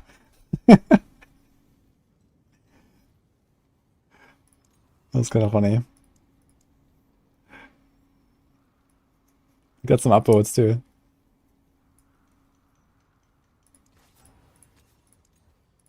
Kind of funny. I go into Sorc, first thing I roll is. Ooh. Now that's actually kind of juicy.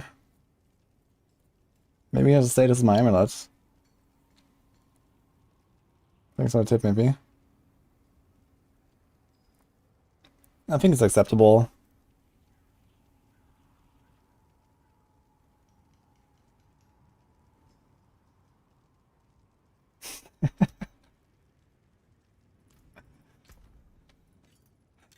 Now we have to fix the barb though. So barb basically is the same shit, but with brawling skill ranks, right? So movement, cooldown, shrine, brawling skill ranks. That's basically barb.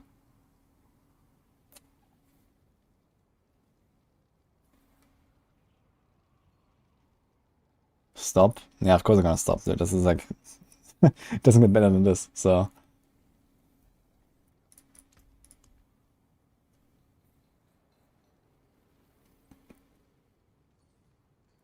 Yeah, so maybe my gear is actually in a good spot now.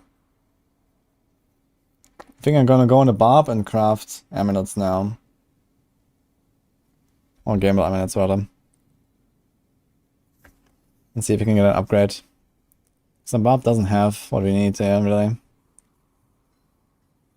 I can check one more time on my amulet mule.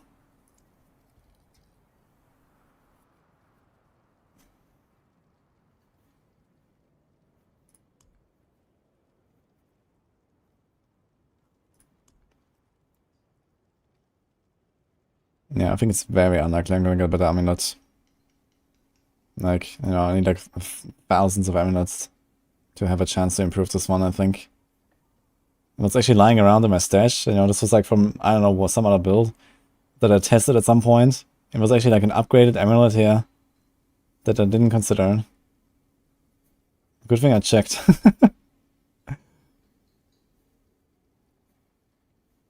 Wait a minute, here's actually another one like that. With impetus. But impetus is not as good as exploit, I guess. That would be really good for common points though. With impetus. I mean, I wasn't farming only for an amulet, but the amulet was definitely like the most important piece. So I got the most important piece now. This is also pretty good though. This is like perfect movement, almost perfect cooldown. Impetus is kind of nice.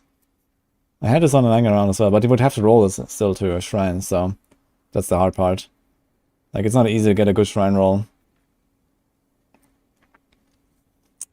But it doesn't help me on the barb, so...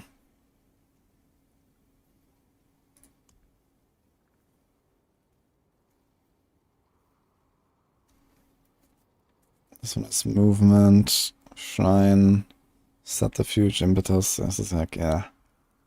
He's gonna drop this. Dude, I paid this other dude like 5 Druid sets for this other amulet here, by the way. This one. Which, I mean, is a fair price for this amulet, to be fair, but now I don't need it anymore, I guess, because I had the other one. Anyway.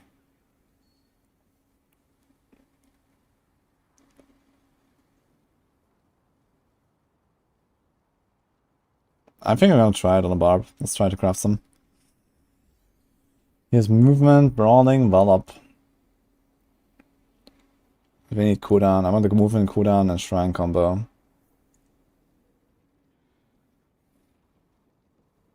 You won't get anything from 5 sets? Yeah, but 5 sets are 5 sets. You know, if you're still farming Duriel, then that's 20 runs in a rotation. It's not bad. 5 sets is like a bit more than 2 hours of grinding, I guess.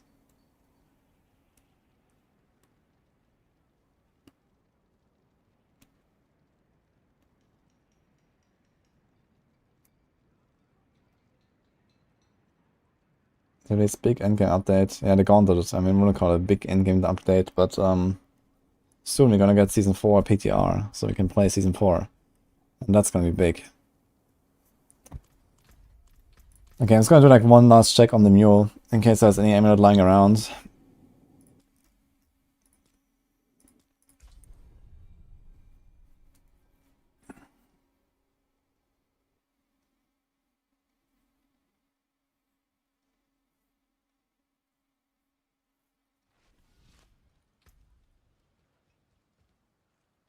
Yeah, we have this card right now. It's pretty good amulet as well. But no shrine, so... And I want a cooldown.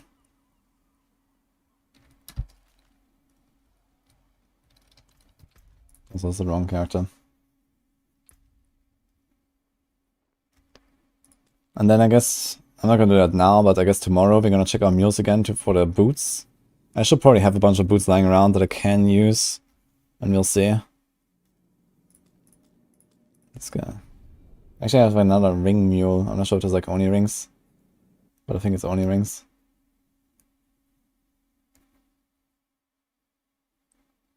How good is the gauntlet from 1 to 10?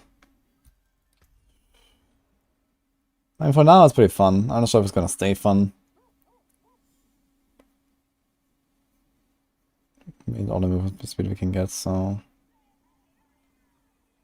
Looking for cooldown, movement, shrine. 2 out of 3.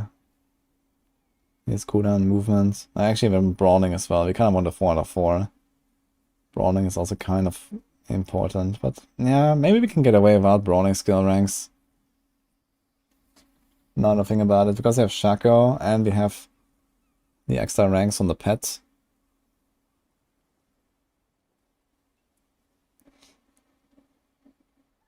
So maybe just like movement, cooldown, shrine, like something like this could already do the trick. And has movement speed on an E-kill, which for the barb might actually be the way to do it, now that I think about it.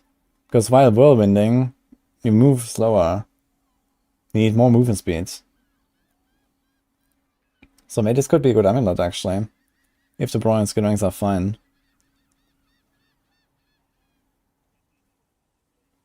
It gets all pretty fast if we do 100 runs per day, but it's better than tier 100 speeds. Yeah, I mean, of course, you know, if you blast the gauntlet like all day long, like, you know, next week I'm obviously gonna go do way less gauntlet already, and the week after that even less, right? And it's just gonna be like, okay, maybe gonna log in for like an hour or two in a week, try to get like a nice route, get a nice score, and then move on, basically. Especially in a fresh season. Right now, it's just like the only thing to do, so people are really tryharding. Yeah, so maybe this could be an amulet here for the barb. I have to check if I really need the brawling skill ranks.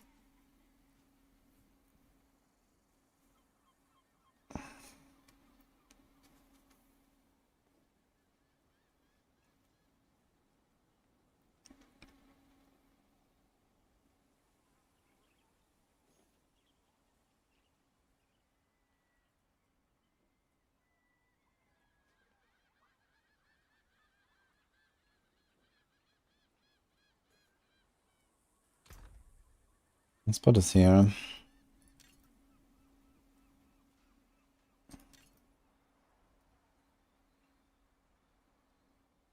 not gonna use this thing. Malice, armor, close. Yeah, sure. Okay, let's go on above real quick.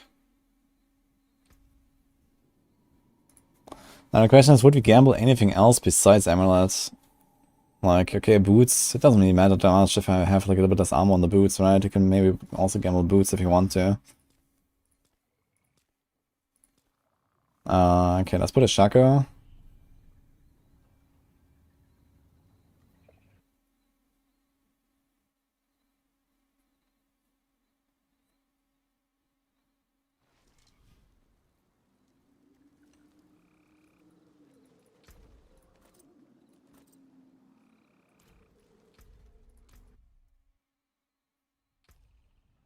Use the default plan for barrage or use the build on Maxer by Dark Side.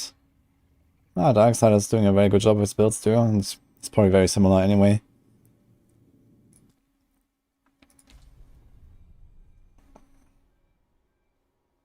He's playing a lot of barrage, more than me. I play a lot of barrage myself, but I guess Dark Side has more hours on barrage.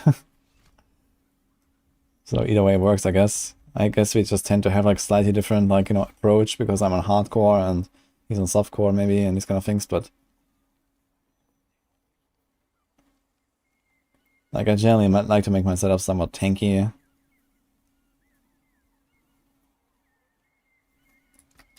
Don't ruin all that work. So we do this. This. I don't have like something here now, so oof.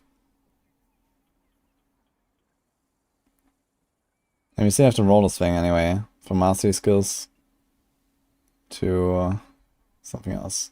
But what's the brawler? What is the charge cooldown now? 10.4 seconds, rank 9. Ah, so it actually works in town. 10.4. You have to try this with the pet active as well. Should probably go down to like 9, 9.5. It's like, okay, it's like 0.4, 0.4, 0.3, 0.3. So yeah, 4 extra ranks would probably cut off like an extra second. So maybe we are fine without brawling skill ranks. Let me check the leaderboards. Can we see some barbs? Do they have brawling skill ranks? Yeah, this guy doesn't. He has damage reduction. So we might be fine.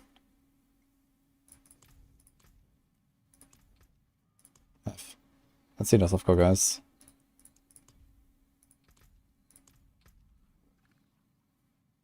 Now he has the dream here.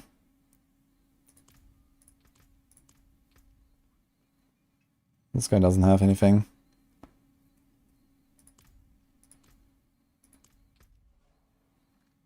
Rob actually, he has like the dream eminent and rolled the brawling. Holy, okay.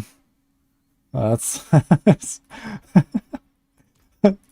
okay. Why am I not surprised? Okay.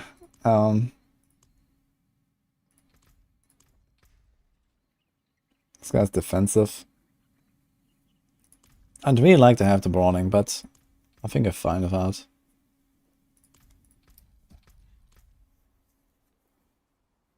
It's not this one. It's this one. Okay, we have to try to roll the shrine. Let's try to roll the shrine. Maybe it also is number 1. Yeah, I mean, there's like a lot of like pushing going on right now. Like this new Shadow Clone stuff just kind of popped up, I think, right? So there's gonna be like, you know, a bit of like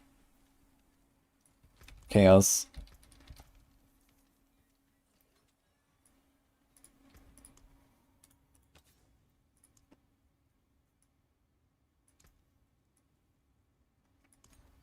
Shrine buff duration, Prage, guys. Let's go. Wait, do we roll on a Sorc as well, by the way?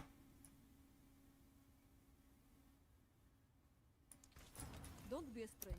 Come back soon.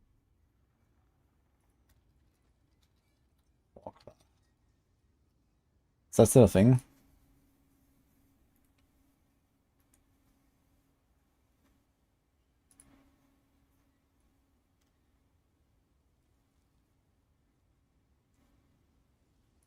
Found this. Where's the default craft? Can you hear this? Link?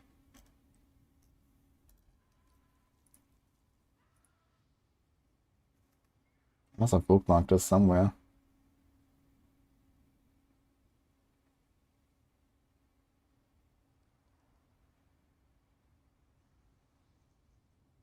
Fuck.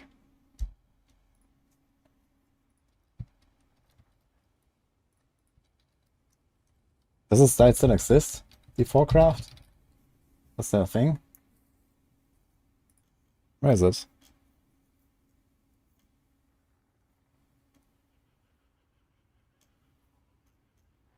There's a video of mine. Okay. Wait, it must be in the description there. You linked it on Discord, okay. I can't find it.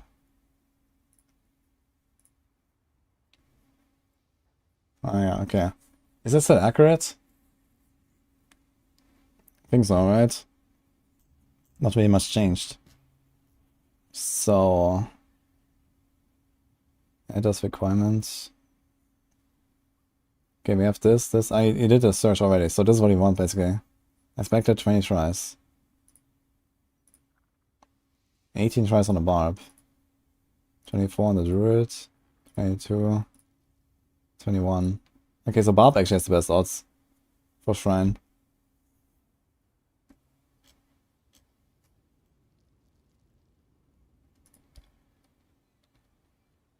Okay, I guess.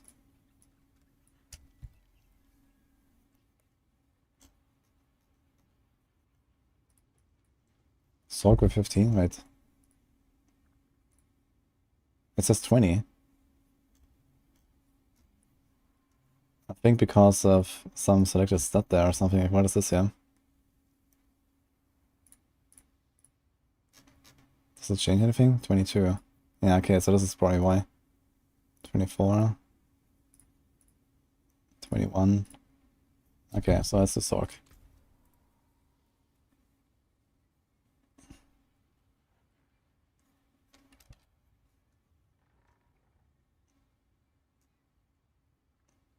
Best on Sorc. Ah, here it says, okay, best. Alright, it actually tells you. Alright. Let's try. Yeah, I can pose a question about LE for sure. For warcrafting the same, other than base kit, what's the best affix? Flat bow, bow damage, or crit? Well, I would say percent bow damage. But it depends, like if you have a lot of minion damage, like some people roll a lot of minion damage, for example, and then bow damage is not that crazy, and maybe flat is better. But there's like certain situations where one is better than the other, because the flat damage gets converted to your falcon damage only if you attack and use the falcon as mark, but this doesn't always happen. So the bow damage is more consistent, but has a bit lower ceiling maybe. So it's a bit like, you know. Oh shit. Rob Raid. Hello. Thanks on raid. How many raids are getting tonight, man? You're not the first one. Maybe not the last either. Yeah, I'm making my setups right now. We've been like theory crafting. I've been farming bolts or some gear. I found a 925 Sky Hunter. And I was about to craft some amulets, but I actually realized I had an amulet lying around in my stash. And then rolled it to shrine buff duration. It's not perfect, but it's probably good enough. I won't replace this without another 1,000 amulets, so... This is for the rogue, and now we're making a barb one with double movement speed and cooldown. So that's currently what's going on here.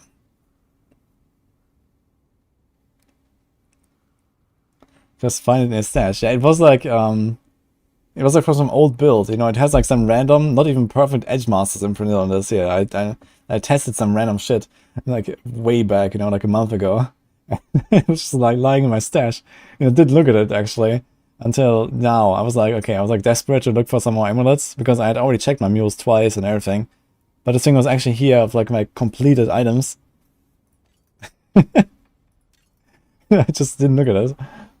And then I found this thing as well. And I think this is good enough for a barb. The double movement speed is kind of nice, I guess. Especially while whirling, you want to have a bit more extra movement speed, I guess. So we can skip the brawling ranks, I think. And I'm gonna try to roll shrine here. Yeah, it's the best chance on Sorc for shrine duration, so that's what they're doing now. And if this doesn't work out, we just grinded 150k stones, so I can craft them. So that's what they're doing now. We're just getting started. On the rogue, it worked out, the shrine roll. I got a 24% shrine roll, that was nice.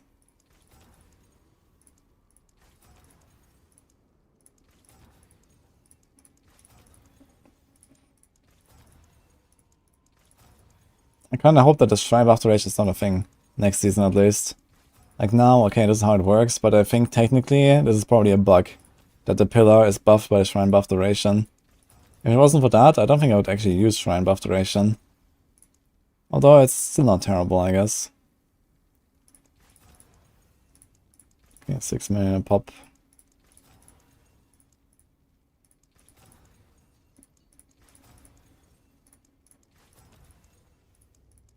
$10 mil. Yeah. I don't want to like throw all the 3 billion on it.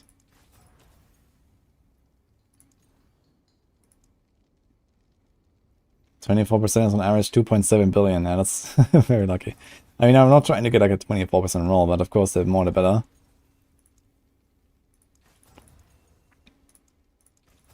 If we get like a 20 or something, that would be okay already. But we're not getting anything right now. Not a single shrine roll. We had 20 million. Actually, this thing is not upgraded, so that picks up like a 13% roll. That's what we're looking for.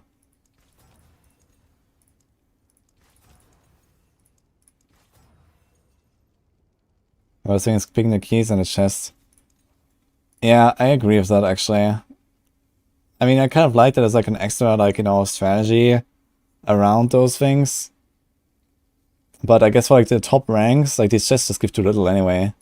Like the small chest, you can kind of just skip it. Like clicking the key and then opening the chest and then waiting like a second and then picking everything up, like you already lose like 3-4 seconds. And if you go to like a 1 million score, it's just too long. Unless you really have nothing else to do anymore at this point.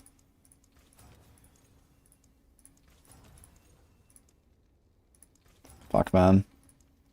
30 million a pop. No single shrine roll, man.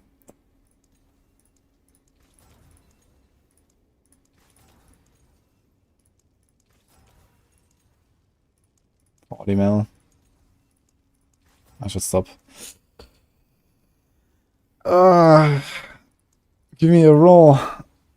1 in 20, they said.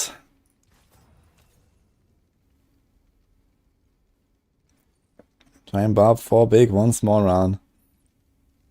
I mean, including the right side, I guess.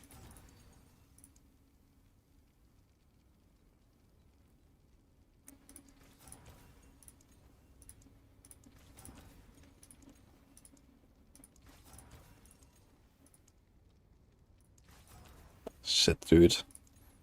I really want to use this amulet. Okay, before we roll more, let's put it down.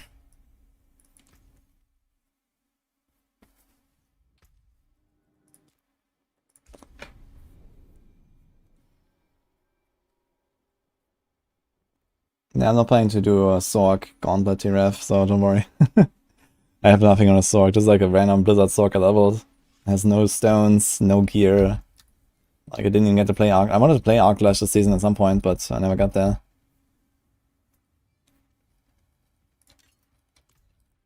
Well, time to TP to Saragar. Good rolls costing 4 billion plus. Yeah, you softcore guys, man. I would pay 4 billion for a good amulet. But there is no amulet.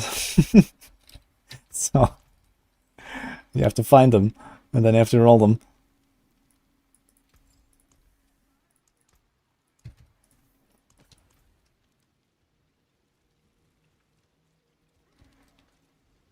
I was a big gamble. I was like 1.5 billion on that amulet, and I didn't even get anything. So F.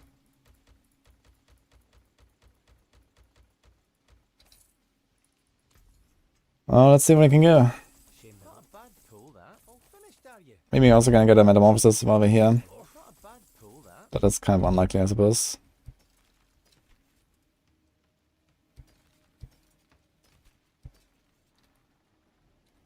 He has movement, shrine buff, brawling. 9.5, man. Minimum shrine buff duration, dude. Fuck. Oh, man. That would be perfect, actually. If that was a bit better. But I guess it's maybe the amulet we have to use, man. That would have been incredible luck as well, man.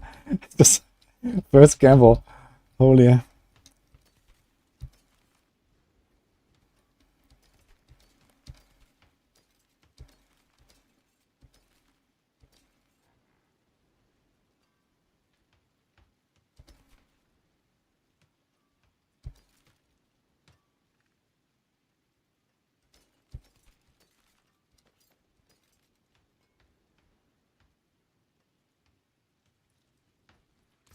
Actually, that's vendor. Can get some more. Okay, I'll save this though for now. This is worth saving. Because if I don't get any shrine buff duration, this is probably just a bad amulet. So let's save this.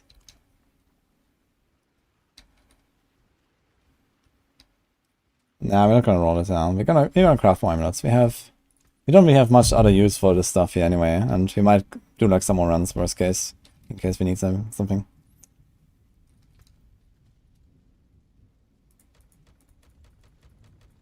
I had some saved up from Lunar events. I had like 4 GG amulets of Shrine buff. We actually like saved amulets for a Lunar event with Shrine buff duration? Holy. That's a Giga 5-head play. Hello, shining beauty. All finished, are you? And then just have them. Hello, shining beauty.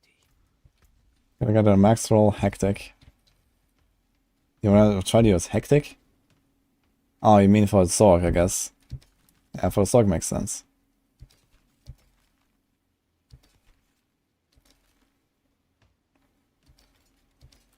I think I have one already.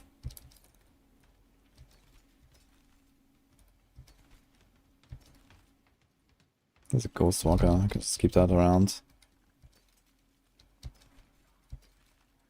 Always nice to get a max rolled Ghost Walker.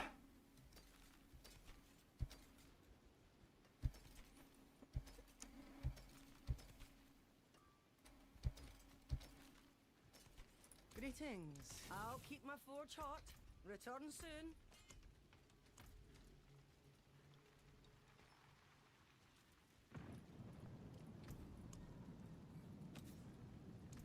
Create new magics from the old.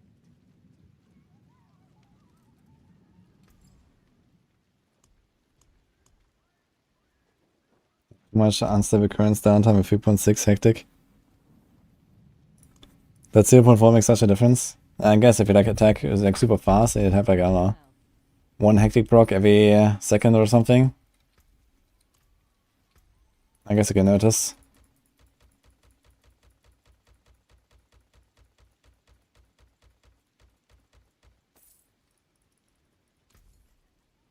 Not a bad. Hello, well, All finished, are you? hello, shining. Not a bad Pull that.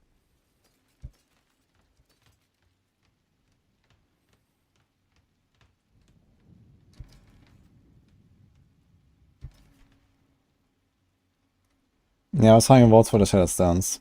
Can get amulets relatively easily. But the thing is that, you know, amulets have so much RNG and we're looking for exactly like 3 out of 4 stats or something. I mean, I can compromise on the boring skill ranks. But I would at least have, at least like something that helps me.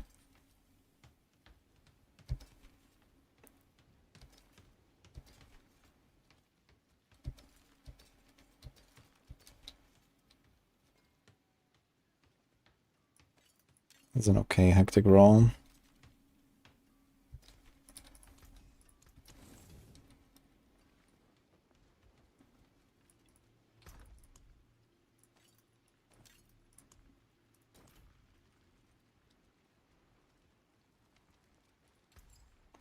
Saw the amulets first.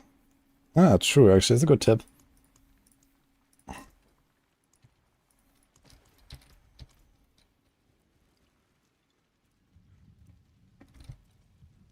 One top 10 rank guy had 3.2 seconds.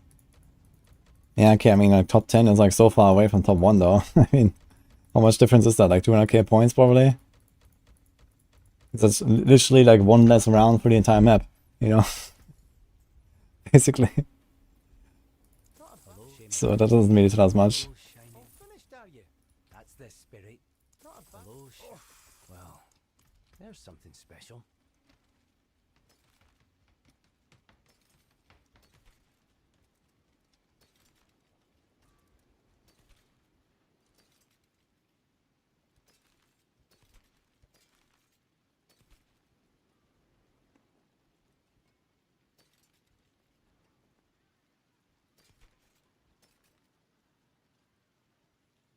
He has movement and shrine and close DR. It's a bit better shrine buff duration, but not much. But it gives us another chance to roll cooldown, I guess. We don't need a DR, I guess, though. He has Wallop.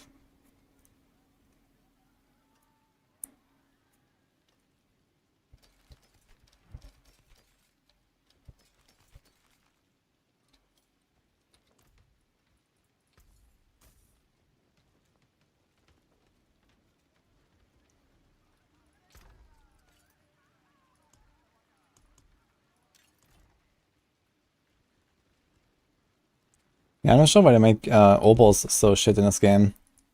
Well, I guess technically it wasn't really made shit. It was just that everything else is buffed so much. You know, like you get like easy 925 loot everywhere now and all that. And that wasn't really the case before, and there's never updated obols, right?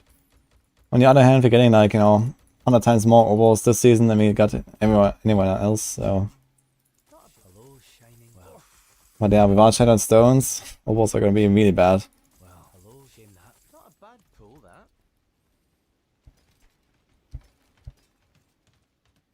Shrine buff duration. And nothing.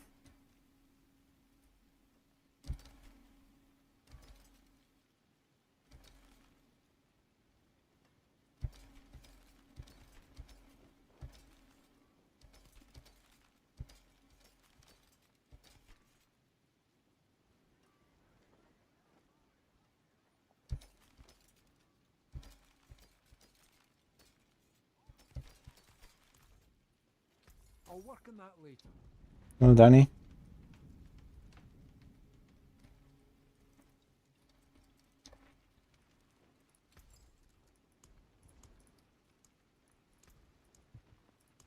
Stars guide you.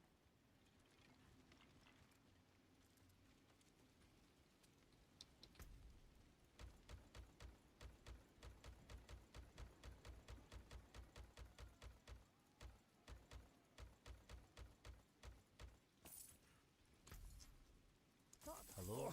Well, hello, shining beauty. Not a shame that. Hello, well, there's something special.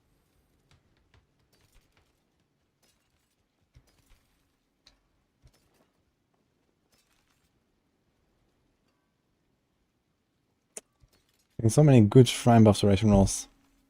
But then nothing else.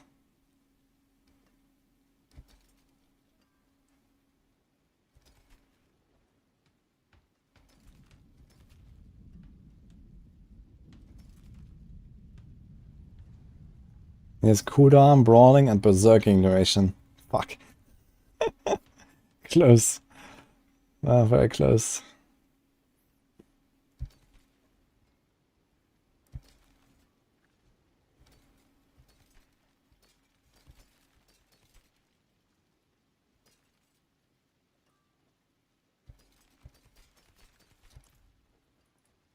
Shake on it.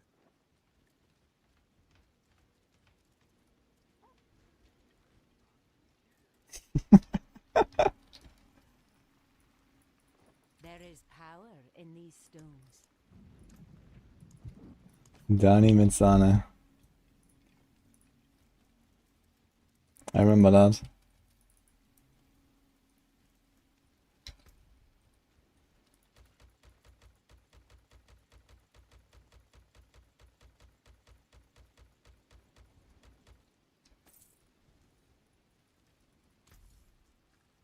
Well, hello, shining. Not a bad. Too bad, friend. Yeah, have a wee gamble. Hello? Not a bad pull. Hello, shining beauty.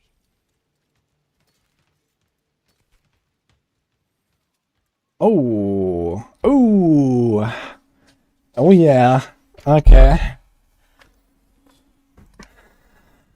Log in.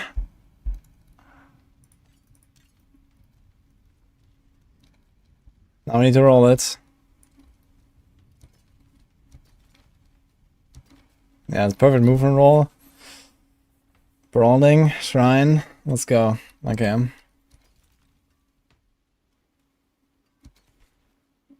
Let's sort out the rest here. So do you also roll this on a Sorc? I guess you also roll on a Sorc, right? Should be the same.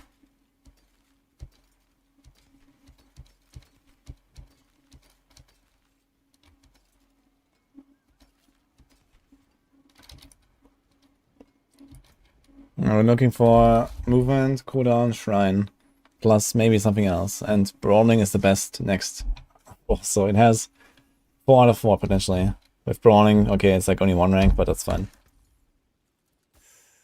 Hard bargain. Keep your guard.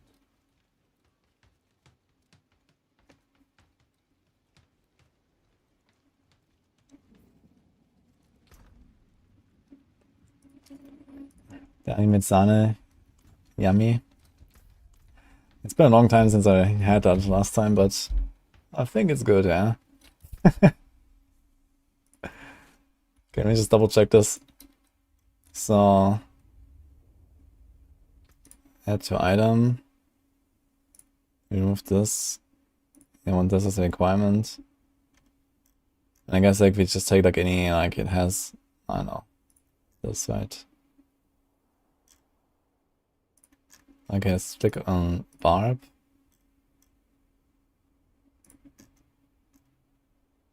"22 tries, best sorcerer, 21 tries." So if I go on a Sorc now, and I have brawling ranks already, it's like not as good as before, because compared to the Barb I have one less thing in the pool, but on Sorc I can roll anything, right? I can like have brawling and mastery skills or something. But apparently it's still slightly better on a Sorc. 4.88 versus 4.55. So let's roll on a Sorc.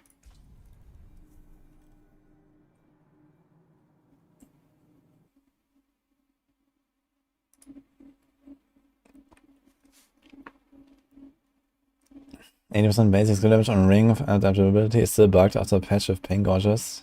Oh. I've never heard of the bug actually.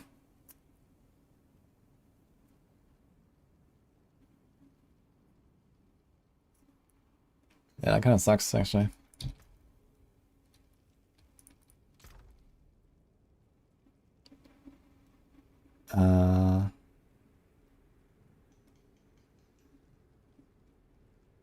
It was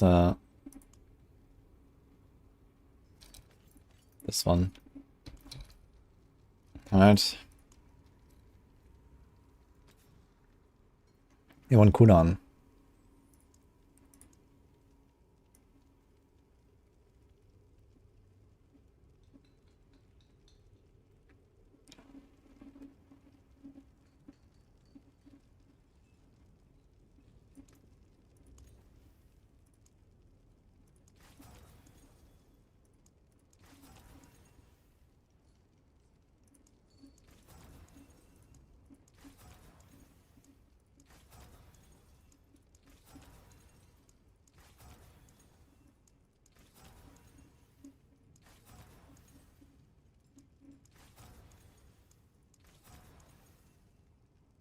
$16 mana cost reduction.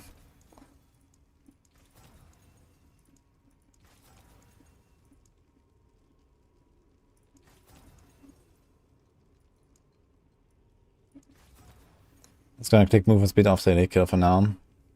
Because even if I don't get cooldowns, this is probably the next best roll.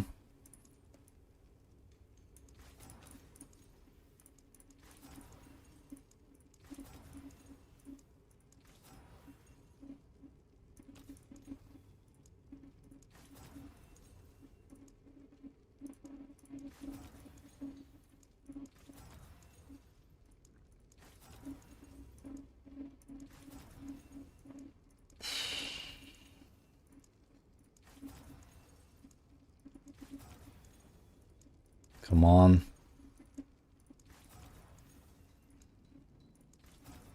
We had 17 million.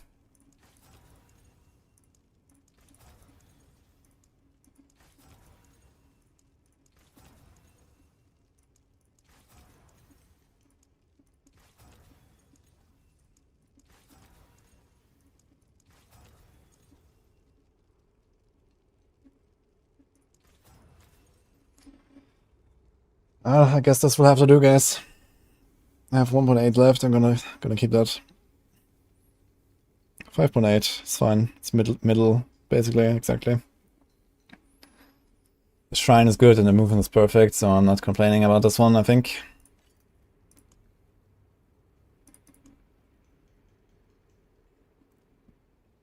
So I don't have to use this thing. Yeah, basically I have the same amulet here, look. One brawling, almost perfect movement speed, but it has minimum shrine, and it has almost maximum shrine. So even if I roll this the perfect cooldown, I would still prefer this, yeah.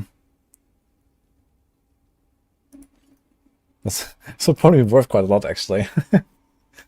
Anyone wants to buy? Oh, man.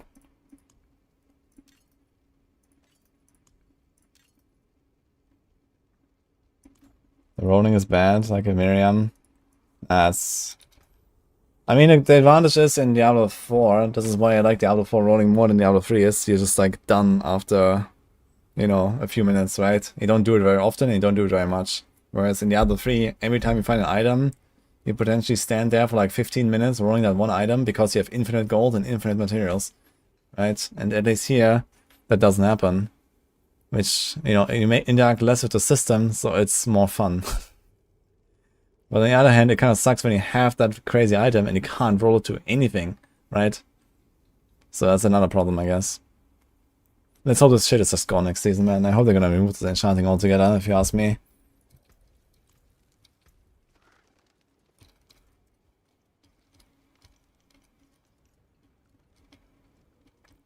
Breaking a 4B item you just bought feels bad, yeah. True. I mean, I can't really relate, but I can understand, you know. Like, I haven't really bought stuff. Yeah, it does feel bad to give up on an item. I think it would be fine if the cost was capped. Like, if the cost was like capped at, I don't know, let's say 20 million a roll, then you would still have like at least a reasonable way forward, you know? Or like, maybe, say 10 million a roll. You know, 10 million is like, you know, you do like one whisper, you can do a roll, you do another whisper, you can do a roll. You know, it's like, it would be kind of okay, I guess. You know, if you get unlucky. I think 10 million cap would be nice or so, but yeah. Usually I have 0 to 10 Forgotten Souls to enchant. Yeah, you need to farm health lights. I mean, Forgotten Souls, luckily, is not a problem for me. So... the problem is there's no economy. Like, hardcore has no economy.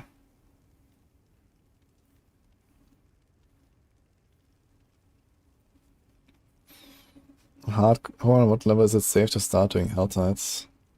I don't know. I guess 70 or so is like relatively safe most of the time. How long is left in the season? 5.5 weeks, I think.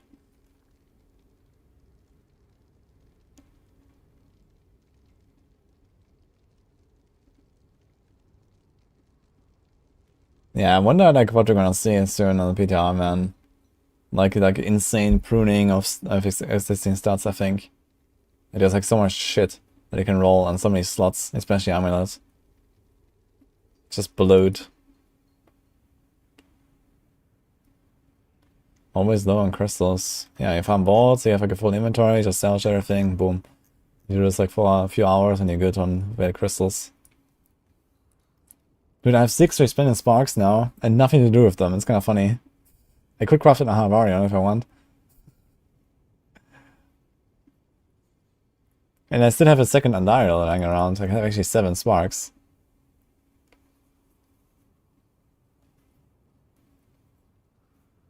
I just like Duriel so much, guys.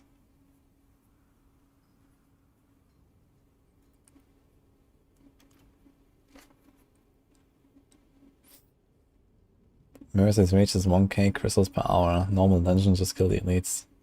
Yeah, that sounds yikes. Let's just farm the vaults, man. Like, the vaults also gives you the stones and everything, so... I don't think you have to go that try hard to farm the crystals. I mean, even if that is a bottleneck, then very quickly will not be a bottleneck anymore. And then something else is, so I'd rather just farm vaults.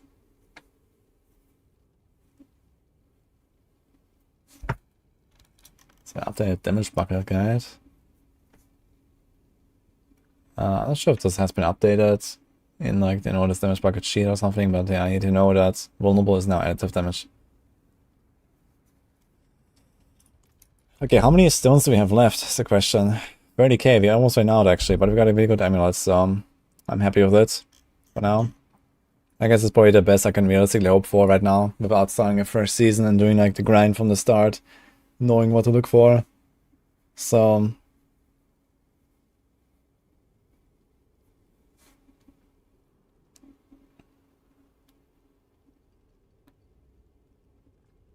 I know the Shadow Clone is actually not a troll. The Shadow Clone is because apparently the Shadow Clone procs Artillery Shrine and kills stuff with the Artillery Shrine. That's why.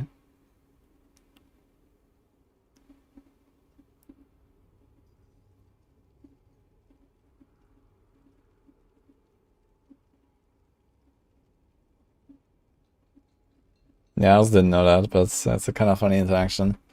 So that's why they're running it. Alright, leave game. Let's check my boots.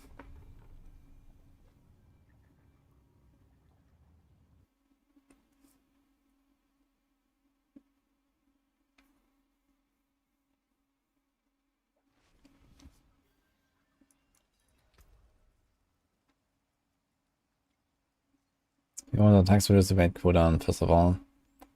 I think on both characters.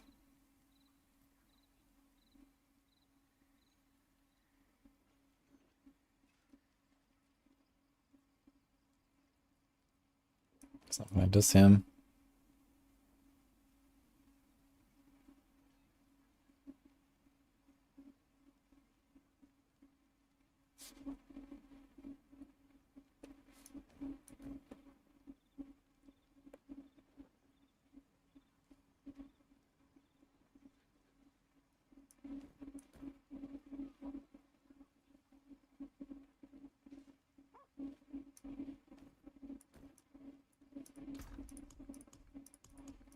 Oh my god, we're filling this up a lot here.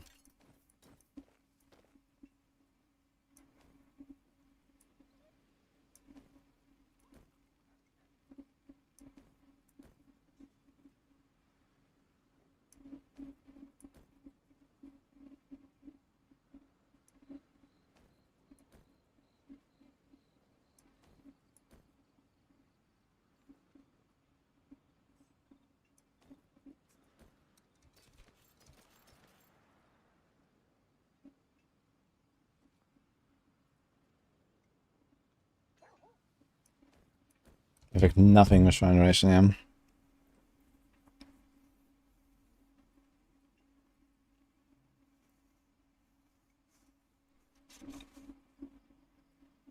Yeah, all these evade charges are probably not what you want to do. This one has strength. It's relatively decent. We can try this one as well. Has one resist. Strength for the barb. Kind of scuffed move and roll.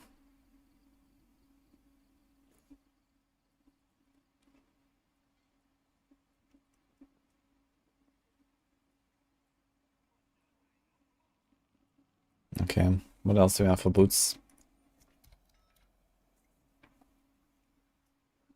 And here's actually one of 8% shrine buff duration. But no movement, so you have to roll movement.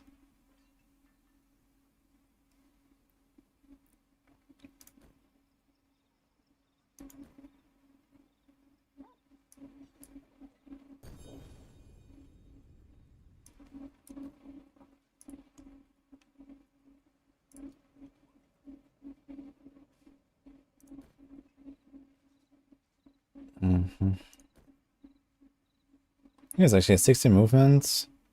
Shrine buff duration. Damage reduction more injured though. Not sure about that one. But okay, let's do this.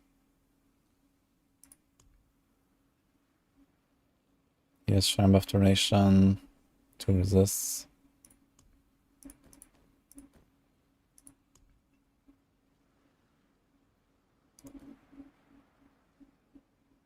No, we don't need evade charges anyway. We want here. This is actually, that's pretty good actually. If I can roll movement on this thing with a good roll, that's very good. 9.5 shrine buff duration is okay. 3 ranks to dash. This could work. This might be the best one here.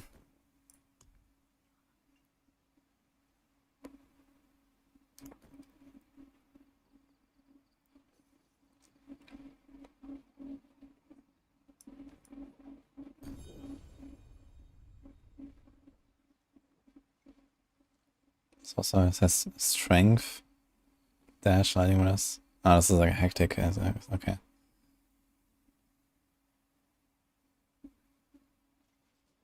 This is an item I use, man. Super low rolls. Okay.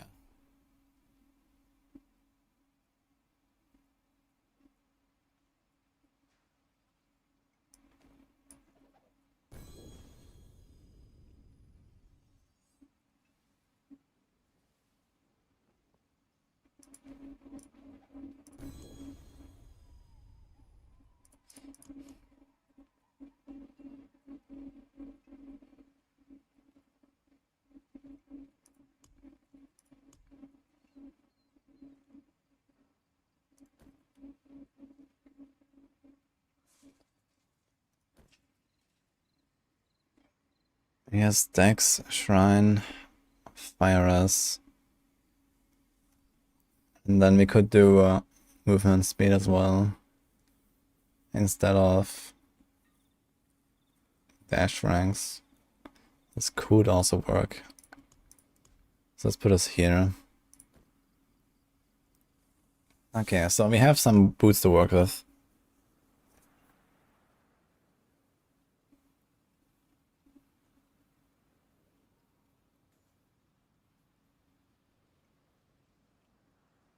This guys have had thoughts about switching up the PB for my DS. PB, you mean like the planner or what? Yeah, I mean the double swing build definitely needs a bit of adjustments. Realistically, I'm just gonna play like this Vermin Holder thing. You can do the same thing with double swing, I guess. It's kind of like the same thing. The Vermin is just so powerful with the artillery shrine that kills everything. So this is mostly the important thing there. I wonder what the boss will do when there is no artillery shrine in the Gauntlet though. It's not guaranteed, I guess.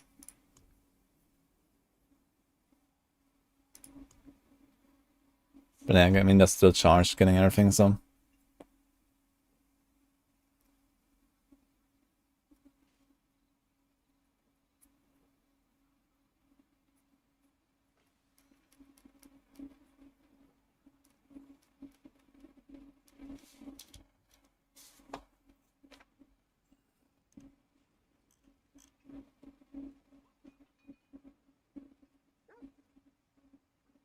Yeah, crit damage is very important on position builds. Position scales through crit damage, so you wanna definitely stack that if you can. Okay, I think I'm gonna mule a few more things. And I think I also wanna double check for better rings. I might have some improvements to make there, especially on the barb.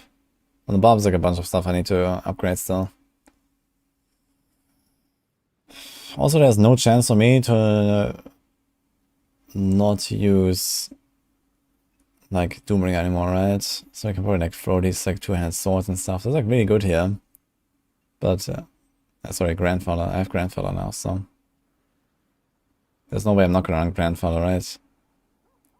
Yeah, I have like this thing. I have this thing.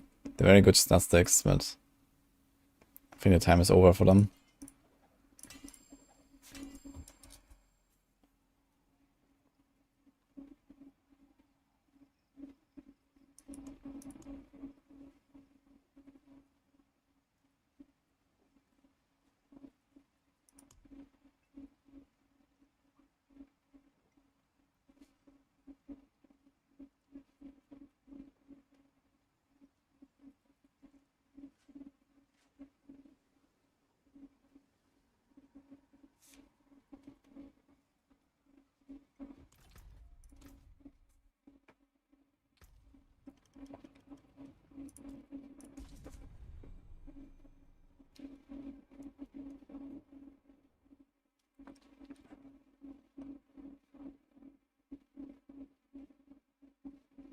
I don't think I'm gonna switch the Paragon board too much on double swing. But yeah, I will probably like change the setup in general a little bit for the Gauntlet. I don't think I made like a specific like Gauntlet variant for it or something. I'm not sure. Maybe I did. But yeah, you probably want to do exactly a copy of the Huda build, but just with double swing and like a few different aspects and stuff. So with the Whirlwind, like it's gonna be like, you know, one shout, leap, charge, double swing, Whirlwind, and Wrath, I guess. Or something like that.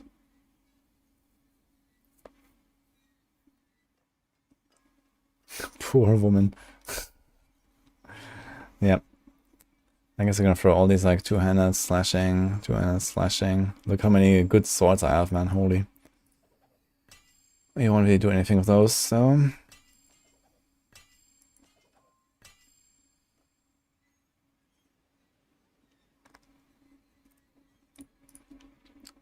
My I need a big bonk weapon now.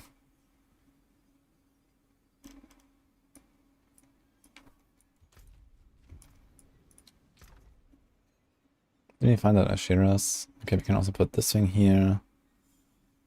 This is like some super old Sky Hunter. Let's just salvage this thing. I'm gonna salvage one of the Andaras as well, that's 2 spots.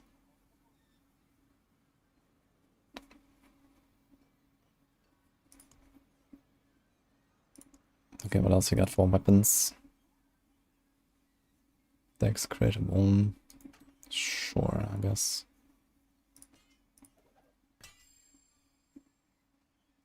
Dex close crowd, so be good for TB. Also that's crit close.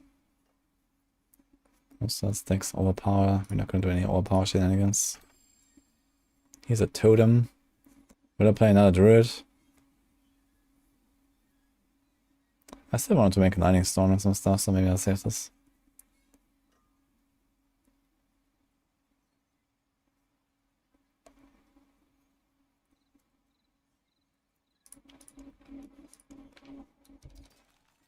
Let's salvage this actually. Although it's very high roll and everything. It's kind of a good weapon. Let's put it here.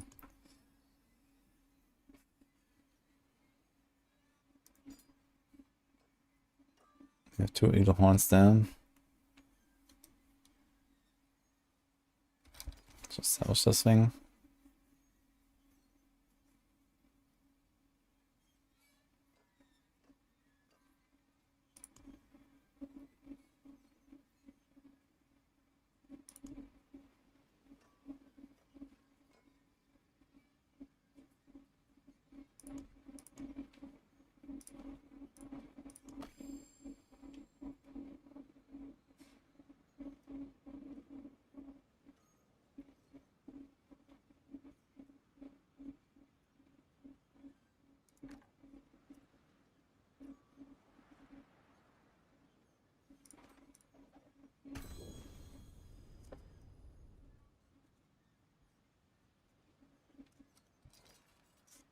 Let's just throw this.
There's a lot of swords and these kind of things, but yeah, we can get in here for now.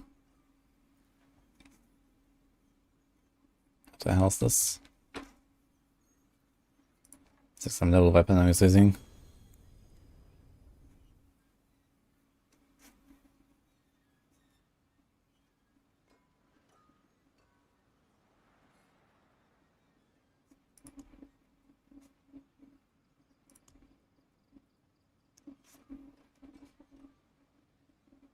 Nothing gonna use this thing anymore as well, right? Just probably salvage this.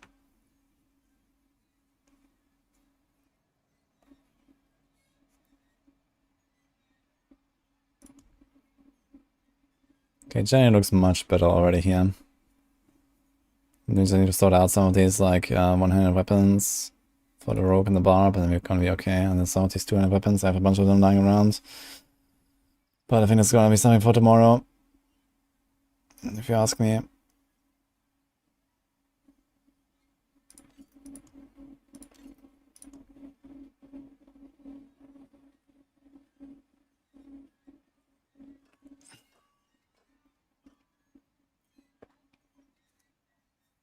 I'm playing on Battle.net.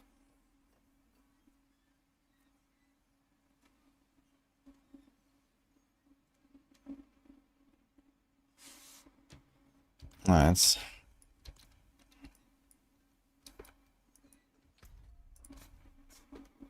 Let's search those 3 items before I forget.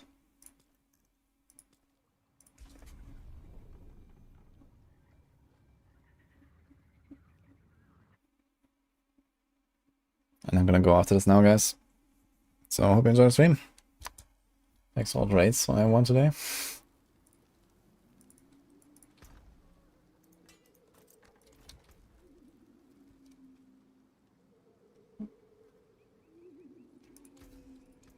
I can break that down.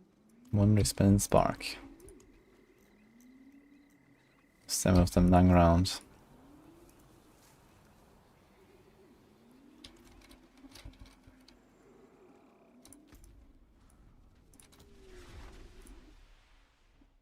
So, who can raid? Macro Buyer Boy is actually online. Raided us the other day. Let's go.